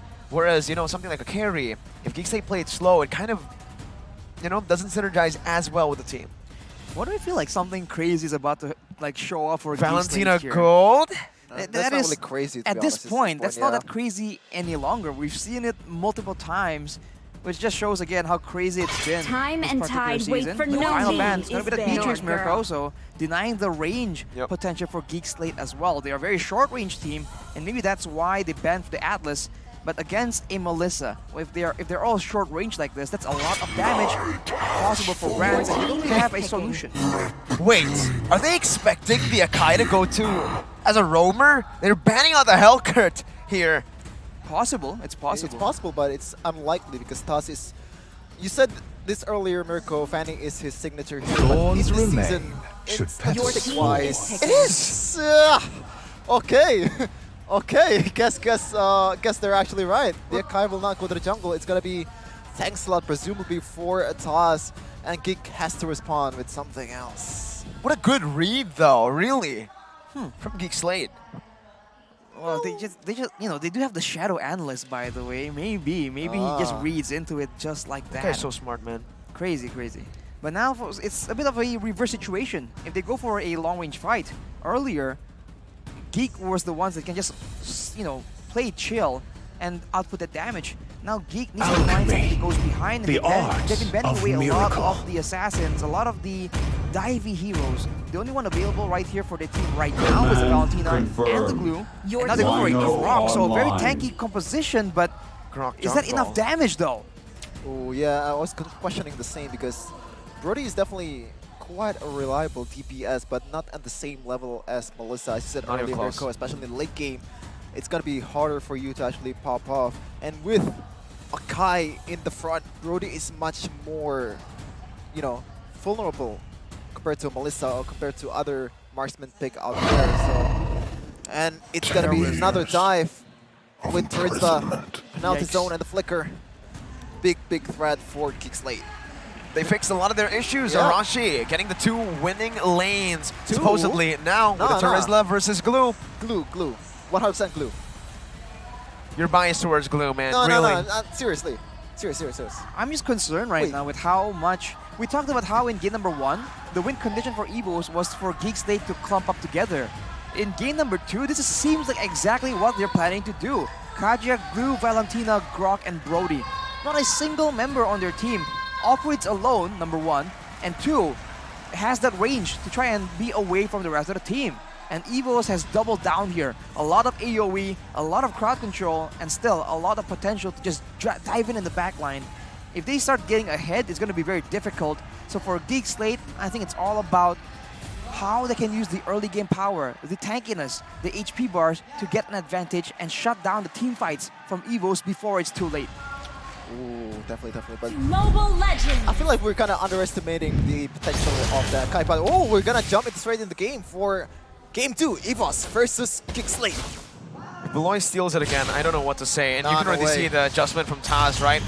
Into the purple buff first. He knows, you know what? This is the one I need to be securing with Retribution if Beloy wants to invade. Aboy, though, very aggressive early on, gonna get knocked up. Hijime still prioritizing the wave and actually will lose out in the trade. Ooh, interestingly enough, Arashi, Brands is actually going for that Weapon Master instead of killing spree, knowing that the team kind of lacks damage. He wants to get any kind of instant damage. Oh, you mean Kadera? Oh, Chadera, yeah, I'm sorry. Like, Yes. before this wins bronze, but yeah, that's what I said. Weapon Mastery Brody. We'll see if this really helps him out in the late game. It's definitely gonna help, but how much? And if it's gonna be enough or not, we'll just have to wait and see. Dreams with the Constructed Blast, the Akai will be providing so much more wave clear, and that is part of the reason why GEEK SLATE were able to be so much more active around the map in game number 1. So with this Akai pick, we'll see if that will supplement that, as now Taz already trying to get revenge on the Beloyski. Might be successful, has the flicker, gets out, 1 HP! Woo.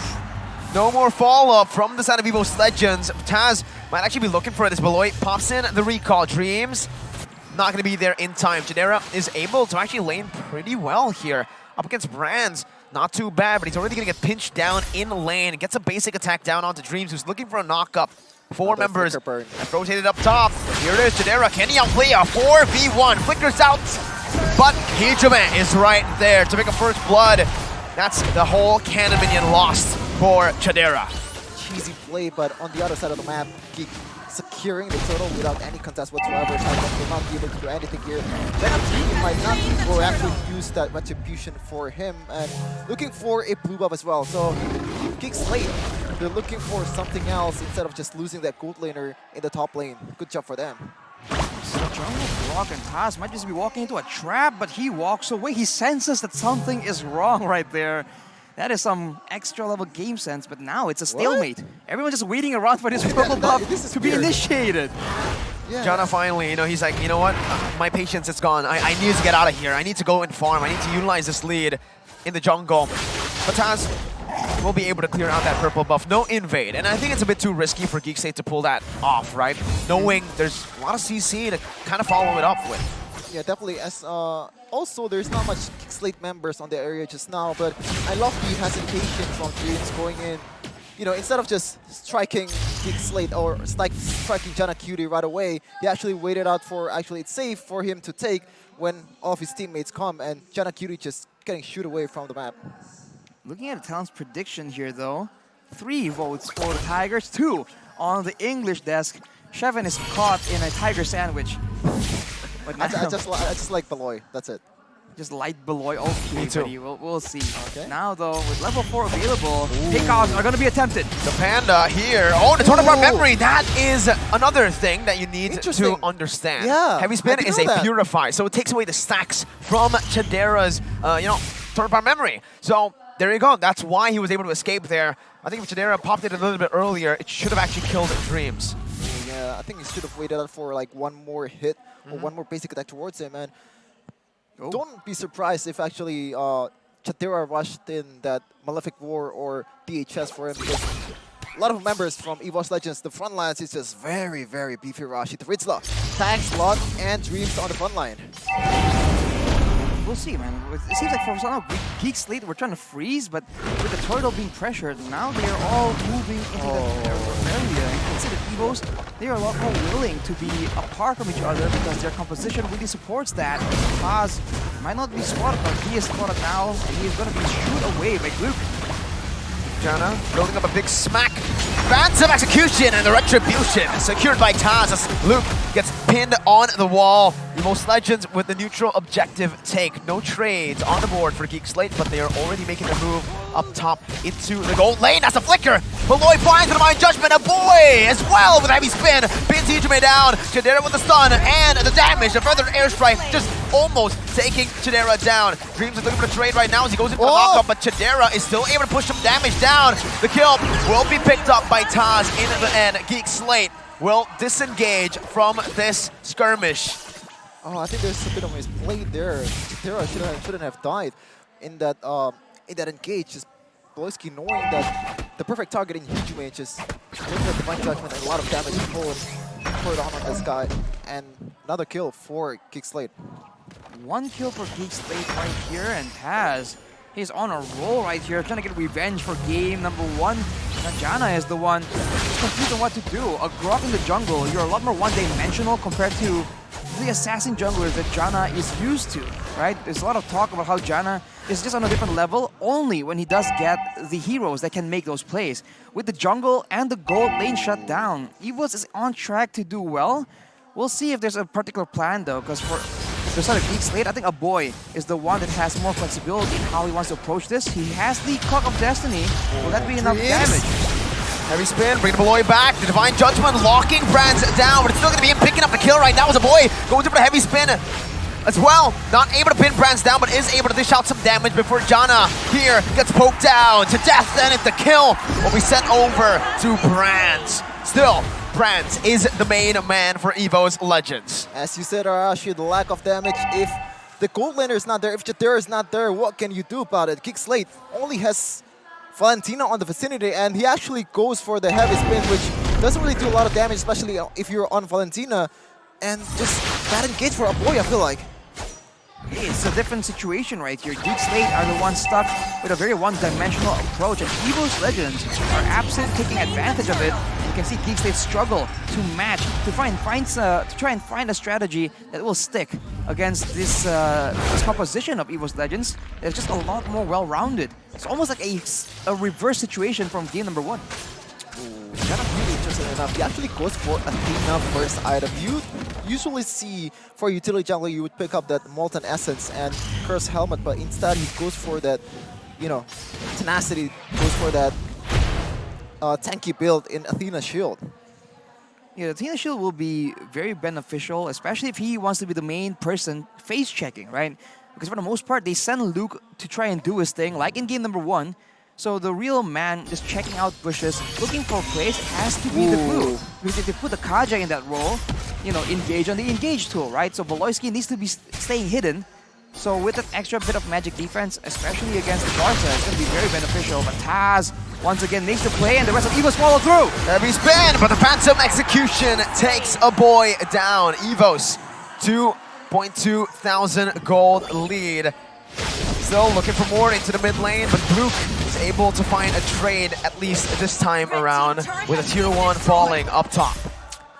It's hard to execute with this kind of composition for Geek Slate, especially for the backliners in France and Hijime. You see this 0-2-0-2 for Hijime, 1-1-4, so there's not much threat towards the backline unless Voloisky goes in with a Divine Judgment, which is probably the only actually like way for them to actually get a pick-off in the backline. And Voloisky goes for it. Goes for the conceal play right here. We'll be able to find Taz. Flickers onto Hijime. Does not land though. The reaction speed is impressive, and now Taz goes in. That's the heavy spin, but it's 2 heavy spins. A boy in dreams just going at it. But it's going to strike out for the penalty zone to lock them down for Brands to deal some damage. As Luke is able to find a kill back. The split flip is still there for him to survive. To their enemies right now as Taz gets barriered from the rest of his team. Only Beloy falling for Psychots, XP for Roamer. But EVOS Legends have more of those resources up. They can put some more pressure down on the map, and they will do so onto the Lord. Oh, Brands, there's no hesitation whatsoever, man. Every time Dreams goes for it, Brands is the first person to actually follow it up. And I like that confidence. This is why EVOS Legends trust this guy completely. He's kind of the MVP already in the regular season. We'll see if that actually stays true, but this guy, something to watch out for. He is the king of the marksman for a reason, and he is showing it again right here.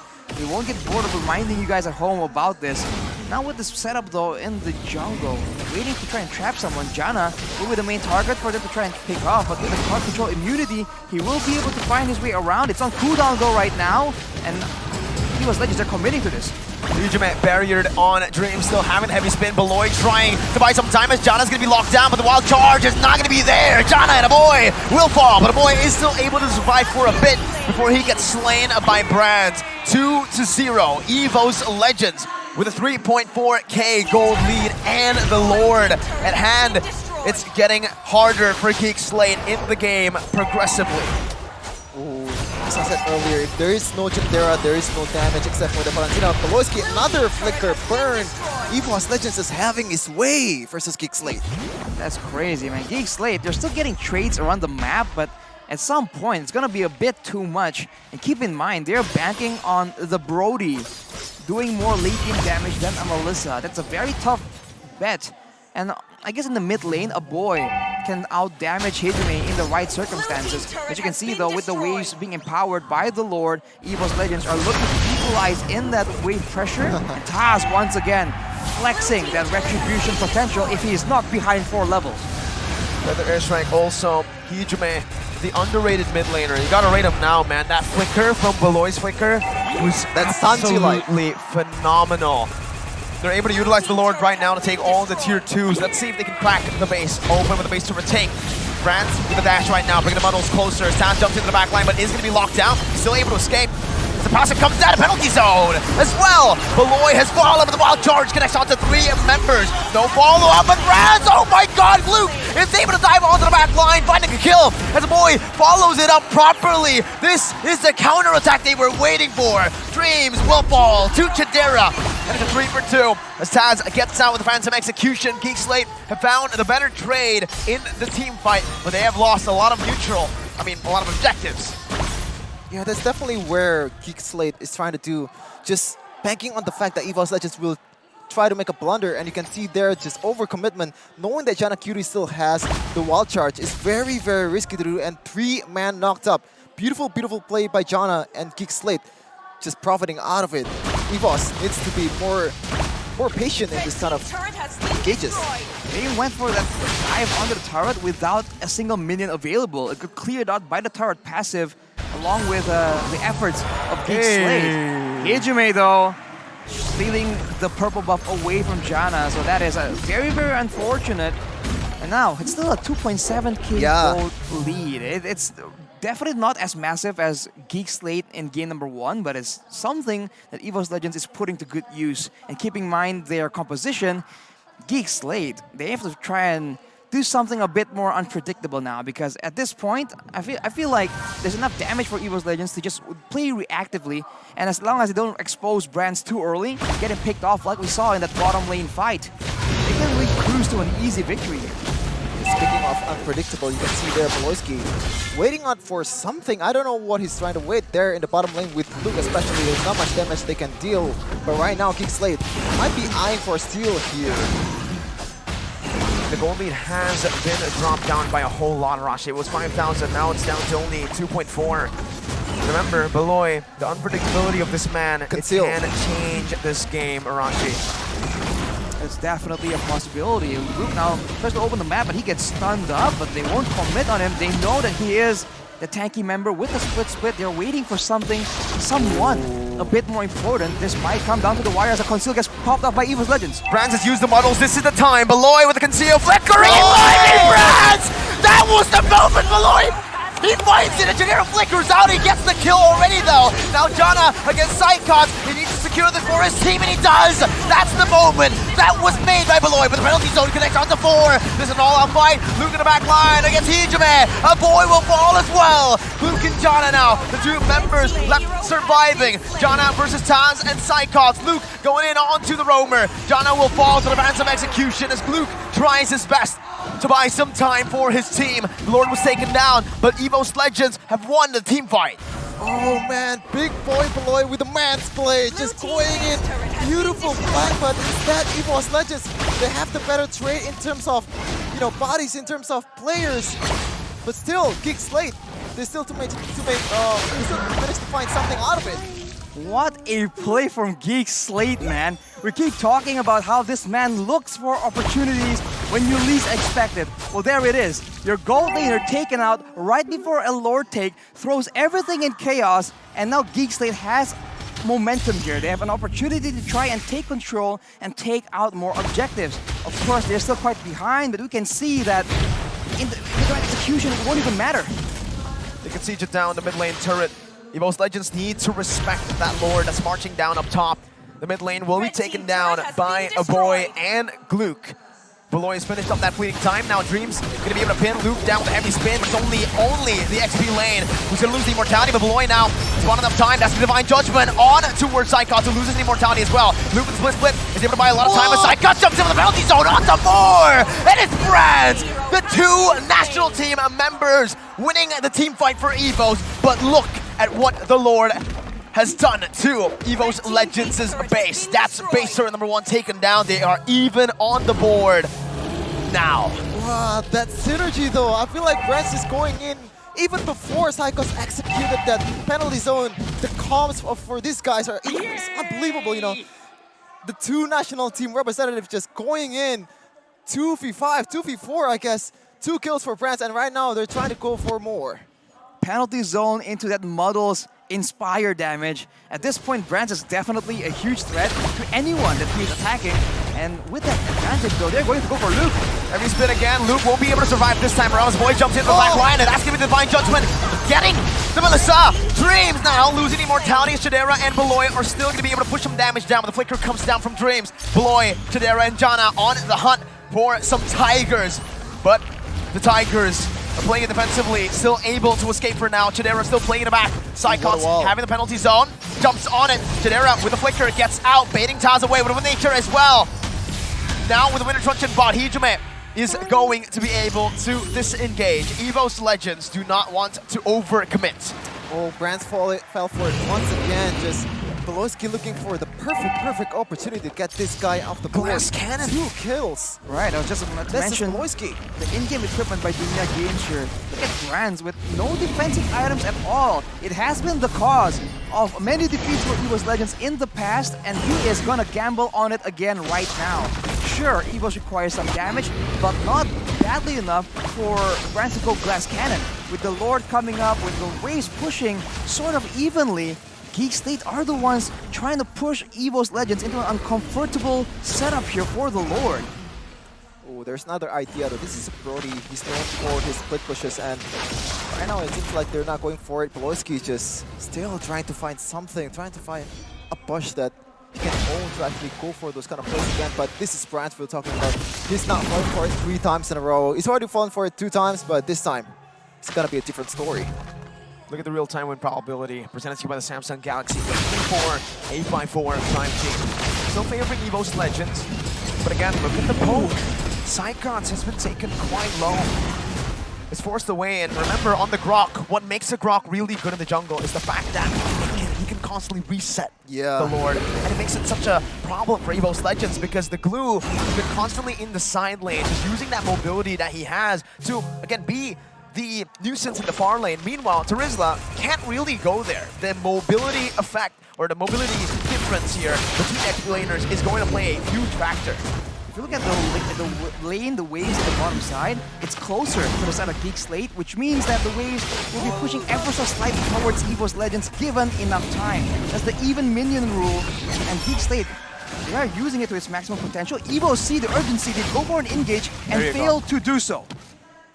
The Lord Dance is beautiful by GEEK SLATE. This is one of the many things that we have, you know, highlighted, complimented about GEEK SLATE the entire regular season, and in the playoffs, seeing it is just even more impressive here. The way that they're able to just stay composed, and like you mentioned, Arashi, that slow push down below. Building up, man. It's a slow push. It's a slow push. Look at Beloy. The slowest of slows.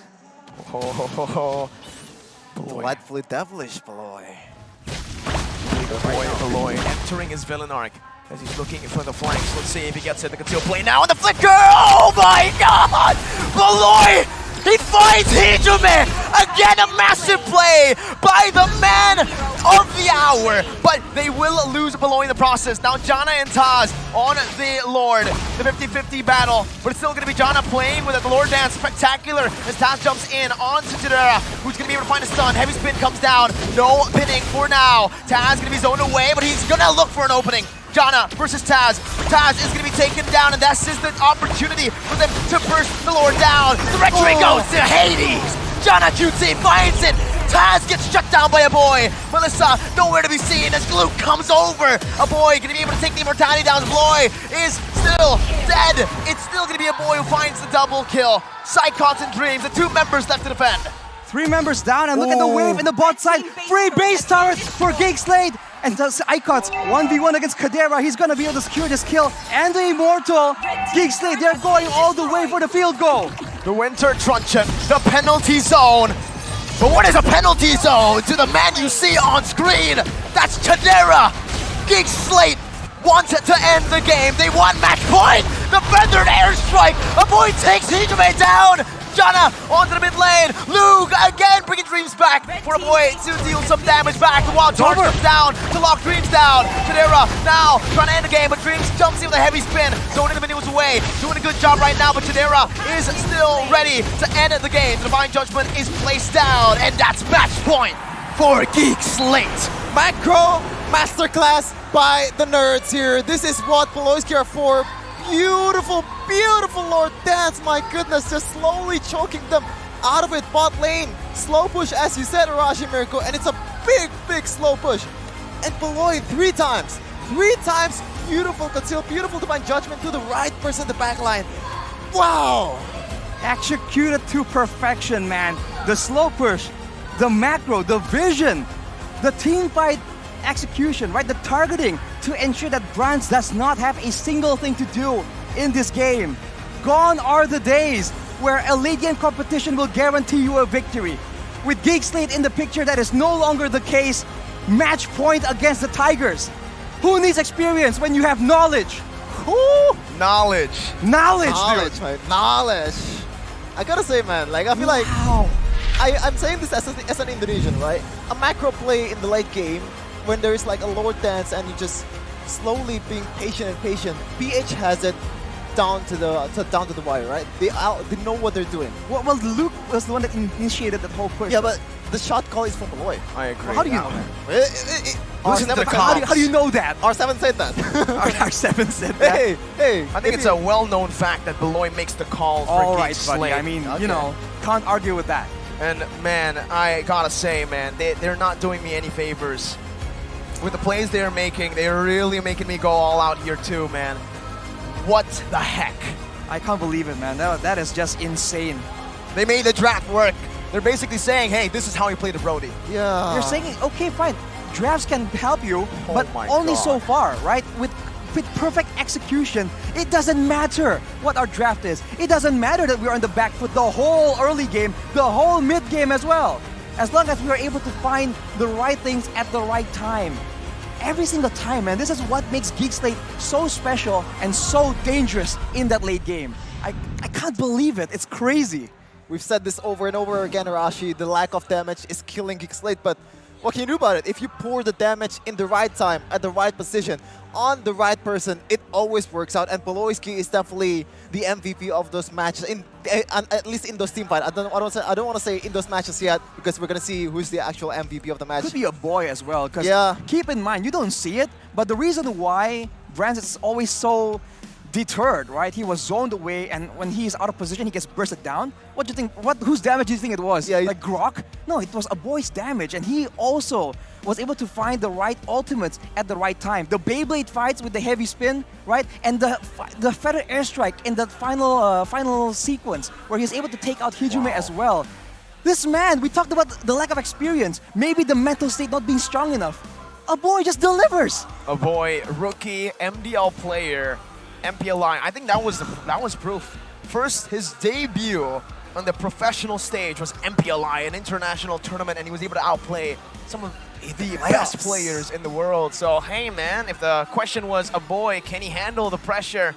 I think he can. So far, he's proving to be an absolute monster.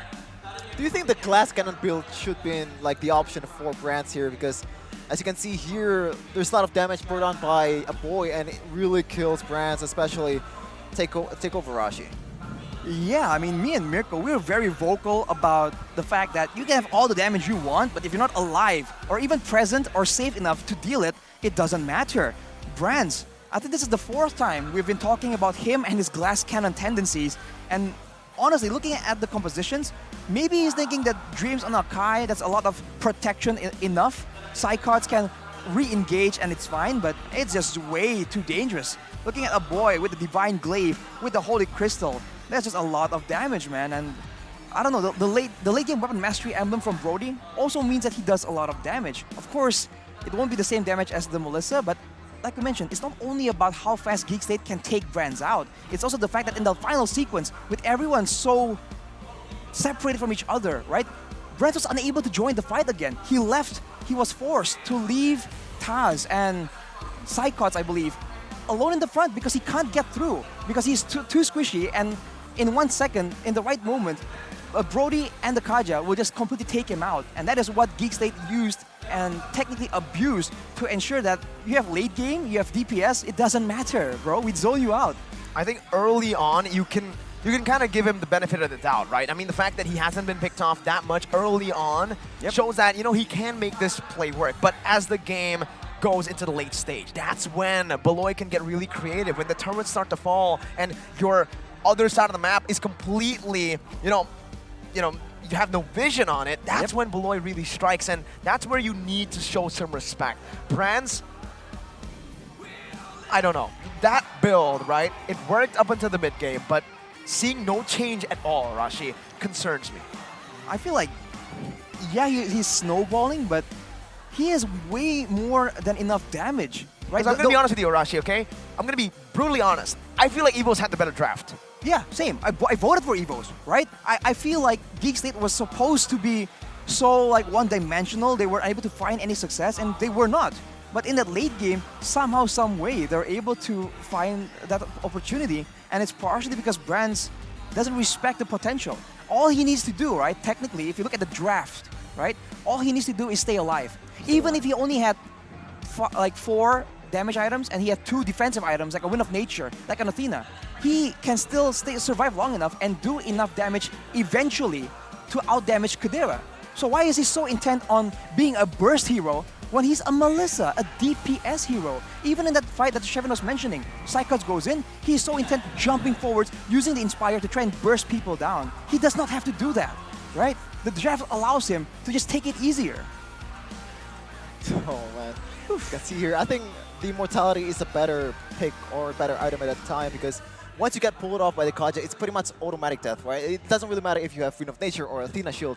The Brody and the Valentina will gonna burst you down unless you get a proper peel, proper cover from Dreams, which as an Akai, like, it's kind of hard to do, or maybe not. With heavy spin, you can kind of shoo away the Kaja, and yeah, that was. I feel like he's kind of losing out that roaming battle against Poloisky, just Poloisky knowing when to go, like which bush to take, and Dreams failed to read that. Well, it's also because Dreams is defensive, reactive, right? So overall, Beloyski is the one that's required. Even if he doesn't want to, he is going to be forced to be a bit more inquisitive, a bit more creative with his approach. Because for Dreams, it's about staying next to Brands and ensuring that even when he gets Divine Judgmented, you can push him back, you can stop him from pulling Brands too far, you can stop the follow-up coming from his teammates. So he just waits there, right? And I always say, I really am biased towards the man making the first move. Who dares wins. There you go. Arashi likes it when someone makes the first move, you know? And in that... Hold up. In this situation, it's Arashi, are you Beloy. single? No, he's not. No. 0, 5, and 7. Beloy is also not single. Your MVP presented to you by the Samsung Galaxy S23 Series 5G. Interesting emblem He here. makes the first move. This, yeah, don't look at the emblem. This is obviously Brody's emblem, the Weapon Mastery. Yeah. But again, he went for the Brutus Breastplate for more movement speed, more catch, more escape, and then he goes for the fleeting time. He was so behind, man. He has minimal items. Look at it. He has like, what, 2 items? Need items. He's like, I'm okay dying. Who needs items, man? I'll just go for fleeting time, and I'll just be the facilitator. All right, for the team. Your team needs a swimming pool. He gives you a swimming pool. He's a facilitator. He gives you the facilities, as Gani likes to put it. He's a hustler. He's a hustler. He knows how to get things done. Okay, I just want to get this out of the way. Where was the mirror curse in match 1? I mean, what the heck, man? Now it works. You're a sham. It's a hoax. Like, now it works. When I wanted it to work, it doesn't work. Maybe the odds of the curse just isn't as good as we thought, Mirko. Maybe you have to switch teams, like literally, to make Bigetron wins. There you go. Maybe in the future. But GEEK SLATE 2-0 match point. We were talking about it backstage. Shevin and Arashi, we were like 3-0. Is it a possibility? No way. And almost everyone, except for Arashi and Omawa. Except for me. And no, I said like M4. It happened. Like what can I do right now? But I think in the English test, we were like 3-0 is definitely possible if it was GEEK SLATE. We were like, if it's 3-2, it's EVOS, right? Yeah, and we said it's unlikely, but possible. Everyone, Ranger, Mas, KB, they're all like, just no way. There's no way it goes 3-0. And right now, this man is trying to prove them we wrong. have to wait, right? We haven't reached the conclusion just yet. Looking at the heat map here for Beloy, very gold lane centric, very reactive. But then let's take a look at the highlights where it all paid out in the end. This was the dive. Look at it. No minions for EVOS, and they go in. They focus on Jana Cutie, the tankier members, and Glook once again, man. He's some kind of Superman, finding the place for his team when it works out, zones everyone away here, allowing them to take out Dreams as well. This was the beginning of the comeback for the side of GEEK SLATE. And look at that, at every fight, they just find a way, somehow, some form. It doesn't matter. They make it happen when EVOS does not want to allow it. And even with Psychots coming back in that late game, even though here they lose most of their members, right? They have only Luke, I think, surviving in the end of that. With the Lord, with the pressure, that's where they're able to leverage that into pickoffs here. And it just didn't work out. There was that play where Psychots, along with Brands, look at that, that's a lot of damage. You can call it burst damage even from the Melissa, but you don't need to do that, right? And here, see, he's stuck there, he takes a lot of damage, and of course the Divine Judgments plays a big role in his death. But overall, he's also just so squishy, and once EVOS thinks, oh my god, they're always targeting Brands, they go for Hijime, right? The mind games just never stops.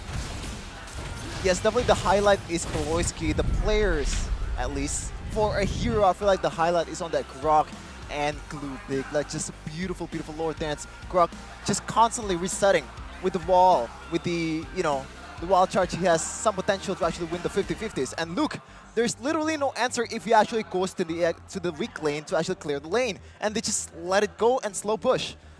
Like, if you actually put on a lot of people to actually kill Luke, it's gonna be a free Lord for the side of GEEK SLATE with Jana Cutie on the Grok. So it's a pick your poison kind of game.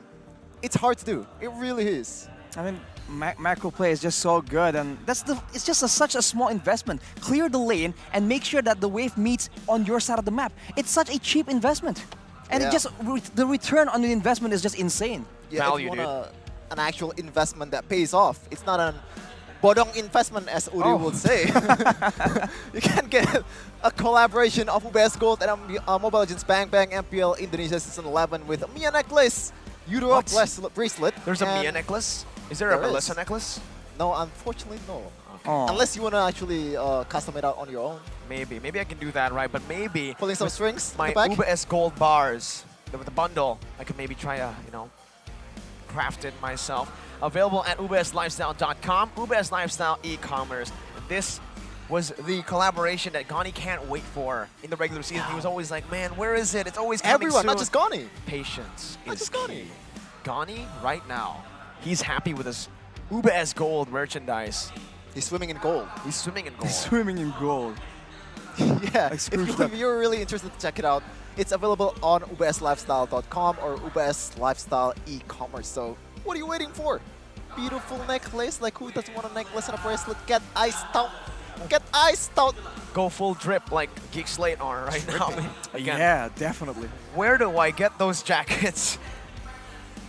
Where do I get those jackets? I'm asking you, Sheffin. Where do I get those jackets? Yeah.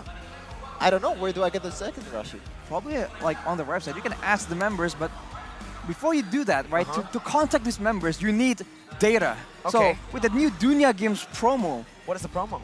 You can get 3 gigabytes of 3 quota. gigabytes of quota whenever you make a purchase, and it stacks every single time. It's like the Sicilian passive. Yes. So you get diamonds, you buy diamonds, and you get data. You're good to go in ranked games. You're iced out with your skin, and you can actually play the game. It's value, dude. Value, dude. The value, dude. The value, dude. The value, dude. That's the meme right now. But go ahead and check it out with the QR code down below Arashi TVD, which means the value, dude. And you can also check it out just if you want to type it in, dunyagames.com.id. Or just download the app. Yeah, just download the app. I would say download the app because you're going to be addicted to that because it's so value, dude. It's the value, dude. And also, you only get it if you're actually using Telkomsel. Of course, use the best in the business in Telkomsel. Throw away any kind of... Throw away? Throw away. Whoa, relax. Aside from Telkomsel. Telkomsel supremacy. Telkomsel supremacy. I absolutely agree because I use Telkomsel on both my Samsung years. Galaxy A34 and A54. Like legit. It's so good. And you know what else is so good? GEEK SLATE right now and their morale. What's not so good maybe is EVOS Legends' morale. 2-0 down, as I would say, still the favorites. A lot of people, I think on the English desk, we were all very, we all unanimously said, I think GEEK SLATE would win, but it's very different in the Indo desk, where all of them, I think, said EVOS are a bit better. And, you know, we'll see, as we are going to actually throw it somewhere. Sheffin, you know who we're going to throw it to? We're gonna throw it to Bude Mongstar with the interview with the players, of course, man. There you go. We're going to throw it over for a VMix call, ladies and gentlemen, with a KOL. Ooh, KOL. Let's see who it is.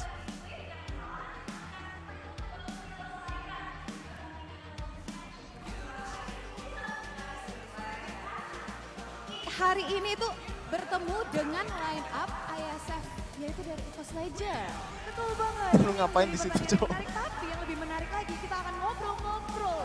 Here, ladies and gentlemen, this is it. We're still waiting on the interview. Yeah, this is our host, Bude Mongstar and Monica. Which one is Mongstar, Arashi? Oh yeah, this Oh, we got it! There you go. I didn't know who it is. I did not know who it was, and we are getting treated to a world champion who's playing on the Blacklist Academy roster for MDL, I believe. Oheb right now. I believe he's taking a break. He hasn't really played a lot of the games in the MDL too. But welcome, welcome, Oheb. This is the interview. Filipino sniper himself popped off in M3, of course, MVP.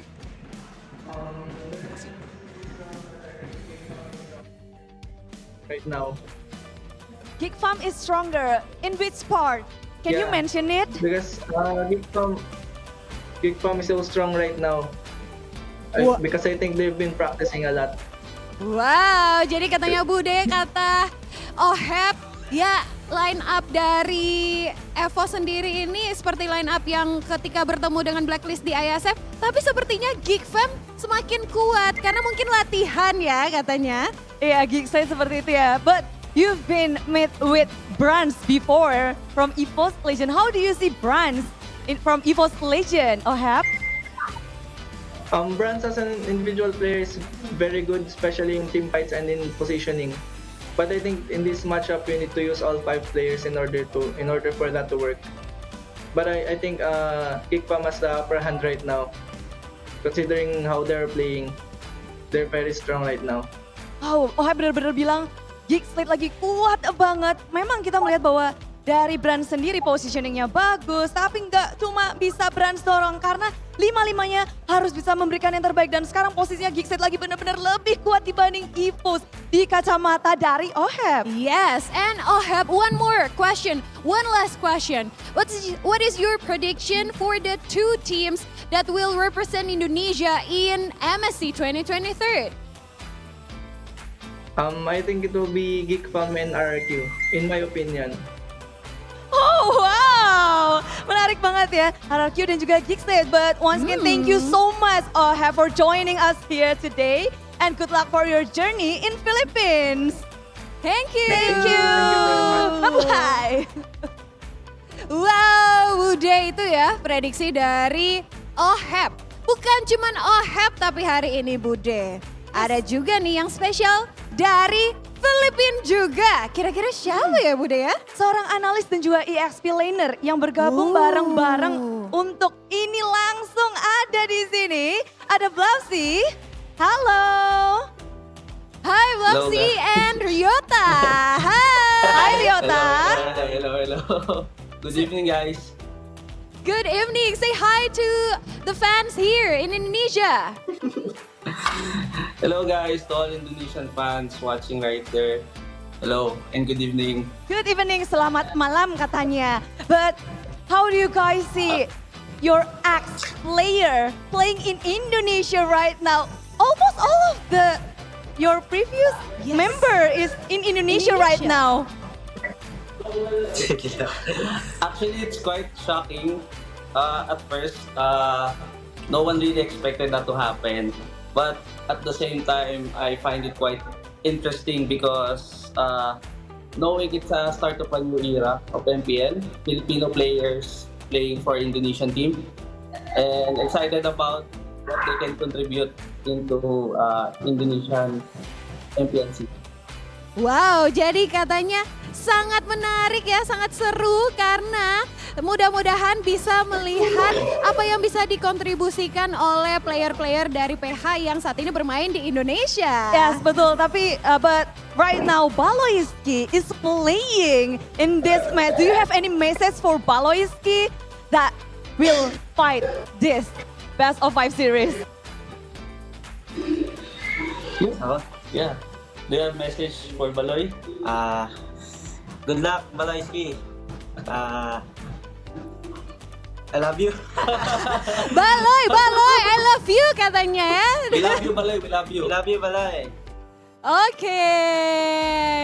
Dan thank you very much Ryota and Blapsy as the analyst and the player. Thank you so much for joining us here. And good evening, Mabuhay. Thank you. Thank you. Itu dia. We hope to see them. Bude benar-benar pengen belajar bahasa Filipin sih jadinya. Banyak Sniper banget and kita the rest of the ngobrol. guests from Onyx PH. Salamat mahal naming kayong lahat. I just put that on Google Translate if I'm actually wrong. What did you just say? What does that mean? Yeah? What does that mean? I thought I was Thank having an aneurysm. What was Thank that? you, we love you all. Salamat mahal namin kayong lahat. There you go. Shepin very can easy to speak actually pronounce Tagalog. Indonesian. Go ahead, ladies and gentlemen. And Mabuhay, guys. yes, there you go. I have a lot of words, but I cannot say it here. Ladies and gentlemen, we are getting ready for game number 3. Perhaps, again, a very big leap, but it could be a 3-0. There is a possibility of that happening.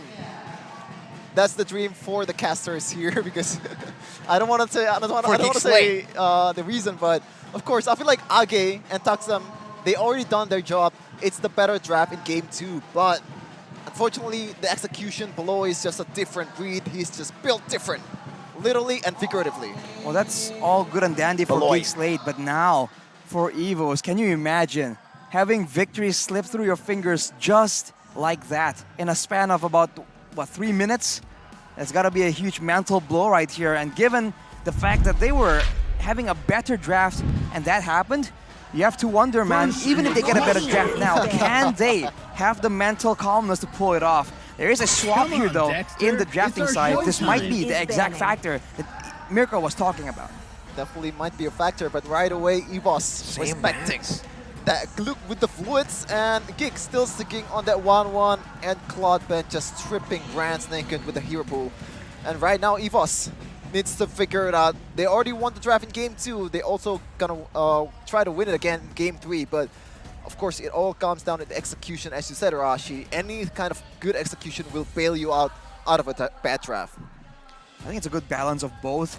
And anytime there's some kind of competition, some kind of battle, the execution needs to be great, the strategy and the mind behind it needs to be good as well. It all ties into each other. And you need a bit of both to actually get that victory. So for EVOS, now they're the ones in the hot seat. The coaches definitely are also feeling the pressure. Like you said, they did all they can. They got the quote-unquote lead through the drafts for their team, and yet they're still unable to get it. So they must get something even better. And against GEEK SLATE, that is so much easier said than done. The Fanny Band, though, they do leave the Joy open. Up for grabs for EVOS Legends. I think GEEK SLATE are just so confident of Beloy on the Kaja that they're like, you know what? Go for it. Go for the Joy. Right. We have seen the Joy completely shut down by a Kaja before, so that could be the approach GEEK are going for, but if not, this also locks them down into a more defensive posture. And if the first and second game are any indication, that's probably not how they want to play this out. So with the Kaja being taken, though, will they go for the Joy instead? I think they're going to go for the Joy right away because, you know, Kaja is, of course, the counter for Joy. But if you leave Kaja and Joy open for your opponent, that just spells for trouble. As you can see here, 144 ban, 6-time picked, 66% win rate, only 4 out of 6. Pretty good win rate, to be honest. But this case, Kaja is definitely a threat to be reckoned. But looking at EVOS right now, what will they do, man? Like, oh man, this is, they're gonna have to pull something really, really good to actually pull it off. They need burst damage to supplement the pickoff potential. If they go and Divine Judgment the Joy, it won't mean anything if they can't really secure the kill yet. And keep in mind, by the way, the Joy has been quote-unquote nerfed, right? More beats required to activate the electrifying beats. So now with more less crowd beats. control. Less beats, but the fact that it's less beats means less damage. Less DPS, but actually more burst, the adjustment they made. So we'll see.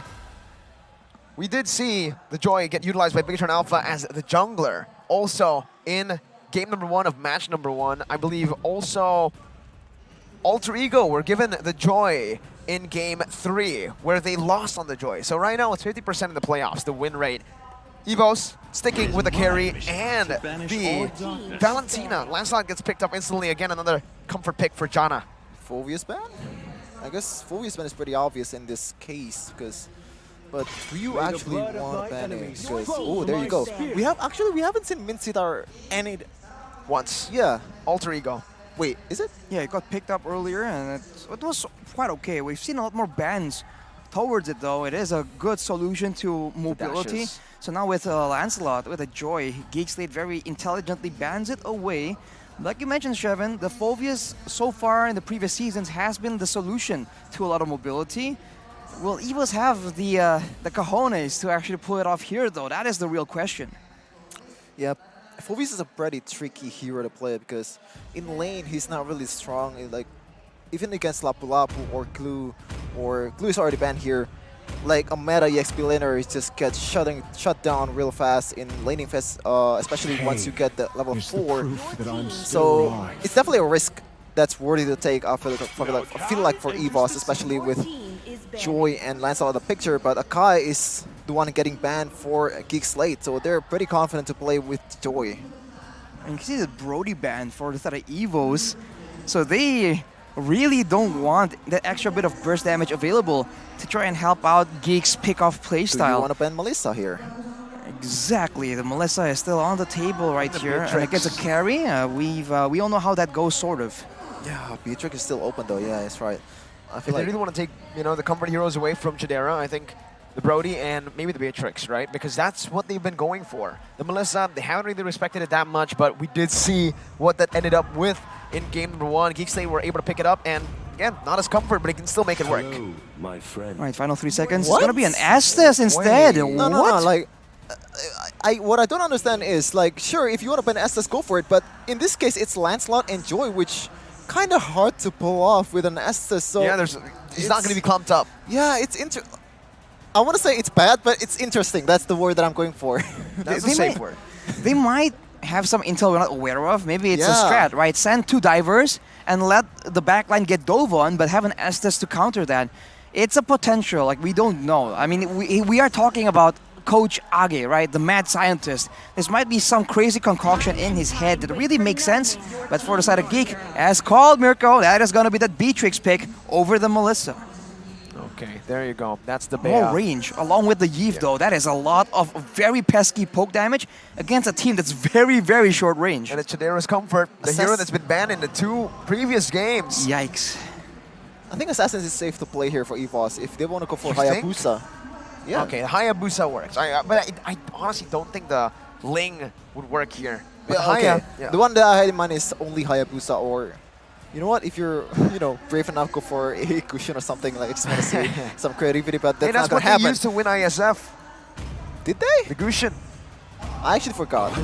But it's got to be the Freddy. Very, very standard. But Yu Zhong against a Joy. Pretty interesting matchup here. Signature ISF Yu Zhong. The last time I saw Yu Zhong on Psychots is when he got like, 2-8 or 2-10 by Keyboy with the Kufra. So I don't know if it's still...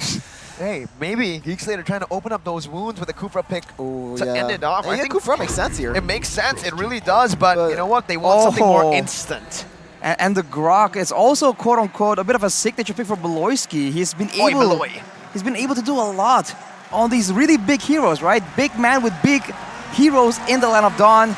Drafts are locked in, guys. Are you guys ready for what is potentially the final game of the final match in day number 1? Potentially, and it's a heavyweight matchup here, Rashi, Geek versus EVOS. Game 3, a lot of things in stake, especially EVOS.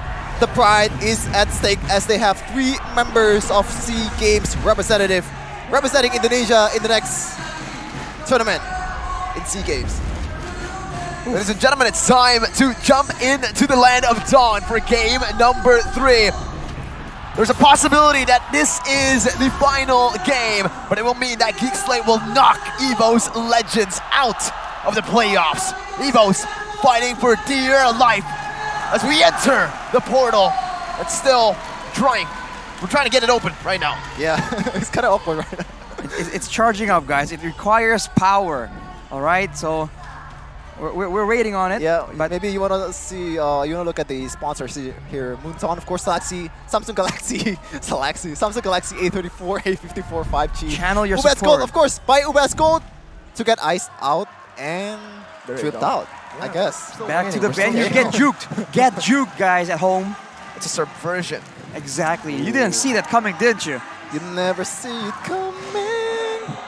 What is that? That's a reference to a game that I don't want to name here because I'll get fired. Got you. But, okay. All right, cool. Honestly, talking about the picks right here, which one do you guys like? Because I feel like for GEEK SLATE, they have a lot more options to play around with here. They can go for the big dive in, but even if they don't, right? They have engage, they have poke damage, and if you're talking about the Lord Dance, this range and poke damage is gonna come in very handy for GEEK SLATE. I gotta favor them, man. That's like a Chatera doppelganger. Lemon, Son of Thunder, X. Do you see the Chatera, one? Son of Madura. Check. Son of Madura is a place here. He kind of looks like Chatera also, man. Maybe it's his brother. Oh, he's Hey, long he got a brother. picture. Hey, earlier he asked for a picture with Yupi, the brand ambassador for EVOS Legends. He got it. Oh, he got it. Ooh. Well There you played, go. buddy. Props. You deserve it. Yeah. Talking about the draft Rashi, I feel like the icing on the cake for GEEK SLATE for me would have been the Kufra pick, but instead they go for a Grok pick. It's just a more comfortable pick for Poloski, I guess, but yeah, I think Kufra works better in that kind of situation. Is this real? If you guys, whoa! If the tickets Oh, sold out, there's Okay. another batch, 1,000 tickets added into the fray. So, hey man, no wonder there's some seats still left open. I guess they were saving it for the next few days here where you can go and buy it. Again, reminder, grand finals, when they sold it, when they put it up online, 5 minutes was all it took for it to be completely sold out. So get your tickets now if you haven't already. Age in the back, looking really stressed, man. You know that sad Keanu meme? It's like sad Age right now. Coach He's looking Reno concerned. looks like relatively chill if you compare him to Coach Age. He's very chill. Age looks like he has just worked for 4 months without any time off, sleep, man. Yeah. Shadow analyst. I wonder who that is. Look at him. He's right next to Reno there, his shadow analyst. I don't know what he's doing there. But if you think we're capping about 1,000 extra tickets, like the stage is actually huge, guys. This is probably the biggest stage I've been on. Can you confirm that, Mirko? Like you've been in a lot of venues. Is this one of the biggest you've ever been in? One of. Yeah. One of. Top 3. Top 3. Top 3, yeah. It's been, I think, M4 and So we're not capping. We're not capping. Actually buy it. Because go ahead. Why not? Why not? Why not? Go and buy it right now. Ladies and gentlemen, wow. Here too, there's just a lot of fans of the EVOS brand ambassador here in the building from Bali. He came all the way from Bali to Jakarta to watch this match. And I believe he's an EVOS fan because of UP. Imagine you're an EVOS fan going here, Gen 3 can gets 3-0 in the that would first be match. That would be pretty sad, but you know. Oh my god.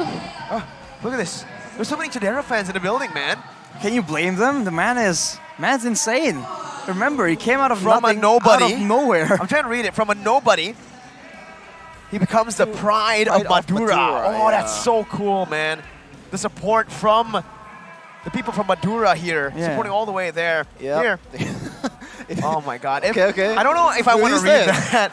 Well, let's not. MPL if actually MPL date. Just if you want to go for MPL date, just go for MPL date. Just don't cheat. Yeah, you see. Cheat is gonna get caught, just like the one we caught in MPL date. Ooh. Well, on the top of a spicy one. Kadera though, it's definitely a Madura rise up moment, man. It's crazy.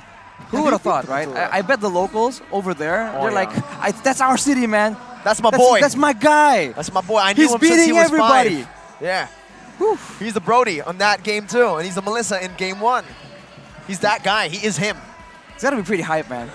I don't think there's been anyone from my area, but I imagine if there was, I would be like, wow, it's my guy, dude. Represent. There you go. Right? Also, shout out to Madura, man. Your duck cuisine is very, very good. I've been there, and it's probably one of the best dish I've ever tasted in my life. But aside from that, Chatera, of course. I think there's a lot of blanks there, you know. Chatera, son of Madura or something. Son of Madura, pride of Madura. Cha-dura. What rhymes with Madura? I'm Chadura. Oh!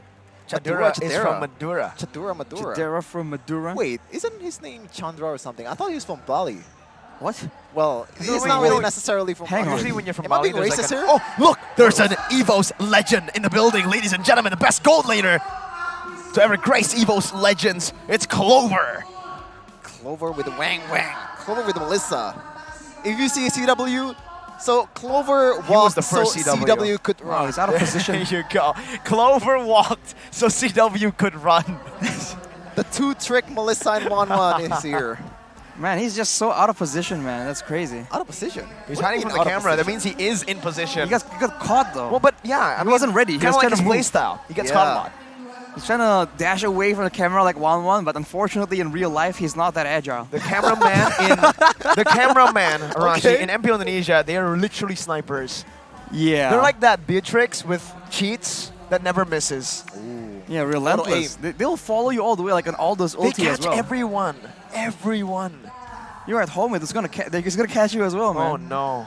Okay. So if Beware. you have a laptop, if you have a phone, just tape your front camera real quick, because Just in case, right? Just in case the MPL cameraman is hiding under your bed with a phone or something. Speaking of the pride of Madura, though, earlier he was laughing, so still in good spirits, and why would he not be? He's 2-0 up against EVOS Legends. Hey, Whoa. redeem some codes, ladies and gentlemen. Some hero fragments here up for grabs. Oh my god, that is a real MPL date.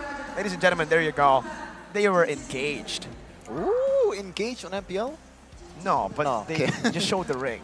Oh, but that would be fun, right? If you actually engage, If you proposed? yeah, in MPL. I think Panda did it in MPL PH, Coach Oh, Panda. yeah, he did. When he won Season 9, I believe. So we have seen that in MPL PH. I don't think we've... Oh, we have seen in MPL ID. We have seen it. Season 10. Did we? There was a guy who proposed, and yeah, there was. I thought you were about to follow up by saying, like, oh, he didn't, Yeah, I he was didn't get gonna- accepted. No, there's that no would have way. been so tragic, dude. No way. Come on, you can't be... We got some Aura brand ambassadors here, too, in the building. You know, if the players can't come. Everybody's here, man. Like, this is a very hype match. Hey, where's... Oh. Hey, there's only one ring there. What do you mean by that, man? Yeah, what is this? Is that ring in the earring? It's earring and ring. Huh? The earrings Oh, is who? an actual ring. Oh, no. Maybe. Oh, okay. I thought for a second she was gonna get rejected there, but it's fine. There you go. Never do that, okay? Because you are putting yourself out there. You're vulnerable. That's a risk. That's a It's risk. a risky move, man. All the other guy just needs to do nothing, and you are the joke. Oh, well, you are a joke. Well, you put that cupped hand onto the person's neck because if he doesn't reciprocate. Arashi violence. This is why Arashi stopped. Arashi violence. Stop bang, with the bang. violence, man. Here, you know what? To distract you guys from the violence, France. Hero Fragments, once again, redeem your codes right now. You want to read one of the codes, Sheffin? I don't think so, but Hero Fragment is very, very useful for you if you're making a collect new heroes. account. Yeah, making a new account if you don't have your hero, you don't have all of the heroes just yet. Hero Fragment is very, very useful, man. You know what's cool? EVOS Legends, they're still very composed. It seems like, they're very chill. Brands is slipping. Literally. Yeah. Brands is just taking a chill pill. Meanwhile, Hey, Chidera. son of a Madura. Let's see. Chidera Madura. Chidera from Madura. Smile. Combo, hero stat, Yves. Smile. Yves and Grok. What? 10 wins, 6 losses. What is he saying? Are you a liberator, Arashi? I'm not. You think he's saying, thank you, Mirko, for the curse? I see the thumb, so I guess it's positive. Yeah. Camera's staying at him awfully long, though. He is like The running out of cameraman words. loves Chidera. What do you want to do? Did you What watch do you one of want the him to do? matches where he fist bumped Chidera? Oh, Beloyski. No, it's Beloyski. It's not Chidera. It was Chidera. Beloyski. It was Chidera and Beloyski. Is it? Yeah. I guess. We have more than one cameraman, Sheffin. This guy is staying on Chidera for so long. I feel like he's waiting for Chidera to do something, or like dancing He's or something. talking. Well, look at him. Just picks up the Samsung Galaxy S23 Series 5G that you guys can also grab. Go ahead and check it out, ladies and gentlemen, for the best MLBB gameplay. Awesome gameplay. Don't bite your fingernails just like Chidera did. That's a bad habit. Come on, leave him alone, bro. But we're ready, Sheffin. Yep, we're ready for game number 3, potentially last game of the day, last game of the series. The losers will get eliminated from the playoff here. Game 3, EVOS versus GEEK SLATE. I think a big factor here is the fact that Taz is on that Fredrin. We know how good this hero is. We saw it being used in the earlier games in the EXP lane, a far cry from its full potential. So now there's a potential that EVOS Legends can use that to its maximum possibility, but Beloyski already fast fingers. Getting just no way. On by Come EVOS. on. No way, Beloy gets that. And Psychon's used the Petrify. Hijume might actually be solo killed here or forced to use the Flicker, but he's able to escape for now. A boy still pushing some damage onto him. Hijume staying in the mid lane, playing with fire, but he does survive. They're putting some pressure down into that gold lane though. Brands putting some damage down, but a boy's gonna be able to put some more damage down as Janna rotates as well. This might as well be a 4-man gank that, you know, EVOS did to them earlier. Janna with level 4 now, jumping with a puncture and the Phantom Execution. Brands taking long. Janna dashing all across the place. One more hit is all he needs, and Brands will fall to the hands of a boy. Janna still surviving. This could be a disaster, but Hijume at least finds a kill back. Brands will lose a whole lot of gold though under that turret. Yeah, definitely one-to-one trade here, especially for a gold laner. You don't want to get killed in the early game, but look, get killed by Toss and Psychons.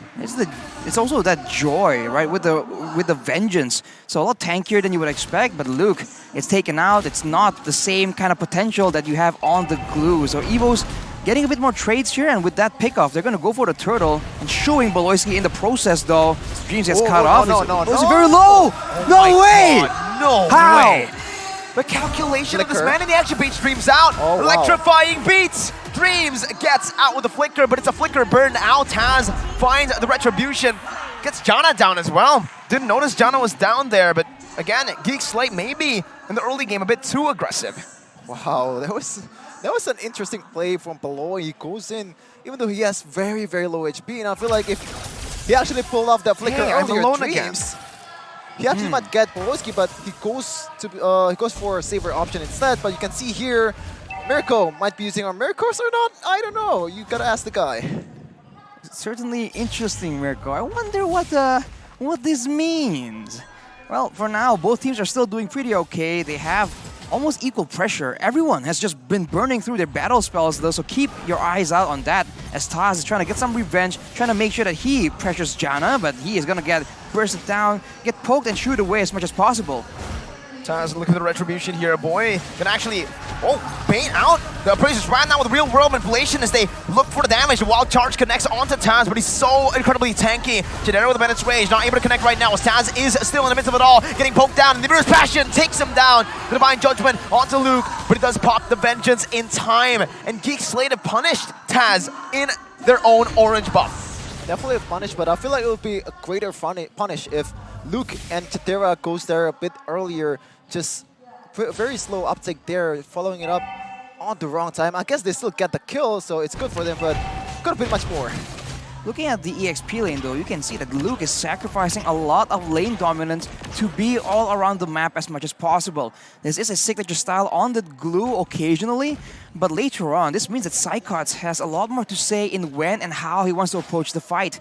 And knowing what he can do, right, the IESF performance, that is something that you want to try and avoid, but look at that damage coming in towards Brands.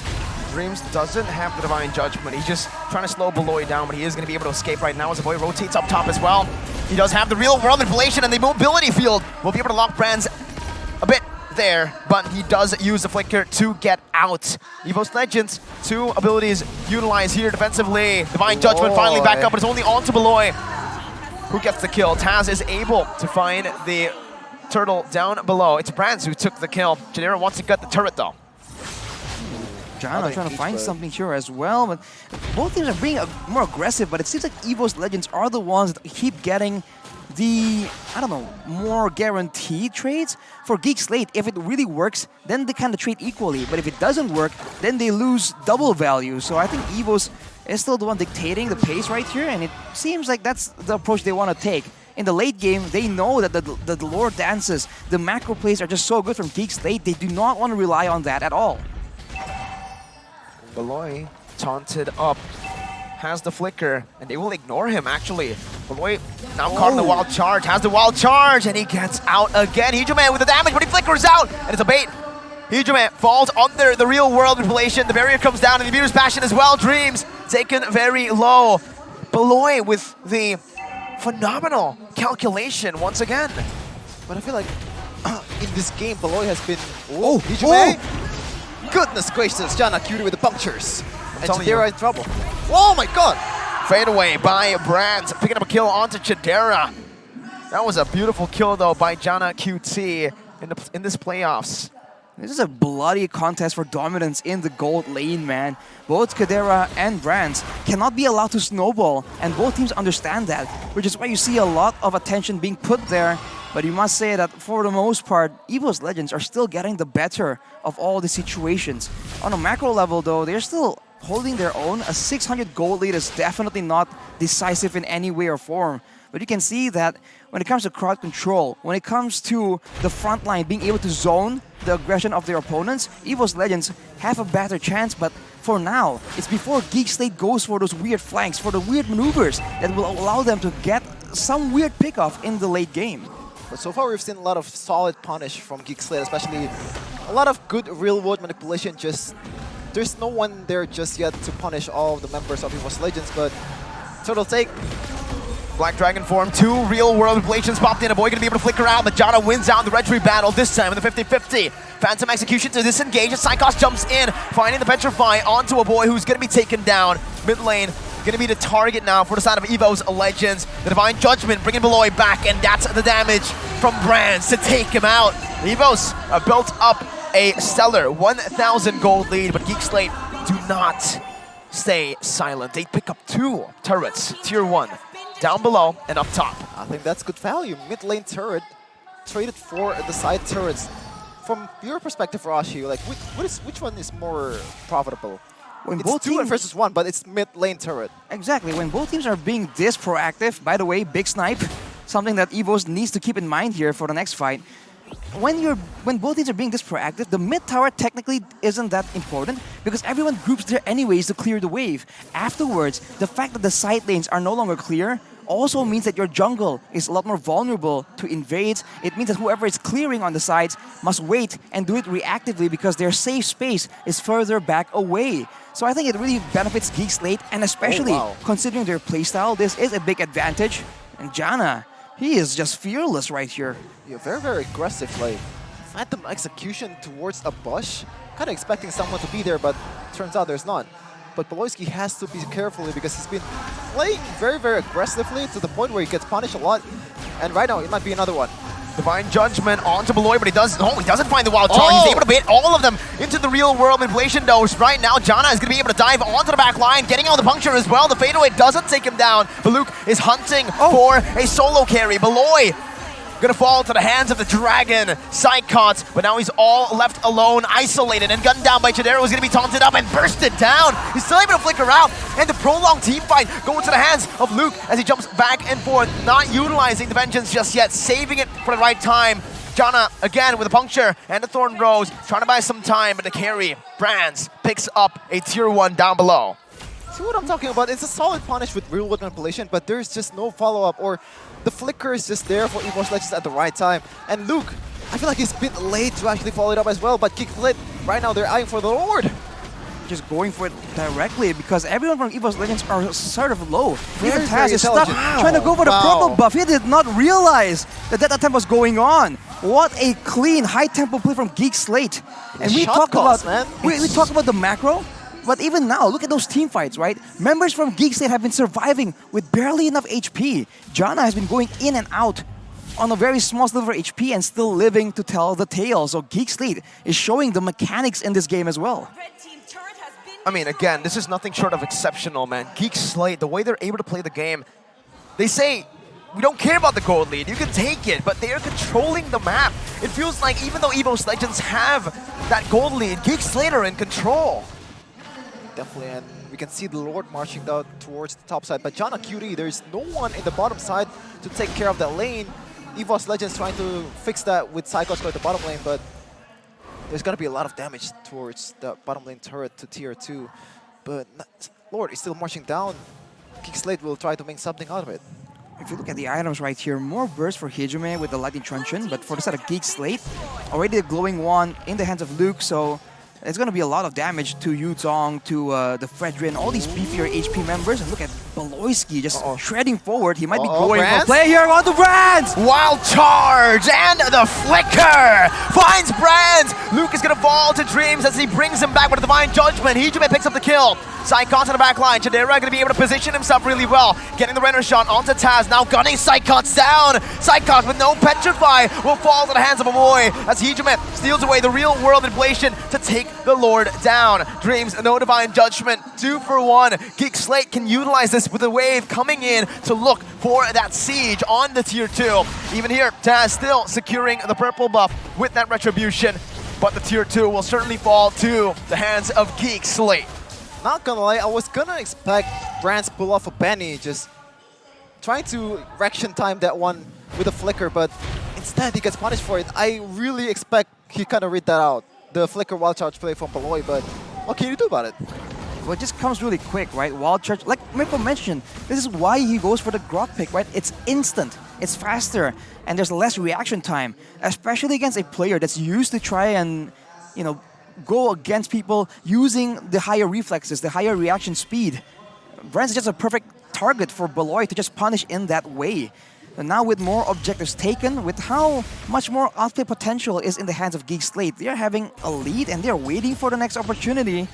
It's still anyone's game at this point. The gold lead, mind you, is still only at about 1k, so it's a very intense game, but very map fitting. Control, Rashi. The turrets as well, the map pressure that Geek Slate have.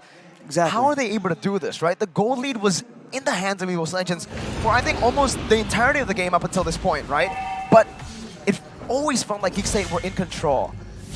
What makes them have that control? I think it's the superior planning. They know that, okay, worst case scenario, we lose something, we know what to take. And how fast they were able to just go about it. Like I said, knowing what is your plan A and what is the plan B.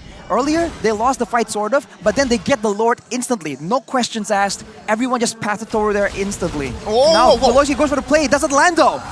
That's a bait right now. The Divine Judgment connects onto a boy. A blunder here. Brands taking a half HP. A flicker forward by Chidera as he tries to kite away. Now going to be the taunt and the damage to take him down. Now Geek Slate are running for the hills. EVOS Legends have punished them. 2 of their main damage dealers have been taken down in the 13th minute of the game. Luke, Beloy, and Jana Cutesy. Luke dashing in. Do they want to take this? I don't think so, man. I don't think so. 5v3 right now, and Luke very, very careful for that divine judgment from Dreams as he doesn't have it. Oh, he already has that. Ooh, I was about to say that there's a level advantage for Jana QT early on, but now it's even. Level 15 to level 15. He's trying to go for it, but he gets suppressed by the Divine Judgment. Divine Judgment buying some time right now as Beloy is going to be able to try to zone them away. Has the wild charge. They can combo it together right now as he jump in together. That's the wild charge, but it's still going to be Taz who secures it for the team. A boy will fall just as he spawns. Beloy still having immortality. EVOS Legends will go for the target onto Jana, who gets taunted up. Beloy losing immortality as well as the Bennett's Rage comes down from Chidera. Hijime finds a double. EVOS Legends have come alive in the 13th minute of the game. 2,000 gold lead marching down. They want to end the game right here. Can they do? Can they do? Luke dashing in and out, but very, very low. EVOS, a chance. Bennett utilized Chidera, burst it down. Base still alive, and Geek Slate have managed it. Miniwave's not going to crash down onto the mid lane. EVOS Legends just dealing with it right now as Geek Slate members come back to life. 14 minutes in, 4,000 gold lead for EVOS. That was a good gamble to take though. Like the lower take, Jana Cutie managed to find a way to actually execute the retry, but losing that 50-50 instead to Toss. But right now, EVOS Legends, with the Lord marching down, they're definitely trying to end this. 4 to 5k gold lead right here. Won't Won't be enough for EVOS to try and brute force it. They know that, yes, they had that advantage, and they caught Geek Slate off guard, and were able to swing the tides completely. But still, they are a dangerous team that knows how to play around situations like this, so they're taking the disciplined route. They go for all the turrets, and they're going to go for the final base turret as well. If they're lucky, they might be able to get some more, but Geek Slate will definitely not let it go without a fight. Jana dashing here and there. Psychon's going to be able to zone the 2 damage dealers away from the final base turret, which gets taken down, sieged down by Brands. A beautiful siege from EVOS Legends, capitalizing, punishing the mistake from Geek Slate. Ooh, I dare say that Lord contest with 3 members was a bit too costly, man. I feel like they really could have let it go and then prepare for the siege. because EVOS Legends are still very much respectful of that damage. If you look at the items here for GEEK SLATE, the glowing one and ice queen one combo from a boy means that they can't just ignore it, right? It burns the longer you like stay in the area of effect. Along with that, you can see it's a full, almost a full inventory slot for Kadera on that Beatrix. Yes, he was quote-unquote shut down, but overall, it's still a lot of damage. And now it's back to the status quo, but Beloy gets pulled over. Beloy there with Wild Charge, gonna be able to stun Brands right there as Luke jumps into the back line with a vengeance as well. But look at the back line for GEEK SLATE. It's Chadera with Wind of Nature, buying some time, dealing some damage. He praises Rad, dodged away from Taz, gets it down. Meanwhile, Jana QT all alone, trying to buy some time with the puncture, but will in the end fall to Brands. 2-0 to EVOS Legends. Game 4, we might see it here. Once yes, Luke and Chitera and a boy trying to find this Chitera with the Reverse Passion. A miss from Dreams, the flicker, but no Divine Judgment. Bennett is the option, is the point right now as they jump into the back. Chidera gonna be zoned away, but look at Luke!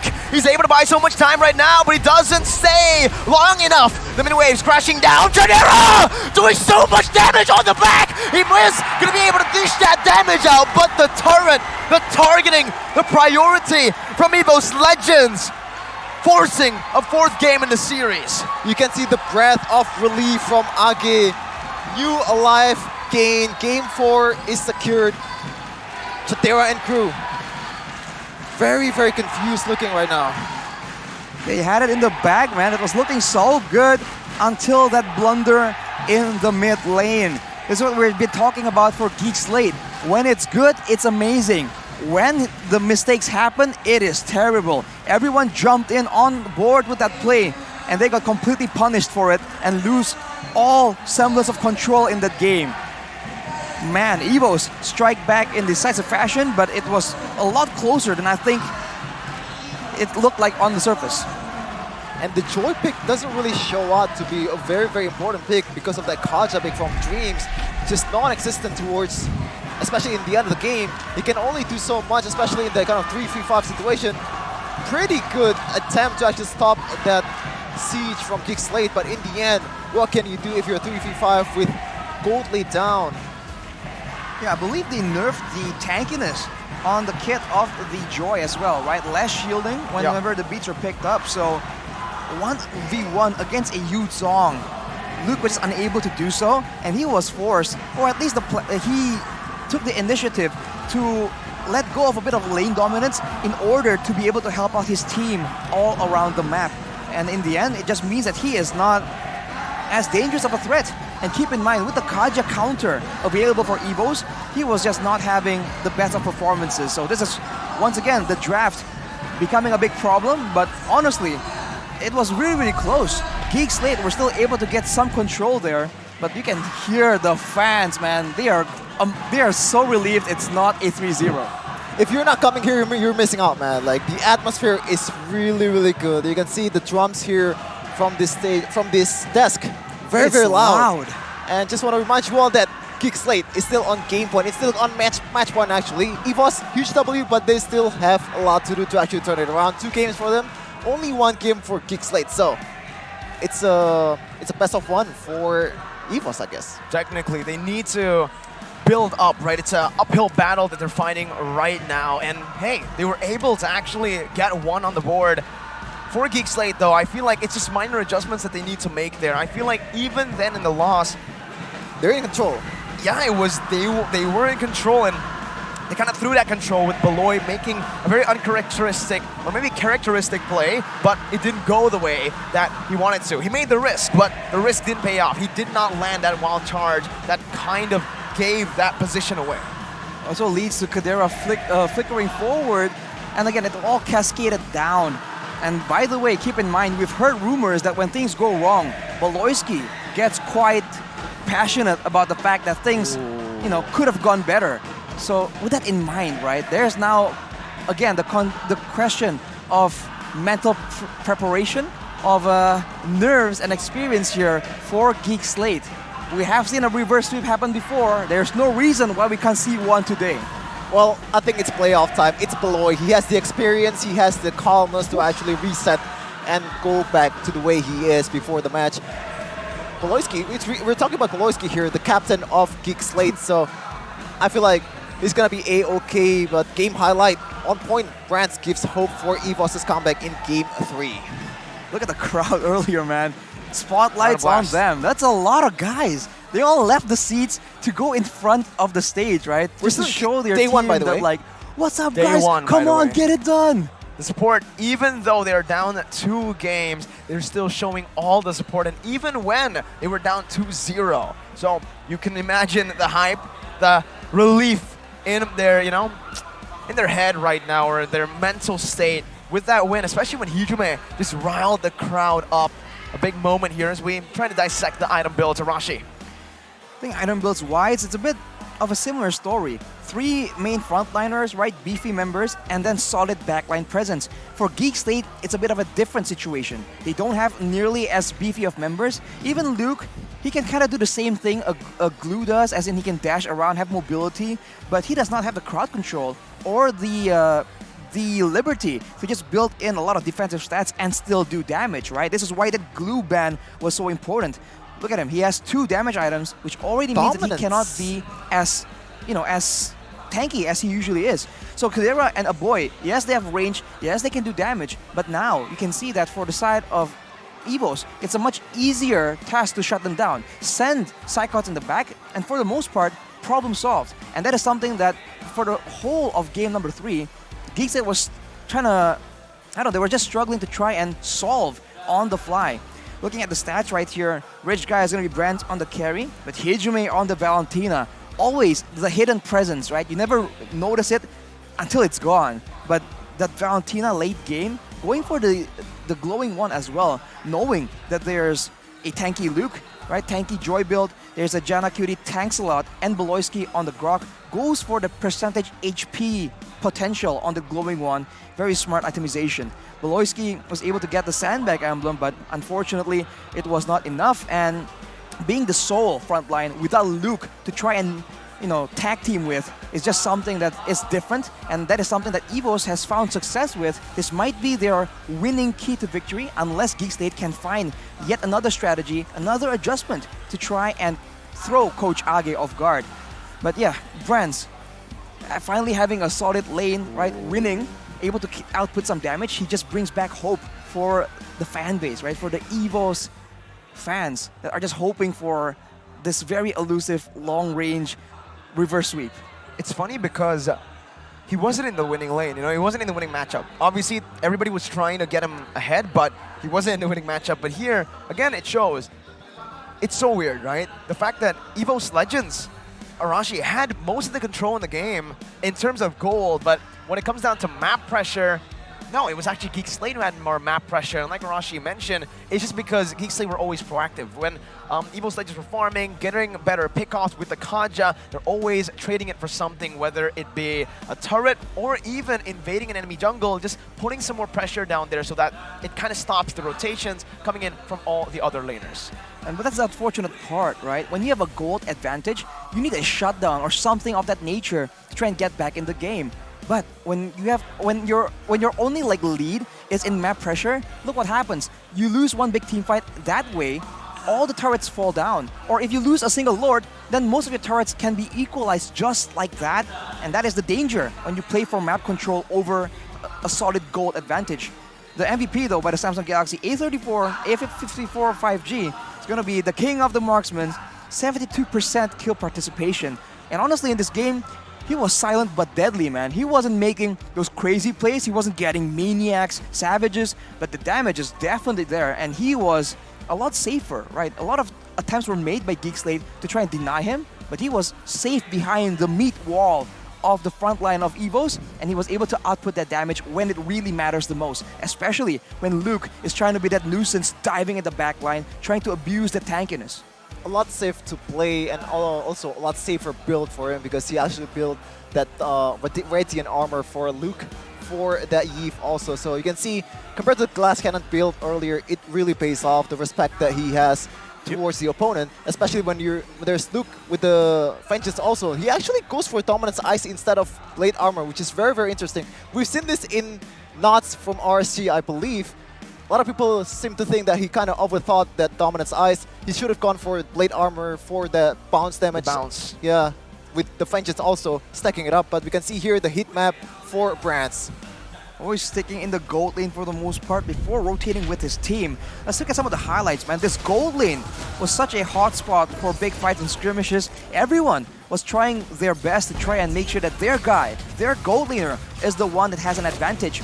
Overall, though, I feel like Brands did come out on top, but as Mirko mentioned, all across the map, trades were being made by GEEK SLATE, and with the Lord, with their very good neutral objective control, they were able to actually get the Lord and use it to its full potential to get those objectives. But with this one misplay, a boy gets taken out, Chidera tries to compensate for it, does not succeed. They went for a 3-man contest here, putting them even further behind, and like we mentioned, with the Lord taken, it's a completely different story here. The waves and everything gets pushed together, and I was quite surprised with how decisive, how aggressively EVOS counter-push to try and go directly for the end in that opportunity. And GEEK SLATE, by all means, were able to stall for just a bit longer, but EVOS, they know how to get the job done. Well, especially when you have a lot of waves crashing in as well. It's a 5v3 situation, so what can you do about it? You don't really have a frontliner that can tank all the damage except from Luke. With Vengeance, when that Vengeance drops off, like, it's gonna be easier for him to get taken down. And after that Liber's Passion gone, Bennett's ult gone, there's no high ground potential aside from a boy with real world manipulation, which is the cooldown is not there. No. He doesn't have that, so it's an easy win in the end for EVOS Legends for that siege especially. Yeah, I think it just comes down to that, right? A lot of these skirmishes, in the end, I feel like, especially for GEEK SLATE in game number 3, it really felt like that main mistake, one big mistake, just became a domino effect that really helped EVOS Legends to come back in the game. And again, up against EVOS Legends, sure, you do have a 2-0 lead, you can't afford to lose some games, but remember, EVOS Legends, they understand how to punish, right? Even though in game 1 and 2, they kind of got outclassed, it doesn't mean that they are completely down. They have that championship mentality, and we're seeing it here. 2-0 down doesn't matter. Still staying composed up against GEEK SLATE. And this is where GEEK SLATE needs to be very careful. This is their first time in the playoffs. And remember, sure, Beloy, veteran. Most of them, though, aren't veterans. Most of them, Beloy and Jana, okay? But everyone else have never set foot in MPL playoffs before. In terms of burden to actually perform though, like, I feel like GEEK SLATE has it easier than EVOS, because EVOS, they've proven internationally that they actually is a class team. More pressure. Yeah, more pressure to them. But GEEK SLATE, they're coming from 8th place, first time in playoffs, so even if they actually does bad, like, it's still a W, especially for the fans. Like, they're still happy to get to see their team in the playoffs, but of course they want more than this, especially the players. Beloyski, the runner-up of M3, this kind of achievement, just going to the playoffs, getting eliminated in the first round, is not enough for this guy. He wants more, and he will do so, I believe. Ooh, okay, big words from Shevin, but he has mentioned that is his goal, right? He is not aiming for the scraps. He wants the whole package. He's a big man with big needs. We keep saying that, but he has a lot of passion right here, and he has what it takes to make it happen. So we'll see if he can get it off here. But here, let's take a look at Dunia Games though, because you do not want to miss this action, man. Tell us about the value, dude. Yeah, the value, dude. As there's a lot of event going on, if you buy an item in-game, diamonds and all that stuff, you can also get quota, you can also get data up to 3 GB every time you buy an item or vouchers from Mobile Legends using Telkomsel. So it's the whole package. Use the items, buy the items, get iced out, get very, what you call it? Get like swag. Yeah, swag in the game with the skins. Yeah. New Mia skin, new Eudora skin. So you get the skins, you also get the data to actually play the game. So what are you waiting for? Use Telkomsel as well, the best in the business. There you go. Check it out on duniagames.co.id or on the Dunia Games app.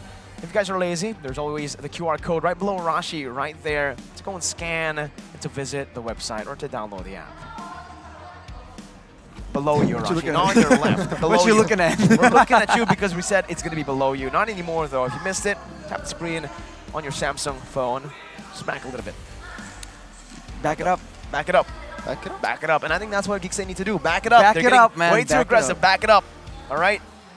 They're getting way too aggressive. And as Beloy's name was back in the day, greed. They're getting a bit too greedy, I believe. When they had the lead, they well, when they finally had the lead in Game 3, they decided to throw it. The adrenaline. Yeah, maybe the adrenaline, but it was a bit too risky, I believe, and I think the value out of that risk wasn't too good.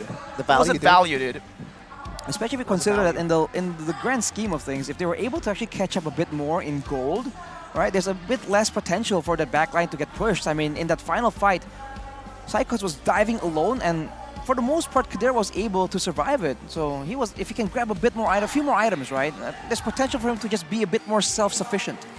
Yeah, that's what Psychos did wrong. He dived in alone. He should have dived in with his grab driver. MPL ID S11 begins. What? Grab promos are ready to enjoy. If you're a new user, enjoy a 50% discount for a grab food to power you up when watching online. MPL IDX Grab is the code, or get a 90% discount if you're going to the event using Grab Bike or Grab Car. You can also win MLBB skin also with Grab Challenge. No, Grab Challenge is the event. Grab Challenge is on March 18th, so if you want to check it out, details is on grb.to/MPL. Yeah, what are you waiting for? 90% discount going here? And you're watching MPL? It's get your Black Dragon Form grab service. Yeah, honestly though, it's real what he says, because sometimes, well, a lot of times actually when I ordered my grab bike, he's like, "Are you going to MPL?" Because he knows the place. And MPL in the regular season. I'm like, "Oh, you watch?" Right. Yeah, there's a lot of RQ fans out there. Shout out, man. The Indonesian. Did he recognize you? No, he didn't. Most Indonesians don't know English casters. Yeah, that's the sad life of English casters. It's okay though, internationally. Yeah, especially for the Philippines. Yeah, Filipinos. Filipinos rise up. How y'all doing, English viewers? Should I be a Filipino? There you go. Mahal kita, I believe. Mahal kita. It's a good word. Magandang umaga po. I don't know what that means. Anyways. It means good morning. Oh. Means good morning. Here we go. There's a Wanwan cosplayer here in the building. There's a lot of cosplayers actually in front as well. I think there was a Mia cosplayer. Oh yeah. Did you get a picture? I did not, but I will. But we're gonna go into the drafting phase for a Game 4. EVOS looking to get it going with forcing Game 5, but we'll see if that's still the case. If that will be the case for these guys, for the White Tigers. Same bans for GEEK SLATE. Alice ban still very, very weird, but looking at it, like, what are your thoughts on this ban, Arashi? Like, what are they trying to accomplish? My thoughts, first and foremost, is the fact that there has been yet another switch, man. And so far, if you look at the pattern, 100% win rate. The winners always are on the left side right here. Wow. They just go straight for the Kaja ban. Kaja is banned. It has to be Minsatar or Franco, right? Has to be. I think the Minsatar makes the most sense right now. I harness. But they go for Valentina first. Now they're really thinking about it. The Minsatar? Or do they go for a pick for Brands? I think they have to pick it now. Because if they didn't pick it, GEEK has the option to go for it. To kind of make the joy pop off. And Minsatar is pretty flex hero, right? You can see, I feel like you can use it in XP. You can also use it in jungle area as well. Maybe roaming too. Very flexible. It's possible. That's why quote-unquote new heroes have so much more potential right here. And if anyone's gonna try and pull off something that crazy, it's gonna be Coach Age, right? Mad scientist, man himself. Will go for a very early tank slot. Or maybe it's actually a full damage Lancelot. We'll find out soon enough. 2 more picks for the side of GEEK SLATE. Very quickly though, it's gonna be the Franco and Brody. So, there's no real counter aside from the Minsatar, but I feel like Age has something else in mind. They don't want to force to play the Minsatar if they're not really... Glue? The glue is still available. I thought GEEK would definitely pick it up, but EVOS can go for it. But like you mentioned, they might want to secure something that can stop this mobility a bit earlier in the drafting phase. But we have a comment here from the Bud brothers of Beloyski. Kyrie, they've done everything well enough to secure a place in the playoffs. So I am very proud of Beloyski. Unfortunately, Kyrie, Beloyski is not proud of himself just yet. He wants more than just clinching the playoffs. But it's going to be a Melissa pick for Brands, just countering that Brody pick right away. Interesting enough. Not just that, but Melissa does pretty well against the Joy too. You can't dash into or through the go away. So the go away is going to be a good tool that EVOS Legends can utilize to stop the Joy. Also, the Joy can kind of cancel the Bloody Hunt too. If the Bloody Hunt is used, let's say, onto the Valentina, all she needs to do is get close. The Melissa, get close, pop the go away. Go away. Franco gets knocked back, and that's CC. Now I'm wondering if this is going to be a jungle Joy though, because we saw the EXP Joy and it really didn't have the same kind of kick like we saw Luke and his element on those beefier, meteor heroes that can just stay out there and face danger and absorb damage. So with that being the case, maybe this is going to go to the jungle, and that is a very real possibility. For EVOS though, they still have to try and contend with the idea of dealing with the Iron Hook, and Dreams is a very well-known Lolita player. We'll see if Geek Slate recognizes that and ban it away. Lolita is definitely an option here, but they know he also likes to play the Diggy, so he banned it right away. But I want to talk about the Joy EXP or jungle. The downside of Joy jungle is definitely the, the tankiness of the hero. You don't have the Vengeance, you don't really have that, maybe that Blade Armor as well, because it doesn't really matter if you buy Blade Armor if you don't have Vengeance. In this case though, if you go to the jungle, the plus is you can pretty much rotate to any lane faster if you're a jungler. So it's very interesting if Geek wants to play this. Right. Among the planes, in the jungle, more presence, easier dives, easier ganks, more mobility, and the potential to just build full damage. Because you can just act like an assassin, quote unquote. You don't have the same responsibilities that an EXP laner has. So that is something that could be more in line with Jana Qt's mentality, especially with the tank slot not available for him any longer. This might be what EVOS is trying to do here, move him to a unfamiliar hero. Well, if we're talking about familiar hero, he still has that Frederick in mind.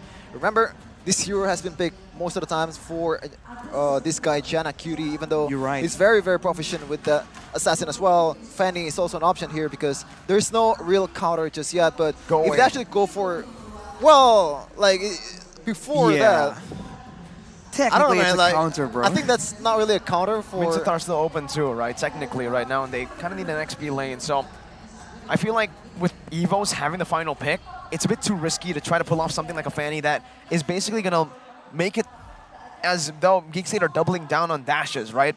EVOS can really punish that now with Geek Slate only banning Diggy and Yuzong. I think a safer pick with the Diggy ban would maybe just be something like an Akai. Not gonna lie though, like I feel like Joy versus Mincetar. Mincetar is not really a counter, like full-on counter towards the Joy because you want to stack up those... Oh, wow. Hello there. I didn't expect them to go for the fair miss. I thought maybe a Lilia would be the option here because... Teresa is there, Melissa is there, so I don't think fair miss is... Exactly. Yeah. And Valentina can take the call Alter.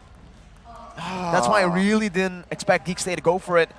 But props to EVOS Legends because I noticed the ban already from the Farsa and the Yve, and it only gave Geek Slate 2 options. Well, you know, if they want to go for a Kagura, I guess 3, but 2 viable options Lilia? that we've seen, that we've seen a boy perform on. It's Faramis or Lilia. Well, with the Cult Alter available though, it really seems like they are lining up for a very aggressive composition to try and use the Cult Alter aggressively instead of defensively. We've seen it work, and now with a Martis, this is a very dangerous comp in the early game. But if EVOS can weather the storm, once they group up as 5, it's going to be a lot more difficult. So XP Joy. Geek Slate, they're going for very, almost an all-in the early game kind of situation here. For EVOS, they have the choice of one more pick.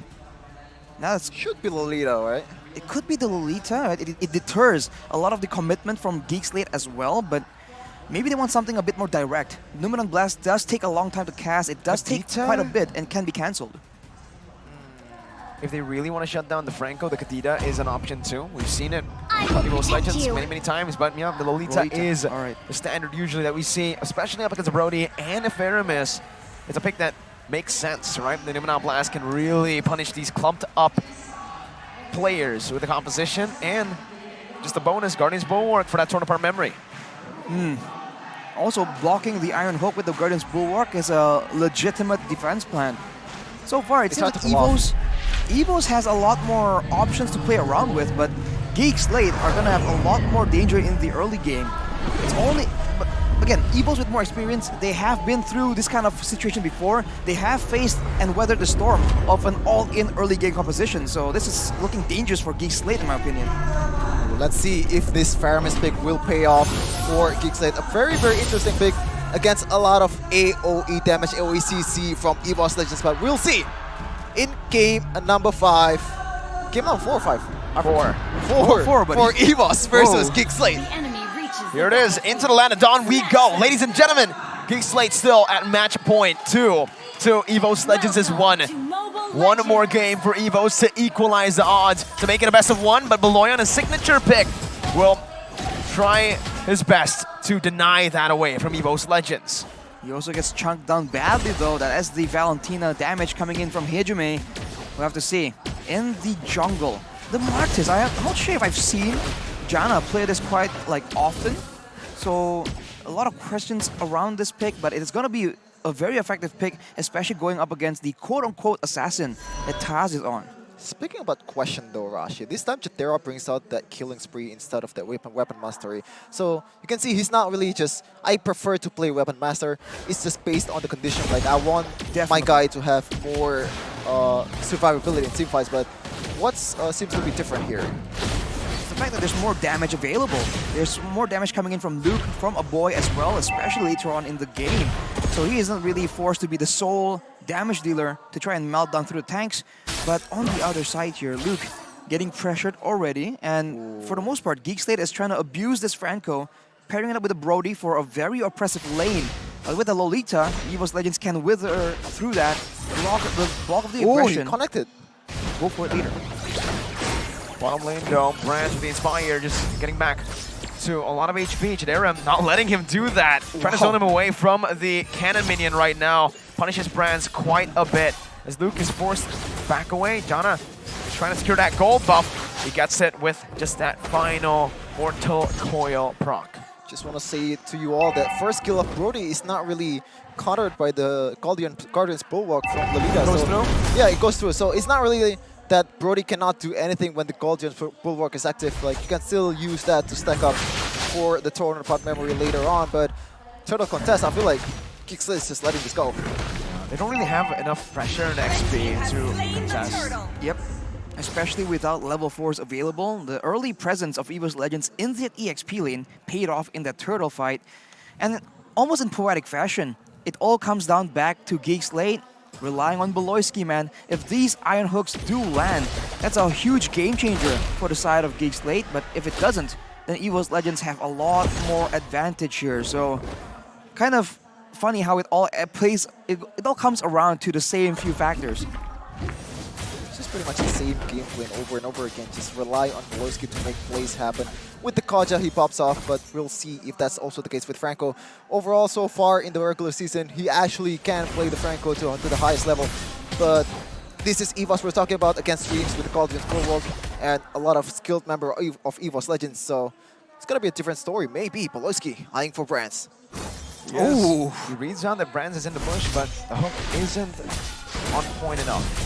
They're looking to siege bottom lane now with the Brody, trying to utilize that lead against Dreams. Again, it's Dreams just nullifying that pressure, giving Brands so much more space to farm up.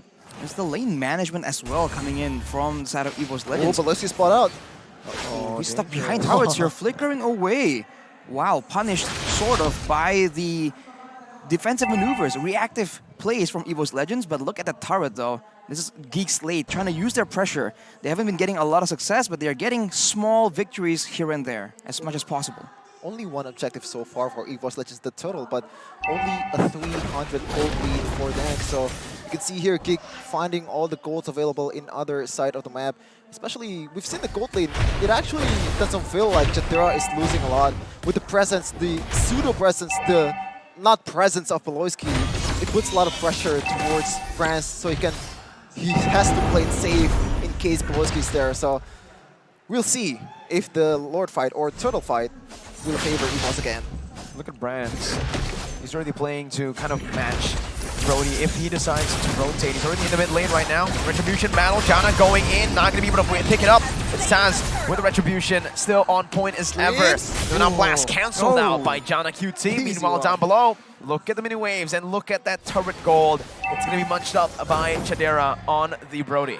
Yeah, that's going to be a full 300 gold for him. So it kind of neutralized that gold lead from that total also. Especially, this is a Brody we're talking about. This is a gold laner. This is the one who you want to get more gold, a lot more gold as possible. But Beloyski missing the hook, Janna Cutie.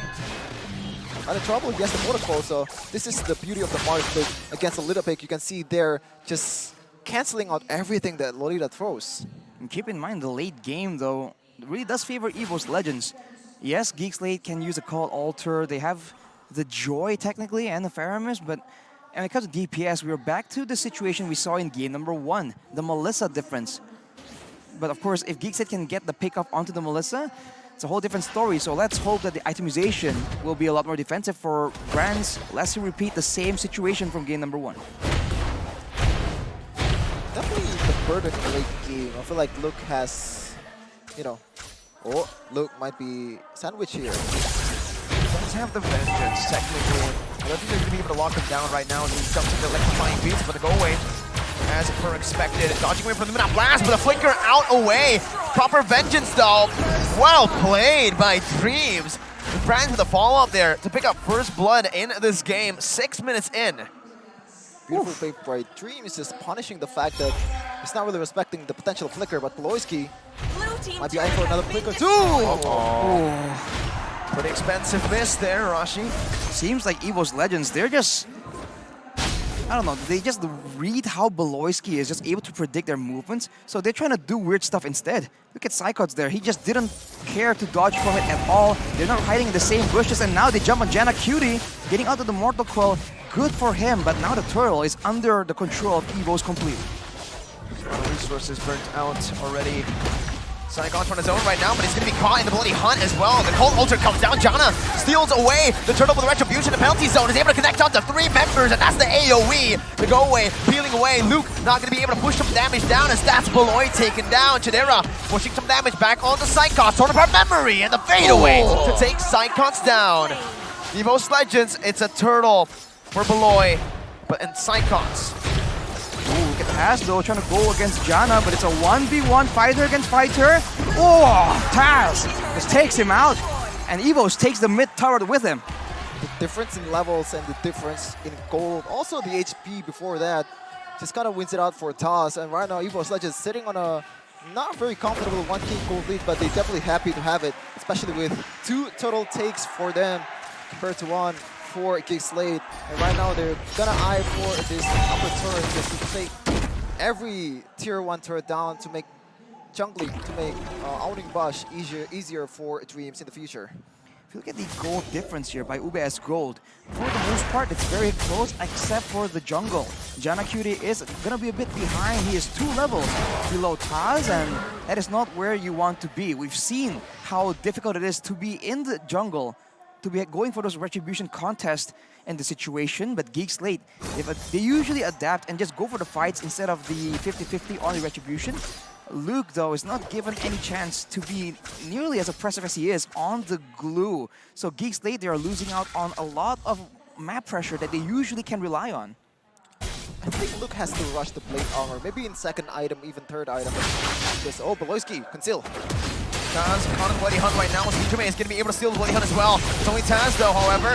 He gets out with the Phantom Execution right now with the Midnight Blast. Connecting onto 4! Onto the back at the penalty zone as well from Psychots. Taz with a follow-up, and Brands has rotated up. EVOS Legends with a 3,000 gold lead. Proper response, reacting to GEEK SLATE's proactivity. Again, leave and die by Beloy. Good idea, just bad engaged towards the wrong opponent, towards the wrong target. Thus, definitely one of the most mobile heroes of EVOS Legends. As you can see there, the puncture, the whole doors and Phantom Execution just fail him out from any kind of danger. And this is tank slot, remember, so it's not really easy to burst him down with the damage that you have, especially when Chatera and a boy is not in the vicinity. This is dangerous. They wanted to get the retribution out of EVOS Legends' hand and go for the objective. Unfortunately, they don't have enough damage to make it happen. So now, EVOS Legends, the 4k gold lead with the Lord behind them. This is the quote-unquote worst-case scenario for GEEK, and EVOS Legends can do the exact same thing. Pressure, siege slowly but surely, and prepare for a counter-engage. High potential for GEEK SLATE here. They're definitely... It's really hard for them because it's Beloyski, so there's really no like real frontliners aside from Jana Cutie. which also is their jungler. So his life is more valuable than a normal tank because he has to execute those strategies in those objective based battles. destroyed. And right now, EVOS is eyeing for an inhibitor turret or base turret in the bottom lane. There you go, Magic Sentry popped in, Jana amidst it all. Able to disengage with the Mortal Coil. Waves coming down, Luminant Blast as well popped in. Massive resource already used, Taz able to zone the other members away as Joy is up in the top lane, clearing it out. Good micromanagement for the Waves to defend and to only give EVOS Legends just the tier 2s, but EVOS can go with a second wave now with a 6,000 gold lead built up. Well, now EVOS Legends, they can do what they did in game number 1, but play it a lot more patiently. They didn't go for the dive right there. They're waiting for the wave. Sometimes they get caught. Each late, they can't really do much, but play defensively and try and minimize the goal difference until the next Lord. That is the only thing they can really bank on, and maybe rely on some of that very good macro play that was able to get them the edge in game number 2. Poloisky. It's definitely heavy for him. But that's the thing with hooks happen, and so far, none is landing. We haven't seen a big hook from Poloisky, but maybe I'm looking wrong here. There you go, Beloy still holding on to the Iron Hook now with Bloody Hunt. Not going to be able to pop it up just yet. He goes for the Iron Hook and he misses. Hijime will not be able to get locked down. Now the Luminant Blast is to be charged up. No Flicker to follow that up. It's still both teams disengaging, but Beloy needs to start landing these hooks. And 2 Flicker burn from the side of GEEK SLATE, so it's a very, very heavy consequence, especially the Lord is coming in 30 seconds. Oh, okay. Okay, he needs to start landing the hooks, but on heroes. Exactly. Taz will be able to take away this orange buff, fortunately. And this is what we've been talking about previously, right? For GEEK SLATE, if you put all your eggs into the Beloy basket, if it drops, you have no engage tools. And now with the Iron Hook denied by positioning, denied by the Guardian's Bulwark, there's nothing that they can really do to get a decisive, proper engage. And all EVOS Legends have to do is ensure that the main carries, that the Melissa, that the Valentina does not get hit by an Iron Hook. If they can maintain such a simple win condition, GEEK SLATE are the ones that have to be constantly on the back foot. Okay, Jana with a Mortal Coil. No way. There's no way they go for the steal right now, but Beloy goes over to conceal Hijime with a Flicker as well, and then a blast onto the back. And it's gonna be Jana who gets caught. A full collapse onto Jana, with Hijime picking up the kill. Taz still going at it. EVOS Legends, 7.5k gold lead, 12 minutes in, and they are looking good to equalize in this best of 5. This composition is not made for losing position, right? Because it definitely shines more when you're winning, when you have all the turrets taken down, but I want to shout out the EVOS Legends' itemization though. Dreams and Psychots both has immortality. He knows that they're the one who's most likely get hooked and getting killed and under the turret, but they actually build the immortality as an insert. Oh my god, Luke is so squishy. Nah. Too squishy, look at him. Just chunk load just by that much. Oh, turn off our memory on the Dreams. Only getting the immortality right now. Shadera put some damage back on that bottom lane onto the Lord. EVOS Legends playing it as disciplined as ever. Not rushing to end the game. On the flip side, GEEK SLATE though, they're getting some more items. They're trying to equalize. Keep in mind, it's still GEEK SLATE. They can turn things around at this level of MPL. Any kind of small mistake can be translated to a swift victory. So I think both these teams are very much still being careful, especially for EVOS, knowing that they have thrown a similar position before. They are definitely taking their time with this one. Waiting, it seems like, for the next Lord before trying to do anything. Just trying to deny any kind of income to GEEK SLATE as much as possible. Oh, what can you do as Paloy here? He's been landing, I mean, he's been trying to hook some people in the bushes like that. A lot of times where, you know, pretty much there's not going to be people there. They know that they're going to hook, or Paloy is going to hook the bush, so they're not going to be there. So Poloisky might be, you know, just try to own some bushes and make something happen. And the risk from that is just the engage from Dreams is very, very fast, especially when you have Flicker. Yeah, the penalty zone is also Flicker as well. So it's a hard. Whoa, there you go. It's only on to Cyclops though. Definitely not the target you're looking for. That's a guy who can engage on your team. And you can see instantly, Beloy calls it. Everybody backs off right as the hook lands. He's looking for some more right now. He needs to get it onto Brands, or man, a beautiful Luminant Blast onto the back right now with the call Alter placed down by a boy to save his team. But Beloy will fall in the front. Taz with the puncture, dashing back and forth onto the mini waves. That's going to be cleared out right now by the side of EVOS Legends. Luke jumping in back and forth, using the electrifying beats onto Brands with a vengeance as well. But it's not going to be enough damage to take Brands down. Brands still able to heal back up. But EVOS decide to disengage. It was a big play from Luke, you know. A good electrifying beats and also with the vengeance also. Unfortunately, didn't manage to get someone down because EVOS is just way too ahead right now. Almost 10k full lead, 7-1 in the 15 or 16 minute. Luke! Going for it, but now Dreams is the only one being caught. Beloyski was looking for something a bit more. Almost lands a massive hook. But the positioning from EVOS, knowing the potential, the possibility for Beloy to go for it. And now without any base turrets, EVOS Legends are the ones that can hold this Lord as long as they want. They have to gamble. Yeah, GEEK SLATE needs a gamble, just like EVOS Legends in game number 1, Arashi. Oh! Beloy finds a stun. This might just be the burst enough to take him down. Taz taken very low with the Thorn Rose. It's Taz who gets out for the Torn Apart Memory. Finds the kill. Luke will fall. A boy is popped in to call Alter. A massive resource. No jungler will mean that GEEK SLATE bought a little bit more time now. There's not going to be a contest onto the neutral objective for now. They can clear the wave safely, but only for 28 seconds. Wow. Luke goes in just in case the Torn Apart Memory does not work.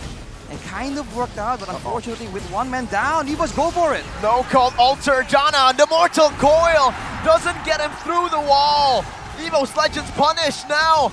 GEEK SLATE's jungler has fallen. Beloy needs to make a big play. A miracle play on the Franco. Will it work? He flickers forward, but Brands takes it away from him.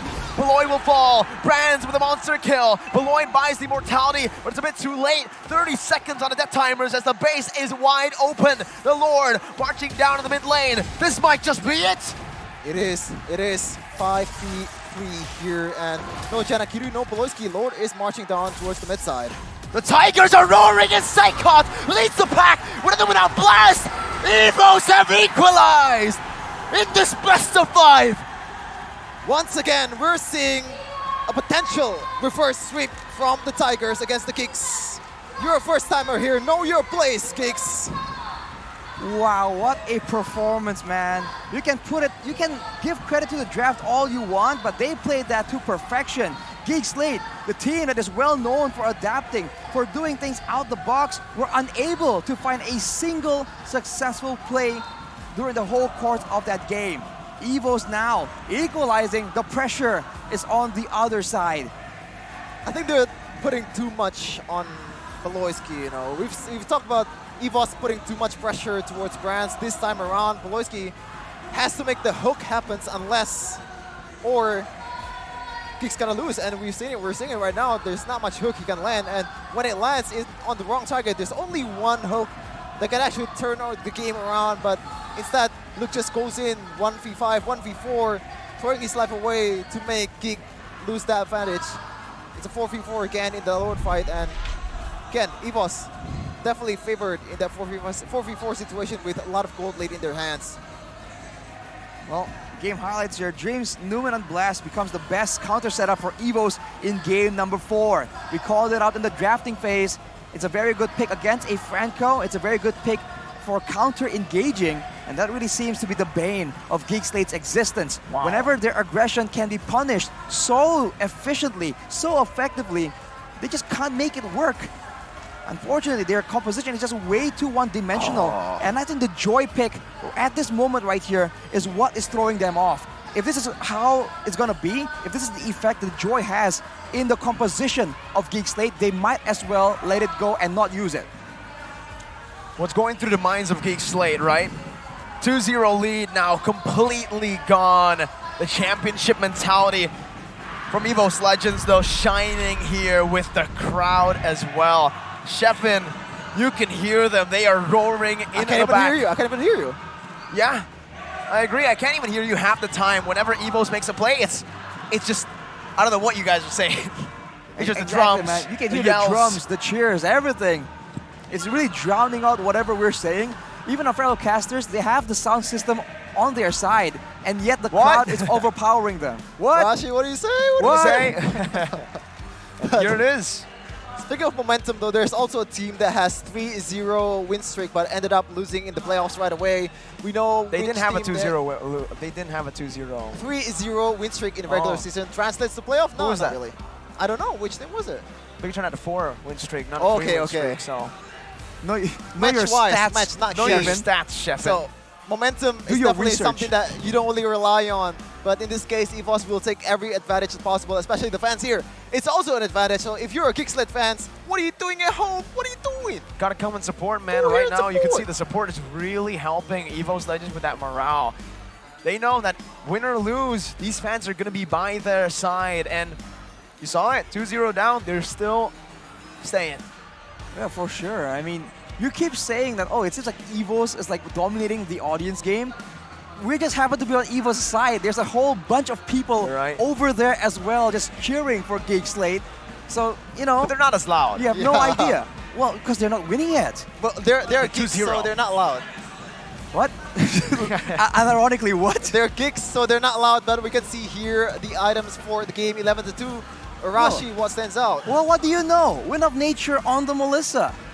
Advice taken finally, and you can Selling see the boots. We won't say that, you know, it's all because of that one change that EVOS Legends were able to win, but it definitely still made a difference. Psychots, no Bloodlust X. That is very, very interesting. Yeah, full tank, yeah. Yeah, the only reason Psychots is there to execute that penalty zone flicker, basically. So he doesn't really care about his survivability. He can also do that with immortality. So I think that's also something that I need to, you know, take note of. They are fully giving it the carry role, the damaging role to Hijime and Brands, mainly Brands. Exactly. I mean, he has the Festival of Blood, so he has some regeneration built into his kit still. But for the most part, his job description is literally wait around, right, and see a good chance for a penalty zone, whether it's defensively, whether it's aggressively. And I think throughout the game, he was coordinating with Dreams, right? If Dreams is going to counter-engage, then he has no issue just going first. But when you see it, when the Numinant Blast is used aggressively, then he holds his penalty zone as follow-up, or, you know, just holds on to it for a bit longer before going all in on it initially. So I think that coordination, that flexibility is exactly what GEEK SLATE usually takes advantage of. It's usually them wondering, okay, is it going to be Beloyski's Kaja, Beloyski's Franco, and then Luke comes in with an Arlet, or Luke comes in with a Glue. But now with Glue on a Joy, right? What is the Joy going to do? EVOS can just back away, pull him away from his team, and then beat him down, right, with superior numbers. Looking at the stats right here, it looked kind of close. GEEK SLATE kind of made it intense-ish, but for the most part, it's a dominant showing from EVOS Legends, and it's due to that. Even Jana Cutie, that occasionally can make those crazy plays with the Lancelot, it got denied as well. He is forced to play the Martis, and it's just not the same kind of impact. You have some damage, yes, but he's losing out on the mobility, on the farming speed. He was levels below Taz as well, so clearly things were not going as planned for the side of GEEK SLATE. Now we see how it turns out, man. The Faramis pick, as we've talked about earlier, Mirko, against this much AoE, against the Numinant Blast penalty zone and the models from Brands, it just doesn't work at all. And there's a lot of times where they clump up, Numinant Blast, it's easy punish. Man, I do wonder why the Franco second pick. That was very, very early, and I feel like there are options available for Beloy. We've been hyping it up, right? Beloyski, the man that was questioned for having a shallow hero pool, now just bringing up all these crazy picks. So why was he forced to pick it so early? Right? I feel like there were options available, and even if the usual options weren't there were still things available for him to try and make use of. I think they just really tried to make the Joy pop off? Yeah, they just tried to remove a lot of the heroes that can really stop the Joy, like the Franco. That's why they picked it up, and we know that Dreams can play that Franco too. My question here is, Arashi, why are they doubling down on the Joy that didn't work for them? At least now we know. If it wasn't clear in Game 3, it is clear in Game 4. Luke is not comfortable on the Joy. Get him on a Glue, get him on an Arlet, get him on a Fredgen, heck, even, right? Because the Joy has not worked out, has not looked good. It's just not his usual role. Different play style. Very different. Again, take damage, engage fights. Right? Sustain, take damage, prolong. dive behind, buy time, put pressure on the map. None of these things are available with the Joy pick.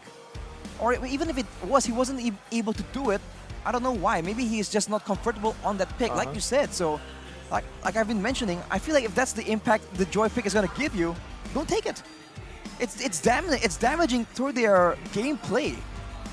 What's not damaging, what's very beneficial was this beautiful Alita pick because, again, Franco, Brody, Faramis, everything. It's killing 3 birds with 1 stone. Your MVP, presented to you by the Samsung Galaxy S23 Series 5G. It streams, and his Numenon blasts in that game, Rashi, were absolutely amazing.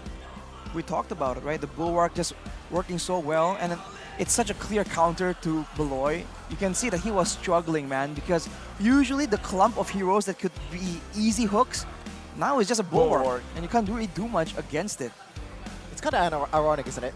He's not having the joy while playing the joy, so... Yeah, he's not really having, Luke, you know, yeah. he's not really So- happy while playing the joy. Get Luke with Luke? Nah, that doesn't work. I believe the glue was actually available. It was, and the Valentino was already, so they picked up Joy first. That's the reason, and I believe right now, I believe they can't flex it into the jungle because Janna has never played it. Exactly, but I really feel like, come on, Janna is a player known for assassins. I feel like yeah, it makes logically sense, right? it makes sense, but unfortunately, maybe he is just that uncomfortable. Looking at the heat map, there's not much for Dreams to do, but just move around and counter. Of course, when things are there, Luke tried to try and 1v2, and usually the tankier, beefier members can survive that kind of dive under the turret, but he was unable to do so against Dreams and Brands, and that was just so damaging to their whole macro gameplay. Of course, look at these Numenon blasts, man, and the penalty zone on top. Whenever they clump up like this, there's just no way. Usually, if they do clump up, it's because they are all jumping in and they get Brands out of the picture. So even though they get comboed like that, it's fine. But here, they're all clumping up without mobility, without the tools necessary to try and supplement the playstyle, and it just does not work. Man, I don't know, Arashi. It really feels like, I don't know, it feels very forced. The joy, yeah, it's not Luke's style, man. It really isn't. And the Faramis, we really doubted the Faramis. Right after it got picked, we were like, wait, I thought the Lilia would have been a bit better. Heck, even the Lunox, I believe, would have done a bit better to, you know, melt down the front line at least, right? Because, holy, that Faramis was a big setup for the Numenon Blast and the penalty zone. And the bottles. Yeah, it's the brilliance of Age banning out all the mid laners in the second phase of the draft, right? Forcing them to basically pick a hero that's not really, you know, it's not the right hero to pick in the kind of situation. So Age just sit there and, as the weeb would say, Rashi, all according to Kotaku. Keikaku? Is it? Keikaku. Are you gaslighting me? Are you gaslighting me, or is it actually Keikaku? Keikaku, it's the plan, like strategy. Keikaku Dori. He has a Japanese name, so. Exactly, bro. Come on. He's the weeboo. Put some respect on my. There you go. Are we gonna be taking a break though? Because this has been a very intense rally, man. Gotta get some point coffee. There you go. Sheffin, take us to that break. Yep, we're gonna take a break after this. After this, we're gonna have a Game 5, the deciding game for the fate of the two teams. So stay tuned. We'll be back.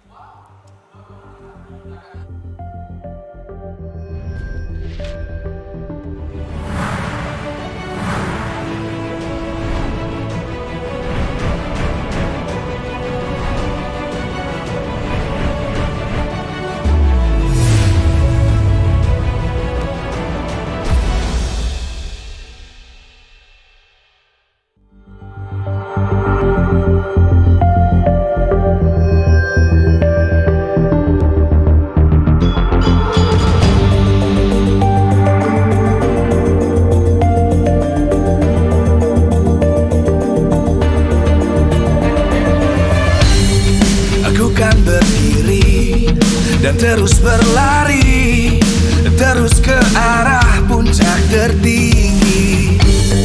Ku takkan berhenti, hanya sampai di sini. Kemenangan abadi menanti. You know we won't miss if we unite our focus. And if you haven't noticed, we'll nyalakan apimu, hadapi semua tantangan, hadang semua serangan, jatuh bukan halangan, bakar semangatmu, janganlah engkau menyerah, kita akan buat sejarah.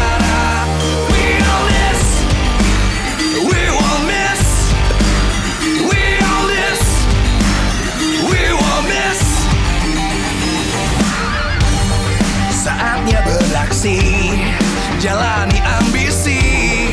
Aku kan menyawakan hari ini. You know we won't miss if we unite our focus. And if you haven't noticed, we all live. Nyalakan apimu, hadapi semua tantangan, hadang semua serangan, jatuh bukan halangan. Bakar semangatmu, janganlah engkau menyerah. Kita akan buat sejarah. We all this, we won't miss. We all this, we won't miss. We all this.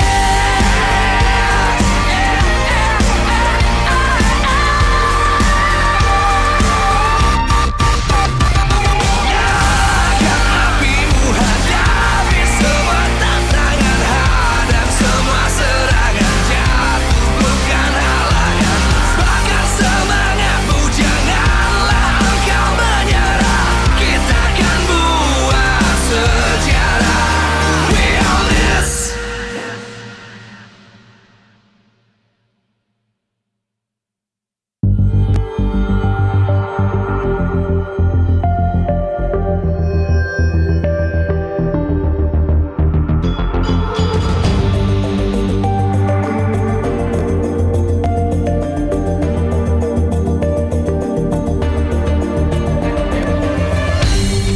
Aku kan berdiri dan terus berlari, terus ke arah puncak tertinggi. Ku takkan berhenti, hanya sampai di sini.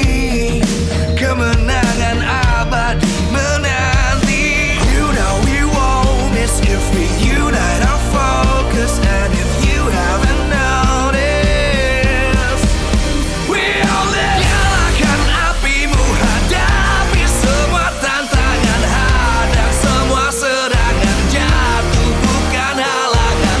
Bakar semangatmu, janganlah engkau menyerah. Kita akan buat sejarah. We all this, we won't miss. We all this, we won't miss. Saatnya beraksi, jalani ambisi.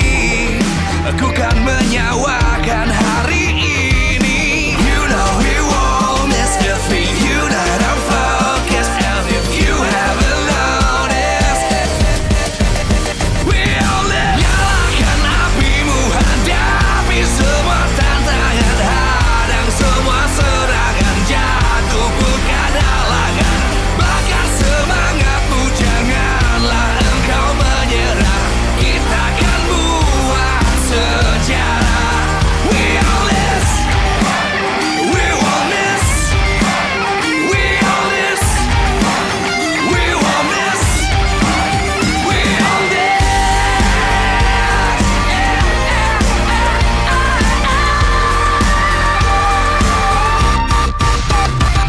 Nyalakan apimu.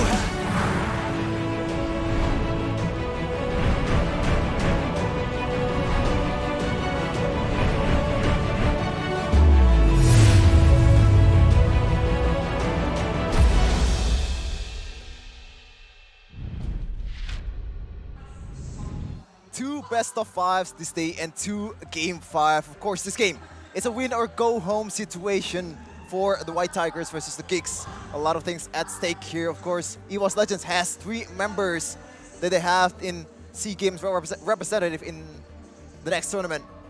But GEEK SLATE, of course, has nothing to prove. They're the 8th placer, and right now they have the playoff spot, and they're trying to make the best out of it. And so far, it has not been working out in Game 3 and Game 4, but you know, what else is working out? Well, what's working out is Max Stream. Whenever, you know, you're tired, you don't know what to watch, you can always just open up Max Stream on your Samsung phone. Because for those of you who love MLBB, MPL 2023 is available on Max Stream. Max Stream is an app that combines OTT and a lot of channels so that you don't need to swap between the apps. And guess what? There's a lot of exclusive content, original content that only airs on Max Stream. There's Love in Game, Love Coach with Rachel, The One Believe, Russia, the Wonder Kid, and Cole Ack Express. So don't miss out on cool and exciting shows. Watch only on Max Stream. You can Max Stream and chill with your girlfriend too. If you have one. If you don't have one, just chill on your own. Yeah. Just like me. Solo chill. Yeah. Solo. Well, what can't be solo is Beloyski, man. His team needs to try and figure something out. Looking at the game recap from the previous game, Kadera and Brands, both the impact player on their team. It just is unfair. Yes, it's Kadera's Brody, but given the whole circumstance, the whole context, it's not only about the gold lane, it's not only about the roamer, right? Overall, the composition needs to make sense. So we're going back to this whole topic again, but this Joy has been such a big problem. If you don't want to let it go, ban it. If you want to let it go, then you may need to make sure that you know how to play it. We were talking about the possibility of Janna QD going on it, and it really makes sense logically, unless Janna really does not know how to play it. And if that's the case, that's such a shame, right? It's a pick and ban hero.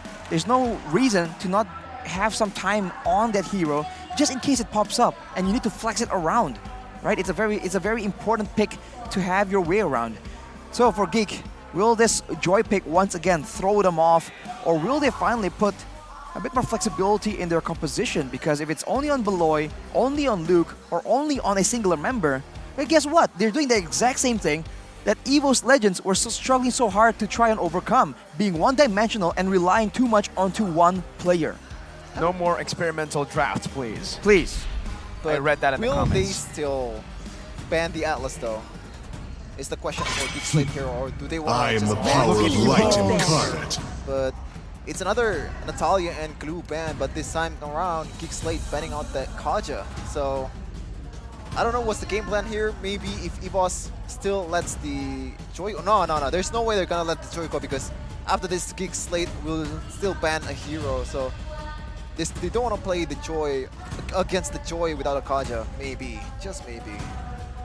I wonder what gold laners are going to show up, and if a bulk of them are going to be banned out like we saw in the previous games. It really seems like the gold lane is where the pieces of the puzzle are being moved around, shuffled around by both these coaches, Coach Reno and Coach Age. So for the side of EVOS, they're trying to shut down Luke. And it has been a pattern we've been seeing since, I believe, Game 3, right? A lot of bans towards Luke, and it's for good reason. This man has been an absolute menace.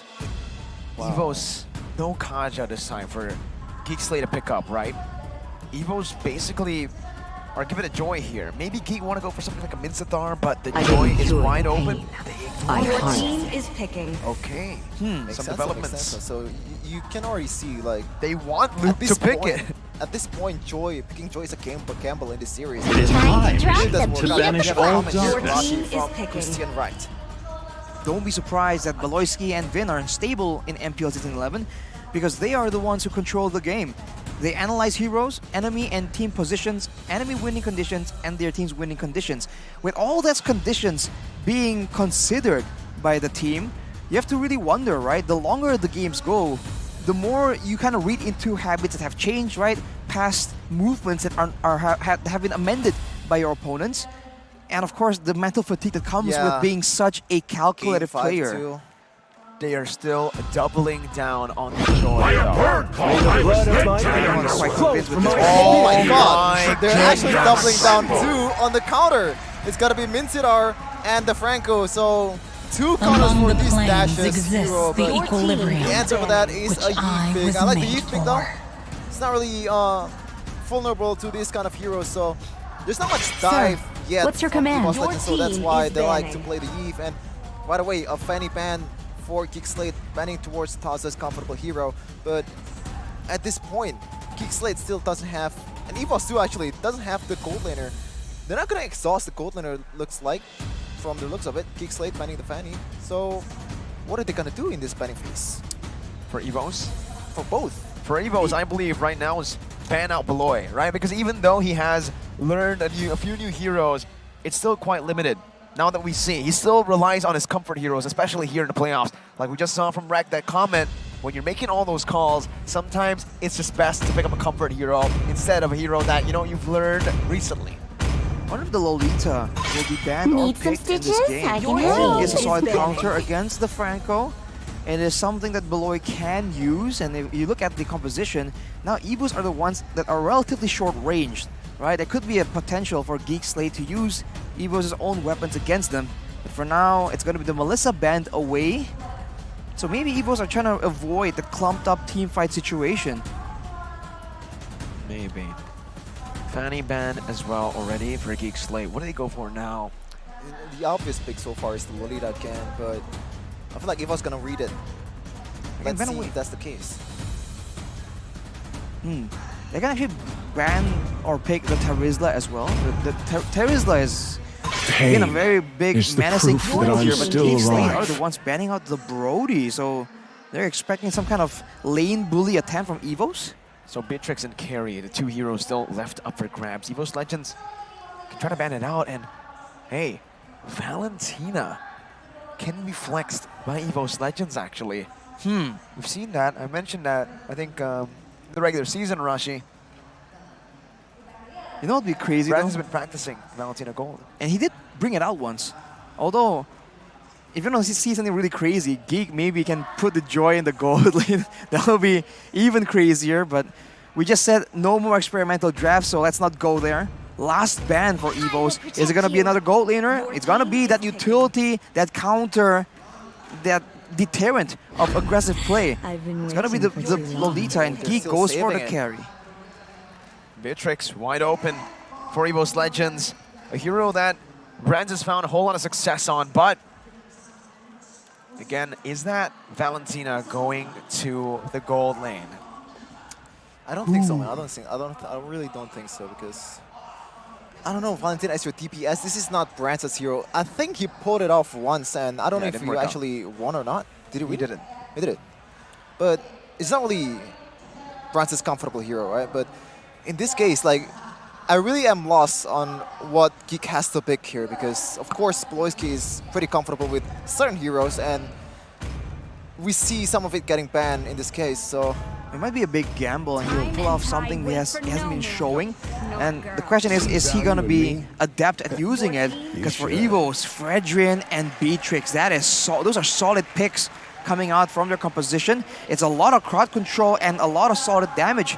Although Iskatira makes sense. Although GEEK does have the carry. Can you use the oddity while you're in the King's Calling? I don't think so. I don't think so. Oddity is the dash, right? Yeah. No way. Exactly. No. So I don't think the Kadita works here. But as long as you go in the King's Calling, like, it doesn't matter, right? You can just ult your way out of it. So it's an option, but so any kind of Chow big makes sense, but it's not below his hero, right? Well, it also gets stopped by the denial though, so it's gonna be the Grok yet again.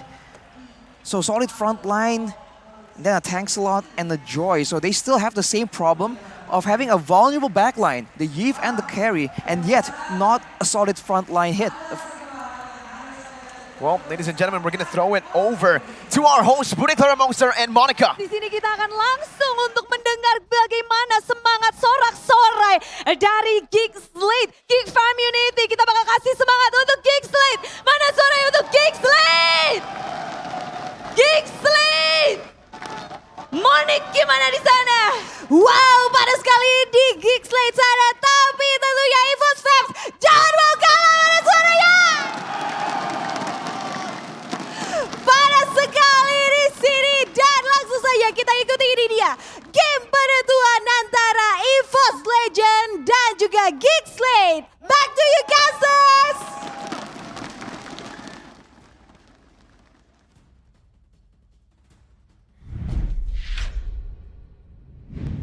Welcome to Mobile Legends. The game for EVOS versus GEEK. This time it's do or die. Game best of one. Whoever loses goes home. Here it is. Back to a best of one, Arashi. That 2-0 lead, gone. Just like that. Everything on the line right here.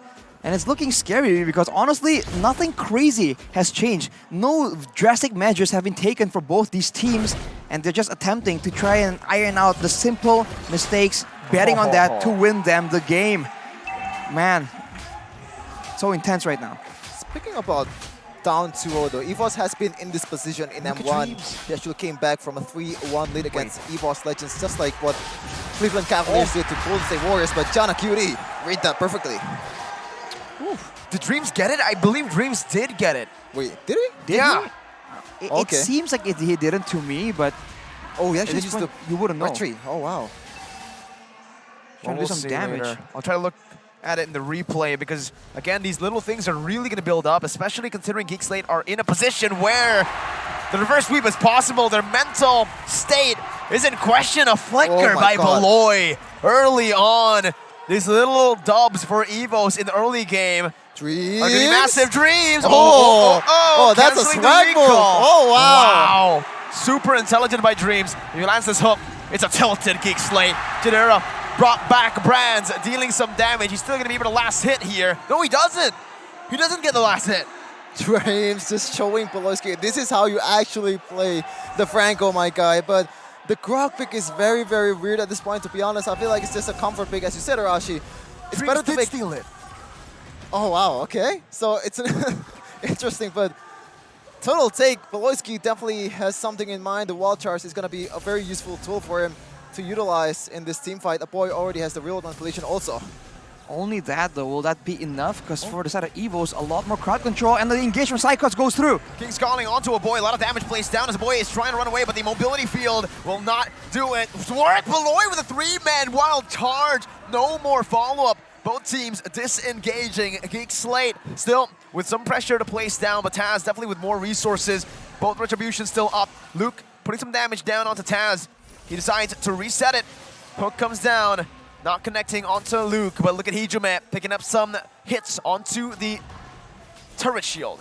Brands is rotating, so this is going to be a 5v4 for EVOS Legends. Luke again jumping back and forth, trying to buy some time right now as he pops into the electrifying beats to zone them away right now, but it's going to be Beloy who gets hooked. First blood, 2 kills over to EVOS Legends, and it's a kill onto Brands. Meanwhile, Jana secures the turtle, gets out with the puncture. But again, it's a 1,000 gold lead for EVOS Legends. They're going up top. Chidera, I think he might have stayed a bit too long. Dreams has the Bloody Hunt. He's waiting for Hijime. He pops into Bloody Hunt. Hijime now following it up now with a hook as well. Chidera has fallen. EVOS with a 1.4 thousand gold lead on track for that reverse sweep. A lot of small mistakes by GEEK SLATE, but it's gonna be very costly if it keeps piling up like this. Dreams looking for the next opportunity, already being so much more aggressive because he knows, right? The counter engage is so limited as Beloyski goes. They might try and go for it. Wild charge will be able to secure it, but the counter. Another wild charge, the Nibiru's Passion as well. The barrier not able to lock them down away from that escape. Brands! Whoa! Oh my goodness gracious, my lord. That was close. Okay, so Brands read that up perfectly, but fortunately didn't get it done. Misses by 2 inches there, almost like getting it done, but you would know. Right now, I was gonna say that, but GEEK SLATE, I can sense some desperation. I can sense some, you know, they kind of feel restless in a way, you know, like they're not playing like they used to be. It makes sense, right? They lose 2 games in a row, and right now their momentum is not there. It's EVOS Legends' game to take. I feel like they're just losing out in the drafts, man. At this point, during the Lord dances, where GEEK SLATE has been so dominant, they're gonna just wait for an Iron Hook. They're gonna wait for a taunt from the Fredrin. Now Jana Kitty goes for Taz, but he'll get zoned away by that Bandit's Rage. As I was saying, so much more crowd control, so many more engaged tools, 2 hooks in the hands of EVOS Legends. So if GEEK SLATE doesn't go all in like this, then EVOS Legends are the one that can actually get the advantage. I think they have to utilize Luke. Like, you clear the lane as fast as possible. You enter the team fight in the mid lane, in the top lane when your gold lane is there. So make it a 5v4, make it a 4v3. So using that mobility to perfection. At this point, though, it doesn't seem that way, to be honest. Look, still a 0-1 or no contribution just yet in any team fights. I mean, on the bright side, though, for GEEK SLATE, if they can get a very messy fight where everyone is on their own, technically, Kadera on the carry has a lot more independence, depending on the situation. But now, the turtle getting pushed, get taken by Taz. Beautiful King's calling there to zone Jana away. Free Turtle Boy. In a midst right there, the render shot not connecting, but Hijime says, I will take that real world manipulation and I'll take that kill. Luke now jumping, but he's gonna be gunned down. He pops the Vengeance. It's overextending way too much on the hero that is not as survivable. We've been saying this again and again. All 2 times Luke has been on the Joy, doesn't seem to be that effective. He doesn't seem to be that big menace, and he is making a lot of mistakes, and these are costly. Look at the damage slowly but surely. The DPS building for Brands, who has a lead now on the Renner. Dreams with a punishing Renner shot connects onto a boy in the back. Beloy, not much of a big boy anymore, just getting bursted down by 4. Dreams, though, so far in this game, you gotta say, like, he's been outplaying Beloy to the utmost potential. Like, this is a Franco that you actually plays the Franco the right way, and it's a roam camp, to be honest, in this game.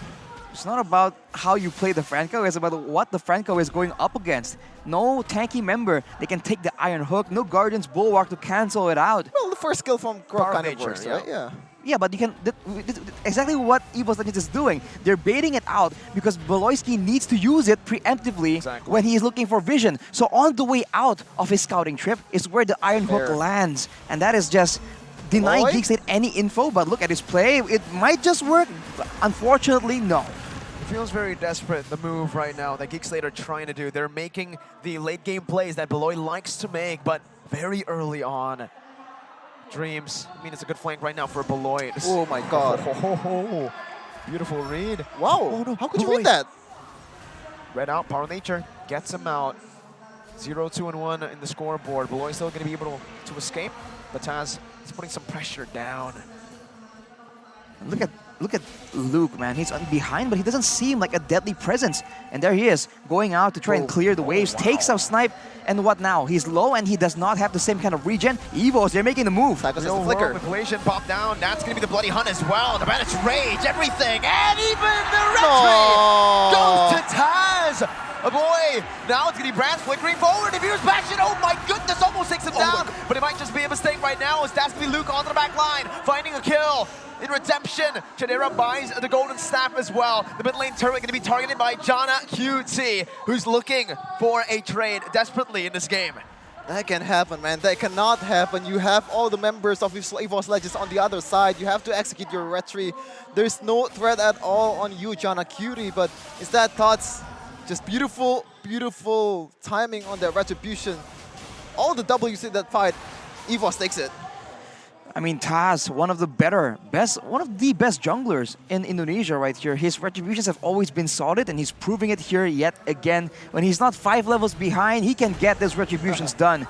But in true GEEK fashion, they are getting more pressure around the map, going for the objectives, the turrets, trying to go for a split push kind of, because technically they do have 2 assassins. This is one of the only advantages they have over EVOS Legends. Not gonna lie though, the gold lead is not really that much. I expect them to be much more, especially with that turtle take just now. But oh wow, 2 at the same time. Okay, I can see why you're worried about Power Nature, Rashi. Yeah, exactly, it's limited. Now he's using it again. Fortunately, it's still available in GEEK SLATE. They're trying to zone away, get out from all those situations. Looking at the items though, Luke, not tanky at all, but he has some damage available. And for a boy, so far it's only utility. Until the glowing one is built up, he will not be that big of a threat as Jana goes into 4 people! No King's Calling, that's the wild charge as well, connecting as Luke jumps in, but he's going to be caught in the taunt right now. Dreams looking for the Iron Hook, a boy going to be able to push some damage down to poke them down. Appraiser's Wrath and the Renner shot not connecting. GEEK SLATE still in this game. 1,000 gold lead only for EVOS Legends. The Lord has spawned in the land of Dawn. Ladies and gentlemen, this is it. It's getting exciting. Oof. Definitely getting exciting, but Jana QT just going into the 5 people watch there. Yeah, he doesn't funny, care. But good reaction.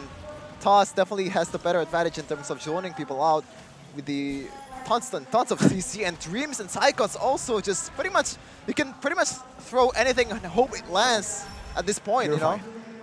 Ooh. Power of Nature denies a lot of the engages here. Luke has been able to push the wave up, but look at that. Jana gets pulled in. Locking him down right now, but Jana's still going to be able to escape with a puncture. Joy already cleared out that top side with the mobility. Dream's going to be caught in the midst of it all right now as the burst comes down. Chidera looking for a one final hit, finds the kill. Bennett's Rage onto a boy with a hook from Psychots, takes him down. Mid lane for Roamer. Worth it for EVOS Legends, still having their damage dealers up and ready. Brands clearing out that bottom lane as the Lord will be utilized right now, but that's going to be Luke jumping in once again, forcing the flicker out. A massive resource burnt out for both XP and gold. Hijime in the front, going back onto Chidera and Psychots.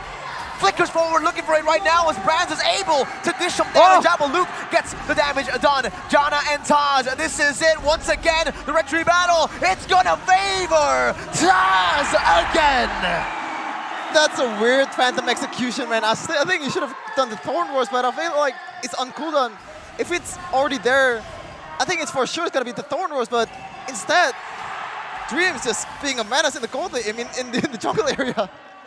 There's just such a crazy plays happening right here, but in the moment of truth, Taz is still the one that got it done.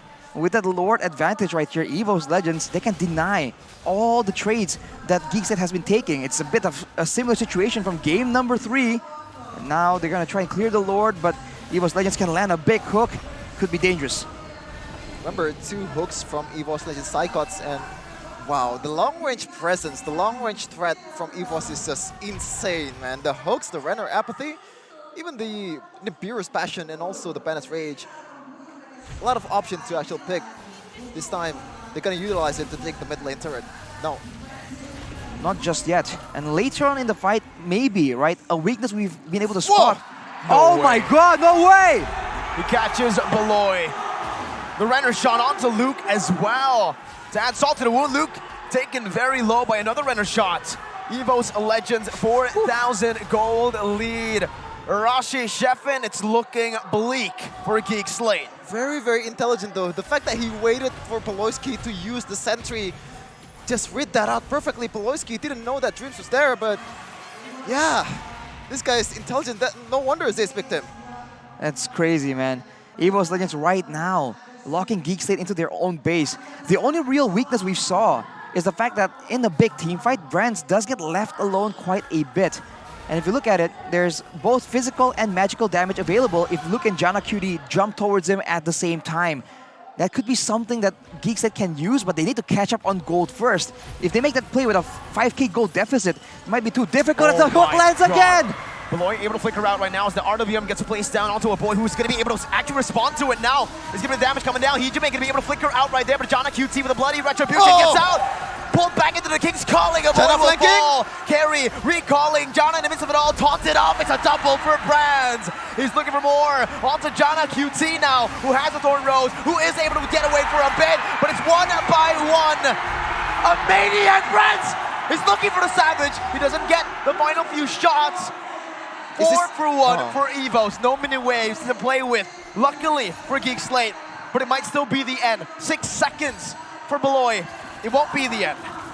They'll try to take the mid turret down here without Beloy and the crew. Only one person here, Jadera, trying to defend it, but oh, EVOS. Okay, actually get it. Oh, Beloy wants compensation so bad, but it's just a bit too dangerous here. And look at that. Once the frontline members guard around Brands, instantly he is just no longer a viable target. That fight was so close, but Brands was able to maneuver around all that damage and even picking up a nifty maniac in the midst of all that. GEEK SLATE, they need to go in at the same time. Funneling in 1 by 1 like that will only spell disaster. With a 6k gold deficit now, they are forced to try and contest this Lord. Remember, Jadera is on a sprint, so Dreams, if he wants to, just can go flickering in with the Bloody Hunt, but you can see Poloisky just owning that push. Look at Beloy. Yeah. But will this come through though? That's a big question right now. It's a desperate play. Jana zoned away. Psychot with the King's Calling. Dreams with the Iron Hook and the Bloody Hunt. Brands all open. He gets stunned up, but Jadera now is going to be able to take him down. Brands is taken low. Brands still able to survive in the midst of it all, but he's going to get taken down in the end with Taz taking the retry once again. A boy in Jadera is able to dish out some damage. Psychot melted down by Jadera, who's still in the midst of it all. Jumping forward once again with the Immortality Pop. Psychot's going to be able to get the hook down, but a boy finds the kill. It's a 3 for 2. Enhanced Lord over to EVOS. The flanking comes through, Rashi. The flank, like we always talked about, for GEEK SLATE comes through, and they were finally able to isolate Brands right there. Even though Jana QD got picked off so early in the middle of that fight, it doesn't matter. They find it, and this might be the chance, this might be the pattern that they can identify and look to try and emulate in the next upcoming fights. With the Lord out of the picture for now, let's take a look at the instant replay right here. It's all set up by Beloyski, coming in together with Kadera. They go in with the wild charge. They instantly take out Hijime, taking out the burst damage threat initially, and then just put their eyes onto Brands, sending Luke after him. No defensive items available just yet. That was such a huge moment for GEEK SLATE. Might be exactly what they need to try and turn this franchise around. Is it too late though? Maybe not. Considering they have a Yves and a carry, I feel like the late game threat is definitely still present, but it's so difficult because they're up against so many more engage tools from EVOS Legends. Let's take a look at the items right here. Almost a full item build for Kadera on the carry with the Wind of Nature for good measure. And on the flip side, for Brands, actually, he has the Rose Gold Meteor, a very smart build, giving him a bit more shielding, giving him a bit more sustainability, denying Luke that easy pick, but he does not have a Wind of Nature. That could be a problem the longer the game goes. Not gonna lie, is this just me or do I not know how to build? But Luke is not going for plate armor, especially against a Beatrix. This is kind of weird, to be honest. So he doesn't want to go for the bounce damage. Instead, he wants to kind of nerf or kind of debuff the attack speed from Beatrix. Interesting approach, but let's see if it comes through. But in that fight earlier, Luke was this close to actually... Very close. Yeah. If the first kill is not there, he would have died. It's all down to the wire, man. The best of matches are settled in those very small moments. And this is no exception. 17-18 right now. GEEK SLATE is definitely in the better spot, but they still have to deal with all these different hooks, all these different frontliners on the side of EVOS. They lose their purple buff as well. It's a weird formation here. They keep sending Beloyski together with Chidera. Like it's a duo, a dynamic duo kind of play. It worked out once, but I wonder if they can replicate the same kind of success repeatedly. Exactly, especially considering here that Brands, again, has no defensive item aside from the Rose Gold. It's possible, Rashi. Because the thing is about the carry, you can't build a Wind of Nature, right? True damage. Right. Technically you can, but you can just... Not all the damage will be tanked by the Wind of Nature, but you can see their Dreams just eyeing a weak lane pickoff towards Luke, presumably, without the plate armor, so Vengeance will not help him much, but... Oh my god. Might be a good flank here. It's a flank battle. Oh, Brands and Dreams looking for the hook right now. Luke not going to be hooked. A boy, Purify. All 5 already there. To get him out. Let's see if GEEK SLATE realizes that the Marksman and the Roamer is missing. I think Beloy's going to read it. Beloy reading it out. Now with the Power of Nature, reads it out. Brands, that's going to be the Conceal as well. They are trying their best to force it out, but the Conceal comes through from the side of EVOS Legends as well. Beautiful reads from both of these teams. High-level gameplay. Oh, it's going to be Dreams, who brings Beloy back to the team right now. Immortality is right there. Genera going to be able to free hit right now with the RWM as the walk charge connects out the 3 members. Taz losing Immortality. Luke in the midst of it all right now. Getting some damage. They'll try flying beats with Vengeance as well. Taz jumping on, the hook landing. Luke buying a lot of time, but no one is there to follow it up. Psychos with the flicker. Genera not able to do anything with the sprint. He tries to disengage. Now onto Dreams, dashing away. GEEK SLATE will concede an Evolved Lord. See what I mean? Imagine if there's plate armor there. Brands would have been taken care of quite easy, but he goes for the Dominant Ice instead. But this time, EVOS Legends will take the Lord no problem at all. Free Lord for EVOS Legends. It all began with the Iron Hook from Dreams, man. The setup on the top side was done. We've seen it in the previous games. The slow push that GEEK SLATE was going to use to settle that late game Lord dance. But EVOS Legends, they learn from their mistakes. They engage the fight directly, knowing that they don't want to give GEEK SLATE the time to try and outmaneuver them like that. Now with a full item slot, with a Wind of Nature on top of the Rose Gold, Brands is ready for the next fight. You can see defensive respect items being built for Hijime even with the Blood Wings and the Mincetar. You can see that Psychots also has the Blood Wings, the Queen's Wings. They're going with the Evolved Lord. They do not want to utilize the other waves right now, utilizing the damage reduction. Real world manipulation popped in to clear out of the Lord, and it does really well. But the bottom lane will be sieged down by Brands with that Renner shot. EVOS Legends still very well in the lead. Oof. A good Renner shot threading the needle onto a boy, but he is very close to the base. He can just walk back. Another hook, not connecting. Power of Nature as well, popped in by Beloy. GEEK SLATE looking to defend. This is a hard comp to defend, man. There's a lot of hooking potential there, and Beloyski is still, oh my goodness, almost there. Dreams catching Beloyski once again. They have to try and punish once they have a chance like this. Once the hooks are on cooldown, that means that that hero doesn't really do anything if you jump on them. So that's a small window they can try and take advantage of. But with so many hooks, they can just cycle it and, you know, just cycle the cooldowns one by one and ensure that at any point, one hook is always available. Whoa, what?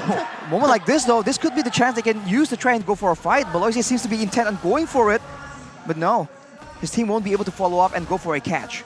You do have a point though, Rashi, but the thing is there's also King's Calling. Once you go in, it's a kill zone for EVOS there. So once you go in, it's Jana, Cutie, Luke, a lot of dash heroes, right? It's gonna get punished real easy when you have a Beatrix too in the late game. It's gonna make your life harder and harder. You can see here, Psychos actually pulled off a Rose Gold Meteor. Interesting itemization there. They're all really respecting a boy and Luke's damage here.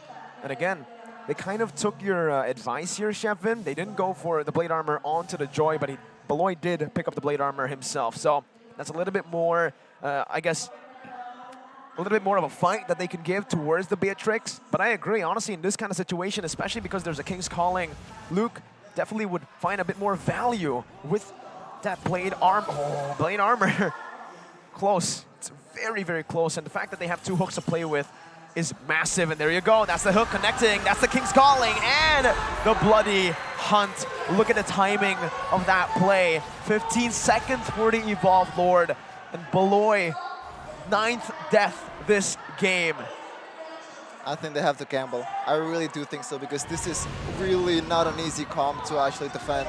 You have a lot of ranged threat, but actually EVOS trying to get the top lane as well as the Lord. They know that they can do both. Why just do one?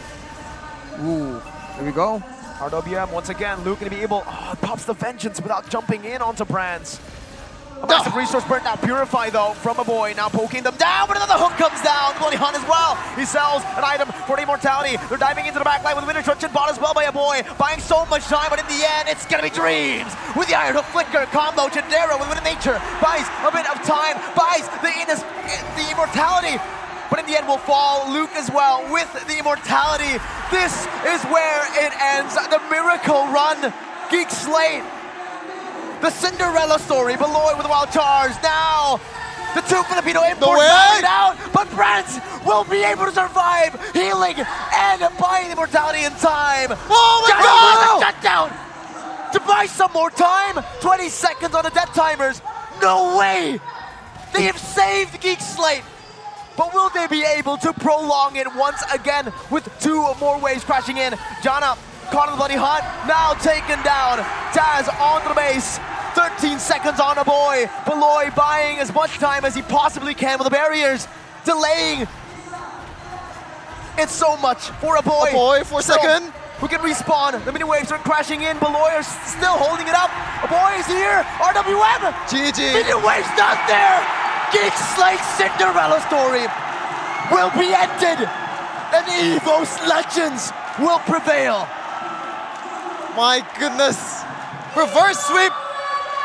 Geek Slate blew a 2-0 lead, a clean 2-0 lead, but my goodness, we have to appreciate what they've done, man. Like 4th place in the playoff. The first time they gave a little bit of shock towards EVOS, but this time around, the world champion ISF prevails. You can see the disappointment on Jadera. He could have achieved much more. There's a lot of what ifs in his mind, but what can you do about it? It's already done. It's already done and dusted. We were talking between matches. Imagine if this was a best of 3. Things would have been so different, but unfortunately for Geek Slate, it is not meant to be, not just yet. And EVOS will once again rise to the occasion and continue their journey in the MPL Season 11 Playoffs. Oh, the largest. that's your ex-teammate, Delar. There you go. The playoff run will end here. A sign of sportsmanship here from the EVOS Legends squad. Coach Reno as well, jumping out. Beloy getting support as well. A good sign of sportsmanship. It's so sad, man. This is a heartbreaker, man. You can see the pain in Beloy's face. Yeah. It's always a painful moment for everyone involved, but to be completely honest, they have nothing to be ashamed of. This is a great performance, such a great change from the previous season. but it surely is not up to what they themselves want, right? The goal that they themselves have set for themselves. It's a tough burden to handle for Paloy because especially we've been mentioning that they ride and die with Paloy. If GEEK Fam or GEEK Slate wins, he gets all the glory. But if they actually lose, there's going to be a lot of consequences, especially Indonesian netizens. I hope they take it easy, man, because this guy is actually incredible. He's the sole reason, I wouldn't say the sole reason, but definitely the biggest reason of this turnaround, of the GEEK Fam round, the Cinderella round that we witness right now. Just fell short once again last year. They didn't manage to get the playoff this time around. They didn't manage to get into the second round of the playoffs, going to that Final Four, but EVOS, once again, they have the chance to challenge the royalties of the game in Onyx and RRQ, the kings of kings and the king of the sky. Wow. We're gonna hear some words from GEEK Fam, GEEK Slate, it seems. Look at that, man. The thrill and the agony. This is what competitive esports is all about. Unfortunately, I say it every time, not everyone can be winners. There needs to be a loser for us to find out who is finally the best. We're going to see some parting words in this season for GEEK Slate.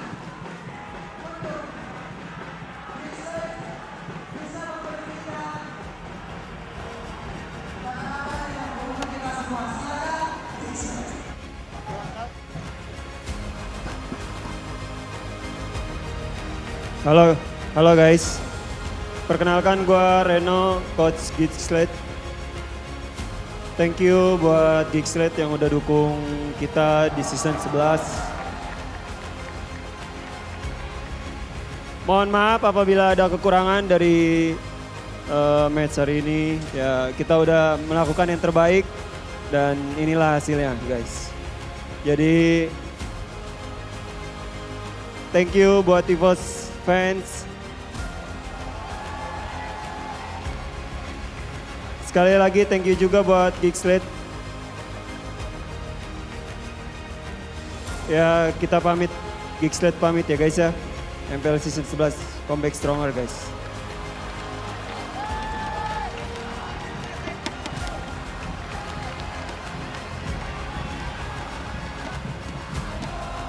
A lot of people might think that GEEK Slate are chokers. For me, they are winners. They improve a lot from the previous season. Season 10, 8th placer.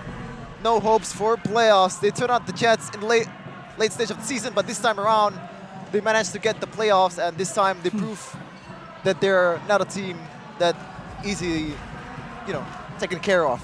It's a 3-2 win for EVOS Legends. Always two sides of the story. EVOS, right now they're celebrating. GEEK Slate, as you see earlier, Matt just in tears, even though he's not playing, but he can feel all the journey, all the effort that his teammates gave from the season. It's just, in a way, the fact that you are not actually playing could feel even worse than the players who are on the roster. Well, soon we have an interview right here. We can take a look into the minds of EVOS, I believe, who have certainly reversed the expectations of a lot of people. Yeah, the world champion mentality reverse sweeps GEEK out of the playoffs, but we're gonna see an interview for the winners of this game, EVOS Legends, in a second.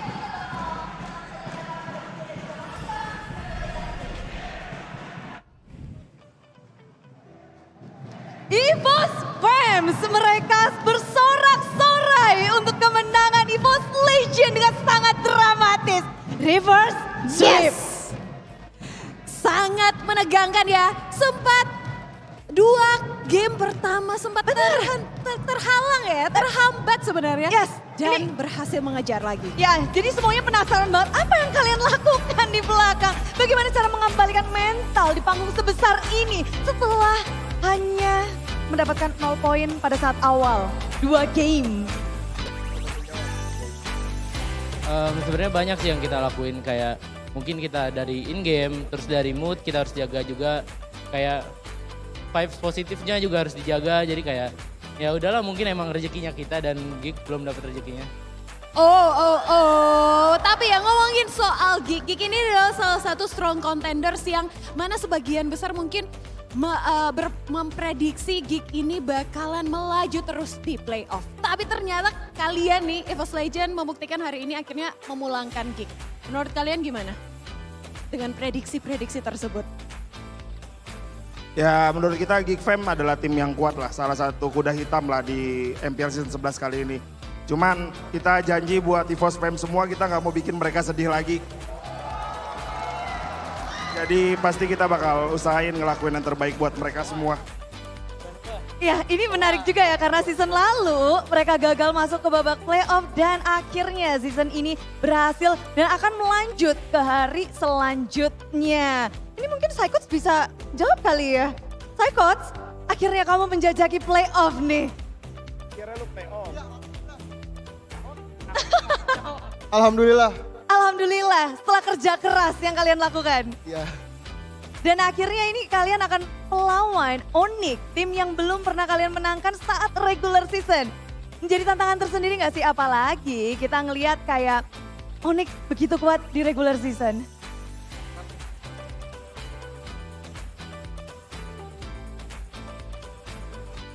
Kalau buat tekanan sih ada sih sedikit. Soalnya ada gila Sans. Gila Semuanya ya ini gila San. Dan menurut kalian sendiri ketika kalian udah bermain di hari yang pertama kita ngelihat dari match 1, match 2. Banyak banget kejutan mungkin dari hero, dari gameplay juga tim-tim yang sudah bermain. Apakah menjadi sebuah hal yang bisa dibilang bisa kebaca sama Onyx besok mungkin kah dengan hero-hero baru kah? Ada nggak concern seperti itu? Kalian udah main di hari pertama, mereka belum. Ya pasti itu udah keunggulan yang di upper bracket juga lah, bisa ngelihat musuh di hari pertama bakal main apa. Tapi kita juga pasti mempersiapkan juga lah buat lawan Onyx kita bakal kayak gimana. Wow, oke. Dan kalian lolos ya di day yang pertama di playoff, kalian bakalan melaju ke day 2 dan pastinya ke day 3. Ini pressure-nya, tekanannya gimana sih? Apalagi nih ngelawan besok Onyx nih. Gimana biar bisa, bisa tetap lebih semangat lagi walaupun bakalan mungkin sulit ya ke depannya. Kita lihat kan kalian tadi match-nya begitu panas hari ini. Gimana untuk esok hari nih mungkin? Ya paling nothing tulus aja, terus jaga mood lah paling penting. Apalagi kayak tadi kita posisi kalah 2-0 dulu, mood tuh harus dijaga banget. Jadi itu lebih di playoff ini lebih ke arah mental yang main sih. Wow, dan tentunya kemenangan hari ini tak lepas dari dukungan-dukungan dari EVOS Fans di sini. So mungkin hari ini EVOS Legends bisa berikan pesan-pesan buat teman-teman EVOS Fans di sini sekaligus memberikan semangat juga. Apa itu? Hijume. Hijume, semuanya pada minta hijume ya, betul? Oh, EVOS Fans. Ya terima kasih lah EVOS Fam yang udah dukung kita walaupun tadi kita kalah 2-0, kalian tetap support kita terus sampai sekarang lah. Wow, udah. Oke, terima kasih. Ini menarik banget sih untuk mereka hari ini berhasil untuk membalikkan keadaan dan esok hari pasti akan lebih mendebarkan dengan match-match yang luar biasa. Nyawa mereka lagi 2 nih.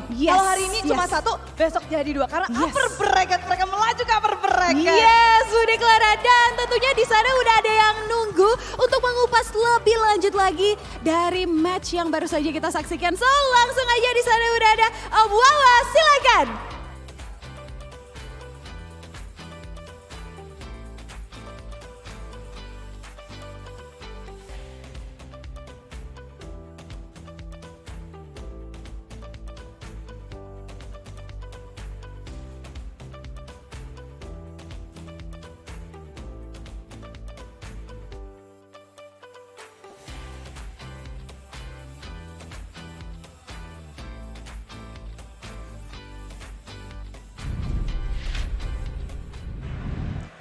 Good game, well played for both EVOS Legends and GEEK SLATE, of course. Man, I gotta say, man, I'm not a GEEK fan, but GEEK SLATE fan, but I really do feel the sadness here. But I really feel like I'm same, man. Low Imagine energy. what that guy's feeling. Imagine, especially Beloy on stage even, right? You can really sense, but hey, for EVOS Legends fans, it's all G. It looked really bad at the start, 2-0. Are we gonna lose 3-0, right? But man, that comeback, the reverse sweep in the play-in stage. It couldn't get more dramatic than this on the first day. Both Bigetron Alpha and GEEK SLATE, 3 and 4, losing to 5 and 6 in the regular season standing. So already we're seeing a change in MPL Indonesia Season 11, because usually it ends up being the same, Arashi, the order of things. Usually 5th and 6th gets knocked down on the first day. Yeah, so for better or worse, it's definitely a bit different, but I think soon we're gonna take a look at the highlights, because there's a lot of moments we haven't even got to start to talk about. Man, GEEK SLATE, they already have one leg in the next round, but the other leg, how do you spell it out? But we're gonna see the highlights here. Rashi, what's going on? I think for the most part, it's just hooks upon hooks, man, and it's a bit sad in a way, because you can't even say that, oh, it's just dreams with the crazy hooks. Of course, they're great ones like this, predicted, calculated, but for the most part, it's just quantity over quality, man. When you can pump out hooks the way EVOS composition is doing in game number 5, it's a matter of time before something sticks. And not to mention, with the counters available, with Mincetar to try and stop down the mobility, the backline, Brands is relatively safe. Here is where credit is where credit is due, when GEEK SLATE were able to somehow get a very close fight despite being behind on gold, despite not having any tools to work with, but afterwards, it just wasn't enough at all. GEEK SLATE, they really had to have a very solid front-to-back composition, front-to-back fight, but it wasn't allowed by the side of EVOS. And eventually, even if one hook misses, the other one lands. And here you can see that everyone is just trying to do something, anything, to keep the game alive. But unfortunately, there's just not enough overall to take out everyone at the same time, to save the base, to clear the minions. Great plays were made. This final sequence was also very intense. You really thought, you really hoped that something was going to happen, but unfortunately, it isn't so. We're casters, we're not allowed to be biased, but at that moment where Beloy is just defending on his own, I really do hope that miracle happened. Going. Yeah, the momentum is there, but unfortunately, the reality hits harder than I was gonna say Mike Tyson. Ladies and gentlemen, there it is, right? And here you can see it, you can really see it. EVOS Legends, their improvement, and the fact that they learn so fast into the series, Arashi. In just the best of 5, 2-0, they were everywhere. They were literally everywhere. It didn't really feel like this was a unit, this was a team. It was just 5 individuals playing their own way.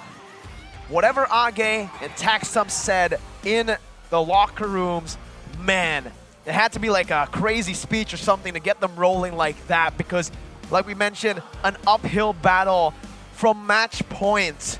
What a performance. You gotta give props to EVOS Legends, man. You like them, whether you like them or whether you hate them, that's impressive. Yeah, everybody can win 3-0, but coming back down from 2-0 is not for everyone. This is the world champion mentality from EVOS Legends. They proved it.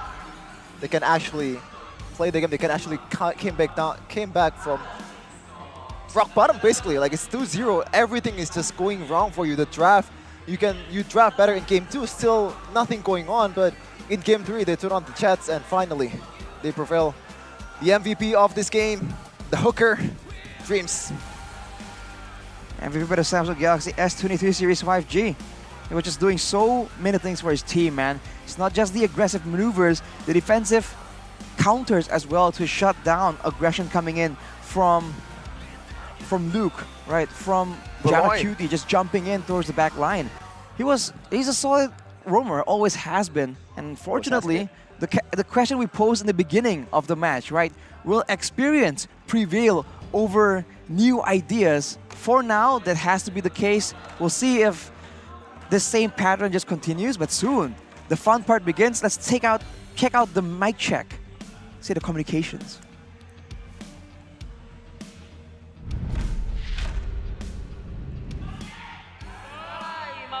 Gua dapat ambus, Chan.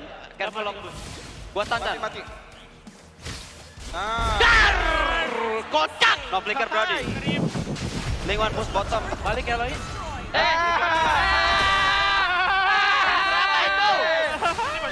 Link. Guys, santai ya. Oi, mati, Ling! Tenang! Santai lah! Aman, jangan mental, deh! Aman, bro. Santai, guys. Ini. That's an age well. Yo, 1v1, kocak!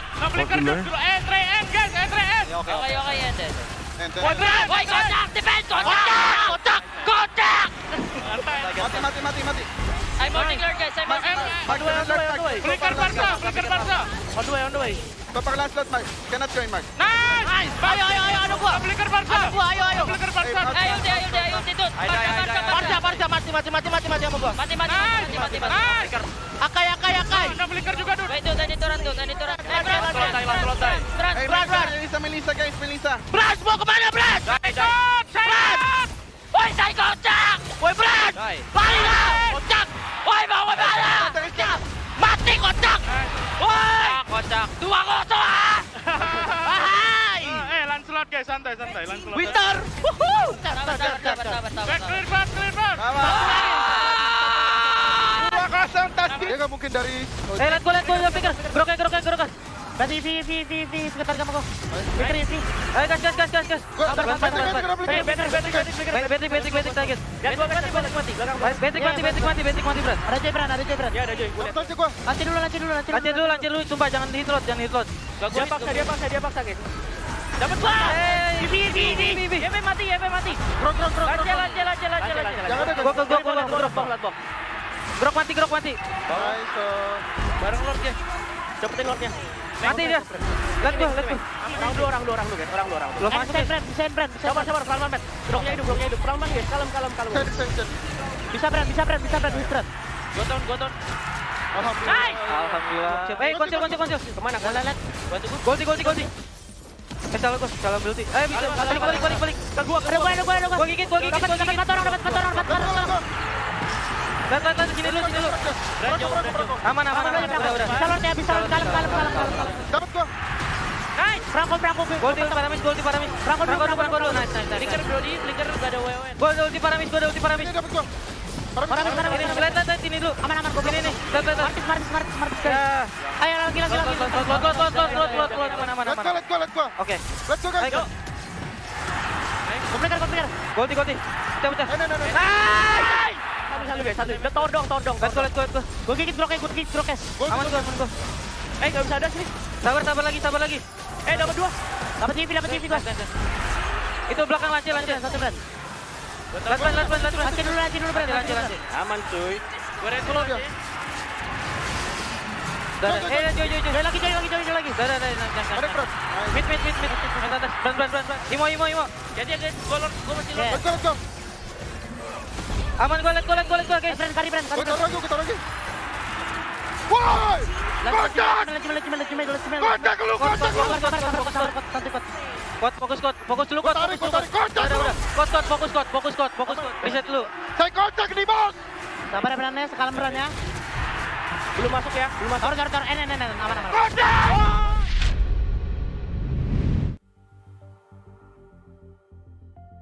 Sudden, I don't really feel that bad anymore. I feel bad for Beloy still, but for others, it feels like, they were going a bit far a bit with aggressive there. With the smack talk, the trash talk. So in the end, I guess they kind of got what they started. They started it. They're a young team. They're trying to hype themselves up, trying to get through the nerves and the crowd.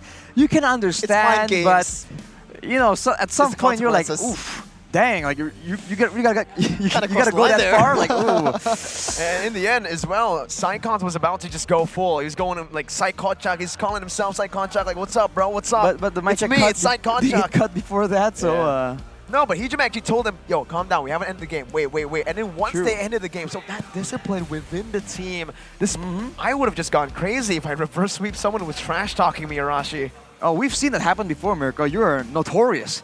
But the EVO's keys to success here, dreams for sure, but along with that, respect banning on Beloyski, and not just him, and Luke's heroes, and disrupting Janna Cuties' jungling pattern. You can see that is definitely the case. When Luke is not on a beefy playmaking hero, different GEEK SLATE altogether. When Beloyski doesn't get the easy picks and doesn't have a partner in crime to make the plays happen, he completely gets shut down. Teams are good enough in the MPL to avoid a singular playmaking entity. If you can play around it, you're good.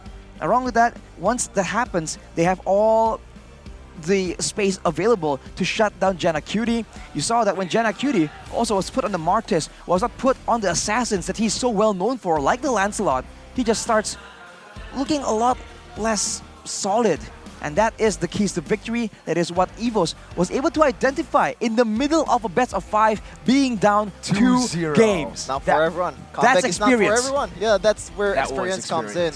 As I said earlier, everyone can win 3-0, but coming back down from 3-0 is way what's harder. the big lesson we learned today? A hard-hitting lesson. Sheffin, experience is key. In Bigetron Alpha's match, 2 new rookies. You felt it, you really felt it, and even here, the rookies, again. And just the whole team in general, right? It did not work out in the end, and that is the result. Experience beats talent. Well, you can't lie. I mean, the stats, the results you can't really argue with them, right? Both matches 3-2, super dramatic. Yeah. The way it ended off, AEBTR is just like 1-1, 2-1, 2-2. 3-2. You want to bet there's a guy in the comments like, man, this is rigged. There's no way both games, like GEEK SLATE being all the way up there losing. Like, huh? Speaking there's of no rigged, way. though, There's no way. Speaking of rigged, though, there's someone that's on the background trying to set something up. Well, But Doyok, I guess it's confirmed now that he's no longer an MPL Mafia. Yeah. That whole meme, It's so ironic. it's gone, it's destroyed now. It's so and so ironic. has the Mirror Curse, man. It's They not patched it. It's Moonton not- patched it. it's not according to Kekaku. Yes. They've patched the Mirror Curse. It's now the Mirror Bless? Question mark? I don't know. Both of the teams I rooted for or I voted for. I guess. Huh? Karma. That's called karma, Mirko. Well, now I guess I know you what I'm took it going to be too doing. far. Hey, No longer I don't like King. that look, Mirko. Relax. Watch yourself. I don't know if that's gonna stay true though. Like, Arsh's team is a different team than yours, Mirko. Definitely different. Arsh's team is definitely a different team than yours. Yeah, they lost in a lot of tonight, too. ways. Oh, okay. But they're somehow in upper It's a bracket, different though. time. We're in a different time now. Sheffin, I think it's time to take a look at the updated brackets, no? Yep. Oh, yeah. We're gonna see how things are faring up. In MPL playoffs so far, we got all we wanted. 5 games in this day, 10 games actually. 5 times 2 is 10, quick muffs. But we have our final 4 here, RQ versus Alter Ego. Has a lot of history, right? Especially Season 6 Albert, grand the finals. heroics. Let's see if he can recreate it again with different role this time. But Onyx versus EVOS also a match to watch out for. Season 8. I actually forgot that. Eliminated EVOS Legends to get to the grand finals, I see, so I see, I sending see. EVOS to 3rd place. Yeah, but we're gonna see if Alter Ego and EVOS has what it takes to break the streak of RQ and Onyx representing Indonesia in international tournament. This year though, MSC has much more in stake. New challengers from new region, Turkey, MENA, NA. What happened to Southeast Asia Championship? I don't know. It's a cup in Southeast Asia. Yep. But it's I see. Yeah. It's not- Okay, we can take that. That Southeast explanation Asian checks Cup, out. It's a cup in Southeast Asia. Well, looking at the brackets though, there's so much potential for like dramatic conclusions here in the lower bracket, man. Like, I'm pretty excited. And if you're interested to watch it, the exciting match is gonna be here in G Expo D2 Hall. 12:30, we're gonna have RQ versus Alter Ego, best of 5 again. Match number 4, Onyx versus EVOS, the Porcupines versus the White Tigers. Let's see who will prevail in these matches. And the one who wins this match will be automatically top 3 and securing the upper bracket. Let's bring, let's get a flashback a little bit to Season 8, because this is the same season when all 4 of these teams qualified to the next round. Onyx, EVOS, RQAE, Season 8. Because EVOS knocked out Aura. Exactly. Did they not? Ugh. EVOS knocked out Aura, and Alter Ego knocked Bigetron Alpha out, so hey, just happened. Dude, history And rewriting it was both itself. 3-2. It was both 3-2. Deja vu, I guess. There you go, ladies and gentlemen. You're missing out if you're not coming here in the venue, of course. It looks like we're gonna nearing the end of the stream. We're gonna be back tomorrow again at 12:30 with 2 matches coming in your way. Thank you for watching. See y'all.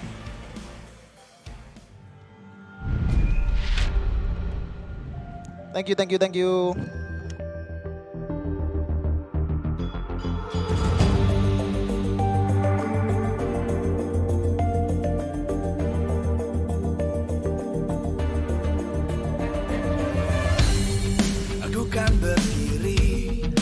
terus berlari, terus ke arah puncak tertinggi.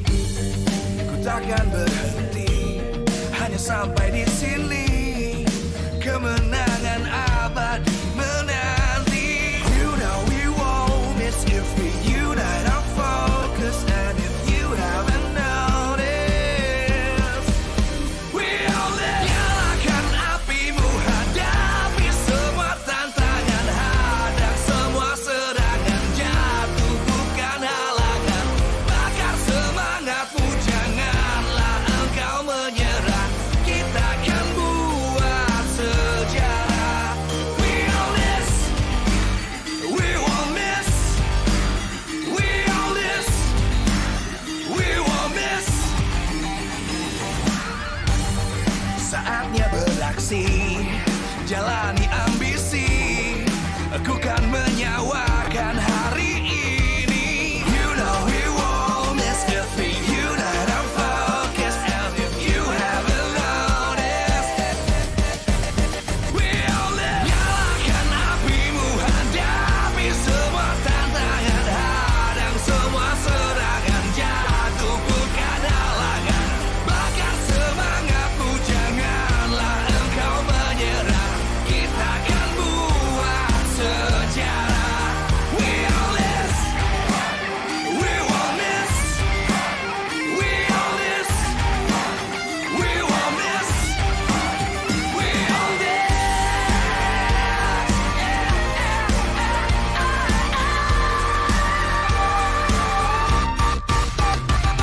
Nyalakan apimu, hadapi semua tantangan, hadang semua serangan, jatuh bukan halangan. Bakar semangatmu, janganlah engkau menyerah. Kita akan buat sejarah. We all this.